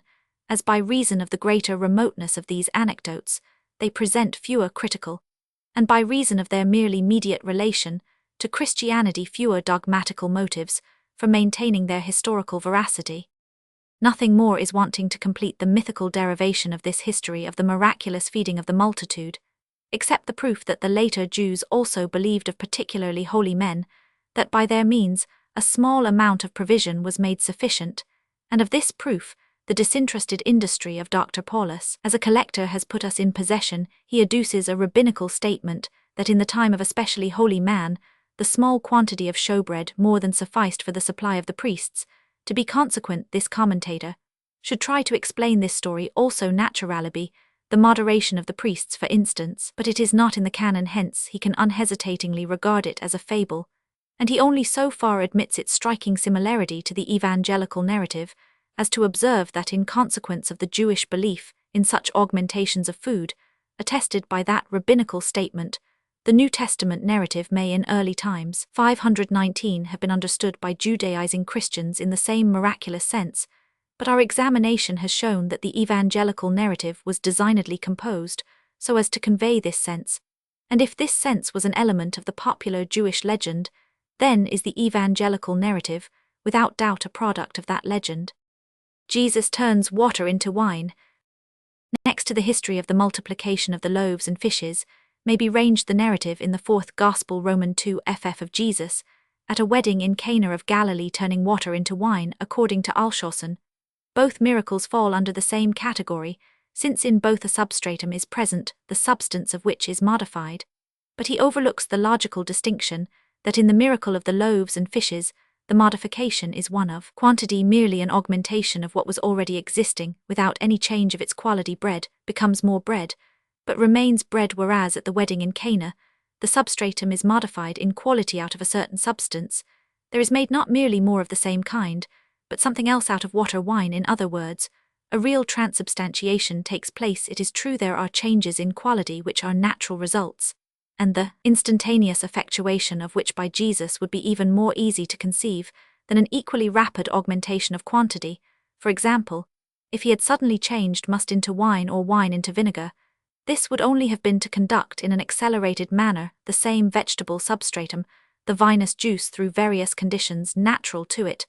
The miracle would be already heightened if Jesus had imparted to the juice of another fruit, the apple for instance, the quality of that of the grape, although even in this his agency would have been within the limits of the same kingdom of nature.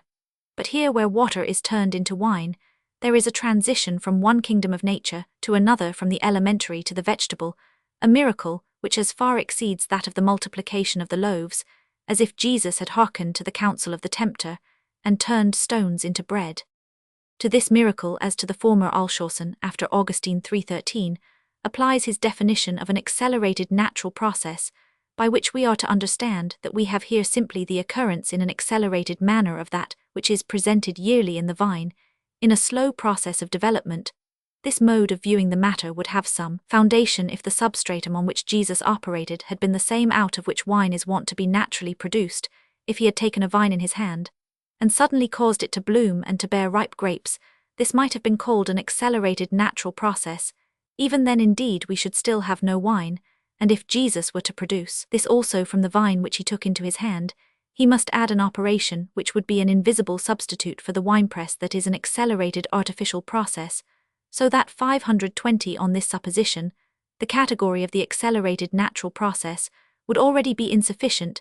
In fact, however, we have no vine as a substratum for this production of wine but water, and in this case we could only speak with propriety of an accelerated natural process if by any means, however gradual, wine were ever produced out of water. Here it is urged that certainly out of water, out of the moisture produced in the earth by rain, and the like the vine draws its sap, which in due order it applies to the production of the grape and of the wine therein contained, so that thus yearly by means of a natural process wine does actually come out of water.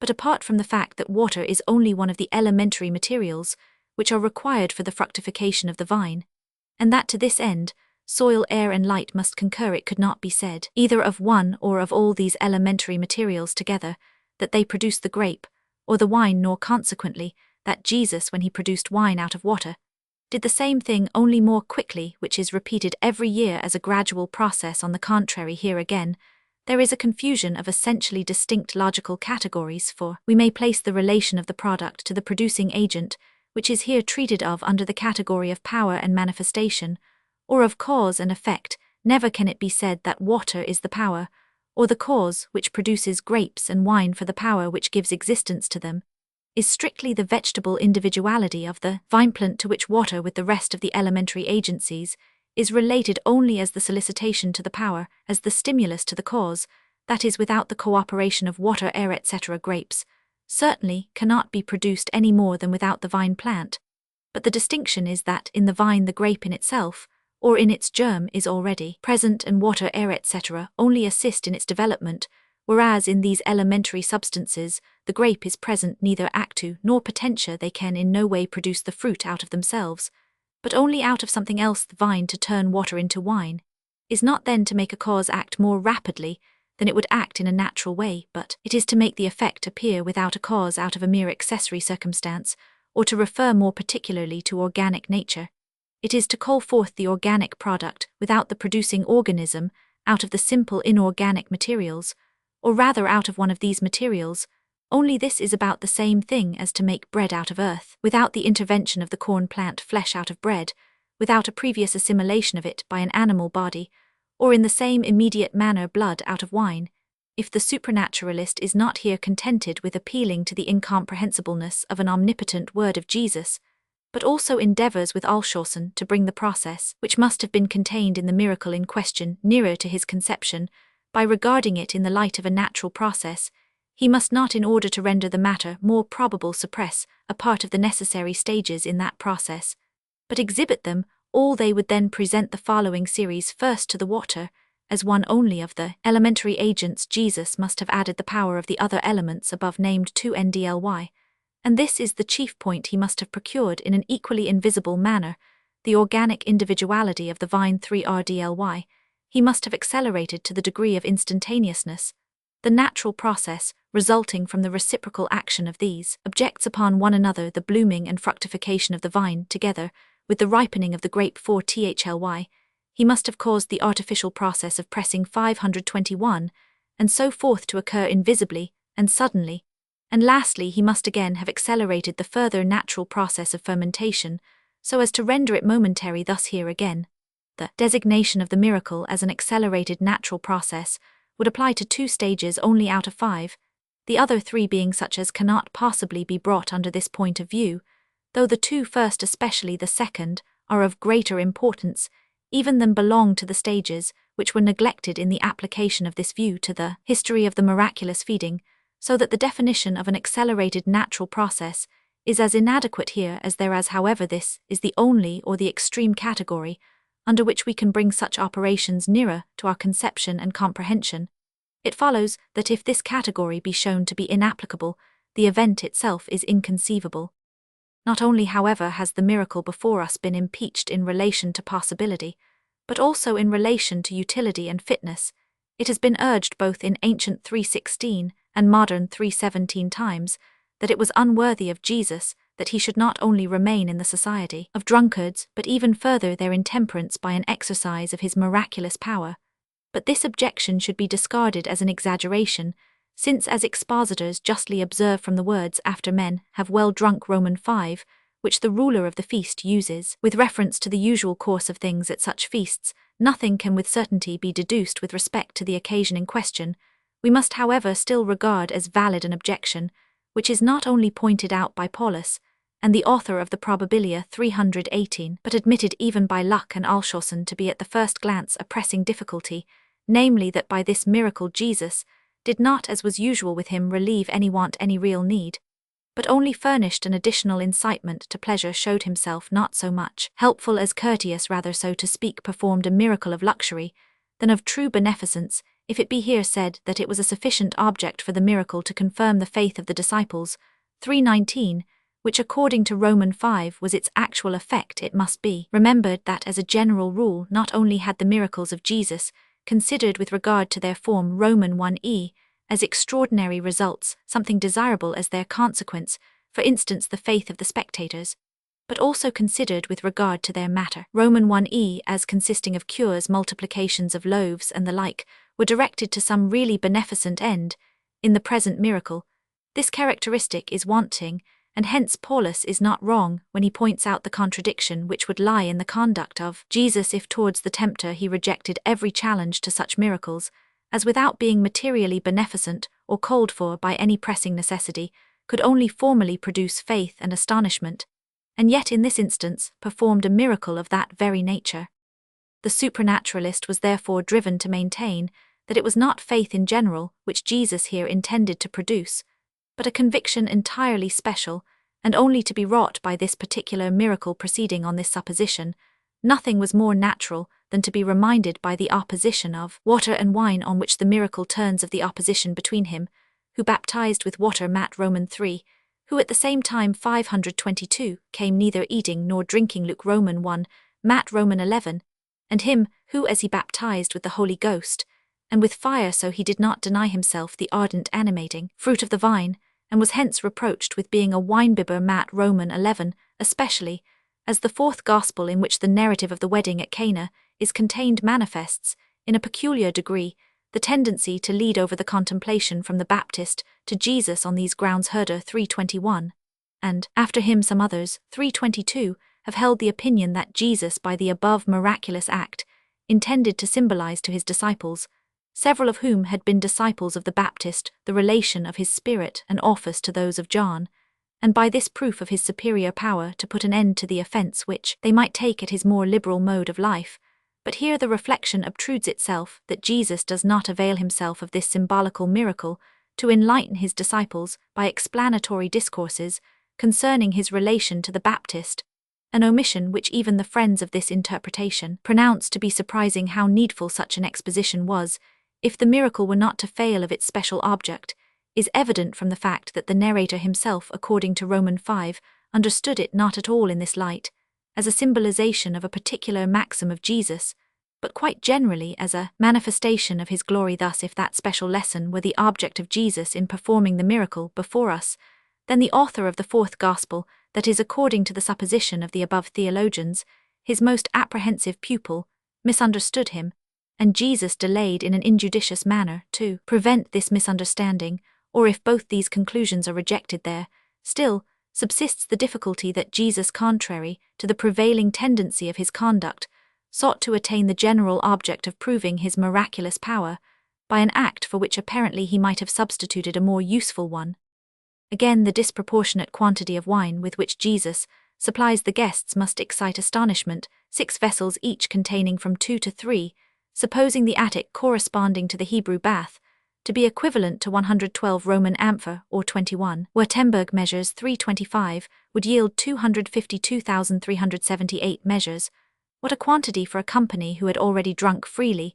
What enormous vessels, exclaims Dr. Paulus, and leaves no effort untried to reduce the statement of measures in the text, with a total disregard of the rules of the language. He gives to the preposition a collective meaning instead of its proper distributive one, so as to make the 6 water pots contain not each, but altogether from 2 to 3. And even Alshausen consoles himself after Semler with the fact that it is nowhere remarked that the water in all the vessels was turned into wine. But these are subterfuges. They to whom the supply of so extravagant and dangerous a quantity of wine on the part of Jesus is incredible, must conclude that the narrative is unhistorical. Peculiar difficulty is occasioned by the relation in which this narrative places Jesus to his mother, and his mother to him. According to the express statement of the evangelist, the turning of water into wine was the beginning 523 of the miracles of Jesus, and yet his mother reckons so confidently on his performing a miracle here that she believes it only necessary to point out to him the deficiency of wine in order to induce him to afford supernatural aid, and even when she receives a discouraging answer, she is so far from losing hope that she enjoins the servants to be obedient to the directions of her son. Romans 5:5.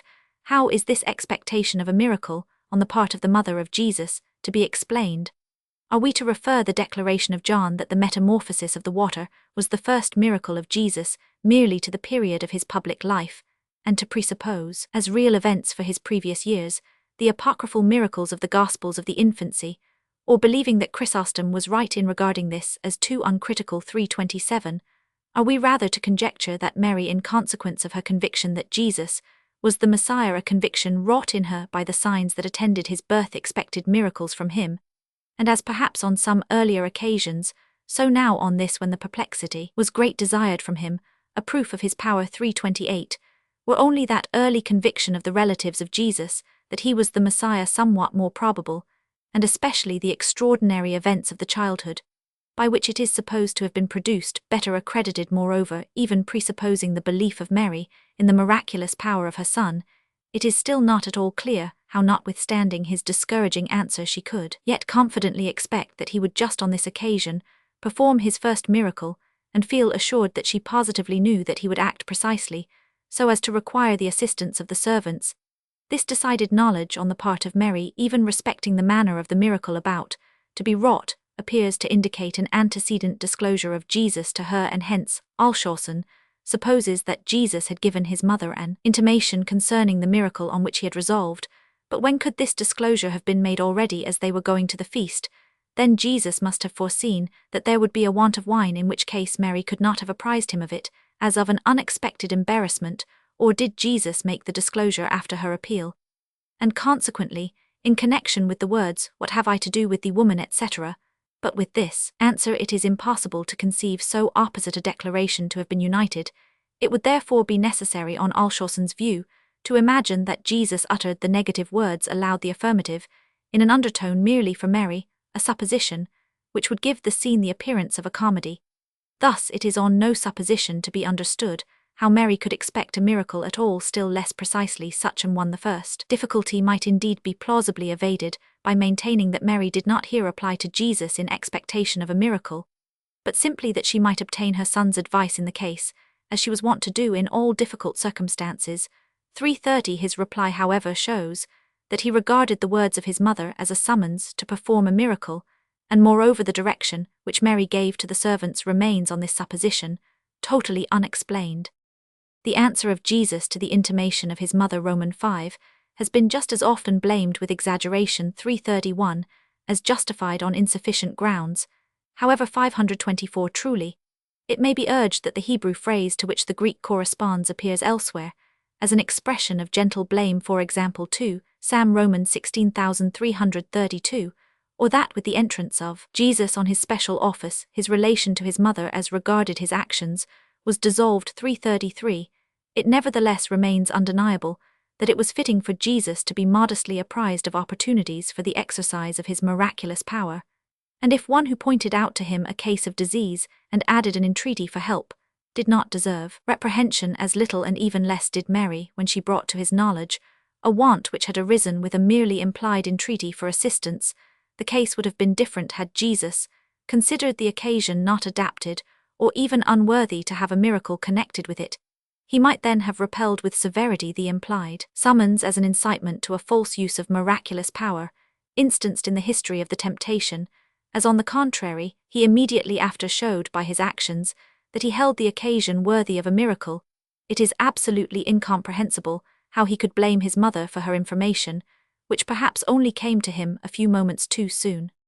Here again it has been attempted to escape from the numerous difficulties of the supernatural view by a natural interpretation of the history.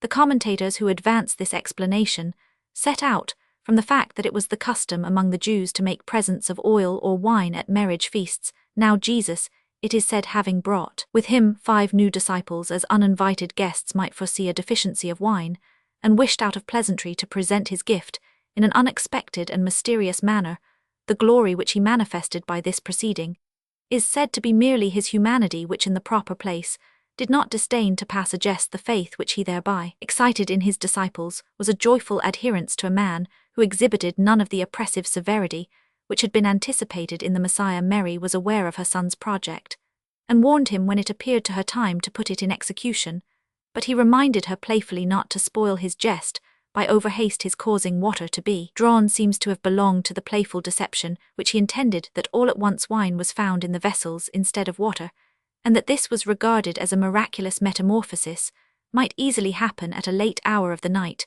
when there had already been considerable drinking. Lastly, that Jesus did not enlighten the wedding party as to the true state of the case was the natural consequence of his wish not himself to dissipate the delusion which he had playfully caused. For the rest, how the plan was effected, by what arrangements on the part of Jesus the wine was conveyed in the place of the water, this Paulus thinks is not now to be ascertained. It is enough for us to know that all happened naturally, as however according to the opinion of this expositor, the evangelist was aware in a general manner that the whole occurrence was natural. Why has he given us no intimation to that effect? Did he wish to prepare for the reader the same surprise that Jesus had prepared for the spectators? Still, he must afterwards have solved the enigma if he did not intend the delusion to be permanent. Above all, he ought not to have used the misleading expression that Jesus by this act manifested forth his glory, Romans 5, which in the phraseology of this gospel can only mean his superior dignity. He ought not to have called the incident a sign by which something supernatural is implied, 525. Lastly, he ought not by the expression the water that was made wine, Romans 5, and still less by the subsequent designation of Cana as the place where he made the water wine, to have occasioned the impression that he approved the miraculous conception of the event. The author of the natural history sought to elude these difficulties by the admission that the narrator himself, John, regarded the event as a miracle, and meant to describe it as such, not to mention, however, the unworthy manner in which he explains this error on the part of the evangelist. 337. It is not easy to conceive of Jesus that he should have kept his disciples in the same delusion as the rest of the guests, and not have given to them at least an explanation concerning the real course of the event. It would therefore be necessary to suppose that the narrator of this event was not one of the disciples of Jesus, a supposition which goes beyond the sphere of this system of interpretation, But even admitting that, the narrator himself, whoever he may have been, was included in the same deception with those who regarded the affair as a miracle, in which case his mode of representation and the expressions which he uses would be accounted for still the procedure of Jesus, and his mode of acting are all the more inconceivable if no real miracle were on foot. Why did he with refined assiduity arrange the presentation of the wine, so that it might appear to be a miraculous gift? Why in particular did he cause the vessels in which he intended forthwith to present the wine to be filled beforehand with water, the necessary removal of which could only be a hindrance to the secret execution of his plan, unless indeed it be supposed with Woolston that he merely imparted to the water the taste of wine by pouring into it some liquor? Thus there is a double difficulty: on the one hand, that of imagining how the wine could be introduced into the vessels already filled with water; on the other, that of freeing Jesus from the suspicion of having wished to create the appearance of a miraculous transmutation of the water. It may have been the perception of these difficulties which induced the author of the Natural History entirely to sever the connection between the water which was poured in and the wine, which subsequently appeared by the supposition that Jesus had caused the water to be fetched because there was a deficiency of this also, and Jesus wished to recommend the beneficial practice of washing before and after meals, but that he afterwards caused the wine to be brought out of an adjoining room where he had placed it. A conception of the matter which requires us either to suppose the intoxication of all the guests, and especially of the narrator, as so considerable that they mistook the wine brought out of the adjoining room for wine drawn out of the water vessels, or else that the deceptive arrangements of Jesus were contrived with very great art, which is inconsistent with the straightforwardness of character elsewhere ascribed to him. In this dilemma between the supernatural and the natural interpretations, of which in this case again the one is as insufficient as the other, we should be reduced, with one of the most recent commentators on the fourth gospel, to wait until it pleased God by further developments of judicious Christian reflection to evolve a solution of the enigma to the general satisfaction. 338.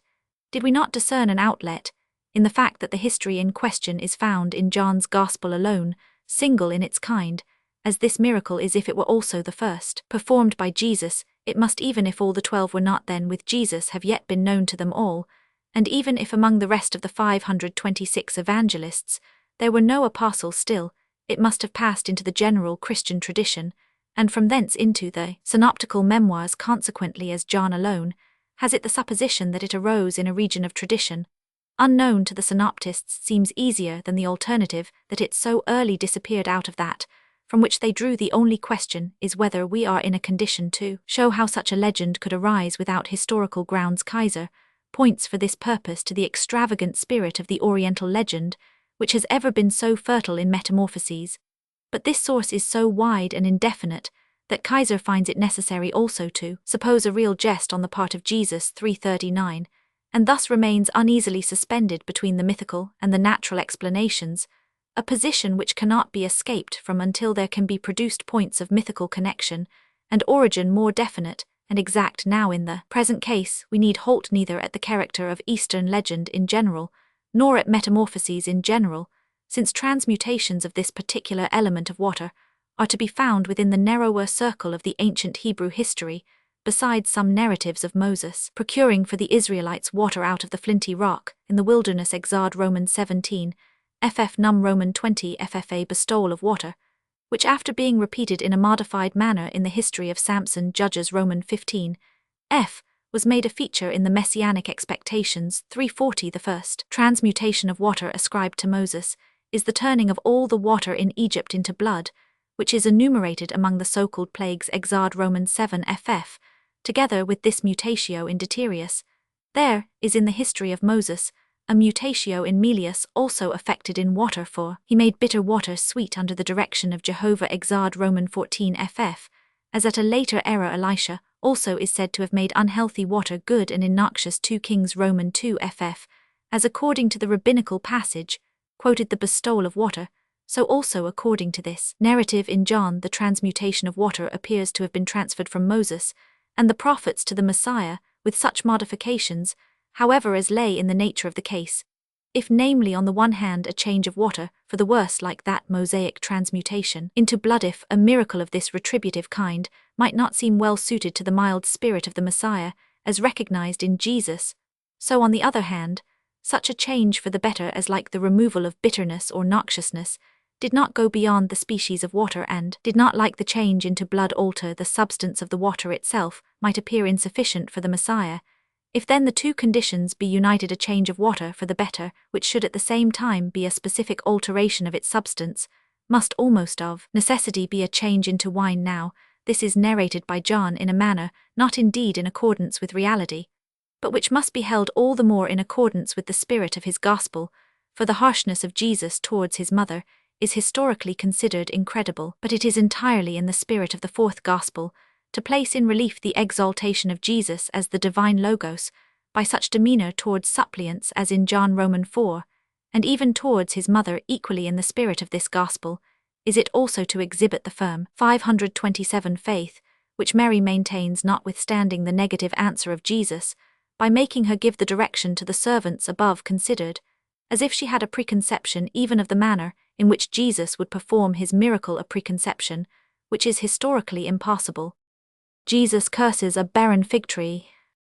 The anecdote of the fig tree which Jesus caused to wither by his word, because when he was hungry he found no fruit on it, is peculiar to the two first Gospels, Matt Roman 21, ff Mark Roman 11 ff, but is narrated by them with divergencies, which must affect our view of the fact. One of these divergencies of Mark from Matthew appears so favourable to the natural explanation that, chiefly in consideration of it, a tendency towards the natural view of the miracles of Jesus has been of late ascribed to this evangelist, and for the sake of this one favourable divergency, he has been defended in relation to the other, rather inconvenient one which is found in the narrative before us.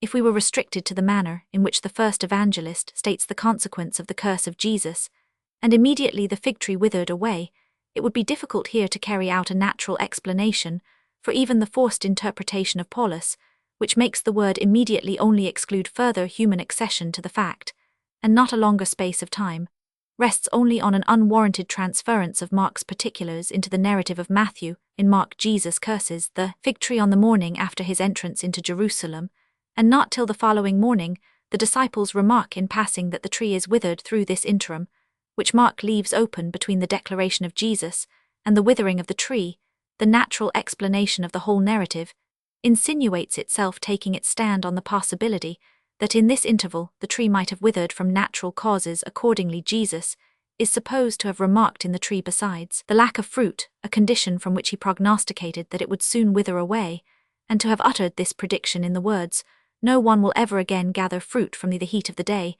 having realized the prediction of Jesus with unexpected rapidity.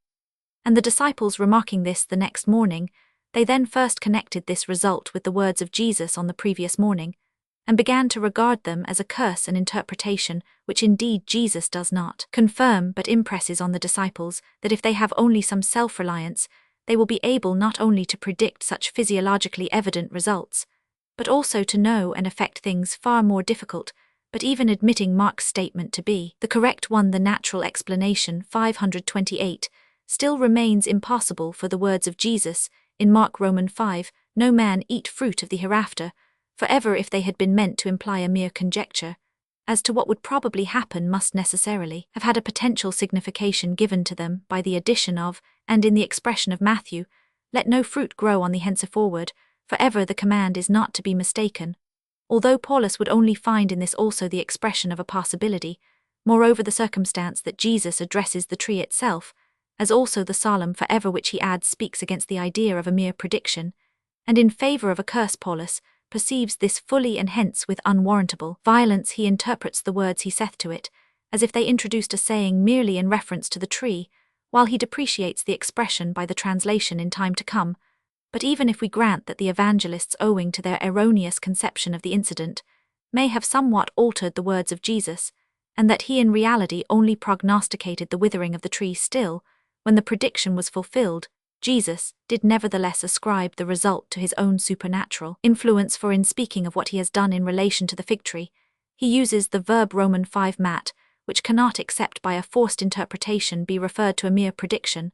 But more than this, he compares what he has done in relation to the fig tree with the removal of mountains, and hence, as this according to every possible interpretation is an act of causation, so the other must be regarded as an influence on the tree, in any case when Peter spoke of the fig tree as having been cursed by Jesus. Romans 5 mark either the latter must have contradicted the construction thus put on his words, or his silence must have implied his acquiescence. If then Jesus in the issue ascribes the withering of the tree to his influence, he either by his address to it designed to produce an effect, or he ambitiously misused the accidental result for the sake of deluding his disciples, a dilemma in which the words of Jesus as they are given by the evangelists decidedly direct us to the former alternative. Thus we are inexorably thrown back from the naturalistic attempt at an explanation to the conception of the supranaturalists. Preeminently difficult as this is in the history before us, we pass over what might be said against the physical possibility of such an influence as is there presupposed, not indeed, because with Hayes we could comprehend it through the medium of natural magic 346, but because another difficulty beforehand excludes the inquiry, and does not allow us to come to the consideration of the physical possibility. This decisive difficulty relates to the moral possibility of such an act on the part of Jesus.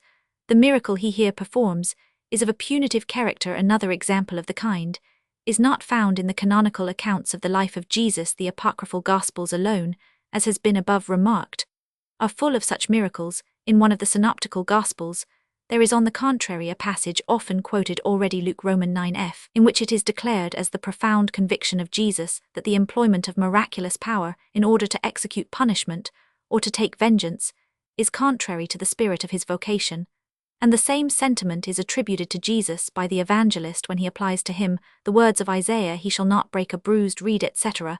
Matt Roman 12 agreeably to this principle, and to his prevalent mode of action. Jesus must rather have given new life to a withered tree, and have made a green one wither.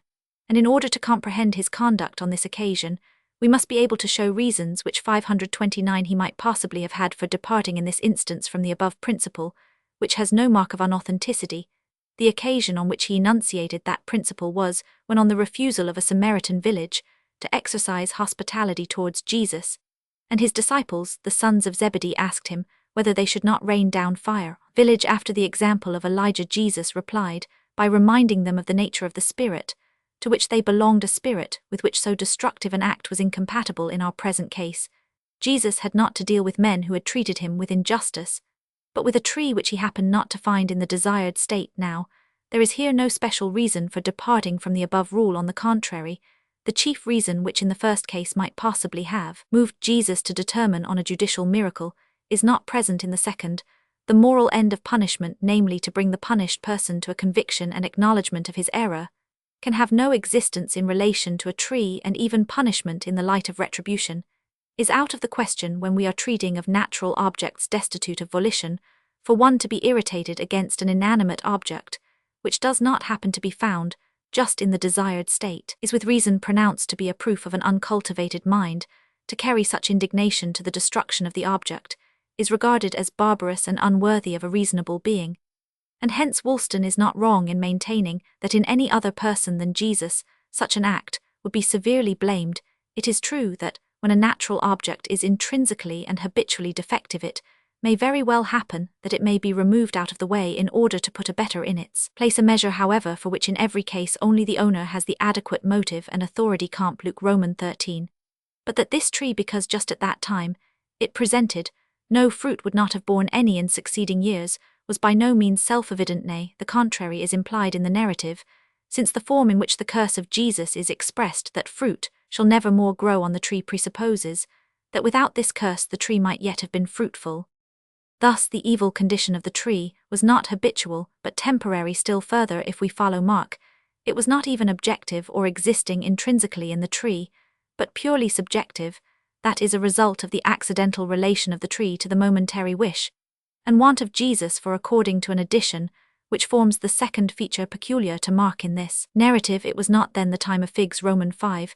It was not therefore a defect, but on the contrary quite in due order, that this tree as well as others had no figs on it, and Jesus, in whom it is already enough to excite surprise that he expected to find figs on the tree so out of season, might at least have reflected, when he found none, on the groundlessness of his expectation, and have forborne so wholly unjust an act as the cursing of the tree. Even some of the fathers stumbled at this edition of Mark's, and felt that it rendered the conduct of Jesus enigmatical. 349. And to descend to later times, Woolston's 530 ridicule is not unfounded when he says that if a Kentish countryman were to seek for fruit in his garden in spring, and were to cut down the trees which had none, he would be a common laughingstock. Expositors have attempted to free themselves from the difficulty which this addition introduces by a motley series of conjectures and interpretations. On the one hand, the wish that the perplexing words did not stand in the text has been turned into the hypothesis that they may probably be a subsequent gloss. On the other hand, as if an addition of this kind must stand there the contrary statement, namely, that it was then the time of figs were rather to be desired, in order to render intelligible the expectation of Jesus, and his displeasure when he found it deceived it, has been attempted in various ways to remove the negative out of the proposition. One expedient is altogether violent being read instead of a point inserted after, and a second supplied after, so that the translation runs thus: ubi enim tum versabatur Jesus tempus ficuum. Erat 351. Another expedient, the transformation of the sentence into an interrogatory one non ni enim etc., is absurd. A third expedient is to understand the words as implying the time of the fig-gathering, and thus to take Mark's addition as a statement that the figs were not yet gathered. Roman 1, were still on the trees, 353, in support of which interpretation appeal is made to the phrase Matt Roman 21. But this expression strictly refers only to the antecedent of the harvest, the existence of the fruits in the fields, or on the trees when it stands in an affirmative proposition. It can only be understood as referring to the consequent, namely, the possible gathering of the fruit, in so far as it also includes the antecedent, the existence of the fruits in the field. Hence, can only mean thus much: the ripe fruits stand in the fields, and are therefore ready to be gathered. In like manner, when the above expression stands in a negative proposition, the antecedent, the existence of the fruits in the field on the trees etc., is primarily denied, that of the consequent only secondarily, and by implication thus means the figs are not on the trees, and therefore not ready to be gathered. By no means the reverse: they are not yet gathered, and therefore are still on the trees, but this unexampled figure of speech by which, while, according to the words, the antecedent is denied according to the sense, only the consequent is denied, and the antecedent affirmed, is not all which the above explanation entails upon us. It also requires the admission of another figure, which is sometimes called syncases, sometimes hyperbaton, for as a statement that the figs were then still on the trees, the addition question does not show the reason why Jesus found none on that tree, but why he expected the contrary. It ought therefore, say the advocates of this explanation, to stand not after he found nothing but leaves, but after he came, if haply he might find anything thereon. A transposition, however, which only proves that this whole explanation runs counter to the text, convinced, on the one hand, that the addition of Mark denies the prevalence of circumstances favourable to the existence of figs on that tree, but on the other hand, still labouring to justify the expectation of Jesus. Other expositors have sought to give to that negation, instead of the general sense, that it was not the right season of the year for figs, a fact of which Jesus must unavoidably have been aware, the particular sense that special circumstances, only not necessarily known to Jesus, hindered the fruitfulness of the tree. It would have been a hindrance, altogether, special 531, if the soil in which the tree was rooted had been an unfruitful one. Hence, according to some, the words actually signify a soil favourable to figs. Others, with more regard to the verbal meaning of adhere, it is true to the interpretation of it as favourable time, but instead of understanding the statement of Mark universally as referring to a regular annual season in which figs were not to be obtained, they maintain it to mean that that particular year was from some incidental causes unfavourable to figs, but the immediate signification of is the right in opposition to the wrong season, not a favourable season, as opposed to an unfavourable one. Now, when anyone even in an unproductive year seeks for fruits at the time in which they are wont to be ripe, it cannot be said that it is the wrong season for fruit. On the contrary, the idea of a bad year might be at once conveyed by the statement that when the time for fruit came, there was none to be found in any case. If the whole course of the year were unfavourable to figs, a fruit so abundant in Palestine, Jesus must almost as necessarily have known this as that it was the wrong season, so that the enigma remains how Jesus could be so indignant that the tree was in a condition which, owing to circumstances known to him, was inevitable. But let us only remember who it is to whom we owe that addition.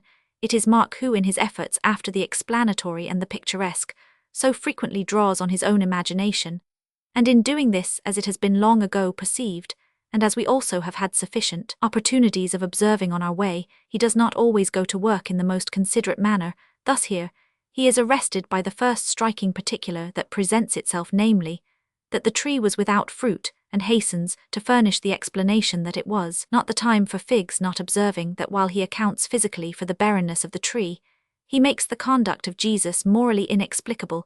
Again, the above-mentioned divergency from Matthew, in relation to the time within which the tree withered, far from evincing more authentic information 356, or a tendency to the natural explanation of the marvelous on the part of Mark, is only another product of the same dramatizing effort as that which gave birth to the above addition.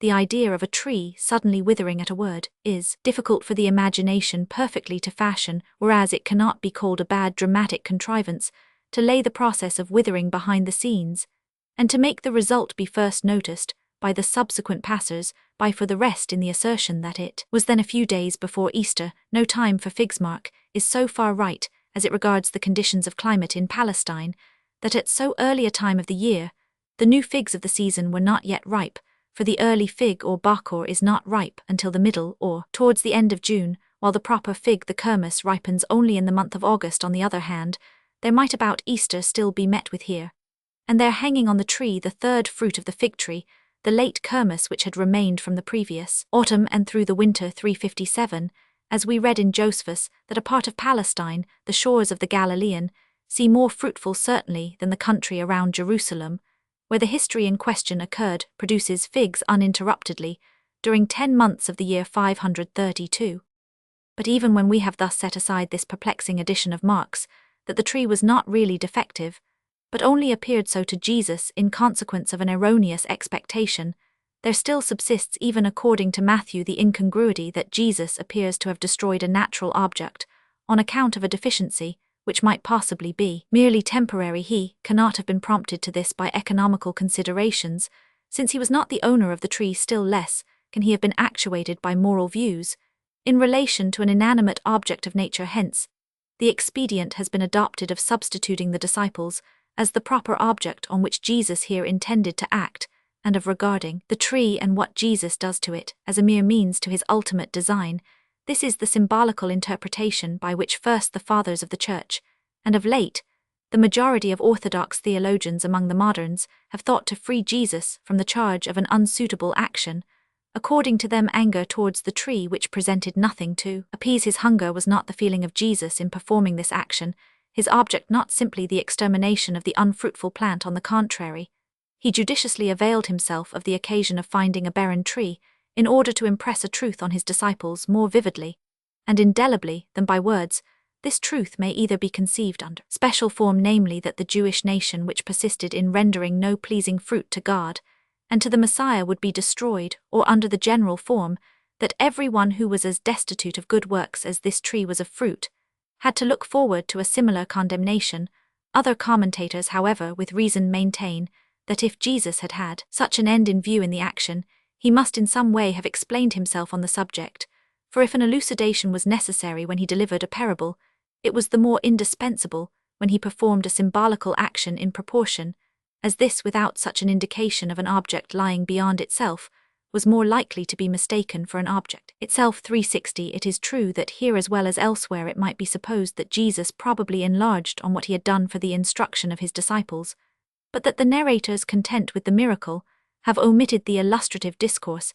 If, however, Jesus gave an interpretation of his act in the alleged symbolical sense, the evangelists have not merely been silent concerning this discourse, but have inserted a false one in its place, for they represent Jesus, after his procedure with respect to the tree, not as being silent, but as giving in answer to an expression of astonishment on the part of his disciples, an explanation which is not the above symbolical one, but a different, nay, an opposite one. For when Jesus says to them that they need not wonder at the withering of the fig tree, since with only a little faith they will be able to effect yet greater things, he lays the chief stress on his agency in the matter, not on the condition and the fate of the tree as a symbol.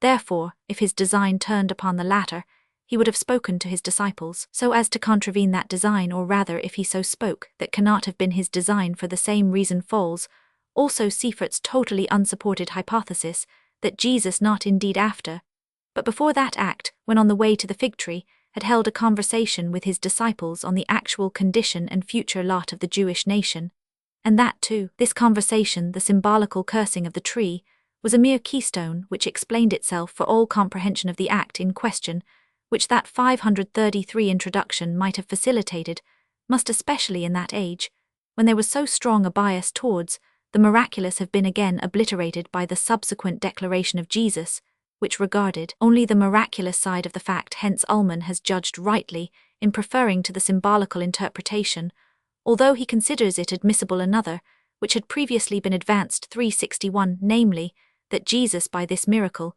intended to give his followers a new proof of his perfect power, in order to strengthen their confidence in him under the approaching perils, or rather as a special reference to coming trial, is nowhere exhibited, and as the words of Jesus contain nothing which he had not already said at an earlier period. Matt Romans 17, Luke Romans 17, Fritzsch is more correct in expressing the view of the evangelists quite generally. Thus Jesus used his displeasure at the unfruitfulness of the tree as an occasion for performing a miracle, the object of which was merely the general one of all his miracles, namely, to attest his messiahship. Hence Euthymia speaks entirely in the spirit of the narrators, as described by Fritzsch 363, when he forbids all investigation into the special end of the action, and exhorts the reader only to look at it in general as a miracle, but it by no means follows from hence that we too should refrain from all reflection on the subject, and believingly receive the miracle without further question. On the contrary, we cannot avoid observing that the particular miracle which we have now before us does not admit of being explained as a real act of Jesus either upon the general ground of performing miracles or from any peculiar object or motive, whatever. Far from this, it is in every respect opposed both to his theory and his prevailing practice, and on this account, even apart from the question of its physical possibility, must be pronounced more decidedly than any other to be such a miracle as Jesus cannot really have performed. It is incumbent on us, however, to adduce positive proof of the existence of such causes, as even without historical foundation might give rise to a narrative of this kind. Now in our usual source, the Old Testament, we do indeed find many figurative discourses and narratives about trees and fig trees in particular, but none which has so specific an affinity to our narrative that we could say the latter is an imitation of it. But we need not search long in the New Testament before we find first in the mouth of the Baptist, Matt Romans 3, then in that of Jesus Romans 7, the apothegm of the tree which because it bears no good fruit is cut down and cast into the fire, and further on Luke Romans 13 ff. This theme is dilated into the fictitious history of a man who for 3 years in vain seeks for fruit on a fig tree in his vineyard, and on this account determines to cut it down, but that the gardener intercedes for another year's respite. It was already an idea of some fathers of the Church that the cursing of the fig tree was only the parable of the barren fig tree carried out into action. It is true that they held this opinion in the sense of the explanation before cited, namely that Jesus himself, as he had previously exhibited the actual condition and the approaching catastrophe, 534 of the Jewish people in a figurative discourse, intended on the occasion in question to represent them by a symbolical action, which as we have seen is inconceivable. Nevertheless, we cannot help conjecturing that we have before us one and the same theme under 3 different modifications, first in the most concentrated form as an apothegm, then expanded into a parable, and lastly realized as a history. But we do not suppose that what Jesus twice described in words he at length represented by an action. In our opinion, it was tradition which converted what it met with as an apothegm and a parable into a real incident, that in the real history, the end of the tree is somewhat different from that threatened in the apothegm and parable, namely withering, instead of being cut down, need not amount to a difficulty, for had the parable once become a real history with Jesus for its subject, and consequently its whole didactic and symbolical significance passed into the external act, then must this, if it were to have any weight and interest, take the form of a miracle, and the natural destruction of the tree by means of the axe must be transformed into an immediate withering on the word of Jesus. It is true that there seems to be the very same objection to this conception of the narrative, which allows its inmost kernel to be symbolical as to the one above considered, namely, that it is contravened by the words of Jesus which are appended to the narrative.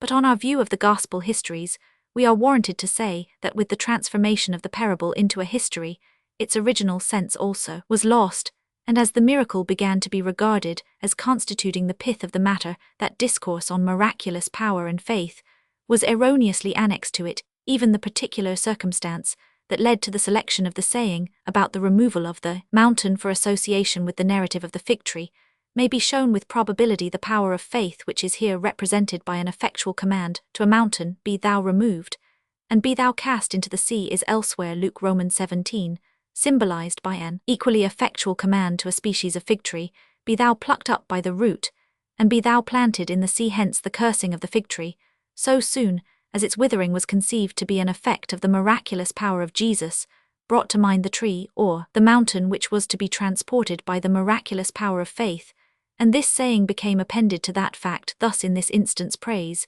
is due to the third gospel for having preserved to us the parable of the barren, and the apothegm of the to be, transplanted by faith, distinct and pure each in its original form and significance, while the two other synoptists have transformed the parable into a history, and have misapplied the apothegm in a somewhat altered form to a false explanation of that pretended history. 535. 1. See the passages quoted in the first volume, in Trad 14 notes 9-10, to which may be added 4 Esdra Roman 13 Fabric Card Pseudepiga Roman 5 T Roman 2 P 286, and Sohar Exard Fal Roman 3 Carl 12, Skatgen Hor Roman 2 P 541, also in Berthold's Crystal 33 note 1. 2. See the rabbinical passages quoted in the first Val ut Sup. 3. That the associated with them by Matthew are only a particular species of demoniacs, whose malady appeared to be governed by the changes of the moon, is proved by Matt Roman 17 ff, where it is expelled from a. 4. Compare the passages of ancient physicians, Ap Weiner Bibel Realreturb, 1s 191. 5. Rabbinical and other passages, Ap Weiner ut Sup s 192. 6. Exeg Handiby 1b s 475 Comp Hace Roman 50 j s 60. 7. Ut Sup s 191. 8. Gratz Com Z Math 1 s 615. 9. B Com 1 s 424. According to this, the passage relates to the Jewish people who before the exile were possessed by the devil, in the form of idolatry, and afterwards, in the worst form of Pharisaism. 10. Thus Fritzsch in Matt p 447. 11. Exeg Handiby 2 s 566. 12. Ut Sup 1b s 483 2 s 96. 13. Hence, the words were used as synonymous with Hippocrates, had to combat the opinion that epilepsy was the effect of demoniacal influence. Roman 500, 4 Wettstein, s 282, ff. 14. Let the reader compare the which made Saul melancholy, 1 Sam Roman 16, its influence on Saul is expressed by. 15. Vid Cruiser Symbolic 3 s 69, f Bor Apollonius von Tyana und Christus, s 144. 16. Bell Judd Roman 7 Roman 6. 17. Antic Roman 6 Roman 11 on the state of Saul. 18. Phillips Jude 16. 19. Vita Parlan Roman 4, 25 Comp Bor ut Sup s 38 f 42. Even Aristotle speaks of Demurab 166 ed Beck. 20. Ut Sup Bel J. 21. Apal Roman 1. 22. Ut Sup Roman 3. 23. Vid Eisenmenger Entdecks Judenthum 2, s 427. 24. Paulus Exeg Handiby 2, s 39 Roman 50 j1, a s 217. He appeals in support of this to Matt Roman 14, where Herod, on hearing of the miracles of Jesus, says it is John the Baptist he is risen from the dead. In this expression, Paulus finds the rabbinical opinion of the which is distinct from that of the, or transmigration of souls, properly so called, that is the passage of disembodied souls into the bodies of infants, while in the process of formation, and according to which the soul of a dead person might unite itself to that of a living one, and add to its power. Roman 500, 4 Eisenmenger 2, s 85 ff. But as Fritzsch and others have shown, the word refers to an actual resurrection of the Baptist, and not to this rabbinical notion, which moreover, even were it implied, is totally different from that of demoniacal possession. Here it would be a good spirit who had entered into a prophet for the strengthening of his powers, as according to a later Jewish idea, the soul of Seth was united to that of Moses, and again the souls of Moses and Aaron to that of Samuel. Eisenmenger ut Sup. But from this, it would by no means follow that it was possible for wicked spirits to enter into the living. 25. Justin Apal Roman 2, Eisenmenger ut Sup. 26. Hummel Roman 8 f Roman 9 f. 27. Orat contra Giarchas 16. 28 see his commentatio de demoniacis quorum in NT fit mentio, and his minute consideration of demoniacal cases, so early as the time of Origen physicians, gave natural explanations of the state of those supposed to be possessed Orig in Math, Roman 17. 29b Calm 1s 296 annum, 30s 295 f, 31s 302, after the example of Paulus exeg handibi 1b s 474. 32 Hamel Roman 8. 33 Thus Asmodeus chooses Sarah and her husband as objects of torment and destruction, not because either the former or the latter were particularly wicked, but because Sarah's beauty attracted him. Tab Roman 615. 34's 294. 35 It fills s 289,298. 36 I have endeavored to present helps towards a scientific conception of the states in question in several essays, which are now incorporated in my Charakteristiken Eucritiken Kampf-Worth theory, des Somnambulismus, S 311 ff. 37 See Note 16, the passage quoted from Lucian. 38 Joseph Antic Roman 8 Roman 2. 39 Joseph Utsup. 40 Gittin F Roman 67. 41 Justin Mart Dial Roman 100 Triff Roman 85. 42 Exeg Handiby 16s 422, Roman 50 J1, a S 128. 43 Bibel Calm Roman 1. 44 Kamp Berthold Crystal Judd 3641. 45 According to Pesikter in Jalkut Skimoni, Roman 2, F Roman 56, S Berthold P 185, Satan, recognizes in the same manner the pre-existing Messiah at the foot of the throne of God with terror, as he qui me et omnes Gentiles in infernum precipitaturus est.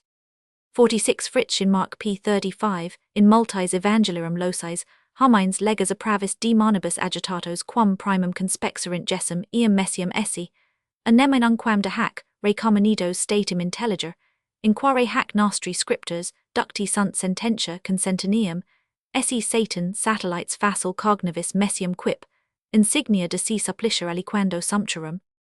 47 A favourite resort of maniacs Roman 504 Lightfoot, and Scotgen in Locke, and of unclean spirits Roman 504 Rabbinical passages ap Wettstein. 48 The notion that the cutting himself with stones which Mark ascribes to the demoniac was an act of penance in lucid moments belongs to the errors to which Alshausen is led by his false opinion of a moral and religious point of view.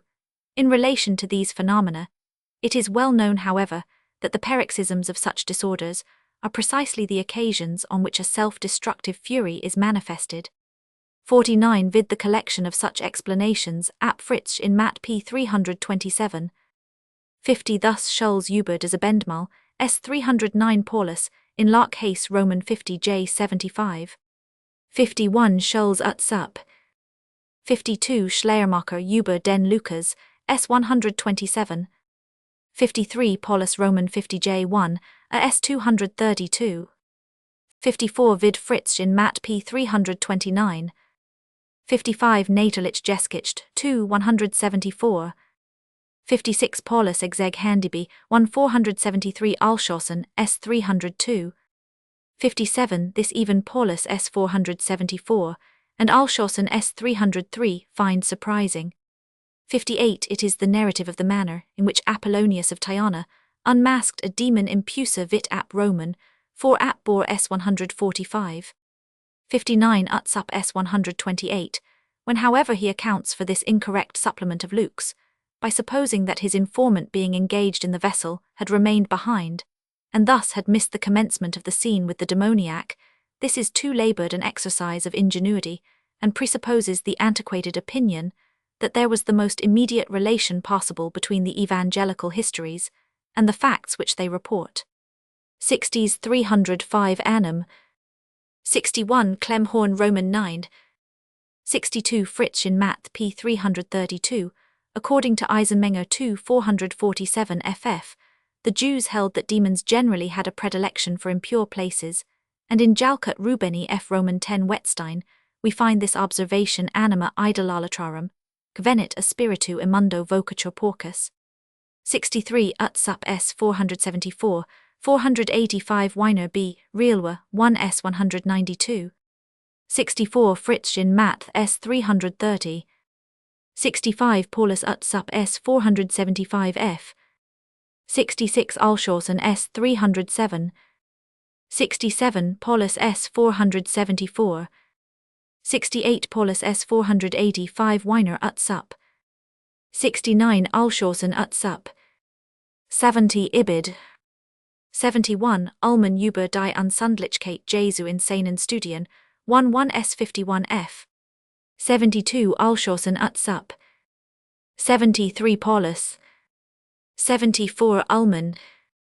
75 for example Woolston Disc, 1 P32 FF. 76 Jamblick Vita Pythag, no 36 Ed Kiesling. 77 in the Abhandlung über genetische oder formelle Erklärungsart der Wunder in Henk's Museum, 13 S 410 FF. 78 Exeg Beitridge 2 109 FF. 79 Antic Roman 8 Roman 2. AD Philoster Roman 5 App Roman 4 App Bor Utsup S 39. AD 1 Schulz S 319. AD 2 as Schulz appears to do Utsup. AD 3 see the passages quoted by Paulus Exeg Handiby 1b S 569, and by Weiner 1 S 191 F. AD 4 thus Fritzsch in Lach. AD 5 Schleiermacher S 150. AD 6 Castor Emanuel S 197 Fritzsch in Lach. AD 7 de Abstinent Roman 2 P 204, and 417 F Roman 504 Weiner 1 S 191. AD 8 Paulus Exeg Handiby 2 S 471 F.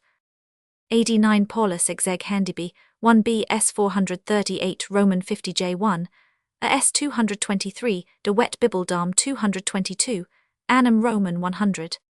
90 Exeg Handiby in Lach. 91 Naturlich Geskicht 2 S 429. 92 Bibel Theal 1 S 196. 93 Among the transient disorders on which Jesus may have acted psychologically, we may perhaps number the fever of Peter's mother-in-law, which Jesus is said to have cured Matt Roman 8 FF Parallel. 94 It is so more or less by Eichhorn in the Alg Bibliothek 4, S 435, Herder von Gott's Sohn, USFS 20 Wegschader Einel in des Evang Joe S 313, de Wet Bibeldam 269. 95 Exeg Handiby 1b S 698 FF. 96 Utsup S 705 and elsewhere. 97 Compare Hayes Roman 50J 86. 98 Paulus Roman 50J 1b S 68.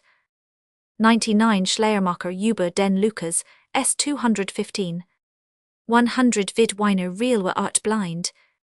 101 Gratz Kam Sie Math 2 S 323. 102 Paulus Exeg Handiby 3 S 44. 103 Schulz Emmerkungen zu Michaelis 2 S 105. 104 Seifert ut sup S 104. 105 Über den Zweck, der Evangeliskicht und der Brief, Joe S 345. 106 ut sup S 237. 107 Paulus Roman 50J1, a S 249. 108 Natural Jesh des Propheten von Naz 2 S 216. 109 Vidval Roman 1 P81 note. 110 Elsewhere also we find proof that in those times, the power of effecting miraculous cures, especially of blindness, was commonly ascribed to men who were regarded as favourites of the deity. Thus Tacitus Hist Roman 4, and Suetonius Vespers Roman 7 tell us that in Alexandria, a blind man applied to Vespasian shortly after he was made emperor, alleging that he did so by the direction of the god Serapis, with the entreaty that he would cure him of his blindness. By wetting his eyes with his spittle Vespasian complied, and the result was that the blind man immediately had his sight restored. As Tacitus attests the truth of this story in a remarkable manner, Paulus is probably not wrong in regarding the affair as the contrivance of adulatory priests, who to procure for the emperor the fame of a miracle worker, and by this means to secure his favour on behalf of their god by whose counsel the event was occasioned, hired a man to simulate blindness ex handiby 2 S56 F. However this may be, we see from the narrative what was expected, even beyond the limits of Palestine of a man who, as Tacitus here, expresses himself concerning Vespasian, enjoyed favor eclis, and an inclinatio numinum. 111. These are nearly the words of Paulus exeg Handibi 2 s 312, 391. 112. De wet Beitrag zur Charakteristik des Evangelisten Marcus in Ullmanns und Umbrate Studien, 14789, ff. Comp. Castor Emanuel, f. 72, on the other hand Comp. de wet exeg Handibi, 12 s 148 f. 113 Pliny H. N. Roman 28, and other passages in Wettstein. 114 Paulus ut sup s 312, f 392, ff. Natalich Geskicht 3 s 31, ff. 216, f. Castor Emanuel s 188 ff.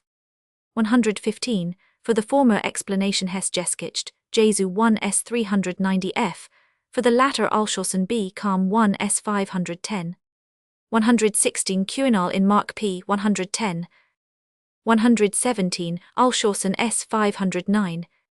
118 Comp. De wet Critic der Marsation Geskicht s 36 f. 119 Fritz Kam in Mark p Roman 43. 120 Vid ap Wettstein and Lightfoot John Roman 9. 121 Thus Fritz after Euthymius in Mark p 304. 122 The former is the supposition of Q&A, the latter of Scott. 123 Hes Jesh Jesu 1 s 391 Annam 1. 124 Paulus Kam 4 s 472. 125 Natalich Jesh 3 s 215. 126 Vid Thaluk and Luck in Locke. 127 Vid Paulus and Luck in Locke. 128 Thus Euthymius and Paulus in Locke. 129 B Calm 2 s 230, where however he refers to the outflow of the Spirit, proceeding from God. 130s 93. 131 Castor Emanuel s 79, Brechneder Probab s 122. 132 Wettstein in Locke. 133 Nedarim f Roman 41, Scottgen 1 p 93 Dixit Archija, Phil Aber, Nullus Grotus, Amorbo Sue Sanita Donic, Ipsi Omnia Peccata Remissa Sint. 134 Hayes Roman 50 J 73, Fritz in Mat p 335. 135 Sanheder f Roman 91, and Bereschith Rabba f Roman 38 Lightfoot p 1050, Antonius interrogavit, Rabbi Judah Quanam tempor incipit malus affectus pr valor in homine, and a tempor formationis ejus in utero and a tempor processionis, ejus ex utero dicit, I rabbi, a tempor formationis ejus. 136 Paulus Calm 4 s 264 Luck, 2 s 22. 137 This is done by Thaluk in Locke. 138 See the examples in Wettstein NT1, s 284, and in Walls Clavis. 139 Comp Weiner Realwa, and Fritz in Mat p 194. 140 Weiner ut sup art Dach. 141 Lightfoot p 601. 142 Woolston Disc 4. 1431 s 310 f. 144 Castor Emanuel, s 166 Annam 66. 145 This appears to be the meaning of Paulus Roman 50, J1, a s 238 otherwise exeg Handibi 1b s 505. 146 Thus Lightfoot Q&A Alschossen in Locke. 147 Vid Fritz in Mark p 52. 148 Paulus exeg Handibi 1b s 498 501. 149 Benjel Nomen 1 245 ed 2 Paulus s 502 again, takes an obvious fable in Livy Roman 2 for a history capable of a natural explanation. 150 Paulus ut sup s 501. 151 Über den Zweck der Evangelischt und der Brief, Jo s 351 f. 152 Schulz ut sup s 317, Alschossen 1 s 322. 153 Exeg Handibi 1b s 524, F Bibel Calm 1 s 324, F Comp Castor Emanuel, s 201 ff. 154 Paulus exeg handibi, 1b s 524 f 530 Roman 50 j1, a s 244 f Venturini 2, s 204, ff Castor ut sup. 155 vid Evangelium Infanti, Arabicum ap Fabricius and Thelo. 156 c. The Observations of Paulus Lacthalak and Alshausen in Lach. 157 Schleiermacher über den Lukas, s92. 158 Augustin de Consens Evange, Roman 1 Paulus exeg handibi, 1b s 709 Castor Emmanuel, s63. 159 über den Zweck Jesu sf, s351. 160 vid Luck 1 s 552. 161 Fritzsch in Math p 310, discrepat autem Lucas, itera Matthai narration ut centurionem non ipsum venis ad gessum, sed per legatos, cum eo egis tradat quibus dissidentibus pacem obtrudio boni nego interpretes esse. 162 Schleiermacher ut sup s92f. 163 Quirinal in Mat p 221f. 164 Thalak in Lach Hays 68 annum 2. 165 Paulus Calm 4 s 253, f Venturini 2, s 140 ff Camp Hays 68. 166 Luck 1 s 550 f. 167 Paulus exeg handibi 1b s 710, f Natalich Jeskicht 2 s 285 ff. 168 Clem Hummel Roman 9 Fritzsch in Math 313. 169 Wettstein NT 1p 349 Camp Alshausen in Lach. 170 Castor Emmanuel s 195 annum. 171 Luck 1 s 550. 172 Bibel Calm 1 s 268. 173 Schleiermacher über den Lukas s80f. 174 Schneckenberger über den Ursprung USF S50. 175 Schleiermacher ut sup. 176 exeg handibi 2 s48 ff. 177 Natalich Jeskicht 2 s421. 178 Weiner b Realwer 1 s796. 179 Paulus ut sup s4954 Castor Emmanuel s185f. 180 ut sup s83 extract Shabbat. 181 Shabbat f12 ap Scotgen Roman 1p 123. 182 See the passage last cited. 183 Fritzsch in Mat p 427, in Mar p 79. 1 Kings Roman 13 LXX. Zixat. Mat Roman 12 Mark 13. 185 Tacit Hist Roman 4. 186 Paulus exeg handibi 2 s341f. 187 ut sup s196. 188 Weiner Bibel Realwer 1 s796 says we should be contented to refrain from seeking a natural explanation in individual cases of the cures of Jesus, and ever bear in mind that the banishment of the miraculous out of the agency of Jesus can never be effected so long as the Gospels are regarded historically. 189 Disc 3.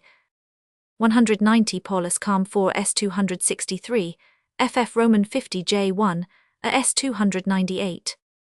191 Vid Luck and Thalak in Lach.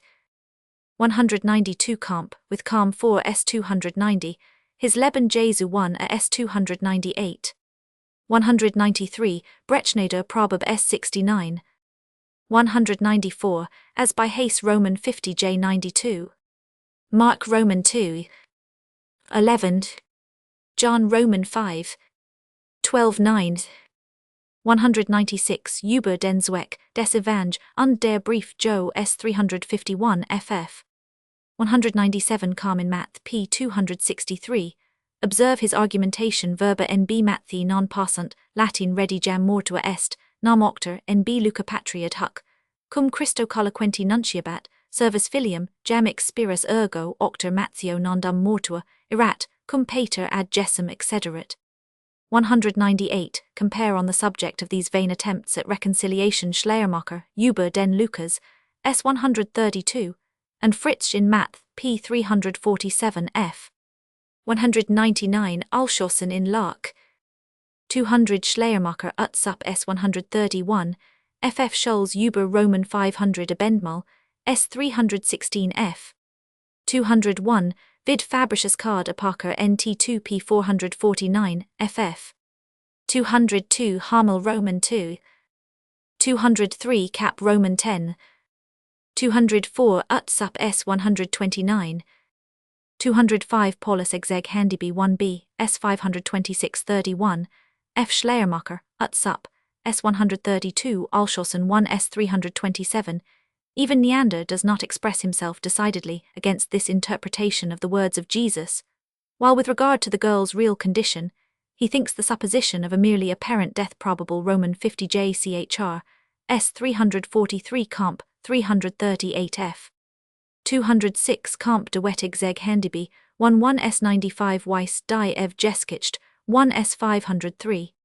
207 Comp Neander Roman 50 J. s. 342. 208 Naterlich Jeskicht, 2 s. 212. 209 Paulus exeg Handiby 1b s. 716 annum, and 719 f. 210 Ibid Utsup s. 723, Comp de Wettig zeg Handiby 1 s. 47. 211 Thus Hayes also Roman 50 J. 87. 212 Venturini 2 s. 293. 213 Comp Schleiermacher, Utsup s. 103 f. 214 Paulus Comp, 4 s. 535, ff. Roman 50 J. 1b s. 55 ff. 215 Im, the translation of the text in his Leben Jesu 2b, s. 46 Paulus, appears to suppose beside the message mentioned in the Gospel 3 subsequent messages. 216 Comp Roman 100 ch, flat etwas zur Verthedigung, des Wunders der Wiederbelebung des Lazarus in Suskind's Magazine, 14, Test Stuck S93 ff. 217, Journal für Außerlessing Theal Literatur, 32 s. 261 annum. 218, Flat Utsup 102 f. de Wet in Lark Neander, s. 351 f. 219 Flat Utsup Luck Thaluk, and de Wet in Lark. 220 Luck 2 s. 388. 221, Flat Utsup s. 104 f. Luck Utsup. 222, Flat s. 106 Alschossen 2 s. 269. 223, Flat s. 97 f. 224, Compare on this subject especially Flat and Luck. 225 Calm 4 s. 437, in the Roman 50 J1b s. 57, and 2b s. 46, this conjecture is no longer employed. 226, Utsup s. 272, ff. Even Neander shows himself not disinclined to such a conjecture as far as regards Roman 5 s. 349, as Gabeler believes that these expressions cannot have come from Jesus, but only from John. So Diefenbach in Berthold's Crit Journal 5 s. 7, ff. maintains that they cannot have proceeded from John, and as he holds that the rest of the Gospel is the production of that apostle, he pronounces those passages to be interpolations. 227 Disc 5. 228 Brechneder Probab s. 61. 2291 s. 276 f. 230 Calm 2 s. 376, also Neander s. 346. 231 Thaluk s. 202 Alschossen 2 s. 260. 232 Utsup. 233 Andachsputch 1 s. 292, f. Exeg Handiby 1 3 s. 134. 234's 59 f. 79. 235 Comp de Wettig zeg Handiby 1 3 s. 135. 236, this is what Neander maintains Roman 50 J.Chr. s. 354.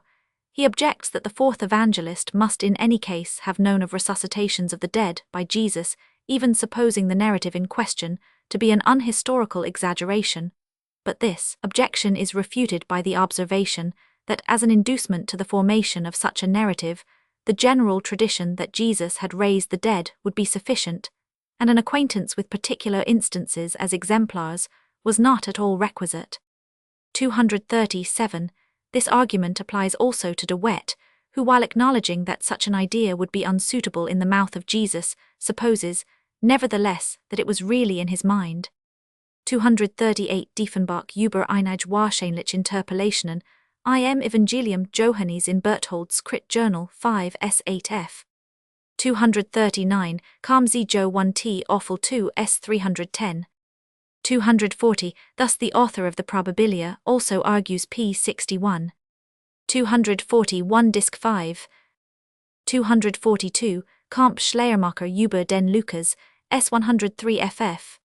243. Sonja über die Quellen des Markus, S66 ff. 244. Kamp Weiner Bibel Realwer Roman 500a. 245. Let the reader recollect the well-known expression of Spinoza. 246. Whitby Anart in Locke. 247. Thus Grotius and Herder Alshausen also adopts this explanation under the form of conjecture. 2 S 256 F annum. 248 c. These arguments dispersed in Paulus and Luck on this chapter, in Gabeler ut sup p. 238 ff, and Hayes Roman 50j 119. A new reason why Matthew in particular is silent on the resurrection of Lazarus has been excogitated by Heidenreich über die Unzulässigkeit der Mythischen, Auferstehung 2 Test stuck S42. The evangelist, he says, omitted it because it required to be represented and treated with a tenderness and liveliness of feeling of which he did not think himself capable. Hence, the modest man chose to avoid the history altogether, rather than to deprive it by his manner of narration of its proper pathos and sublimity. Idle modesty truly. 249 Schneckenberger über den Ursper S10. 250 Gabeler ut sup S240 f. Also Neander S357. 251 Kam sie Jo 2 S402.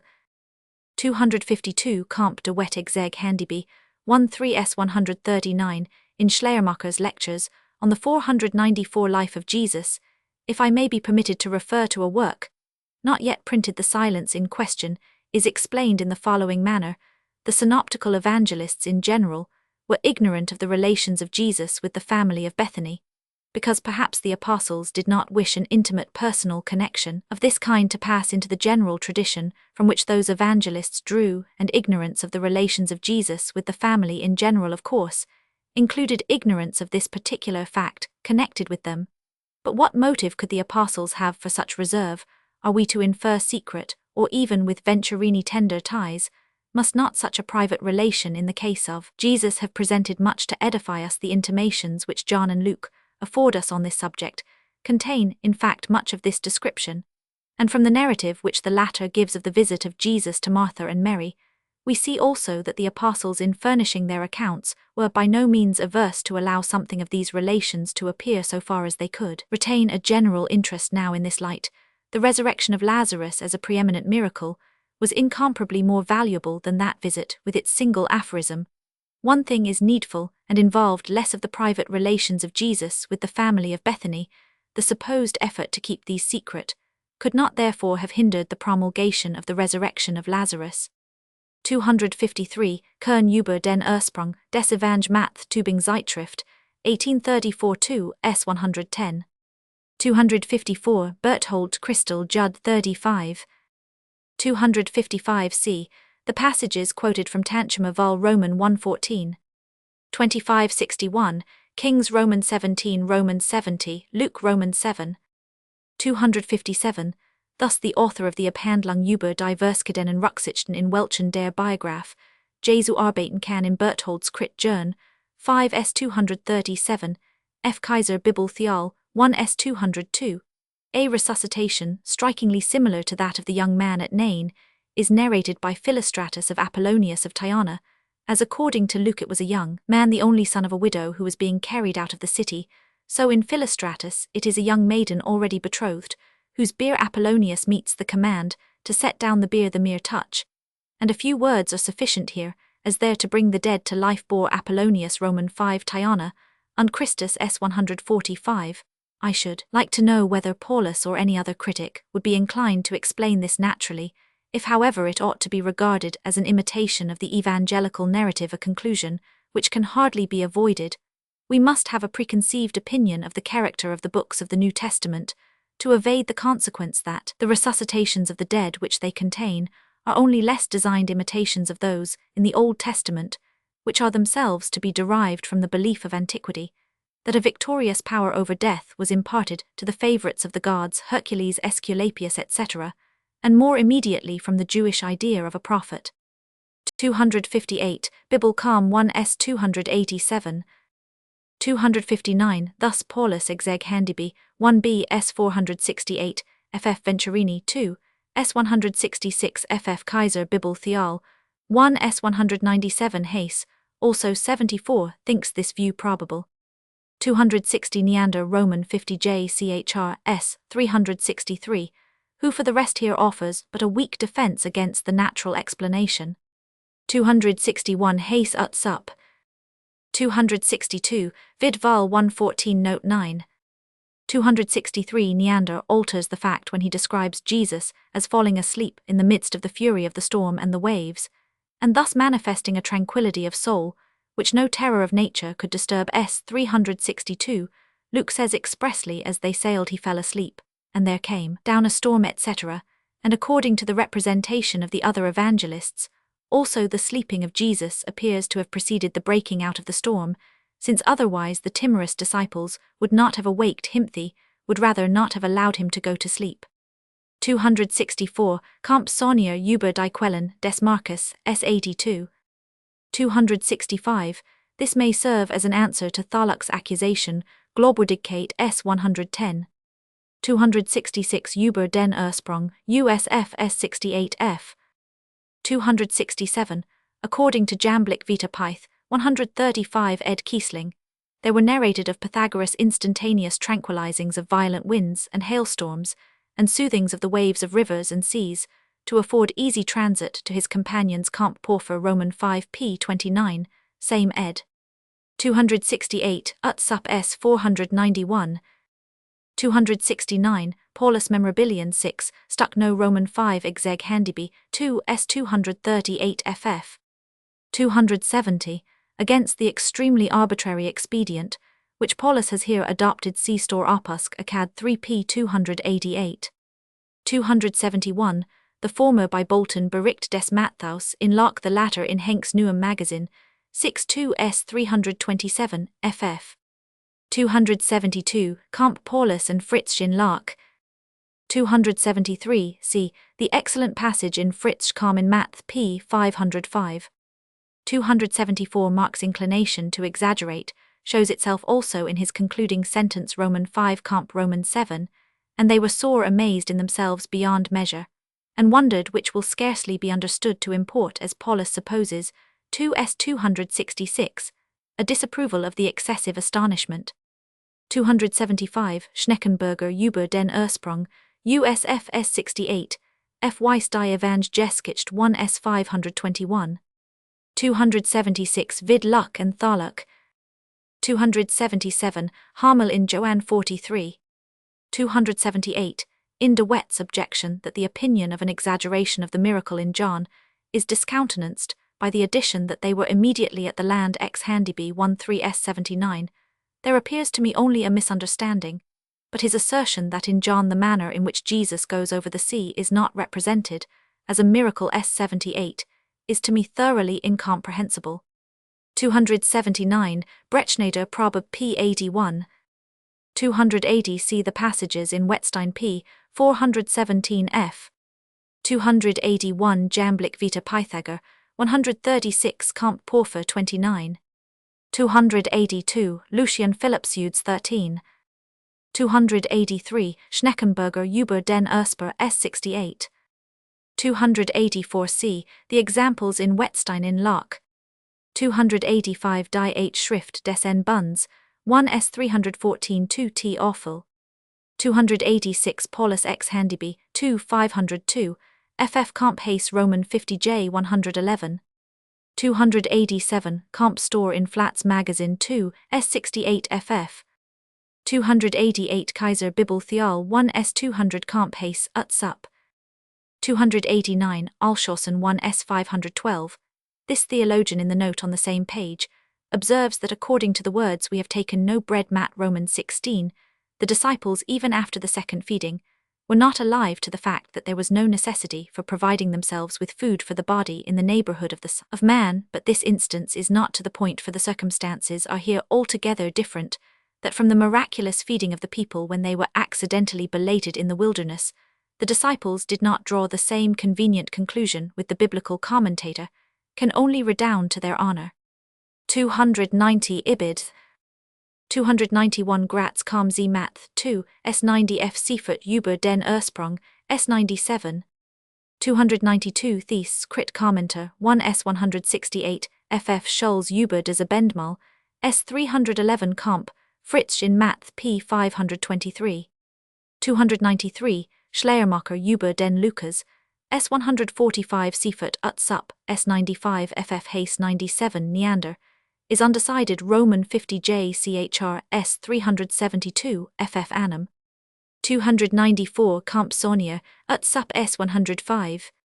295 Paulus X Handyby 2 S315 Alshausen Utsup. 296 Alshausen S513.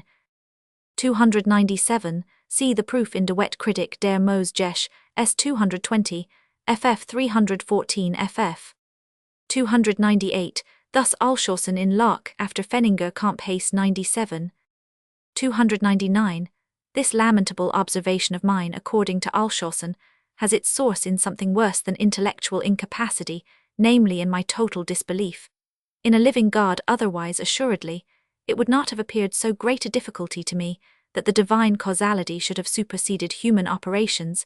S479 der 310 awful. 300 Jesus Meshes, 2 BD No 14 15 and 20. 301 For this reason Neander S377 passes over the miracle with a few entirely general remarks. 302 Exeg Handyby 2 S205 FF. 303 Alshausen in Locke. 304 Against Neander's attempt at reconciliation compare De Wet Exeg Handyby 1 3 S77. 305 This indication has been recently followed up by Weiss. He finds the key to the history of the miraculous multiplication of the loaves in the question addressed by Jesus to the disciples when they misunderstand his admonition against the leaven of the Pharisees and Sadducees. He asks them whether they did not remember how many baskets they had been able to fill from the 5 and again from the 7 loaves, and then adds, How is it that ye do not understand that I spake it not to you concerning bread, etc.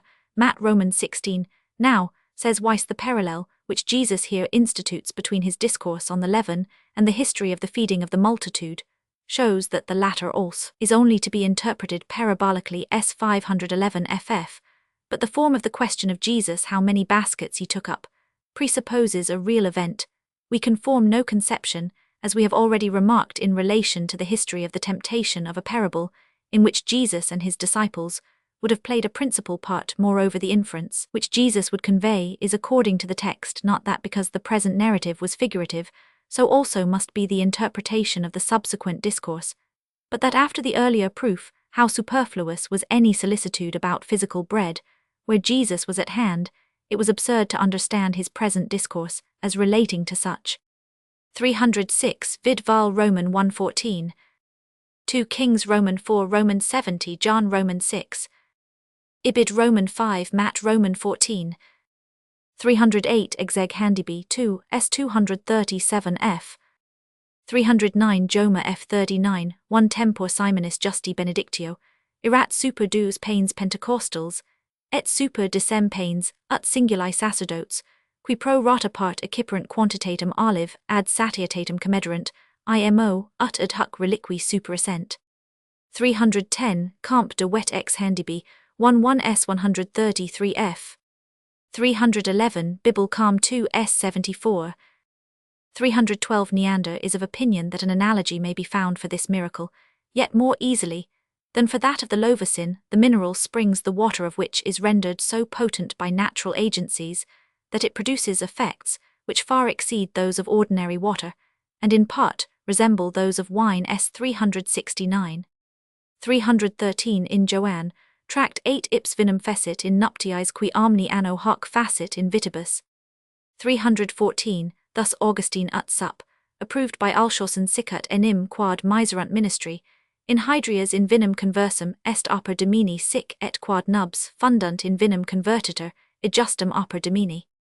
315, even Luck 1 S. 405, thinks the analogy with the above natural process deficient and unintelligible, and does not know how to console himself better than by the consideration that a similar inconvenience exists in relation to the miracle of the loaves.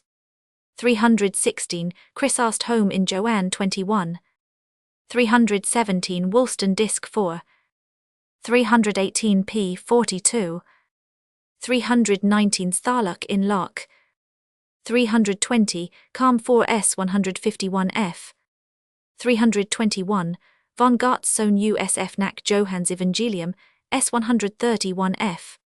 322 CCH Flat über die Verwandlung des Wassers in Wein in Suskind's Magazine 14, Stuck S 86 f Alshausen ut sup, S 75 f Comp Neander Roman 50 J CHR, S 372. 323 Alshausen ut sup. 324 Luck also thinks this symbolical interpretation too far-fetched, and too little supported by the tone of the narrative. S 406 Comp de Wet ex Handiby 13 S 37. 325 A Württemberg wine mass or measure is equal to about 312 pints English, or more exactly 332 tr. 326 Worm de ponderum mensurarum, etc. rationibus, ap Rome et Gia cp 123, 126, Comp Luck in Locke. 327 Hamel in Joanne in Locke. 328 Tharlock in Locke. 329 This argument is valid against Neander, also, who appeals to the faith of Mary chiefly, as a result of the solemn inauguration at the baptism. S 370.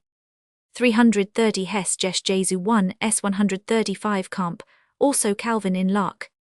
331 for example by Woolston ut sup. 332 Flat ut sup S 90 Tharlock in Locke. 333 Alshausen in Locke. 334 Comp, also the Probabilia p. 41 f. 335 Paulus Calm 4 S 150 ff Roman 50 J1, a S 169 ff Natalich, Jesh 2, S 61 ff. 336 Compare on this point Flat ut sup S 77 ff, and Luck in Locke. 337 He makes the word Roman 5 refer to John also. 338 Luck S 407. 339 Bibel Thial 1 S 200. 340 In the passages cited Val Roman 114 out of Midrash Koheleth, it is said among other things Gol primus ascendir fecit, putium sic quote Gol, postremus ascendir faciat aquas etc. 341 A natural explanation of this miracle is given by Josephus in a manner worthy of notice. Antic Roman 3:2. 342 We may also remind the reader of the transmutation of water into oil, which Eusebius H. E. Roman 6 narrates of a Christian bishop. 343 Compare the Probabilia ut sup. 344 De Wet thinks the analogies adduced from the Old Testament too remote. According to him, the metamorphosis of wine into water by Bacchus, instanced by Wettstein, would be nearer to the subject, and not far from the region of Greek thought out of which the Gospel of John arose. The most analogous mythical derivation of the narrative would be to regard this supply of wine as the counterpart to the supply of bread, and both as corresponding to the bread and wine in the Last Supper. But he continues the mythical view is opposed one by the not yet overthrown authenticity of the fourth Gospel, two by the fact that the narrative bears less of a legendary than a subjective impress by the obscurity that rests upon it, and its want of one presiding idea together with the abundance of practical ideas worthy of Jesus which it embodies. By these observations De Wet seems to intimate his approval of a natural explanation built on the self-deception of John, an explanation which is encumbered with the difficulties above noticed. 345 Paulus exeg Handiby 3, a S 157 ff. 346 LJ 128. 347, Augustin de verbis domini, in Ev sec Joanne sermo 44, quid arbor fecerat, fructum non afferendo, culpa arboris infunditas. 348 Disc 4. 349, Orig calm in mat tam Roman 16 comp Augustin ut sup mark, in relating this event, adds something which seems not to tally well with his statement, when he observes that it was not the season for figs. It might be urged, if it was not the season for figs, why should Jesus go and look for fruit on the tree? And how could he with justice say to it, let no man eat fruit of thee forever? 352 pi emend in suidum 1p 330 f. 351 Heinsius, and others ap Fritzsch in Locke. 352 Magi Arbs Ib. 353 Damen Henks N Magazine, 2 BD 2 Heft, S 252 Q-inol in Mark P 150 f. 354 Vid Q-inol in Locke. 355 Paulus exeg Handiby 3 S 175 Alschossen B, Calm 1 S 782. 356 As Seifert thinks Uber den Ursper, S 113 FF, compare my reviews in the Charakteristiken und Kritiken, S 272. 357 Vid Paulus ut sup S 168, F Weiner B Realwer Roman 500 A Fagenbaum. 358 Bell Judd Roman 3 Roman 10. 359 Ullmann über die Unsundlichkeit Jesu in his Studien 1 S50 Seifert, ut sup, S 115, FF Alschossen 1 S 783, F Neander Roman 50 J CHR, S 378. 360 Paulus ut sup S 170 Hayes Roman 50 J 128, also Seifert ut sup. 361 Heidenreich in the Theolnachrichten 1814, my S 121 FF. 362 Calm in Mat P 637. 363 Calm in Mark P 480 1 Mail Roman 10 Roman 1000 in eo H serunt quad Jesus sign ration innocentum ficum aridum redidis vidreta mirisc argutiis usi suntat aliquad Hugus rei concilium fuis ostenderant nimerum apostoli evangelist et omnes primi temporis Christiani quae rant ingenuum simplicitate quid quantumque Jesus portentos fessis dicereta curarant tantamodo non quad Jesu in addendo miraculo concilium furit subtilita et argut quasi verunt. 364 365 Ambrosius Calm in Luke in Locke Neander adopts this opinion ut sup.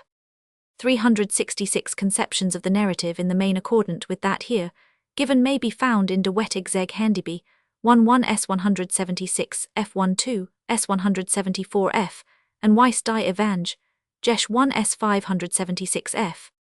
Chapter Roman 10 The Transfiguration of Jesus and his last journey to Jerusalem. The Transfiguration of Jesus considered as a miraculous external event. The history of the Transfiguration of Jesus on the mountain could not be ranged with the narratives of miracles which we have hitherto examined, not only because it relates to a miracle which took place in Jesus instead of a miracle performed by him, but also because it has the character of an epoch in the life of Jesus, which on the score of resemblance could only be associated with the baptism and resurrection. Hence Herder has correctly designated these three events as the three luminous points in the life of Jesus, which attest his heavenly mission. According to the impression produced by the first glance at the synoptical narrative Matt Roman 17, FF Mark Roman 9, FF Luke Roman 9, FF4 the history is not found in the fourth Gospel. We have here a real external and miraculous event. Jesus 6 or 8 days after the first announcement of his passion, ascends a mountain with his three most confidential disciples, who are their witnesses how all at once his countenance, and even his clothes are illuminated with supernatural splendor, how two venerable forms from the realm of spirits, Moses and Elias, appear talking with him, and lastly how a heavenly voice out of the bright cloud declares Jesus to be the Son of God, to whom they are to give ear. These few points in the history give rise to a multitude of questions, by the collection of which Gabeler has done a meritorious service, in relation to each of the three phases of the event, like the apparition of the dead, and the voice. Both its possibility and the adequacy of its object may be the subject of question. First, whence came the extraordinary light with which Jesus was invested. Let it be remembered that a metamorphosis of Jesus is spoken of now. This would appear to imply not a mere illumination from without, but an irradiation from within, a transient effulgence, so to speak, of the beams of the divine glory through the veil of humanity. Thus, Althusser regards this event as an important crisis in the process of purification and glorification, through which he supposes the corporeality of Jesus to have passed during his whole life, up to the 536th time of his ascension, but without here dilating further on our previous arguments that either Jesus was no real man, or the purification which he underwent during his life must have consisted in something else than the illumination and subtilization of his body. It is in no case to be conceived how his clothes as well as his body could participate in such a process of transfiguration, if on this account it be rather preferred to suppose an illumination from without. This would not be a metamorphosis, which however is the term used by the evangelists, so that no consistent conception can be formed of this scene, unless indeed we choose with Althusser to include both modes and think of Jesus as both radiating and irradiated. But even supposing this illumination possible, there still remains the question, what purpose could it serve? The answer, which most immediately suggests itself, is to glorify Jesus, but compared with the spiritual glory which Jesus created for himself by word, indeed this physical glorification, consisting in the investing of his body with a brilliant light, must appear very insignificant, nay almost childish, if it be said that nevertheless such a mode of glorifying Jesus was necessary for the maintenance of weak faith. We reply that, in that case, it must have been effected in the presence of the multitude, or at least before the entire circle of the disciples, not surely before just the select three who were spiritually the strongest. Still less would these few eyewitnesses have been prohibited from communicating the event precisely during the most critical period, namely, until after the resurrection. These two questions apply with enhanced force to the second feature in our history, the apparition of the two dead men. Can departed souls become visible to the living? And if, as it appears, the two men of God presented themselves in their former bodies only transfigured, whence had they this according to biblical ideas before the universal resurrection? Certainly, in relation to Elijah, who went up to heaven without laying aside his body, this difficulty is not so great. Moses, however, died, and his corpse was buried.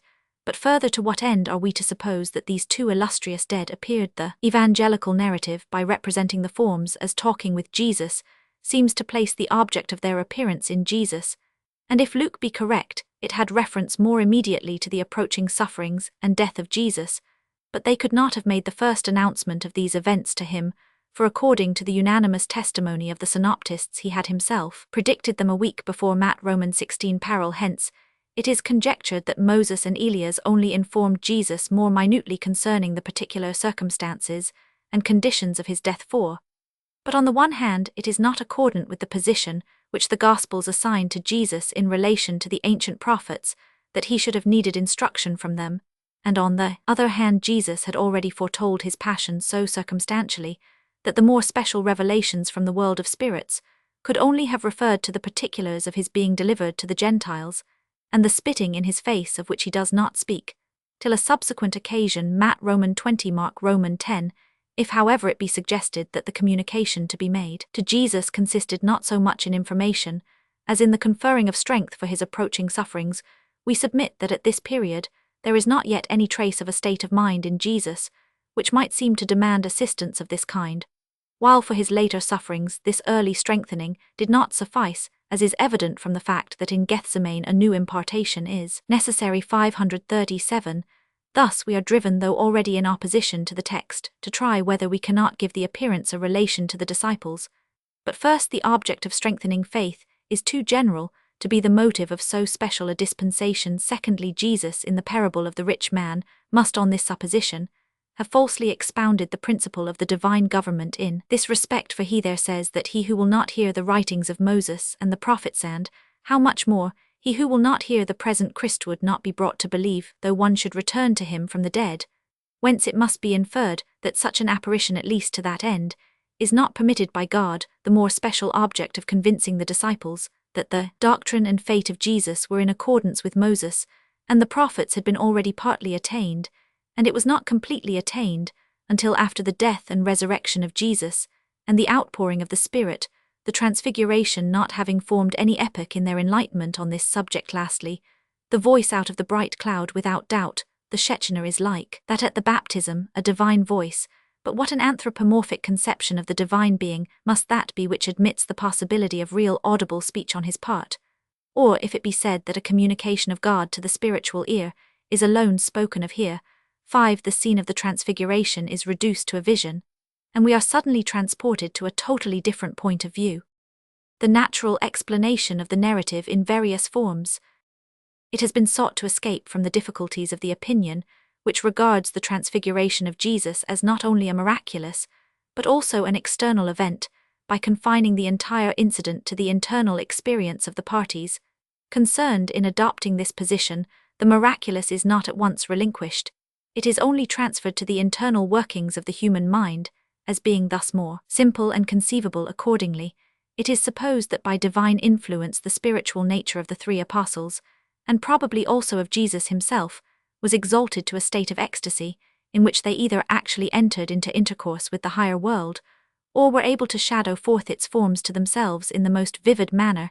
That is, the event is regarded as a vision, but the chief support of this interpretation, namely that Matthew himself by the expression vision Romans 5, describes the event as merely subjective and visionary, gives way so soon as it is remembered that neither is there anything in the signification of the word which determines it to refer to what is merely mental, nor is it exclusively so applied, even in the phraseology of the New Testament, for we also find it as in Acts Romans 7 used to denote something perceived externally. As regards the fact itself it is improbable, and at least without scriptural precedent, that several persons, as here 3 or 4, should have had the same very complex vision. 8. To which it may be added, that on this view of the subject, also the whole difficult question recurs concerning the utility of such a miraculous dispensation. 538.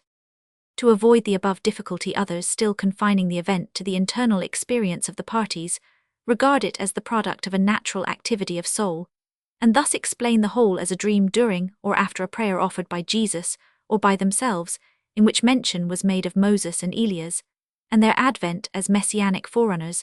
Desired the 3 disciples, according to this interpretation, slept, and the 2 names mentioned by Jesus yet sounding in their ears, dreamed that Moses and Elias were present, and that Jesus conversed with them, an illusion which continued during the first confused moments after their awaking, as the former explanation rests on the of Matthew.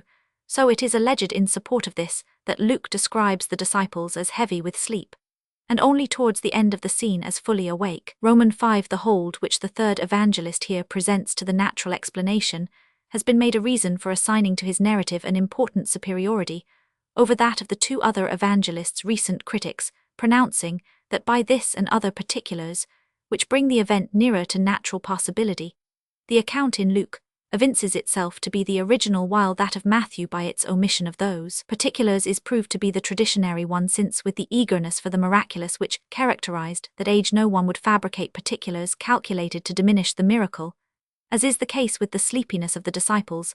This mode of conclusion we also should be obliged to adopt, if in reality the above features could only be understood in the spirit of the natural interpretation, but we have only to recollect how in another scene, wherein the sufferings which according to Luke were announced at the transfiguration began to be accomplished, and wherein according to the same evangelist Jesus likewise held communication with a heavenly apparition, namely in Gethsemane, the disciples in all the synoptical Gospels again appear asleep. Matt Roman 26 peril. If it be admitted that the merely external formal resemblance of the 2 scenes might cause a narrator to convey the trait of the slumber into the history of the transfiguration, there is a yet stronger probability that the internal import of the trait might appear to him appropriate to this occasion. Also, for the sleeping of the disciples at the very moment when their master was going through his most critical experience exhibits their infinite distance from him, their inability to attain his exalted level. The prophet, the recipient of a revelation, is among ordinary men like a watcher among the sleeping. Hence it followed, of course, that as in the deepest suffering, so here also in the highest glorification of Jesus, the disciples should be represented as heavy with sleep. Thus this particular, so far from furnishing aid to the natural explanation, is rather intended by a contrast to heighten the miracle which took place in Jesus. We are therefore no longer warranted in regarding the narrative in Luke as the original one, and in building an explanation of the event on his statement. On the contrary, We consider that addition in connection with the one already mentioned Roman 5 a sign that his account is a traditionary and embellished 1:11, and must rather adhere to that of the two other evangelists. Not only, however, does the interpretation which sees in the Transfiguration only a natural dream of the apostles fail as to its main support, but it has 539, besides a multitude of internal difficulties. It presupposes only the 3 disciples to have been dreaming leaving Jesus awake, and thus not included in the illusion, but the whole tenor of the evangelical narrative implies that Jesus as well as the disciples saw the appearance, and what is still more decisive, had the whole been a mere dream of the disciples, he could not afterwards have said to them, "Tell the vision to no man," since by these words he must have confirmed in them the belief that they had witnessed something special and miraculous. Supposing, however, that Jesus had no share in the dream, it still remains altogether unexampled that 3 persons should in a natural manner have had the same dream at the same time. This the friends of the above interpretation have perceived, and hence have supposed that the ardent Peter, who indeed is the only speaker alone, had the dream, but that the narrators by synecdoche attributed to all the disciples what in fact happened only to one.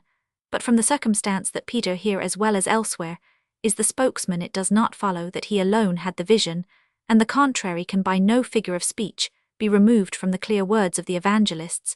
But the explanation in question still more plainly betrays its inadequacy. Not only does it require, as already noticed, that the audible utterance of the name of Moses and Elias on the part of Jesus should be blended with the dream of the disciples, but it also calls in the aid of a storm, which by its flashes of lightning is supposed to have given rise in them to the idea of supernatural splendor, by its peals of thunder to that of conversation and heavenly voices, and to have held them in this delusion even for some time after they awaked.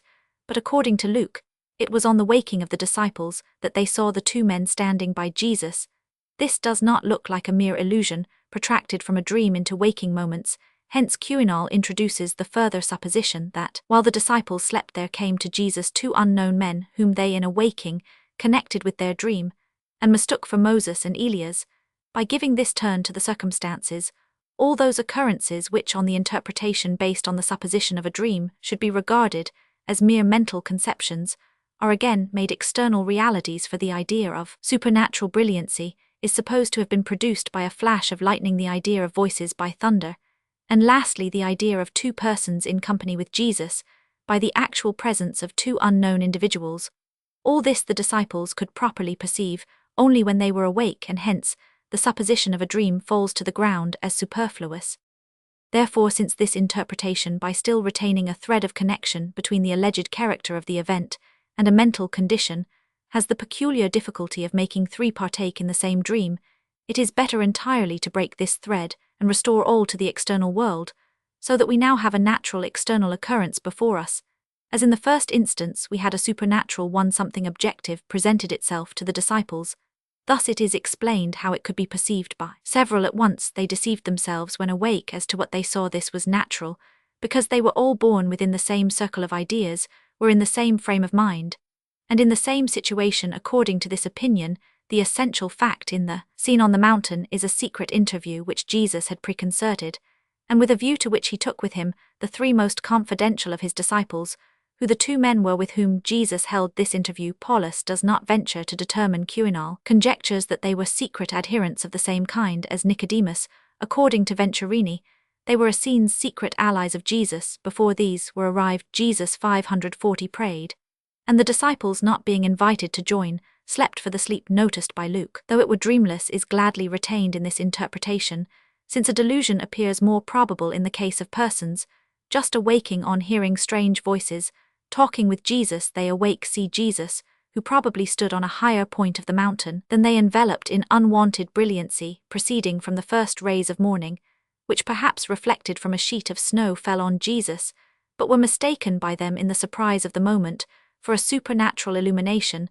They perceive the 2 men whom, for some unknown reasons, the drowsy Peter, and after him the rest take for Moses and Elias. Their astonishment increases when they see the 2 unknown individuals disappear in a bright morning cloud, which descends as they are in the act of departing, and hear one of them pronounce out of the cloud the words which they under these circumstances unavoidably regard as a voice from heaven. This explanation, which even Schleiermacher is inclined to favor, 13, is supposed, like the former, to find a special support in Luke, because in this evangelist, the assertion that the two men are Moses and Elias is much less confidently expressed than in Matthew and Mark, and more as a mere notion of the drowsy Peter, for while the two first evangelists directly say there appeared unto them Moses and Elias, Luke more warily, as it seems speaks of two men who were Moses and Elias, the first designation being held to contain the objective fact, the second its subjective interpretation. But this interpretation is obviously approved by the narrator from his choice of the word instead of that he first speaks of two men and afterwards gives them their names cannot have been to leave another interpretation open to the reader, but only to imitate the mysteriousness of the extraordinary scene by the indefiniteness of his first expression, while this explanation has thus as little support in the evangelical narratives as those previously considered, it has at the same time no fewer difficulties in itself. The disciples must have been so far acquainted with the appearance of the morning beams on the mountains of their native land as to be able to distinguish them from a heavenly glory. How they came to have the idea that the two unknown individuals were Moses and Elias is not easy to explain on any of the former views, but least of all on this Jesus, when Peter, by his proposal about the building of the 3 tabernacles, gave him to understand the delusion of the disciples, did not remove it is incomprehensible, and this difficulty has induced Paulus to resort to the supposition that Jesus did not hear the address of Peter. The whole conjecture about secret allies of Jesus has justly lost all repute. And lastly, the one of those allies who spoke the words to the disciples out of the cloud must have permitted himself to use an unworthy mystification. The history of the Transfiguration considered as a mythos. Thus here, as in every former instance, after having run through the circle of natural explanations, we are led back to the supernatural, in which however we are precluded from resting by difficulties equally decisive, since 541, then, the text forbids a natural interpretation, while it is impossible to maintain as historical the supernatural interpretation which it sanctions. We must apply ourselves to a critical examination of its statements. These are indeed said to be especially trustworthy in the narrative before us, the fact being narrated by 3 evangelists who strikingly agree, even in the precise determination of the time, and being moreover attested by the Apostle Peter too, Pet Roman 114, the agreement as to the time, the 8 days of Luke meaning according to the usual reckoning, the same as the 6 days of the other evangelists, is certainly striking. And besides this, all the 3 narrators concur in placing immediately after the Transfiguration the cure of the demoniacal boy, which the disciples had failed to effect. But both these points of agreement may be accounted for by the origin of the synoptical Gospels from a fixed fund of evangelical tradition, in relation to which we need not be more surprised that it has grouped together many anecdotes in a particular manner, without any objective reason, than that it has often preserved expressions in which it might have varied through all the 3 editions. The attestation of the history by the 3 synoptists is however very much weakened, at least on the ordinary view of the relation which the 4 Gospels bear to each other, by the silence of John, since it does not appear why this evangelist should not have included in his history an event which was so important, and which, moreover, accorded so well with his system, nay, exactly realized the declaration in his prologue. Roman 5, we beheld his glory, the glory as of the only begotten of the Father, the worn-out reason that he might suppose the event to be sufficiently known through his predecessors is over and above its general invalidity, particularly unavailable here because no one of the synoptists was in this instance an eyewitness, and consequently there must be many things in their narratives which one who like John had participated in the scene might rectify and explain. Hence another reason has been sought for this and similar omissions in the 4th Gospel, and such an one has been supposed to be found in the antagonistic, or more strictly, the antidocetic tendency which has been ascribed to the Gospel. In common with the epistles bearing the name of John, it is accordingly maintained that in the history of the Transfiguration, the splendor which illuminated Jesus, the transformation of his appearance into something more than earthly, might give countenance to the opinion that his human form was nothing but an unsubstantial veil through which at times his true superhuman nature shone forth, that his converse with the spirits of ancient prophets might lead to the conjecture that he was himself perhaps only a like spirit of some Old Testament saint revisiting the earth, and that rather than give nourishment to such erroneous notions which began early to be formed among Gnosticizing Christians, John chose to suppress this and similar histories. But besides that it does not correspond with the apostolic plainness of speech to suppress important facts in the evangelical history, on account of their possible abuse by individuals, John, if he were guided by the above consideration, must at least have proceeded with some consistency, and have excluded from the circle of his accounts all narratives which in an equal degree with the one in question were susceptible of a docetic misinterpretation. Now here, every one must at once be reminded of the history of the walking of Jesus on the sea, which is at least equally calculated with the history of the Transfiguration, to produce the idea that the body of Jesus was a mere phantom, but which John nevertheless records. It is true that the relative importance of events 542 might introduce a distinction, so that of two narratives with an equally strong docetic aspect, John might include the one on account of its superior weight while he omitted the less important, but no one will contend that the walking of Jesus on the sea surpasses, or even equals in importance, the history of the Transfiguration. John, if he were intent on avoiding what wore a docetic appearance, must, on every consideration, have suppressed the first history before all others. As he has not done so, the above principle cannot have influenced him, and consequently can never be advanced as a reason for the designed omission of a history in the fourth Gospel. Rather, it may be concluded, and particularly in relation to the event in question, that the author knew nothing, or at least nothing precise of that history. It is true that this conclusion can form an objection to the historical character of the narrative of the Transfiguration to those only who suppose the fourth Gospel to be the work of an apostle, so that from this silence we cannot argue against the truth of the narrative. On the other hand, the agreement of the synoptists proves nothing in its favor, since we have already been obliged to pronounce unhistorical more than one narrative, in which three, nay, all four Gospels agree. Lastly, as regards the alleged testimony of Peter, from the more than doubtful genuineness of the second epistle of Peter, the passage, which certainly refers to our history of the Transfiguration, is renounced as a proof of its historical truth, even by orthodox theologians. On the other hand, besides the difficulties previously enumerated, lying in the miraculous contents of the narrative, we have still a further ground for doubt in relation to the historical validity of the Transfiguration, namely the conversation which, according to the two first evangelists, the disciples held with Jesus immediately after. In descending from the mountain, the disciples ask Jesus, "Why then say the scribes that Elias must first come?" Romans 5. This sounds just as if something had happened from which they necessarily inferred that Elias would not appear, and not in the least as if they were coming directly from a scene in which he had actually appeared, for in the latter case they would not have asked a question as if unsatisfied, but must rather have indicated their satisfaction by the remark, "Truly, then do the scribes say," etc. Hence expositors interpret the question of the disciples to refer not to the absence of an appearance of Elias in general, but to the absence of a certain concomitant in the scene which they had just witnessed. The doctrine of the scribes, namely, had taught them to anticipate that Elias on his second appearance would exert a reforming influence on the life of the nation, whereas in the appearance which they had just beheld, he had presently vanished again without further activity. This explanation would be admissible if the words "will restore all things" stood in the question of the disciples.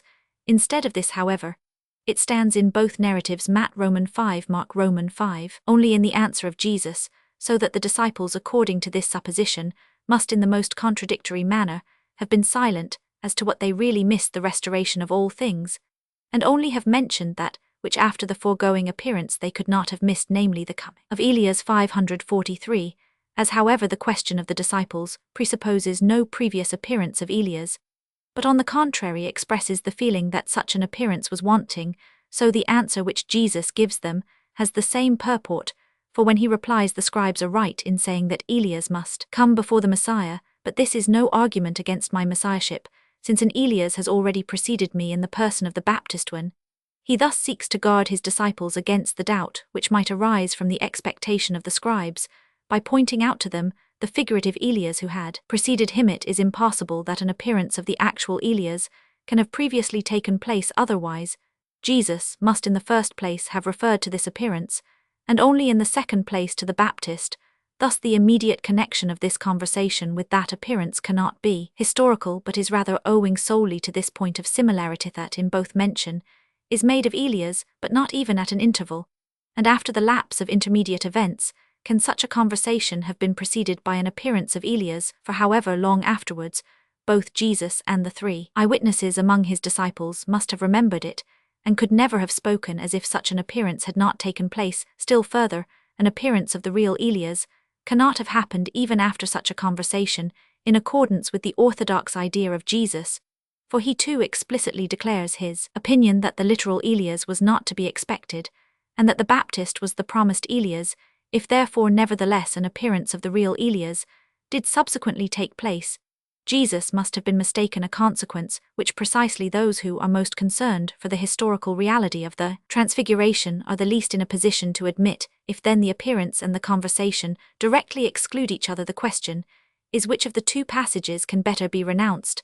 Now, the purport of the conversation is so confirmed by Matt Roman 11 comp Luke Roman 1, while the Transfiguration is rendered so improbable by all kinds of difficulties, that there cannot be much doubt as to the decision according to this.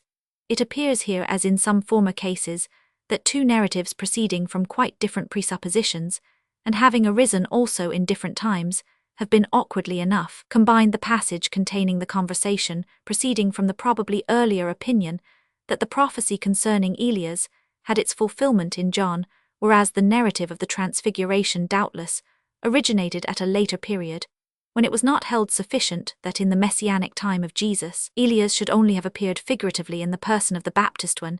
It was thought fitting that he should also have shown himself personally, and literally, if in no more than a transient appearance before a few witnesses, a public and more influential one being well known not to have taken place. 23. In order next to understand how such a narrative could arise in a legendary manner, the first feature to be considered, on the examination of which that of all the rest will most easily follow, is the sun-like splendor of the countenance of Jesus, and the bright luster of his clothes to the Oriental, and more particularly to the Hebrew imagination. The beautiful, the majestic, is the luminous. The poet of the Song of Songs compares his beloved to the hues of morning, to the moon, to the sun. Roman 6. The holy man, supported by the blessing of God, is compared to the sun going forth in his might. Judge Roman 5. And above all, the future lot of the righteous is likened to the splendor 544 of the sun, and the stars. Dan Roman 12, Matt Roman 13:24. Hence not only does God appear clothed in light, and angels with resplendent countenances, and shining garments. P.S. Roman 53, Dan Roman 7 F Roman 10:6 Luke Roman 24, Rev Roman 1 ff, but also the pious of Hebrew antiquity as Adam before the fall, and among subsequent instances more particularly Moses and Joshua are represented as being distinguished by such a splendor. 25, and the later Jewish tradition ascribes celestial splendor even to eminent rabbins in exalted moments. But the most celebrated example of this kind is the luminous countenance of Moses, which is mentioned exad Roman 34 ff, and as in other points, so this a conclusion was drawn from him, in relation to the Messiah, a minori ad magis. Such a mode of arguing is indicated by the Apostle Paul 2 Cor Roman 3 ff, though he opposes to Moses the minister of the letter, not Jesus, but in accordance with the occasion of his epistle, the apostles and Christian teachers ministers of the Spirit, and the glory of the latter, which surpassed the glory of Moses, is an object of hope to be attained only in the future life, but especially in the Messiah himself. It was expected that there would be a splendor which would correspond to that of Moses, nay, outshine it, and a Jewish writing, which takes no notice of our history of the Transfiguration, argues quite in the spirit of the Jews of the first Christian period, when it urges that Jesus cannot have been the Messiah, because his countenance had not the splendor of the countenance of Moses, to say nothing of a higher splendor. Such objections, doubtless heard by the early Christians from the Jews, and partly suggested by their own minds, could not but generate in the early church a tendency to introduce into the life of Jesus an imitation of that trait in the life of Moses, nay, in one respect to surpass it, and instead of a shining countenance that might be covered with a veil, to ascribe to him a radiance, though but transitory, which was diffused even over his garments. That the illumination of the countenance of Moses served as a type for the transfiguration of Jesus is besides proved by a series of particular features. Moses obtained his splendor on Mount Sinai of the transfiguration of Jesus. Also the scene is a mountain Moses on an earlier ascent of the mountain, which might easily be confounded with the later one, after which his countenance became luminous, had taken with him, besides the 70 elders, 3 confidential friends, Aaron, Nadab, and Abihu, to participate in the vision of Jehovah. Exad Roman 24 911. So Jesus takes with him his 3 most confidential disciples, that so far as their powers were adequate they might be witnesses of the sublime spectacle, and their immediate object was, according to Luke Roman 5, to pray just as Jehovah calls Moses with the 3 companions, and the elders to come on the mountain that they might worship at a distance, as afterwards, when Moses ascended Sinai with Joshua, the glory of the Lord covered the mountain, as a 545 cloud Roman 5f Roman 70, as Jehovah called to Moses out of the cloud, until at length the latter entered into the cloud Roman 518, so we have in our narrative a bright cloud which overshadows Jesus, and the heavenly forms a voice out of the cloud. And in Luke an entering of the three into the cloud. The first part of the address pronounced by the voice out of the cloud consists of the messianic declaration composed out of PS Roman 2 and Issa Roman 42, which had already sounded from heaven at the baptism of Jesus. The second part is taken from the words with which Moses in the passage of Deuteronomy quoted earlier Roman 18, according to the usual interpretation, announces to the people the future Messiah, and admonishes them to obedience towards him.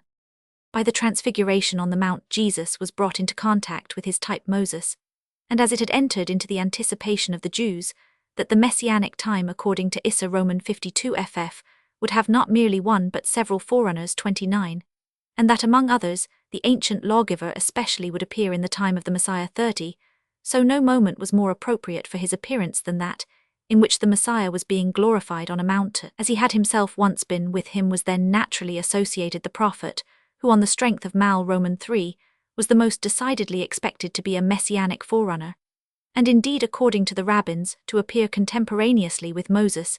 If these two men appeared to the Messiah, it followed as a matter of course that they conversed with him, and if it were asked what was the tenor of their conversation, nothing would suggest itself so soon as the approaching sufferings and death of Jesus, which had been announced in the foregoing passage, and which besides as constituting emphatically the messianic mystery of the New Testament, were best adapted for the subject of such a conversation with beings of another world, whence one cannot but wonder how Alshausen can maintain that the mythos would never have fallen upon this theme of conversation.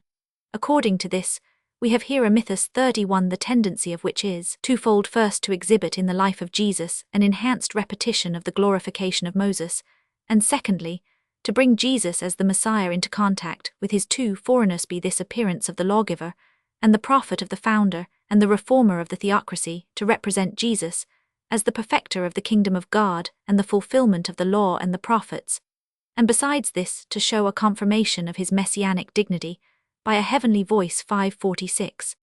Before we part with our subject, this example may serve to show us with peculiar clearness how the natural system of interpretation, while it seeks to preserve the historical certainty of the narratives, loses their ideal truth, sacrifices the essence to the form, whereas the mythical interpretation, by renouncing the historical body of such narratives, rescues and preserves the idea which resides in them, and which alone constitutes their vitality and spirit. Thus, if as the natural explanation would have it, the splendor around Jesus was an accidental optical phenomenon, and the two appearances either images of a dream or unknown men, where is the significance of the incident, where the motive for preserving in the memory of the Church an anecdote so void of ideas, and so barren of inference, resting on a common delusion and superstition on the contrary, while according to the mythical interpretation, I do not, it is true, see in the evangelical narrative any real eventi, yet retain a sense, a purpose in the narrative. No, to what sentiments and thoughts of the first Christian community it owes its origin, and why the authors of the Gospels included so important a passage in their memoirs. Diverging accounts concerning the last journey of Jesus to Jerusalem. Shortly after the transfiguration on the mountain, the evangelists make Jesus enter on the fatal journey, which conducted him to his death with respect to the place from whence he set out on this journey, and the route which he took. The evangelical accounts differ. The synoptists agree as to the point of departure, for they all represent Jesus as setting out from Galilee. Matt Roman 19, Mark Roman 10, Luke Roman 9. In this last passage Galilee is not indeed expressly named, but we necessarily infer it to be the supposed locality from what precedes, in which only Galilee and districts in Galilee are spoken of, as well as from the journey through Samaria mentioned in the succeeding passage 34, but concerning the route which Jesus chose from thence to Judah they appear to be at variance. It is true that the statements of two of them, 547 on this point, are so obscure that they might appear to lend some aid to the harmonizing exegesis. Mark says in the clearest and most definite manner that Jesus took his course through Pera, but his statement he came into the coasts of Judah on the further side of Jordan is scarcely anything more than the mode in which he judged it right to explain the hardly intelligible expression of Matthew, whom he follows in this chapter. What it precisely is which the latter intends by the words he departed from Galilee, and came into the coasts of Judah beyond Jordan, is in fact not at all evident, for if the explanation he came into that part of Judah which lies on the opposite side of the Jordan 35 clashes, alike with geography and grammar, so the interpretation to which the comparison of Mark inclines the majority of commentators, namely, that Jesus came into Judah through the country on the farther side of the Jordan 36, is even as modified by Friedrich not free from grammatical difficulty. In any case, however, thus much remains that Matthew as well as Mark makes Jesus take the most circuitous course through Pera, while Luke, on the other hand, appears to lead him the more direct way through Samaria. It is true that his expression Romans 17, where he says that Jesus on his journey to Jerusalem passed through the midst of Samaria and Galilee, is scarcely clearer than the one just cited from Matthew.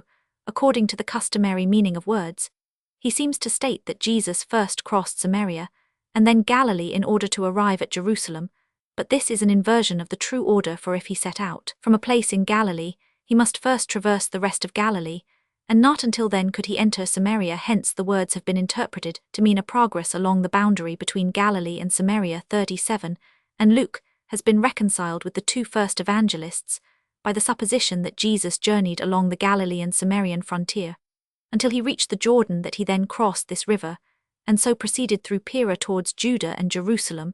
But this latter supposition does not agree with Luke Roman 9 ff, for we learn from this passage that Jesus, after his departure from Galilee, went directly to a Samaritan village, and here made an unfavorable impression, because his face was as though he would go to Jerusalem now. This seems clearly to indicate that Jesus took his way directly from Galilee through Samaria to Judah.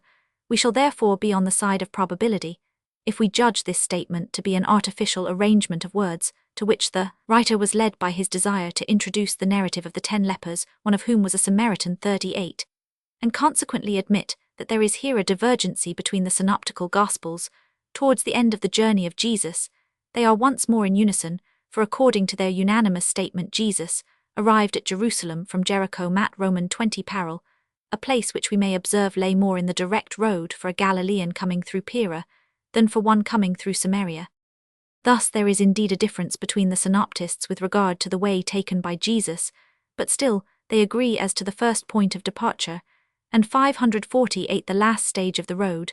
The account of John, however, diverges from them in both respects. According to him, it is not Galilee from whence Jesus sets out to attend the last Passover, for so early as before the Feast of Tabernacles of the previous year, he had left that province apparently for the last time. Romans 7:10, that between this feast and that of the dedication, Roman 10, he had returned thither, is at least not stated. After the latter feast, however, he betook himself to Pera and remained there, Roman 10, until the illness and death of Lazarus recalled him into Judah, and into the immediate vicinity of Jerusalem, namely, to Bethany, Roman 11 ff.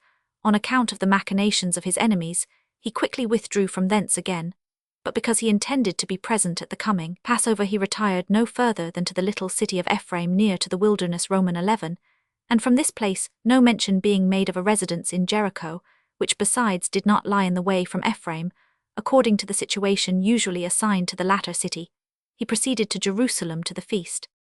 So total a divergency necessarily gave unwanted occupation to the harmonists. According to them, the departure from Galilee mentioned by the synoptists is not the departure to the last Passover, but to the Feast of Dedication 40, though Luke, when he says when the time came that he should be received up, Roman 9, incontrovertibly marks it as the departure to that feast on which the sufferings and death of Jesus awaited him. And though all the synoptists make the journey then begun end in that triumphal entry into Jerusalem, which according to the fourth Gospel also took place immediately before the last Passover, if according to this the departure from Galilee narrated by the synoptists is regarded as that to the Feast of Dedication, and the entrance into Jerusalem, which they mention as that to the subsequent Passover, they must have entirely passed over all which on this supposition lay between these 2 points, namely, the arrival and residence of Jesus in Jerusalem during the Feast of Dedication, his journey from thence into Pera, from Pera to Bethany, and from Bethany to Ephraim. If from this it should appear to follow that the synoptists were ignorant of all these particulars, our harmonists urge on the contrary that Luke makes Jesus soon after his journey out of Galilee encounter scribes, who try to put him to the proof, Roman 10 ff. then shows him in Bethany in the vicinity of Jerusalem Roman 10 ff hereupon, removes him to the frontiers of Samaria and Galilee Roman 17, and not until then makes him proceed to the Passover in Jerusalem Roman 19 ff, all which plainly enough indicates that between that departure out of Galilee and the final entrance into Jerusalem Jesus made another journey to Judah and Jerusalem, and from thence back again. But in the first place the presence of the scribes proves absolutely nothing, and in the second Luke makes no mention of Bethany, but only of a visit to Mary and Martha, whom the fourth evangelist places in that village, from which, however, it does not follow that the third also supposed them to dwell there, and consequently imagined Jesus, when at their home, to be in the vicinity of Jerusalem again, from the fact that so very long after his departure Roman 9 Roman 17 Jesus first appears on the frontier between Galilee and Samaria. It only follows that we have before us no orderly progressive narrative, but according to this harmonizing view even Matthew was aware of those intermediate events, and has indicated them for the more attentive reader. The one member of his sentence, he departed from Galilee, intimates the journey of Jesus to the 549 Feast of Dedication, and thus forms a separate whole. The other, and came into the coasts of Judah beyond Jordan, refers to the departure of Jesus from Jerusalem into Pera John Roman 10, and opens a new period in adopting this expedient. However, it is honorably confessed that without the data gathered from John, no one would have thought of such a dismemberment of the passage.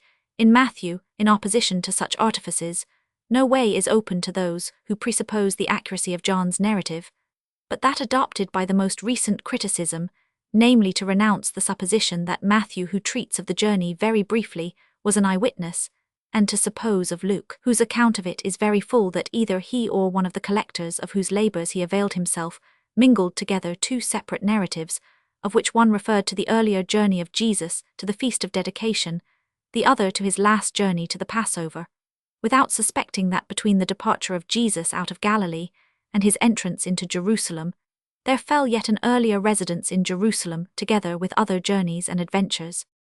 We may now observe how in the course of the narrative concerning the last journey or journeys to Jerusalem the relation between the synoptical Gospels and that of John is in a singular manner reversed, as in the first instance we discovered a great blank on the side of the former in their omission of a mass of intermediate events, which John notices. So now towards the end of the account of the journey, there appears on the side of the latter a similar though smaller blank, for he gives no intimation of Jesus having come through Jericho on his way to Jerusalem. It may indeed be said that John might overlook this passage through Jericho, although according to the synoptists, it was distinguished by a cure of the blind, and the visit to Zacchaeus, but it is to be asked, is there in his narrative room for a passage through Jericho? This city does not lie on the way from Ephraim to Jerusalem, but considerably to the eastward, hence help is sought in the supposition that Jesus made all kinds of minor excursions, in one of which he came to Jericho, and from hence went forward to Jerusalem. In any case, a remarkable want of unity prevails in the evangelical accounts of the last journey of Jesus, for according to the common synoptical tradition, he journeyed out of Galilee by Jericho, and as Matthew and Mark say through Pera, as Luke says through Samaria, while according to the fourth Gospel, he must have come hither from Ephraim, statements which it is impossible to reconcile. Divergencies of the Gospels in relation to the point from which Jesus made his entrance into Jerusalem. Even concerning the close of the journey of Jesus, concerning the last station before he reached Jerusalem, the evangelists are not entirely in unison, while from the synoptical Gospels it appears that Jesus entered Jerusalem on the same day on which he left Jericho, and consequently without halting long at any intervening place. Matt Roman 20 Roman 21, ff Parallel. The fourth Gospel makes him go from Ephraim only so far as Bethany, spend the night there, and enter Jerusalem on following day Roman 12:12 ff. In order 550, to reconcile the two accounts, it is said we need not wonder that the synoptists in their summary narrative do not expressly touch upon the spending of the night in Bethany, and we are not to infer from this that they intended to deny it. There exists therefore no contradiction between them and John, but what they present in a compact form he exhibits in detail. But while Matthew does not even name Bethany, the two other synoptists mention this place in a way which decidedly precludes the supposition that Jesus spent the night there. They narrate that when Jesus came near to Bethphage and Bethany, he caused an ass to be fetched from the next village, and forthwith rode on this into the city. Between events so connected, it is impossible to imagine a night interposed. On the contrary, the narrative fully conveys the impression that immediately on the message of Jesus, the ass was surrendered by its owner, and that immediately after the arrival of the ass Jesus prepared to enter the city. Moreover, if Jesus intended to remain in Bethany for the night, it is impossible to discover his motive in sending for the ass, for if we are to suppose the village to which he sent to be Bethany, and if the animal on which he purposed to ride would not be required until the following morning, there was no need for him to send forward the disciples, and he might conveniently have waited until he arrived with them in Bethany. The other alternative, that before he had reached Bethany and ascertained whether the animal he required might not be found there, he should have sent beyond this nearest village to Bethphage in order there to procure an ass for the following morning, is altogether destitute of probability. And yet Matthew at least says decidedly that the ass was procured in Bethphage. To this it may be added that according to the representation of Mark, when Jesus arrived in Jerusalem, the evening had already commenced. Roman 11, and consequently it was only possible for him to take a cursory survey of the city and the temple, after which he again returned to Bethany. It is not certainly to be proved that the fourth gospel lays the entrance in the morning, but it must be asked, why did not Jesus, when he only came from so near a place as Bethany, set out earlier from thence, that he might have time to do something worth speaking of in Jerusalem? The late arrival of Jesus in the city, as stated by Mark, is evidently to be explained only by the longer distance from Jericho thither. If he came from Bethany merely, he would scarcely set out so late as that, after he had only looked round him in the city, he must again return to Bethany in order on the following day to set out earlier, which nothing had hindered him from doing on this day. It is true that in deferring the arrival of Jesus in Jerusalem until late in the evening, Mark is not supported by the two other synoptists, for these represent Jesus as undertaking the purification of the temple on the day of his arrival, and Matthew even makes him perform cures and give answers to the high priests and scribes. Matt Roman 21 ff. But even without this statement as to the hour of entrance, the arrival of Jesus near to the above villages, the sending of the disciples, the bringing of the ass, and the riding into the city are too closely consecutive to allow of our inserting in the narrative of the synoptists a night's residence in Bethany. If then it remains that the three first evangelists make Jesus proceed directly from Jericho without any stay in Bethany, while the fourth makes him come to Jerusalem from Bethany, only they must, if they are mutually correct, speak of two separate entrances, and this has been recently maintained by several critics. According to them, Jesus first, as the synoptists 551 relate, proceeded directly to Jerusalem with the caravan going to the feast, and on this occasion there happened, when he made himself conspicuous by mounting the animal, an unpremeditated demonstration of homage on the part of his fellow travellers, which converted the entrance into a triumphal progress. Having retired to Bethany in the evening on the following morning, as John relates, a great multitude went out to meet him in order to convey him into the city, and as he met with them on the way from Bethany, there was a repetition on an enlarged scale of the scene on the foregoing Dathi's time, preconcerted by his adherents. This distinction of an earlier entrance of Jesus into Jerusalem before his approach was known in the city, and a later after it was learned that he was in Bethany, is favoured by the difference that, according to the synoptical narrative, the people who render homage to him are only going before and following Matt Roman 5, while according to that of John they are meeting him Roman 5:18. If however it be asked, why then among all our narrators does each give only one entrance and not one of them show any trace of a second? The answer in relation to John is that this evangelist is silent as to the first entrance, probably because he was not present on the occasion, having possibly been sent to Bethany to announce the arrival of Jesus, as however according to our principles, if it be assumed of the author of the fourth gospel that he is the apostle named in the superscription, the same assumption must also be made respecting the author of the first. We ask in vain, whither are we then to suppose that Matthew was sent on the second entrance, that he knew nothing to relate concerning it, since with the repeated departure from Bethany to Jerusalem, there is no conceivable cause for such an errand. In relation to John, indeed, it is a pure invention not to insist that even if the two evangelists were not personally present, they must yet have learned enough of an event, so much talked of in the circle of the disciples, to be able to furnish an account of it. Above all, as the narrative of the synoptists does not indicate that a second entrance had taken place after the one described by them, so that of John is of such a kind, that before the entrance which it describes it is impossible to conceive another, for according to this narrative the day before the entrance which it details, consequently, according to the given supposition on the day of the synoptical entrance, many Jews went from Jerusalem to Bethany, because they had heard of the arrival of Jesus, and now wished to see him and Lazarus, whom he had restored to life Romans 5 comp 12. But how could they learn on the day of the synoptical entrance that Jesus was at Bethany on that day?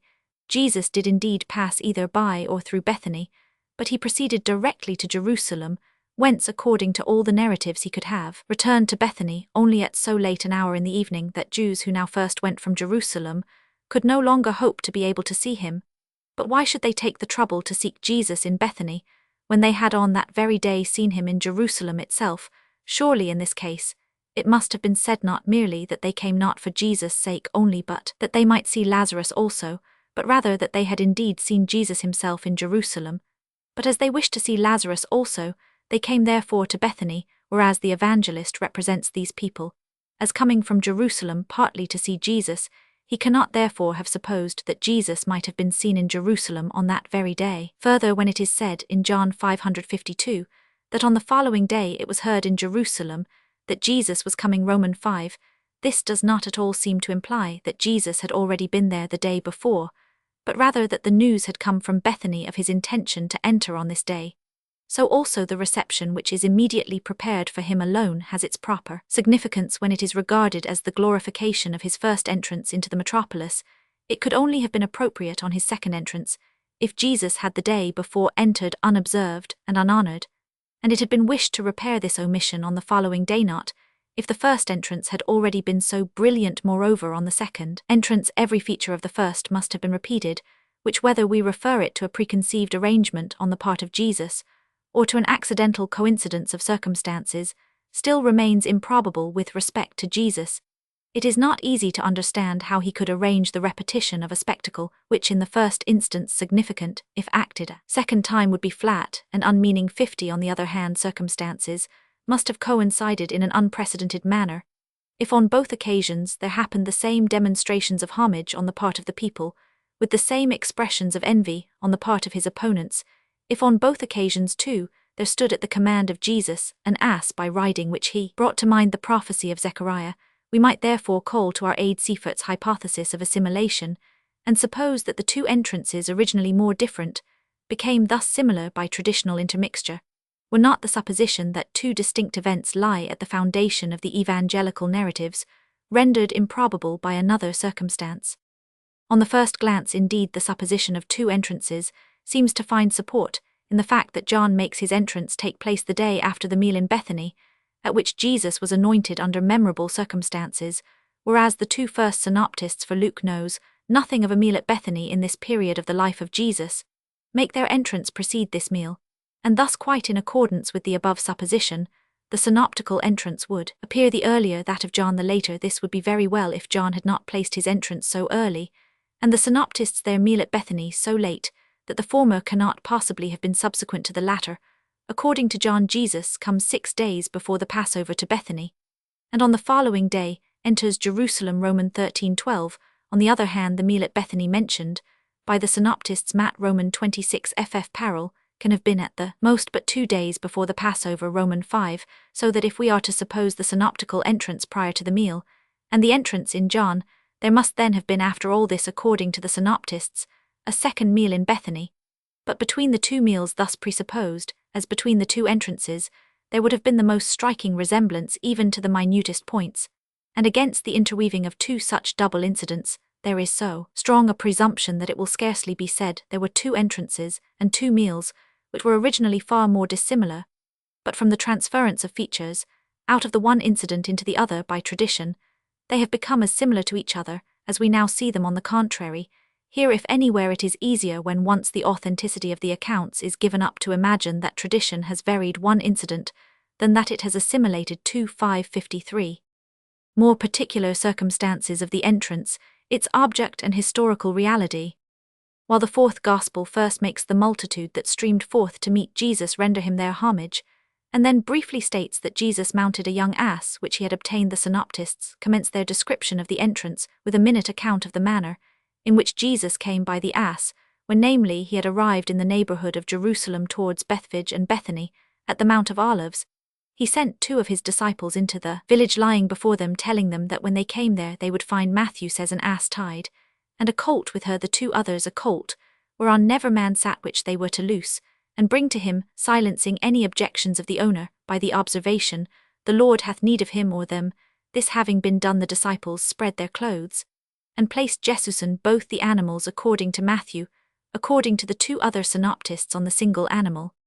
The most striking part of this account is obviously the statement of Matthew that Jesus not only required 2 asses though he alone intended to ride, but that he also actually sat on them. Both it is true that, as is natural, there are not wanting attempts to explain the former particular, and to do away with the latter. Jesus, it is said, caused the mother animal to be brought with the colt, on which alone he intended to ride, in order that the young and still sucking animal might by this means be made to go more easily. 52. Or else, the mother accustomed to her young one followed of her own accord. 53.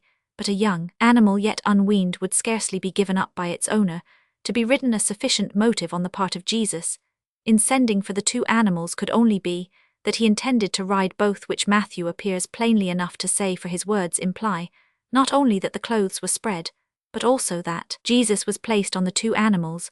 But how are we to represent this to ourselves, as an alternate mounting of the one and the other? Fritzsche thinks 54, but this for so short a distance would have been a superfluous inconvenience. Hence, commentators have sought to rid themselves of the singular statement, some, after very weak authorities, and in opposition to all critical principles, read in the words relative to the spreading of the clothes upon it, the colt instead of upon them, and then in the mentioning that Jesus placed himself thereon, refer there to the clothes, which were spread on one of the animals. Others, thinking to escape the difficulty without an alteration of the reading, characterize Matthew's statement as an analogue numeri 56, by which, according to Weiner's explanation, it is meant that the evangelist, using an inaccurate mode of expression, certainly speaks of both the animals, but only in the sense in which we say of him who springs from one of 2 horses harnessed together, that he springs from the horses. Admitting this expedient to be sufficient, it again becomes incomprehensible why Jesus, who 554 according to this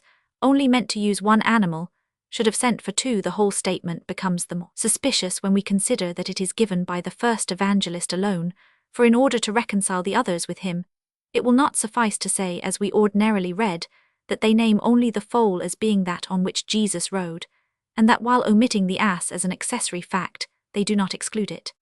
But how was Matthew led into this singular statement? Its true source has been pointed out, though in a curious manner, by those who conjecture that Jesus in his instructions to the 2 disciples, and Matthew in his original writing following the passage of Zechariah Roman 9, made use of several expressions for the one idea of the ass, which expressions were by the Greek translator of the first Gospel misconstrued to mean more than 1 animal. Undoubtedly, it was the accumulated designations of the ass in the above passage Romans 70, which occasioned the duplication of it in the first Gospel, for the and which in the Hebrew was intended, in an explanatory sense, was erroneously understood to denote an addition, and hence, instead of an ass that is an ass foal, was substituted an ass together with an ass foal. But this mistake cannot have originated with the Greek translator, who, if he had found throughout Matthew's narrative but 1 ass, would scarcely have doubled it purely on the strength of the prophetic passage, and as often as his original spoke of 1 ass have added a second, or introduced the plural number instead of the singular, it must rather have been made by one whose only written source was the prophetic passage, out of which, with the aid of oral tradition, he spun his entire narrative. Roman 1, the author of the first Gospel, who hereby, as recent criticism correctly maintains, irrecoverably forfeits the reputation of an eyewitness. 60. If the first Gospel stands alone in this mistake, so on the other hand, the 2 intermediate evangelists have a feature peculiar to themselves, which it is to the advantage of the first to have avoided.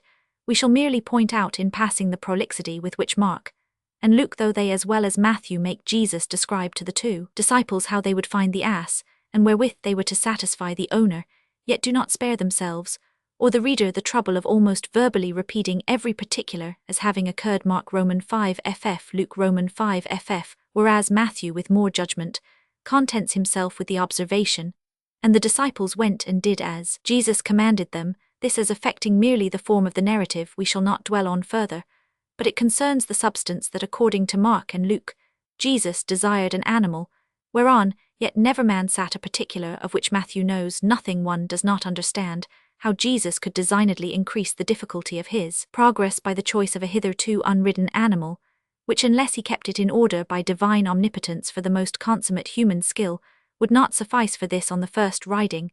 must inevitably have occasioned much disturbance to the triumphal procession, especially as we are not to suppose that it was preceded by its mother, this circumstance having entered into the representation of the first evangelist only to such an inconvenience. Jesus would assuredly not have exposed himself without a cogent reason.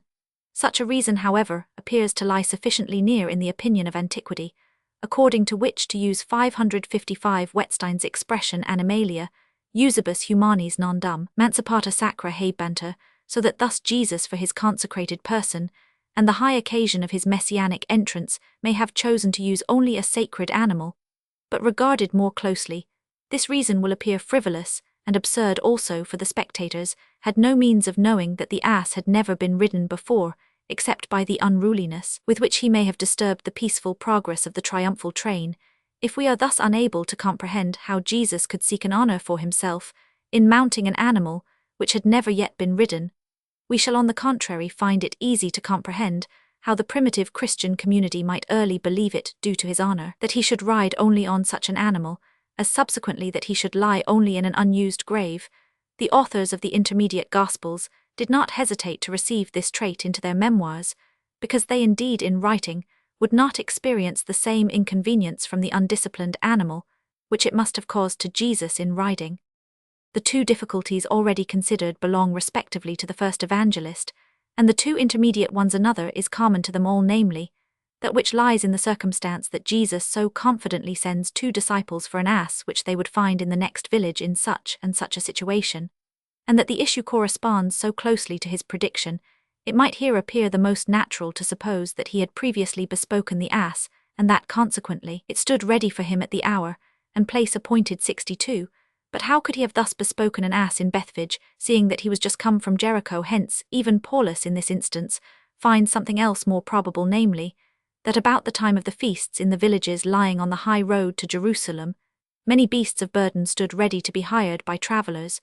But in opposition to this, it is to be observed that Jesus does not at all seem to speak of the first animal that may happen to present itself, but of a particular animal. Hence, we cannot but be surprised that Alshausen describes it as only the probable idea of the narrator, that to the Messiah making his entrance into Jerusalem, the providence of God presented everything just as he needed it, as also that the same expositor, in order to explain the ready compliance of the owners of the animal, finds it necessary to suppose that they were friends of Jesus, since this trait rather serves to exhibit the as it were magical power which resided in the name of the Lord, at the mention of which the owner of the ass unresistingly placed it at his disposal, as subsequently the inhabitant of the room gave it up at a word from the master. Matt Roman 26 parallel to this divine providence in favor of the Messiah, and the irresistible power of his name, is united the superior knowledge, by means of which Jesus here clearly discerns a distant fact, which might be available for the supply of his wants. Now, admitting this to be the meaning and design of the evangelists, such a prediction of an accidental circumstance might certainly be conceived as 556 the effect of a magnetic clairvoyance.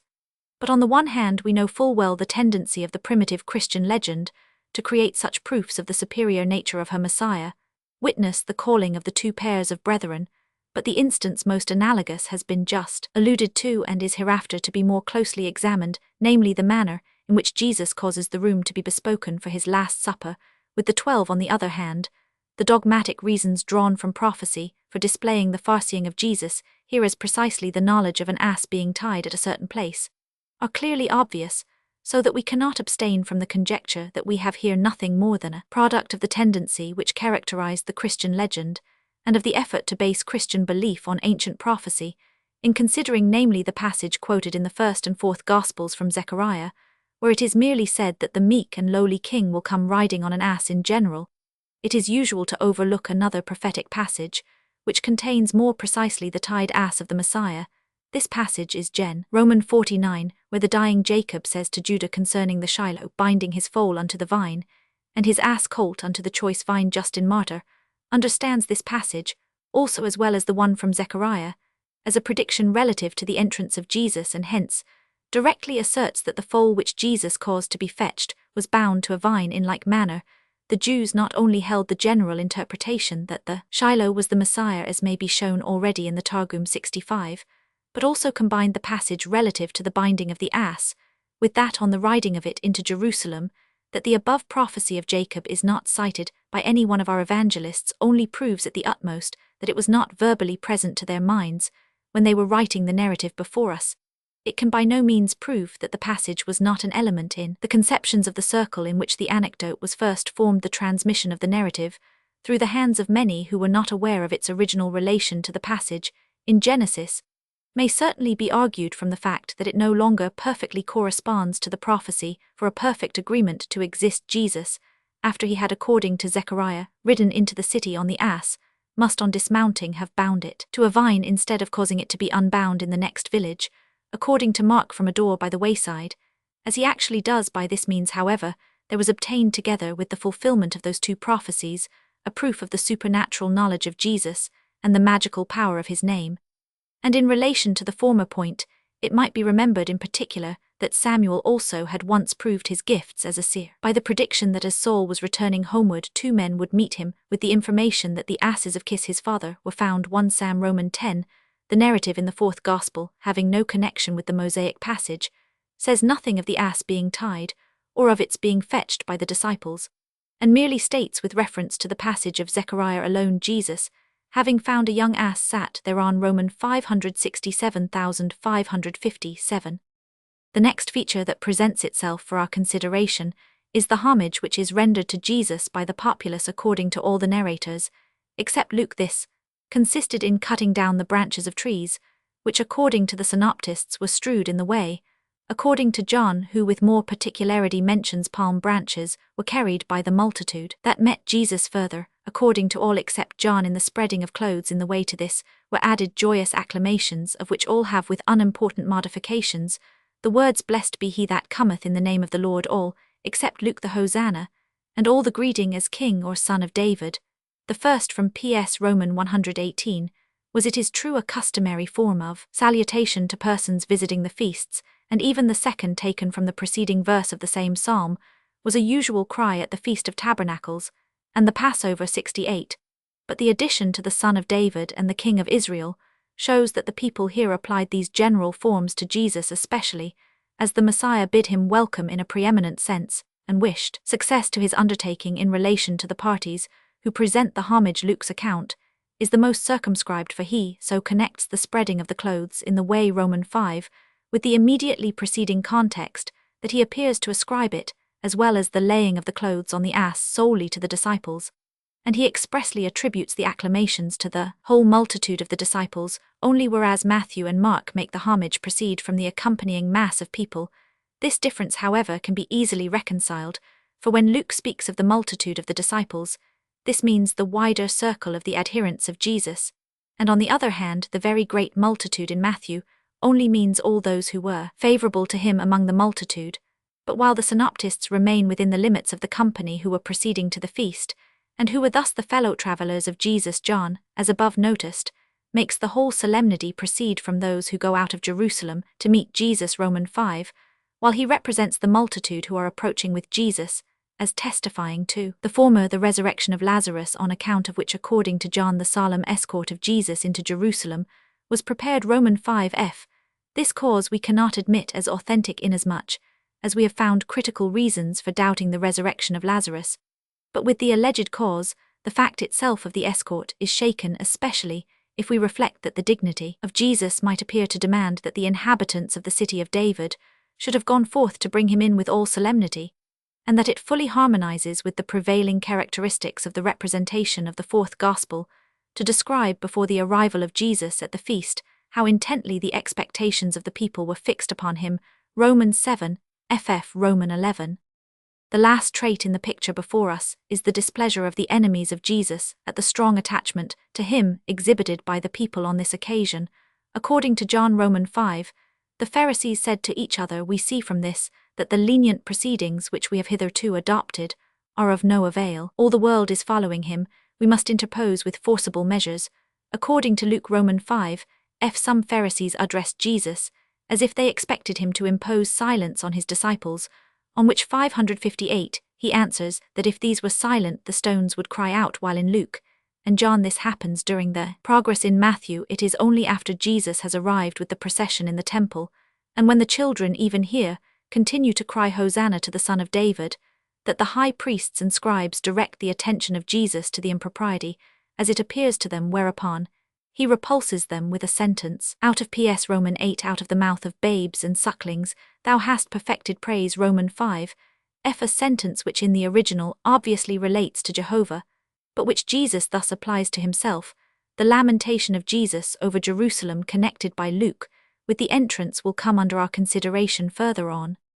John, and more particularly Matthew, by his phrase, all this was done that it might be fulfilled, etc. Roman 5, unequivocally expressed the idea that the design first of God, inasmuch as he ordained this scene, and next of the Messiah, as the participant in the divine councils, was by giving this character to the entrance to fulfill an ancient prophecy. If Jesus saw in the passage of Zechariah Roman 969 a prophecy concerning himself as the Messiah, this cannot have been a knowledge resulting from the higher principle within him, for even if this prophetic passage ought not to be referred to an historical prince as Isaiah 70 or John Hyrcanus 71, but to a messianic individual 72, still the latter, though a pacific, must yet be understood as a temporal prince, and moreover as in peaceful possession of Jerusalem, thus as one altogether different from Jesus.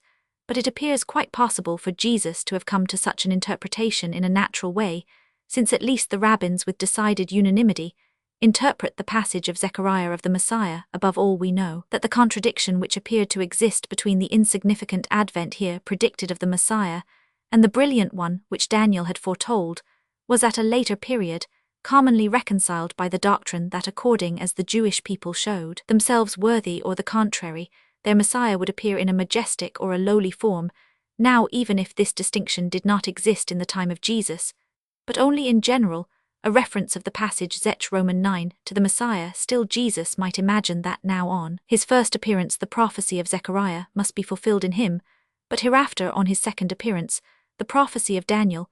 But there is 559 a third possibility, namely, that either an accidental riding into Jerusalem on an ass by Jesus was subsequently interpreted by the Christians in this manner, or that lest any messianic attribute should be wanting to him, the whole narrative of the entrance was freely composed after the two prophecies, and the dogmatic presupposition of a superhuman knowledge on the part of Jesus 561.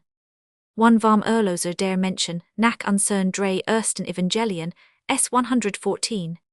2. In a treatise on the history of the Transfiguration, in his Neuesten Theoljournal 1 BD 5, Stuck, s. 517, ff. Comp. Bauer Heber Mythol 2, s. 233 ff.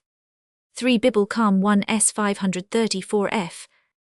4 Alshorsen ut sup s. 537. 5 Alshorsen 1 s. 539 Comp. s. 178. 6 Thus Turtle ad Martian Roman 4 Herder ut sup 115 f, with whom also Gratz agrees Com Zemath 2 s. 163, f. 169. 7 Comp Fritz in Math p. 552, Alshorsen 1 s. 523. 8 Alshorsen ut sup. 9 Rausymbola ad illustrandum ev de metamorphosi jchr narrationum Gabeler ut sup, s. 539, ff. Cunal, com Zemath p. 459, ff. Neander Roman 50 jchr s. 474 f. 10 Schulz über des Abendmahl s. 319 Schleiermacher über den Lukas, s. 148 f. Comp. Also Coster Emanuel s. 60 f. 11 Bauer has discerned this ut sup s. 237, Fritsch p. 556, de Wettig zeg Handyby 1 2 s. 56 f. Weiss die Evange, Jesh 1 s. 536, and Paulus also partly exeg Handyby 2 s. 447 f. 12 Paulus exeg Handyby 2 436, ff. Roman 50 j1 b s. 7, ff. Natalich Jeskicht 3 s. 256 ff. 13 ut sup. 14 Paulus exeg Handyby s. 446 Gratz 2 s. 165 f. 15 Comp de Wet Einleitung in des NT 79. 16 Thus Schneckenberger Beiträge s. 62 ff. 17 Neander, because he considers the objective reality of the Transfiguration doubtful, also finds the silence of the fourth evangelist a difficulty, in this instance, s. 475 f. 18 Alshorsen s. 533 annum. 19 Vid Rau in the program quoted in Gabeler Neuestes Theolog Journal, 1-3 S 506, de Wet in Lark Math. 20 Fritzsch in Math p. 553, Alshausen 1 S 540, 1, still less satisfactory expedients in Gabeler Utsup, and in Matthäi Religionsschule der Apostel 2, S 596. 21 This even Paulus admits 2 S 442. 22 Schleiermacher über den Lukas, S 149. 23 This is an answer to Weiss's objection, S 539. 24 Kamp Jalkut Simoni p. 2, F Roman 10 App Wettstein p. 435 Facies, Justorum futuro tempor similes erunt soli, et luna clo, et stellis fulguri etc. 25 Beriskith Rabba Roman 20 App Wettstein Vests Lucis Vests, Adami primi parcoc, ex nachmanide ibid fulgida facta fuit facies, Moses instar solis, Jasu instar lunquad, idem, affirmarant vetters de Adamo. 26 In Perc Elissa Roman 2, there is according to Wettstein the following statement, inter docendum radios, ex faci ipsius ut alim emosis faci prodius, adio, ut non dignoseret quis utrum dies, esset and nox. 27 Nizakan Vetus p40, ad exad Roman 34 App Wettstein ex Moses Magister, noster felicis memori qui homo meris erat quia Deus de faci, ad facim, cum eo locutus est, vultum tam lucentum, Richelit ut Judi vererenter excedia quanto igitur magis, de ipsa divinitate hoc tenor, apportet ac Jesu facim, ab uno, orbis cardine ad alterum fulgurum, diffendir conveniebit, at non piarditus fuit allo splendor, sed reliquis mortalibus fuit similimus qua propter constat non esse, in eum credendum. 28 From this parallel with the ascent of the mountain by Moses, may perhaps be derived the intervalve, by which the two first evangelists separate the present event from the discourses detailed in the foregoing chapter, for the history of the adventures of Moses on the mountain begins with a like statement of time, it being said that after the cloud had covered the mountain 6 days Moses was called to Jehovah Roman 5, although the point of departure was a totally different one. This statement of time might be retained for the opening of the scene of transfiguration in the history of Jesus. 29 Vidi Berthold Christologia Judorum 15, S 60 ff.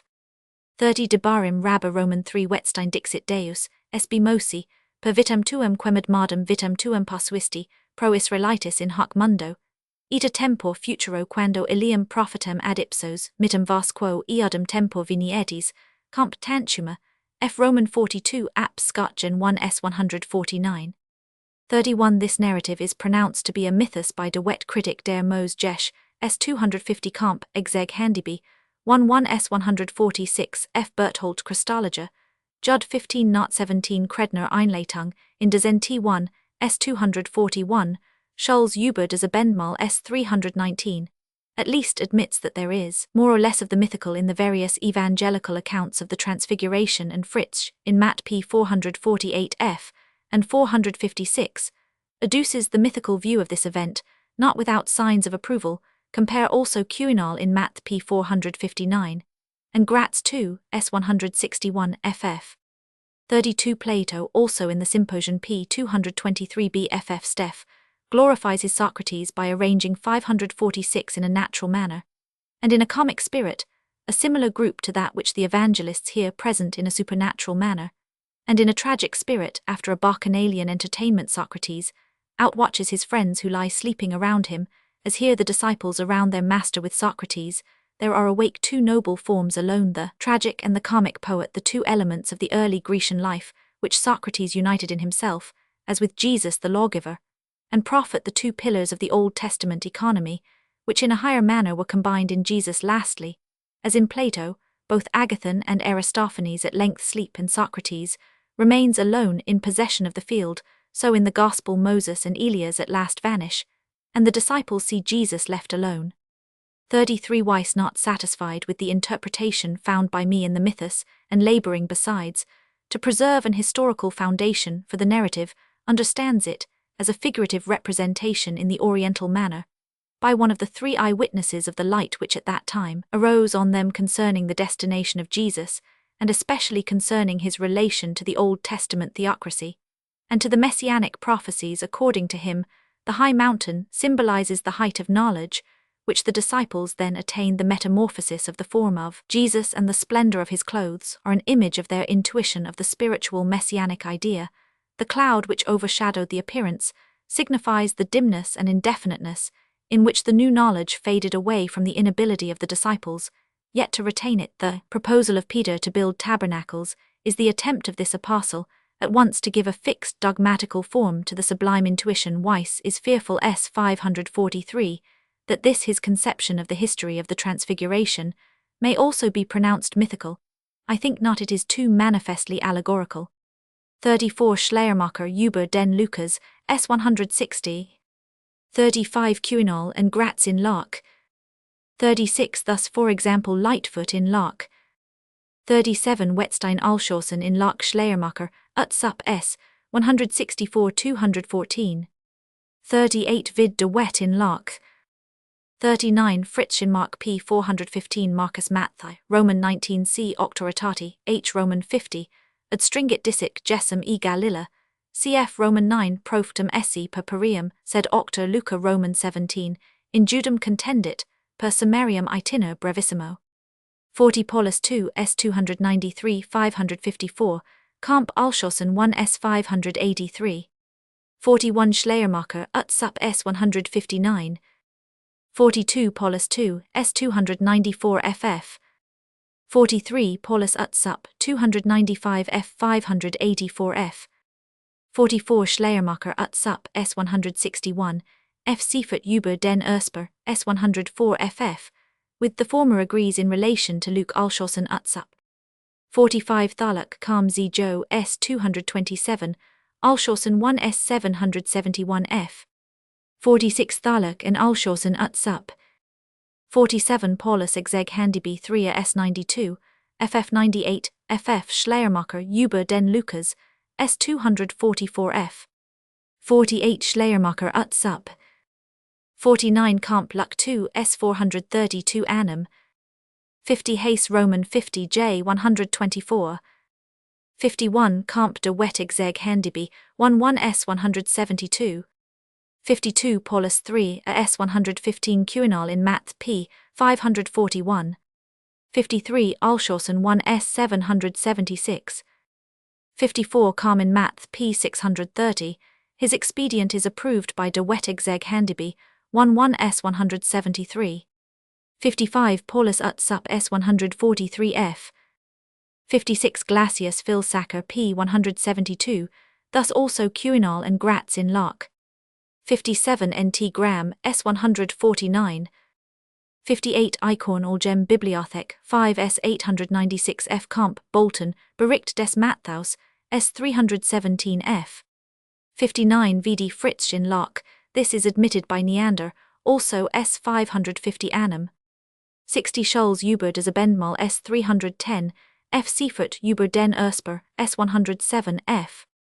61 That the above motive will not suffice to explain the conduct of Jesus. Paulus has also felt for only the despair on his part of finding a more real and special motive can account for his becoming in this solitary instance mystical and embracing the explanation of Justin Martyr, whom he elsewhere invariably attacks as the author of the perverted ecclesiastical interpretations of the Bible. According to Justin, the ass designated that is under the yoke is a symbol of the Jews, the ass never yet ridden of the Gentiles. Dial Roman 100 Trif. 53, and Paulus adopting this idea endeavors to make it probable that Jesus, by mounting an animal, which had never before been ridden, intended to announce himself as the founder and ruler of a new religious community. Exeg Handiby 3 s. 116 ff. 62 Natalich Jesh 3 s. 566, f. Neander Roman 50 j. chr. s. 550 annum. 63 Weiss s. 573. 64 Apal Roman 1 binding his colt to a vine was a symbol indicative of what would happen to Christ, for there stood at the entrance of a certain village bound to a vine an ass colt, which he ordered them to bring to him, etc. 65 Vid Scotgen Hor Roman 2 p. 146. 66 Midrash Rabbah f. Roman 98.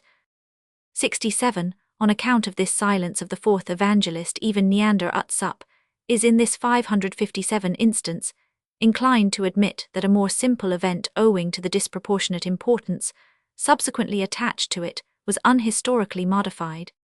68 Comp Paulus in Lark.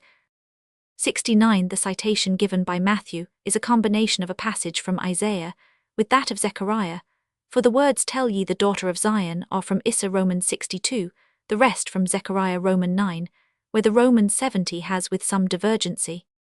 70 Hitzig über die Verschunkszeit der Orakel Zach Roman 9 Roman 14, in the Theolstudien 1831, S36 ff, refers the preceding verse to the warlike deeds of this king, and the one in question to his pacific virtues.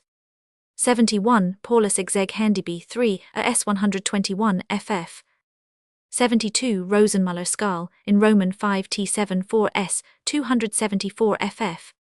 73 in the passage cited in Trad 14 from Midrash Koheleth, the description pauper et incidens asino in Zechariah is in the very first instance referred to the Gol postremus.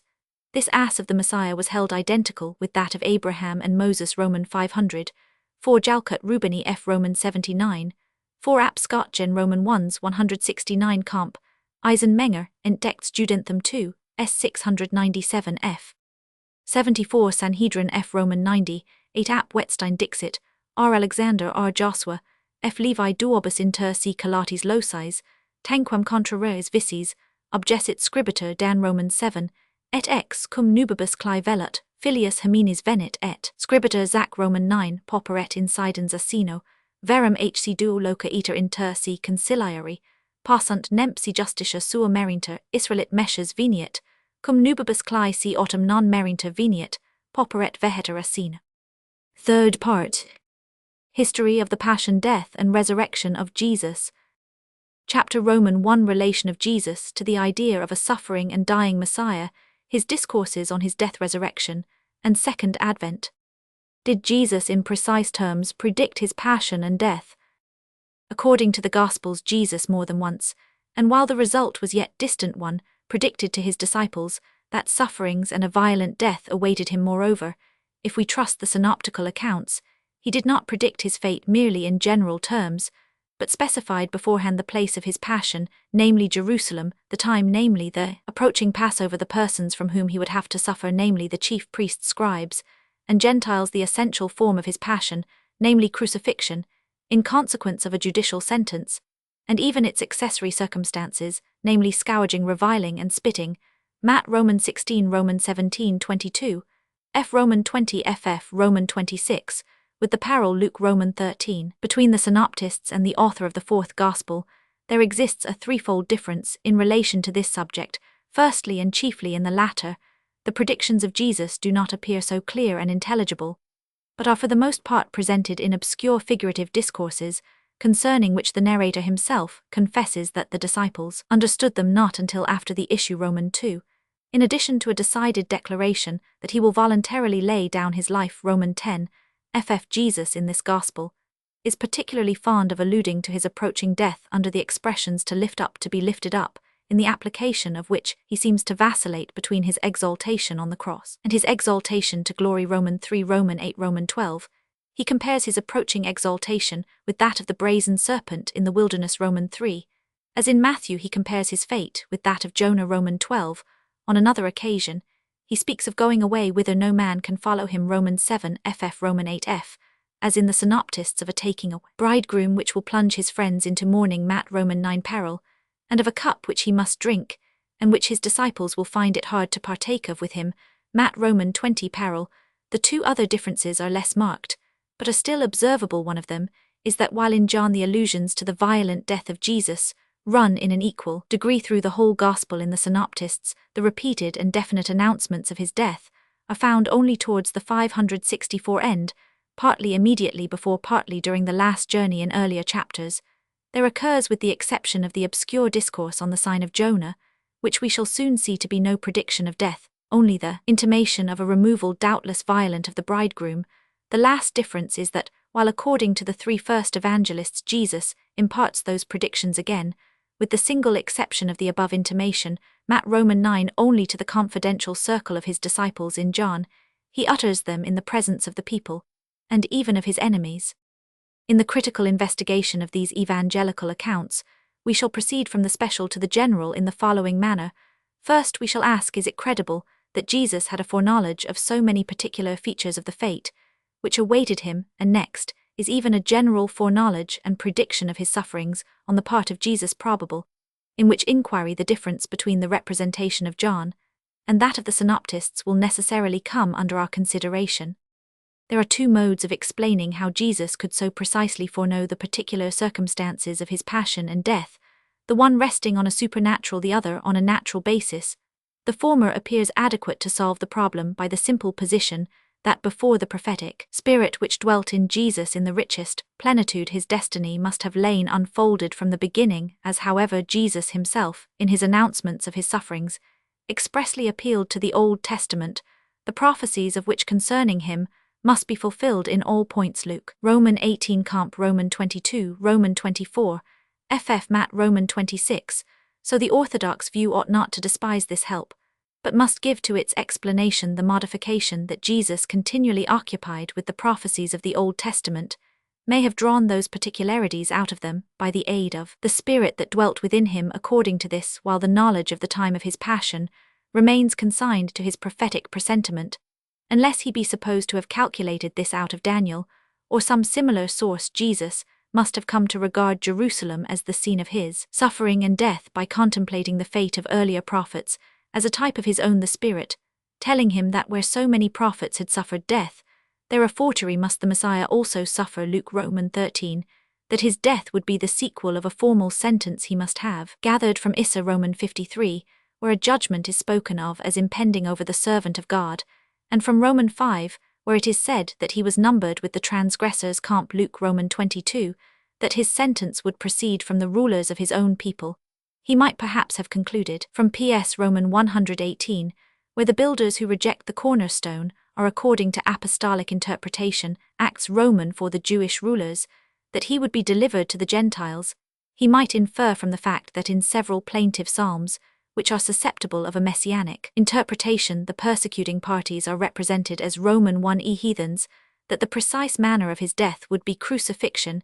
He might have deduced partly from the type of the brazen serpent, which was suspended on a pole. Num Roman 21 f comp, John Roman 3, partly from the piercing of the hands and feet. Ps Roman 22 Roman 70. Lastly, that he would be the object of scorn and personal maltreatment. He might have concluded from passages such as Roman 5 ff in the psalm above quoted, Issa Roman 50, etc. Now if the Spirit which dwelt in Jesus, and which according to the orthodox opinion revealed to him the reference of these prophecies and types to his ultimate destiny, was a spirit of truth, this reference 565 to Jesus must admit of being proved to be the true and original sense of those Old Testament passages. But to confine ourselves to the principal passages, only a profound grammatical and historical exposition has convincingly shown for all who are in a condition to liberate themselves from dogmatic presuppositions, that in none of these is there any allusion to the sufferings of Christ. Instead of this, Issa Roman 50 speaks of the ill usage which the prophets had to experience. 3 Issa Roman 53 of the calamities of the prophetic order, or more probably of the Israelitish people.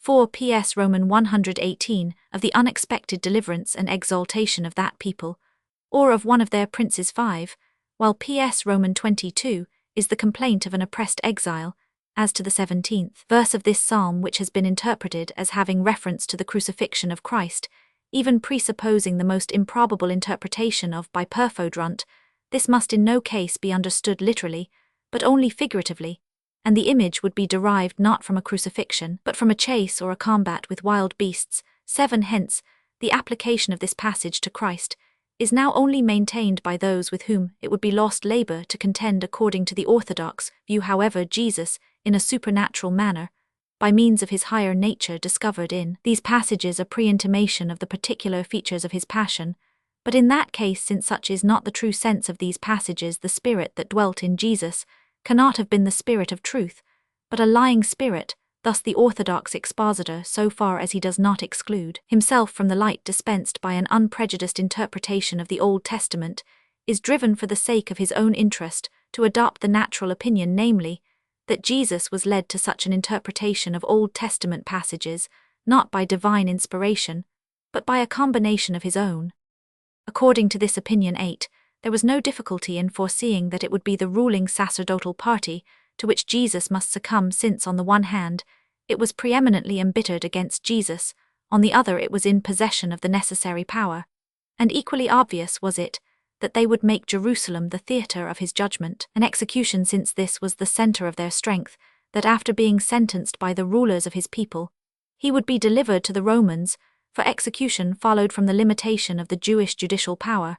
At that period that crucifixion was the death to which he would be sentenced might be conjectured from the fact that with the Romans this species of death was a customary infliction, especially on rebels. Lastly, that scourging and reviling would not be wanting might likewise be inferred from Roman custom, and the barbarity of judicial proceedings in that age. But viewing the subject more nearly, how could Jesus so certainly know that Herod, who had directed a threatening attention to his movements, Luke Roman 13, would not forestall the sacerdotal party, and add to the murder of the Baptist that of his more important follower?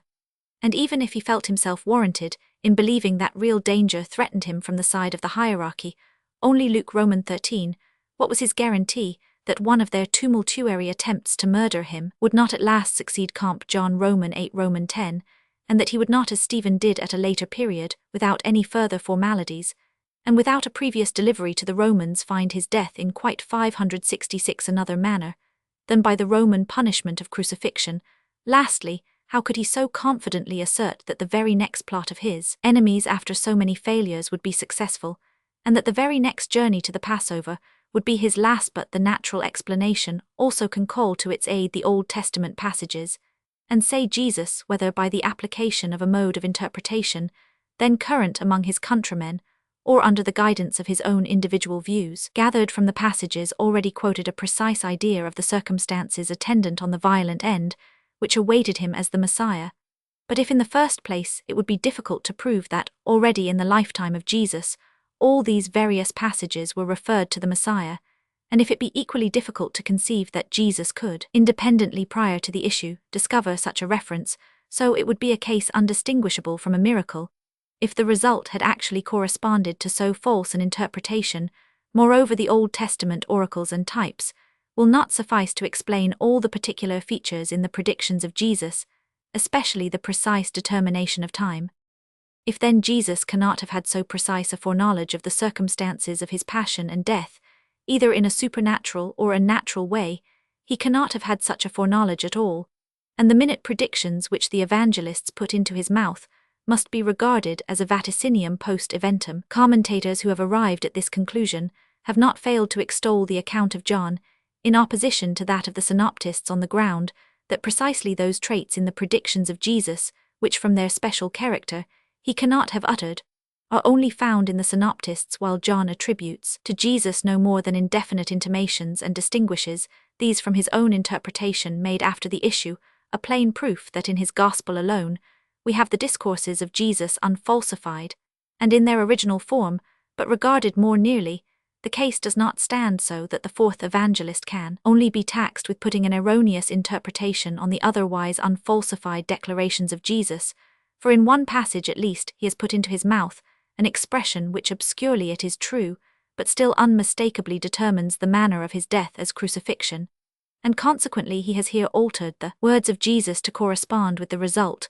We refer to the expression to be lifted up in those passages of the fourth Gospel where Jesus speaks in a passive sense of the Son of Man being lifted up. This expression might possibly mean his exaltation to glory, although in Roman 3, from the comparison with the serpent in the wilderness, which was well known to have been elevated on a pole, even this becomes a difficulty.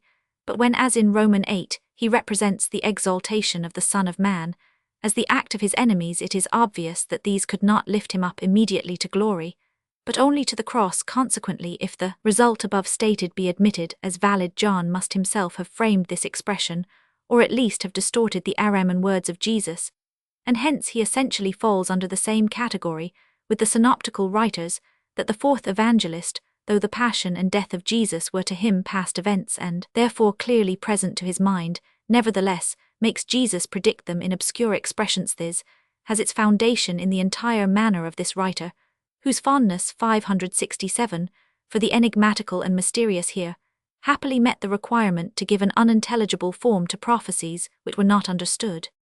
There were sufficient inducements for the Christian legend thus to put into the mouth of Jesus after the event a prediction of the particular features of his passion, especially of the ignominious crucifixion, the more the Christ crucified became to the Jews a stumbling block, and to the Greeks foolishness. 1 Cor Roman 1. The more need was there to remove this offense by every possible means, and as among subsequent events, the resurrection especially served as a retrospective cancelling of that shameful death, so it must have been earnestly desired to take the sting from that offensive catastrophe beforehand also, and this could not be done more effectually than by such a minute prediction, for as the most unimportant fact, when prophetically announced, gains importance by thus being made a link in the chain of a higher knowledge, so the most ignominious fate, when it is predicted as part of a divine plan of salvation, ceases to be ignominious above all when the very person over whom such a fate impends also possesses the prophetic spirit, which enables him to foresee and foretell it, and thus not only suffers, but participates in the divine prescience of his sufferings. He manifests himself as the ideal power over those suffering, but the fourth evangelist has gone still farther on this track. He believes it due to the honor of Jesus to represent him as also the real power over his sufferings, as not having his life taken away by the violence of others, but as resigning it voluntarily. Roman 10, f. A representation which indeed already finds some countenance in Matt. Roman 26, where Jesus asserts the possibility of praying to the Father for legions of angels in order to avert his sufferings. The predictions of Jesus concerning his death, in general their relation to the Jewish idea of the Messiah, declarations of Jesus concerning the object and effects of his death. If in this manner we subtract from the declarations of Jesus concerning his approaching fate, attributed to him in the Gospels, all which regards the particular circumstances of this catastrophe, there still remains on the part of Jesus the general announcement that suffering and death awaited him, and also that this part of his career was a fulfillment of the Old Testament prophecies relative to the Messiah, as however the principal passages cited from the Old Testament, which treat of suffering and death, are only by mistake referred to the Messiah, while others, as Dan Roman 9, Zech Roman 12, have not this signification. 12. The orthodox above all must again beware of attributing so false an interpretation of these prophecies to the supernatural principle in Jesus, that instead of this Jesus might possibly by a purely natural combination have educed the general result, that since he had made the hierarchy of his nation his implacable enemies, he had, in so far as he was resolved not to swerve from the path of his destination, the worst to fear from their revenge and authority. John Roman 10 ff. That from the fate of former prophets. Matt Roman 5, Roman 21 ff. Luke Roman 13 f. and isolated passages bearing such an interpretation, he might prognosticate a similar end to his own career, and accordingly predict to his followers that earlier or later a violent death awaited him. It would be a needless overstraining of 568, the supranaturalistic view any longer to deny, and the rational mode of considering the subject should be admitted. It may appear surprising if after this admission we still put the question whether, according to the New Testament representation, it be probable that Jesus actually uttered such a prediction, since certainly a general announcement of his violent death is the least which the evangelical accounts appear to contain, but our meaning in the question is the sequel, especially the conduct of the disciples so described in the Gospels, as to be reconcilable with a prior disclosure of Jesus relative to the sufferings which awaited him. Now the express statements of the evangelists do not merely tend to show that the disciples did not understand the discourses of Jesus on his coming death, in the sense that they did not know how to adjust these facts in their own minds, or to make them tally with their preconceived ideas concerning the Messiah difficulty, which drew from Peter, the first time that Jesus announced his death, the exclamation, "Be it far from thee, Lord, this shall not be unto thee." For we find the words of Mark Roman 9, but they understood not that saying, thus amplified in Luke, and it was hid from them that they perceived it not. Roman 9, and the latter evangelist on another occasion says, and they understood none of these things, and this saying was hid from them, neither knew they the things that were spoken. Roman 18 expressions, which appear to imply that the disciples absolutely did not understand what the words of Jesus meant. In accordance with this, the condemnation and execution of Jesus fall upon them as a blow for which they are entirely unprepared, and consequently annihilate all the hopes which they had fixed on him as the Messiah. Luke Roman 24, f. The chief priests and our rulers have crucified him, but we trusted that it had been he which should have redeemed Israel. But had Jesus spoken of his death to the disciples with such perfect openness, Mark Roman 8, they must necessarily have understood his clear words and detailed discourses, And had he besides shown them that his death was foreshadowed in the messianic prophecies of the Old Testament and was consequently a part of the Messiah's destination, Luke Roman 18 Roman 22, they could not, when his death actually ensued, have so entirely lost all belief in his messiahship. It is true that the Wolfenbüttel fragmentist is wrong in his attempt to show in the conduct of Jesus, as described by the evangelists' indications, that his death was unexpected even to himself, but looking merely at the conduct of the disciples, it is difficult to avoid the conclusion which that writer draws, namely that to judge by that conduct Jesus cannot have made any antecedent disclosure to his disciples concerning his death. On the contrary, they appear to the very last moment to have held the common opinion on this matter, and only to have adopted the characteristics of suffering and death into their conception of the Messiah, after the death of Jesus had unexpectedly come upon them. At all events, we have before us the following dilemma: either the statements of the evangelists as to the inability of the disciples to understand the predictions of Jesus and their surprise at his death are unhistorically exaggerated, or the decided declarations of Jesus concerning the death which awaited him were composed ex eventu. Nay, it becomes doubtful whether he even in general predicted his death as a part of his messianic destiny. On both sides, the legend might be led into 569 unhistorical representations for the fabrication of a prediction of his death in general. There were the same reasons which we have above shown to be an adequate motive for attributing to him a prognostication of the particular features of his passion, to the fiction of so total a want of comprehension in the disciples. An inducement might be found on the one hand in the desire to exhibit the profoundness of the mystery of a suffering Messiah revealed by Jesus through the inability of the disciples to understand it; on the other, in the fact that in the evangelical tradition the disciples were likened to unconverted Jews and heathens, to whom anything was more intelligible than the death of the Messiah. In order to decide between these alternatives, we must first examine whether, prior to the death of Jesus, and independently of that event, the messianic ideas of the age included the characteristics of suffering and death. If already in the lifetime of Jesus it was the Jewish opinion that the Messiah must die a violent death, then it is highly probable that Jesus imbibed this idea as a part of his convictions, and communicated it to his disciples, who in that case could so much the less have remained uninstructed on this point, and overwhelmed by the actual result in the degree alleged by the evangelists. If on the contrary that idea was not diffused among his countrymen before the death of Jesus, it still remains possible that Jesus might arrive at that idea by his private reflection. But it is a prior possibility that the disciples were the first to adopt the characteristics of suffering and death into their conception of the Messiah, after they had been taught by the issue. The question whether the idea of a suffering and dying Messiah was already diffused among the Jews in the time of Jesus is one of the most difficult points of discussion among theologians, and one concerning which they are the least agreed, and the difficulty of the question does not lie in the interests of party, so that it might be hoped that with the rise of impartial investigation the subject would cease to be perplexed, for, as Staudlin has aptly shown 15, both the orthodox and the rationalistic interest may alternately tend in each direction, and we in fact find theologians of both parties on both sides. The difficulty lies in the deficiency of information, and in the uncertainty of that which we do possess. If the Old Testament contained the doctrine of a suffering and dying Messiah, it might certainly thence be inferred with more than mere probability that this doctrine existed among the Jews in the time of Jesus, as however, according to the most recent researches, the Old Testament, while it does indeed contain the doctrine of an expiation of the sins of the people, to take place at the Messianic era, Ezek Roman 36, Roman 37, Zech Roman 13, Dan Roman 9, has no trace of this expiation being affected by the suffering and death of the Messiah. 17. There is no decision of the question before us to be expected from this quarter.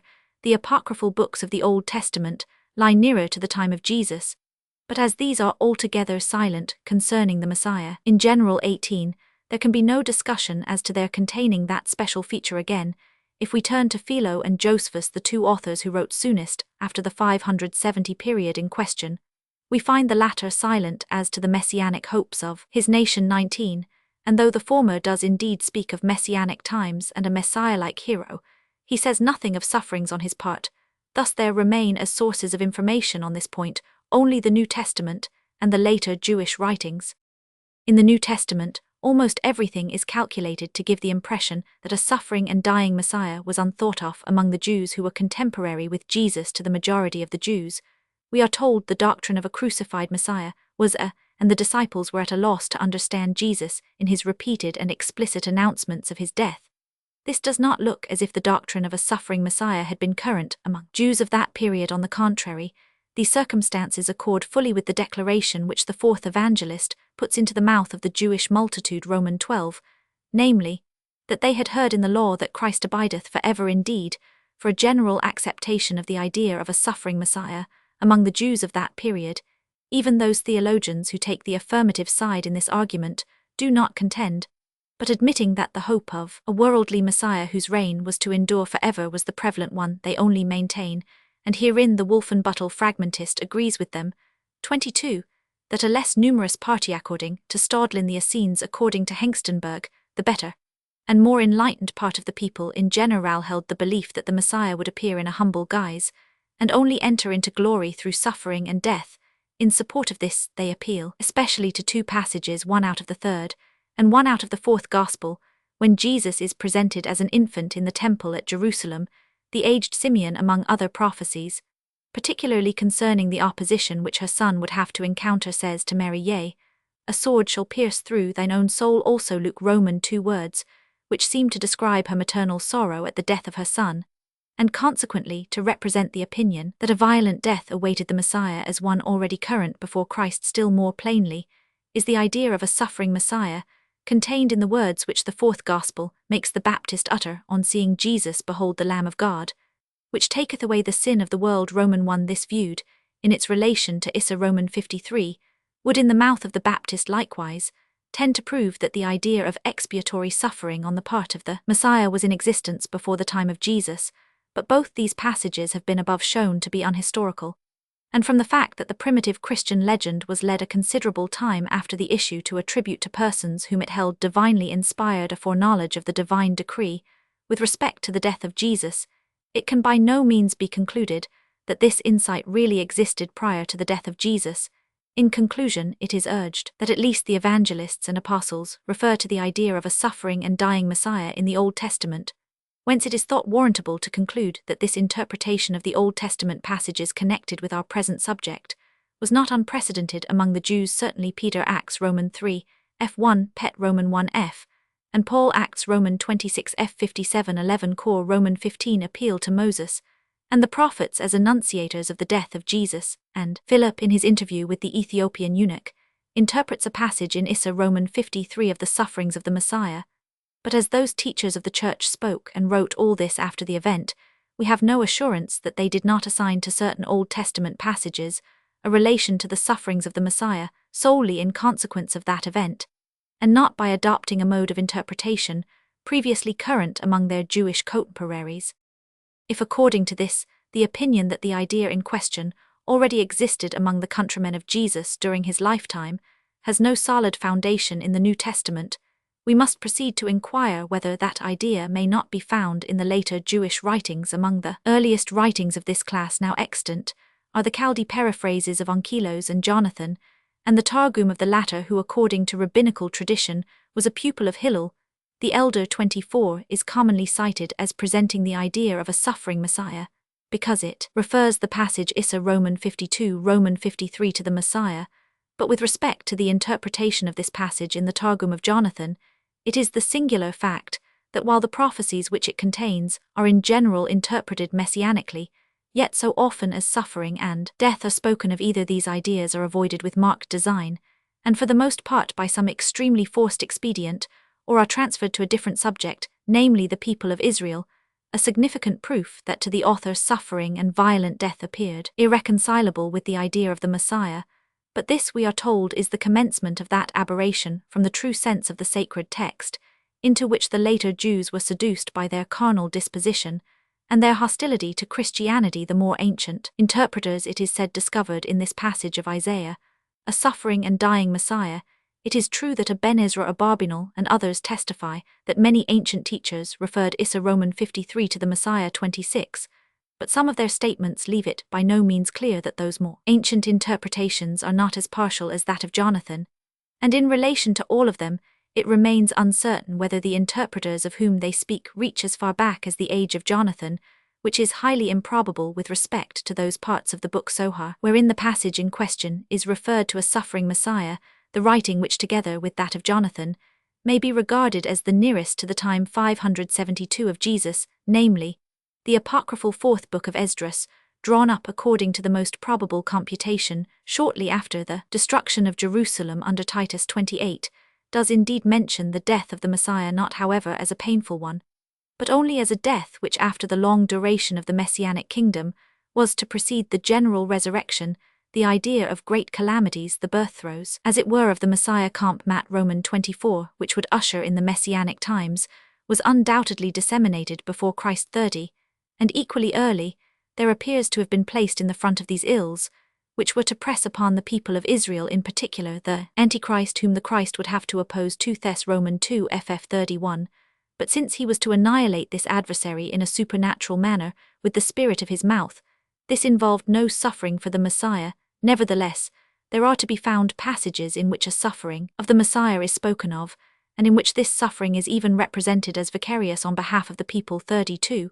But first, this is only a suffering, and no death of the Messiah. Secondly, it befalls him either before his descent into earthly life in his pre-existence, 33, or during the concealment in which he keeps himself from his birth, until his appearance as Messiah 34. Lastly, the antiquity of these ideas is doubtful, and according to certain indications, they could only be dated after the destruction of the Jewish state by Titus. Meanwhile, Jewish writings are by no means destitute of passages in which it is directly asserted that a Messiah would perish in a violent manner. But these passages relate not to the proper Messiah, the offspring of David, but to another from among the posterity of Joseph and Ephraim, who was appointed to hold a subordinate position in relation to the former. This Messiah ben Joseph was to precede the Messiah ben David, to unite the 10 tribes of the former kingdom of Israel with the 2 tribes of the kingdom of Judah, but after this to perish by the sword in the battle with Gog and Magog, a catastrophe to which Zech Roman 12 was referred. But of this second dying Messiah, any certain traces are wanting before the Babylonian Gemara, which was compiled in the 5th and 6th centuries after Christ, and the book Zohar, the age of which is extremely doubtful. Although according to this, it cannot be proved, and is even not probable that the idea of a suffering Messiah already existed among the Jews in the time of Jesus, it is still possible that even without such a precedent Jesus himself, by an observation of circumstances, and a comparison of them with Old Testament narratives and prophecies, might come to entertain the belief that suffering and death were a part of the office and destination of the Messiah, and if so it would be more natural that he should embrace this conviction gradually in the course of his public ministry, and that he should 573 chiefly have confined his communications on the subject to his intimate friends, than that he should have had this conviction from the beginning, and have expressed it before indifferent persons, nay enemies. The latter is the representation of John, the former of the synoptists. In relation also to the declarations of Jesus concerning the object and effects of his death, we can, as above in relation to the announcement of the death itself, distinguish a more natural from a more supernatural point of view when Jesus in the 4th Gospel likens himself to the true shepherd who lays down his life for the sheep. Roman 10:15. This may have the perfectly natural sense that he is determined not to swerve from his office of shepherd and teacher, even though in the prosecution of it death should threaten him, the moral necessity of his death. 38. The foreboding expression in the same Gospel Roman 12, that except a corn of wheat fall into the ground and die it abideth alone, but if it die it bringeth forth much fruit, admits of an equally rational explanation as a figurative representation of the victorious power, which martyrdom gives to an idea and conviction, the moral efficacy of his death. 39. Lastly, that which is so often repeated in the Gospel of John, namely that it is good for the disciples that Jesus should go away, for without his departure the Comforter will not come to them, who will glorify him in Theme, be supposed to express the perfectly natural consideration of Jesus, that without the removal of his sensible presence, the hitherto so material ideas of his disciples would not be spiritualized. The psychological efficacy of his death. 40. The words of Jesus at the institution of the sacramental supper belong more to the supranaturalistic mode of view, for if that which the intermediate evangelists make him say on this occasion, that the cup presented is the blood of the New Testament, Mark Roman 14, and the New Testament in his blood, Luke Roman 22, might appear to signify no more than that, as by the bloody sacrifice at Sinai, was sealed the covenant of this ancient people with God.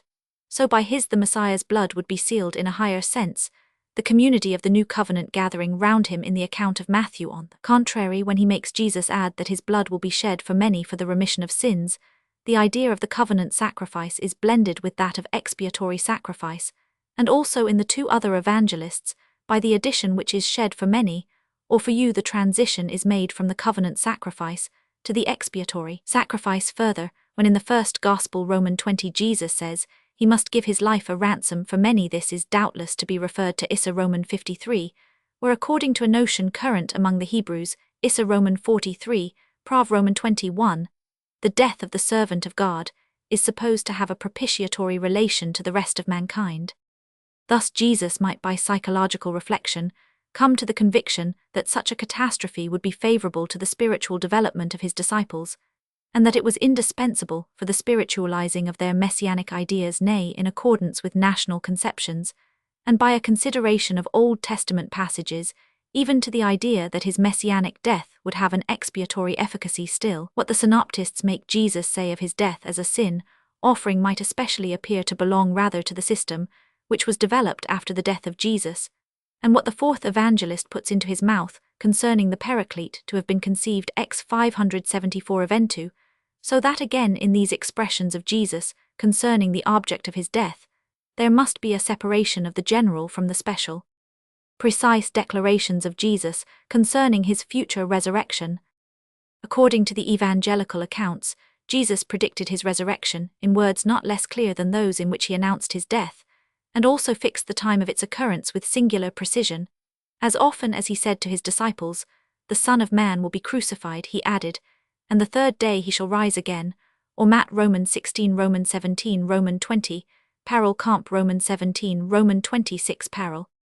But of this announcement also, it is said that the disciples understood it not so little that they even debated among themselves what the rising from the dead should mean. Mark Romans 9, and in consistency with this want of comprehension, they after the death of Jesus exhibit no trace of a recollection that his resurrection had been foretold to them, no spark of hope that this prediction would be fulfilled.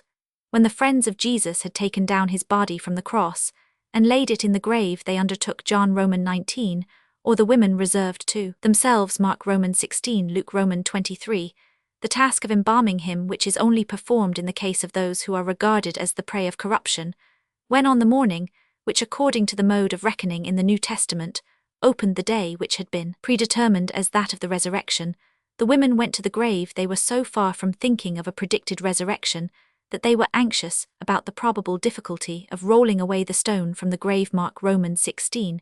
When Mary Magdalene and afterwards Peter found the grave empty, their first thought, had the resurrection been predicted, must have been that it had now actually taken place.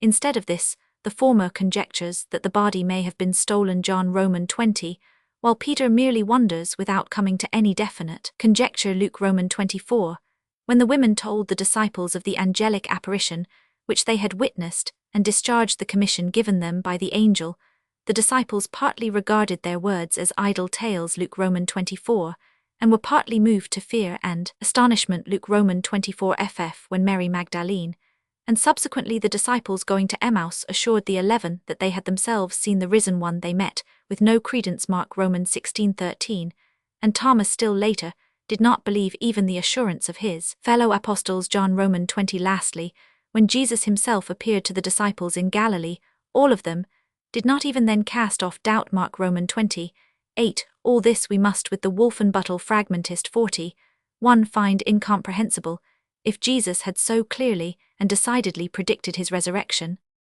It is true that as the conduct of the disciples after the death of Jesus speaks against such a prediction on the part of Jesus, so the conduct of his enemies appears to speak for it, for when according to Matt Romans 27 ff, the chief priests and Pharisees entreat Pilate to set a watch at the grave of Jesus, they allege, as a reason for their request, that Jesus while yet alive had said, "After 3 days I will rise again." But this 575 narrative of the first gospel, which we can only estimate at a future point in our investigation, at present decides nothing, but only falls to one side of the dilemma, so that we must now say, if the disciples really so acted after the death of Jesus, then neither can he have decidedly foretold his resurrection, nor can the Jews, in consideration of such a prediction, have placed a watch at his grave, or if the two latter statements be true, the disciples cannot have so acted.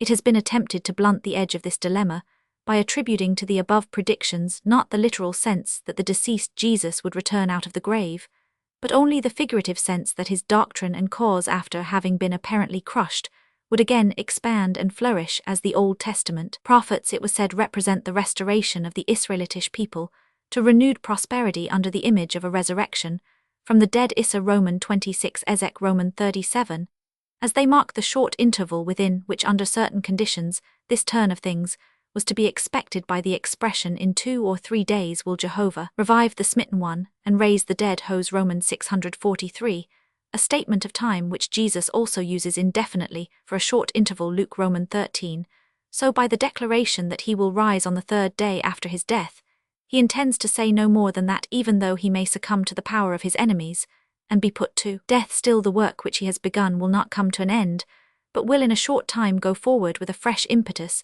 These merely figurative modes of speaking, adopted by Jesus the apostles after Jesus had actually risen in the body, understood literally, and regarded them as prophecies of his personal resurrection, now that in the prophetic passages adduced the expressions, and have only the alleged figurative sense is true, but these are passages the whole tenor of which is figurative, and in which in particular the depression and death which precede the revivification are themselves to be understood only in a figurative sense. Here, on the contrary, all the foregoing expressions to be delivered, condemned, crucified, killed, etc., are to be understood literally, hence all at once with the words, and to enter on a figurative meaning would be an unprecedented abruptness of transition, not to mention that passages such as Matt Roman 26, where Jesus says, "After I am risen again, I will go before you into Galilee," can have no meaning at all unless be understood literally in this closely consecutive series of expressions, which must be taken in a purely literal sense. There is then no warrant, and even no inducement to understand the statement of time, which is connected with them, otherwise than also literally, and in its strictly etymological meaning. Thus, if Jesus really used these words, and in the same connection in which they are given by the evangelists, he cannot have meant to announce by them merely the speedy victory of his cause. His meaning must have been that he himself would return to life in 3 days after his violent death.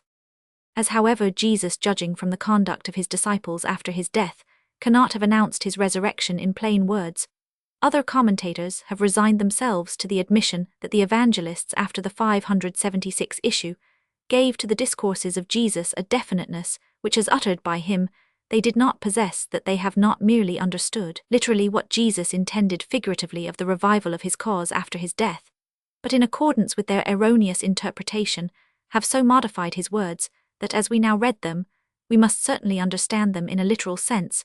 45 Yet, that not all the discourses of Jesus are altered in this manner. Here and there his original expressions still remain. Figurative discourses in which Jesus is supposed to have announced his resurrection. According to the 4th Gospel, Jesus, at the very commencement of his ministry, in figurative language, referred his enemies the Jews to his future resurrection Roman 2 ff. On his first messianic visit to Jerusalem, and when after the abuse of the market in the temple had provoked him to that exhibition of holy zeal of which we have formerly spoken, the Jews require a sign from him by which he should legitimatize his claim to be considered a messenger of God, who had authority to adopt such violent measures. Jesus gives them this answer: "Destroy this temple, and after 3 days I will raise it up."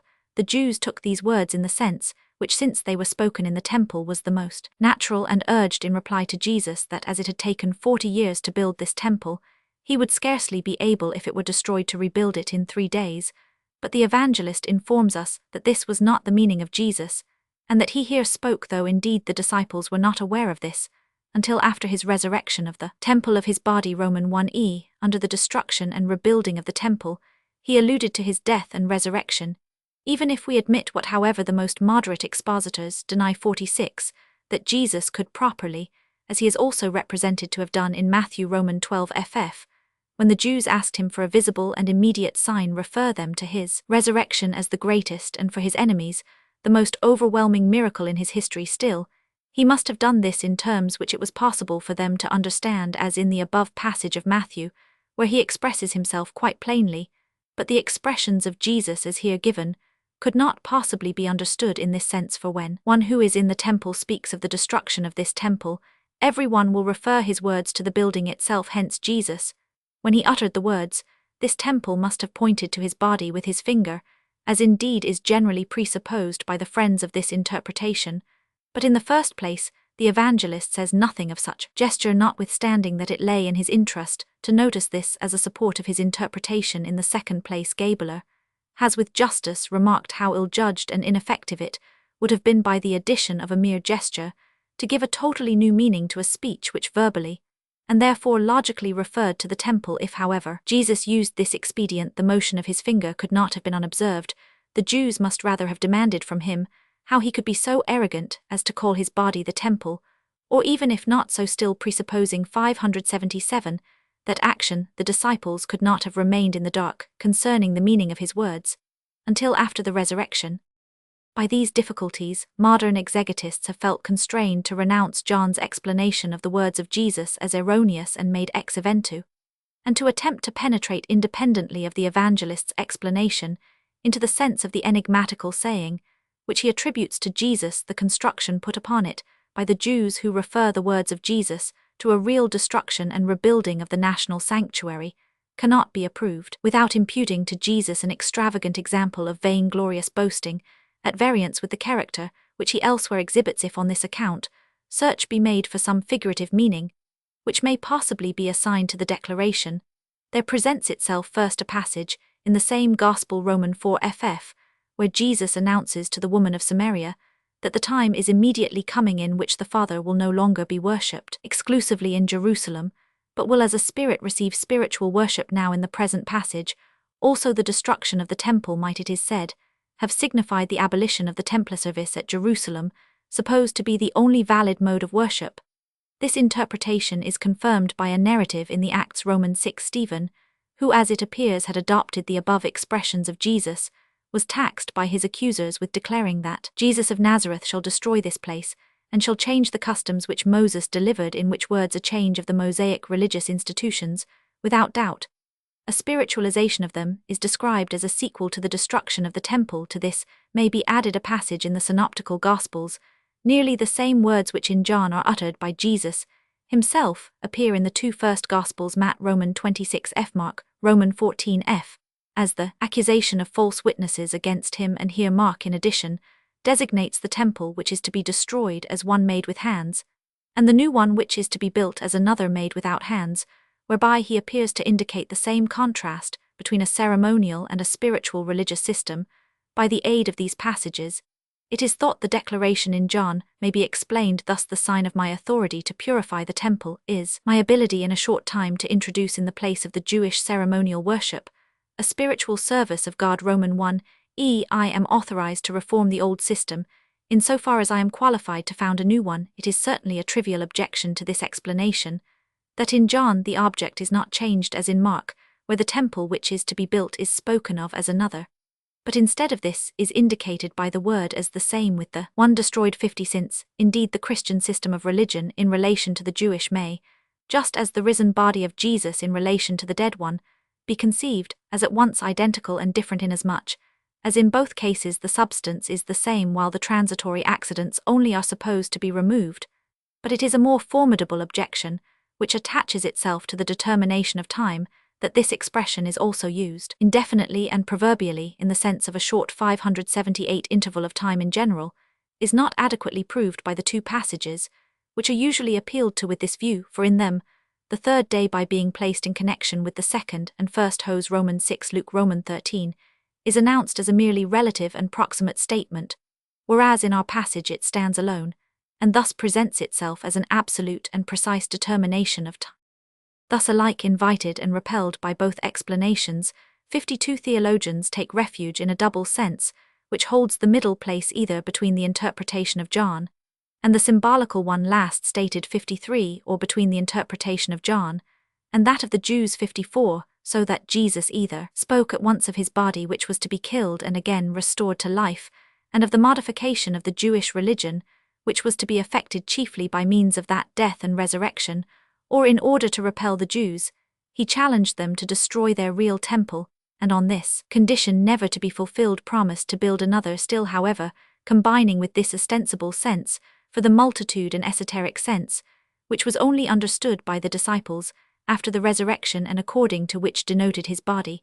But such a challenge addressed to the Jews together with the engagement appended to it would have been an unbecoming manifestation of petulance, and the latent intimation to the disciples, a useless play on words, besides that in general a double meaning, either of the one or the other kind, is unheard of in the discourse of a judicious man, as in this manner the possibility of explaining the passage in John might be entirely despaired of. The author of the Probabilia appeals to the fact that the synoptists call the witnesses who allege before the judgment seat that Jesus had uttered that declaration false witnesses, whence he concludes that Jesus never said what John here attributes to him, and thus gains an exemption from the explanation of the passage, since he regards it as a figment of the fourth evangelist, whose object was both to explain the calumniations of the accusers and also to nullify them by a mystical interpretation of his words.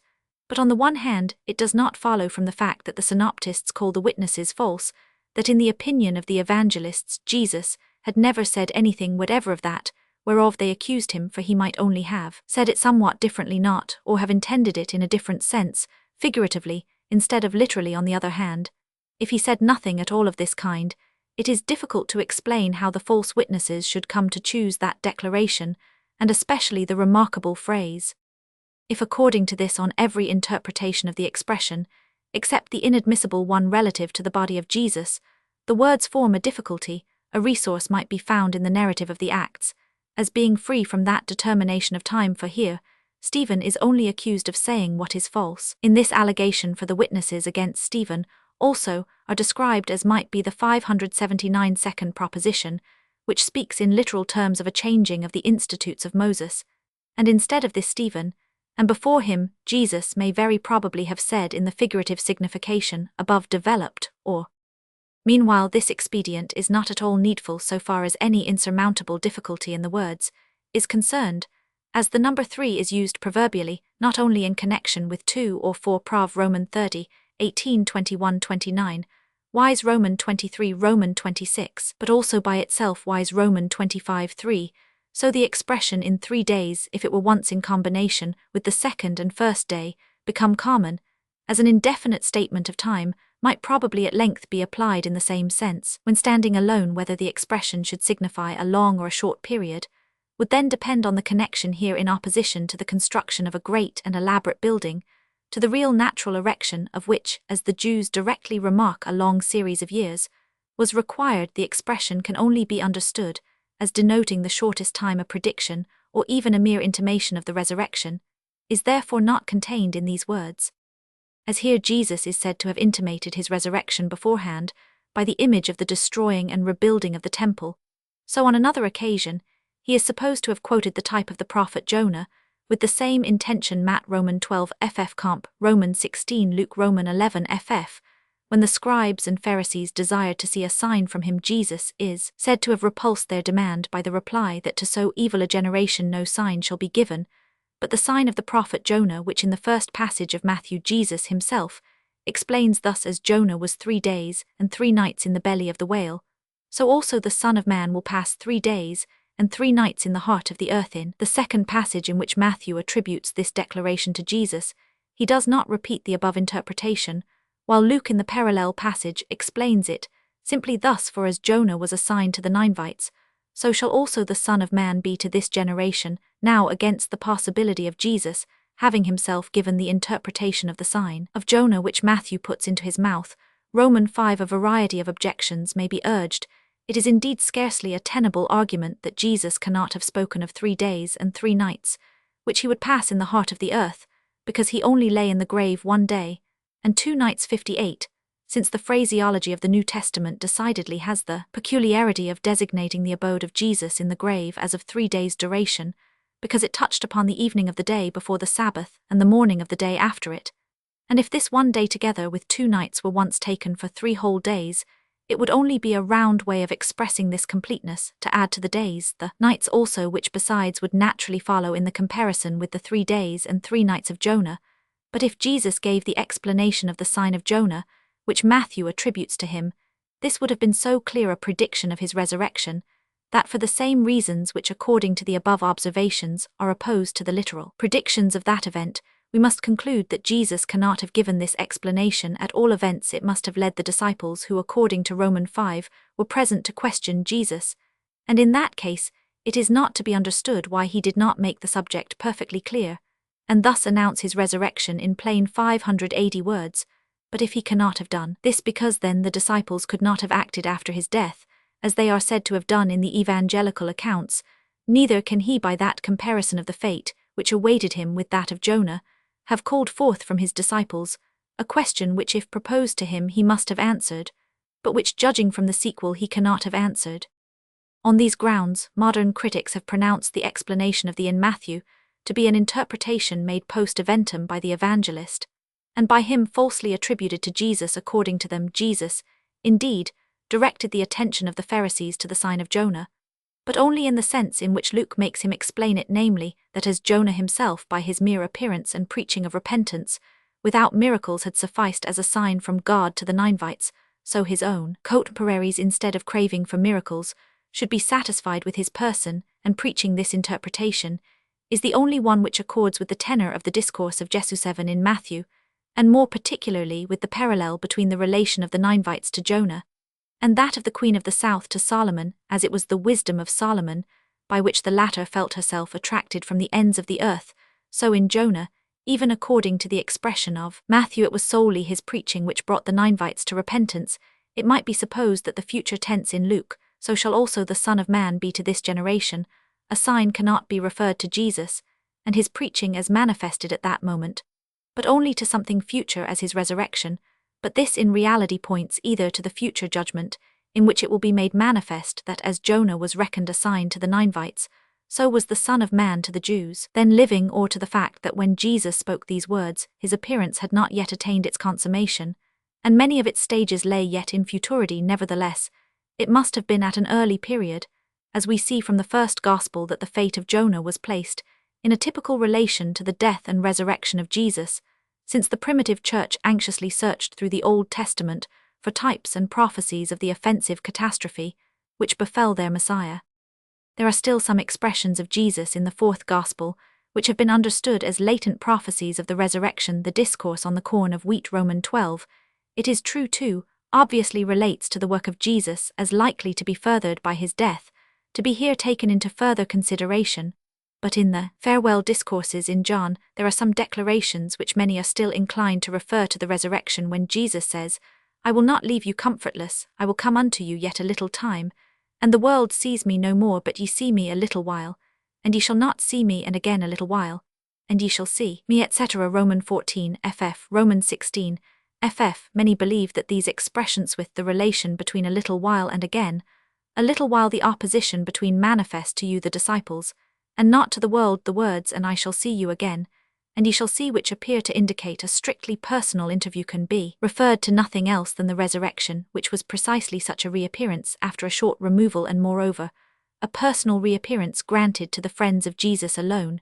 But this promised reappearance, 581, is at the same time described by Jesus in a manner which will not suit the days of the resurrection. If the words, "because I live," Romans 14, denote his resurrection, we are at a loss to know what can be meant by the succeeding clause, "ye shall live also again." Jesus says that on that reappearance his disciples will know his relation to the Father, and will no more need to ask anything of him. Romans 14, Romans 16. Yet even on the very last day of their intercourse with him after the resurrection, they ask a question of him, Acts Romans 1, and one which from the point of view of the fourth Gospel is altogether senseless. Lastly, when he promises that to him who loves him, he and the Father will come and make their abode with him, it is perfectly clear that Jesus here speaks not of a corporeal return, but of his spiritual return through the nevertheless. Even this explanation has its difficulties, since on the other hand, the expressions "ye shall see me," and "I shall see you" will not entirely suit that purely spiritual return. Hence, we must defer the solution of this apparent contradiction until we can get a more complete elucidation of the discourses in which these expressions occur. In the meantime, we merely observe that the farewell discourses in John, being admitted, even by the friends of the fourth Gospel, to contain an intermixture of the evangelist's own thoughts, are the last source from which to obtain a proof on this subject. After all, there might seem to be a resource in the supposition that though Jesus did not indeed speak of his future resurrection, it was not the less foreknown by him. Now, if he had a foreknowledge of his resurrection, either he obtained it in a supernatural manner, by means of the prophetic spirit, the higher principle that dwelt within him by means of his divine nature, if that be preferred, or he knew it in a natural manner by the exercise of his human reason. But a supernatural foreknowledge of that event as well as of his death is inconceivable owing to the relation in which Jesus places it to the Old Testament, not merely in passages, such as Luke Roman 18, which as prophecies can no longer have an historical value for us. After the result of our last inquiry does Jesus represent his resurrection together with his passion and death, as a fulfillment of all things that are written by the prophets concerning the Son of Man. But even after the issue he admonishes his disciples that they ought to believe all that the prophets have spoken, namely that Christ ought to have suffered these things, and to enter into his glory. Luke Roman 24f. According to the sequel of the narrative, Jesus forthwith expounded to these disciples, going to Emmaus, all the passages of Scripture relating to himself beginning at Moses, and all the prophets, to which farther on Roman 5, the Psalms are added, but no single passage is given us as having been interpreted by Jesus of his resurrection, except that it would follow from Matt Roman 12f that he regarded the fate of the prophet Jonah as a type of his own, and regarding the subsequent apostolic interpretation as an echo of that of Jesus, it might be concluded that he, as afterwards the apostles, found such prophecies chiefly in Ps Roman 16, ff Acts Roman 2, ff Roman 13, Issa Roman 53, Acts Roman 8, ff Issa Roman 55, Acts Roman 13, and possibly also in Hos Roman 6, but the fate of Jonah has not even an external similarity to that of Jesus, and the book which narrates his history carries its object so completely in itself that whoever may ascribe to it, or to one of its particulars, a typical relation to events in futurity, assuredly mistakes its true sense, and the design of its author 500 AD 2, Issa Roman 55, is so obviously irrelevant that one can scarcely conceive how the passage could be brought into special connection with the resurrection of Jesus. Issa Roman 53 refers decidedly to a collective subject, perpetually restored to life in new members. Hosea Roman 6 has a figurative reference not to be mistaken to the people and state of Israel. Lastly, the principal passage Ps Roman 16 can only be interpreted of a pious man who by the help of Jehovah hopes to escape from the danger of death, not in the sense that he, like Jesus, would rise again from the grave, but that he would not be laid there. That is obviously not for the present, and with the understanding that when his time should come, he must pay the tribute of nature 63, which again will not apply to Jesus. Thus, if a supernatural principle in Jesus, a prophetic spirit, caused him to discover a pre-intimation of his resurrection in these Old Testament histories and passages, then, as no one of them really contained such a pre-intimation, the spirit in him cannot have been the spirit of truth, but must have been a lying spirit, the supernatural principle in him not a divine, but a demoniacal principle. If in order to avoid this consequence supernaturalists, who are accessible to a rational interpretation of the Old Testament, resort to their only remaining expedient of regarding the foreknowledge of Jesus concerning his resurrection as purely natural and human, we must reply that the resurrection conceived as a miracle was a secret of the divine counsels to penetrate into, which prior to the issue was an impossibility to a human intelligence, while viewed as a natural result, it was a chance the last to be calculated upon apart from the supposition of an apparent death planned by Jesus and his colleagues. Thus the foreknowledge as well as the prediction of the resurrection was attributed to Jesus only after the issue, and in fact it was an easy matter with the groundless arbitrariness of Jewish exegesis for the disciples and the authors of the New Testament to discover in the old types and prophecies of the resurrection, not that they did this with crafty design, according to the accusation of the Wolfenbüttel fragmentist and others of his class, but as he who has looked at the sun long sees its image wherever he may turn his gaze, so they, blinded by their enthusiasm for the new Messiah, saw him on every page of the only book they read, the Old Testament, and in the conviction that Jesus was the Messiah, founded in the genuine feeling that he had satisfied their deepest need, a conviction, and a feeling which we also still unearthly laid hold on supports which have long been broken, and which can no longer be made tenable by the most zealous efforts of an exegesis, which is behind the discourses of Jesus on his second advent criticism of the different interpretations. Not only did Jesus, according to the evangelical accounts, predict that he should return to life 3 days after his death, but also that at a later period in the midst of the calamities, which would issue in the destruction of the temple in Jerusalem, he should come in the clouds of heaven to close the present period of the world, and by a general judgment, open the future age Matt Roman 24, and Roman 25 Mark Roman 13 Luke Roman 17:37, Roman 21:36.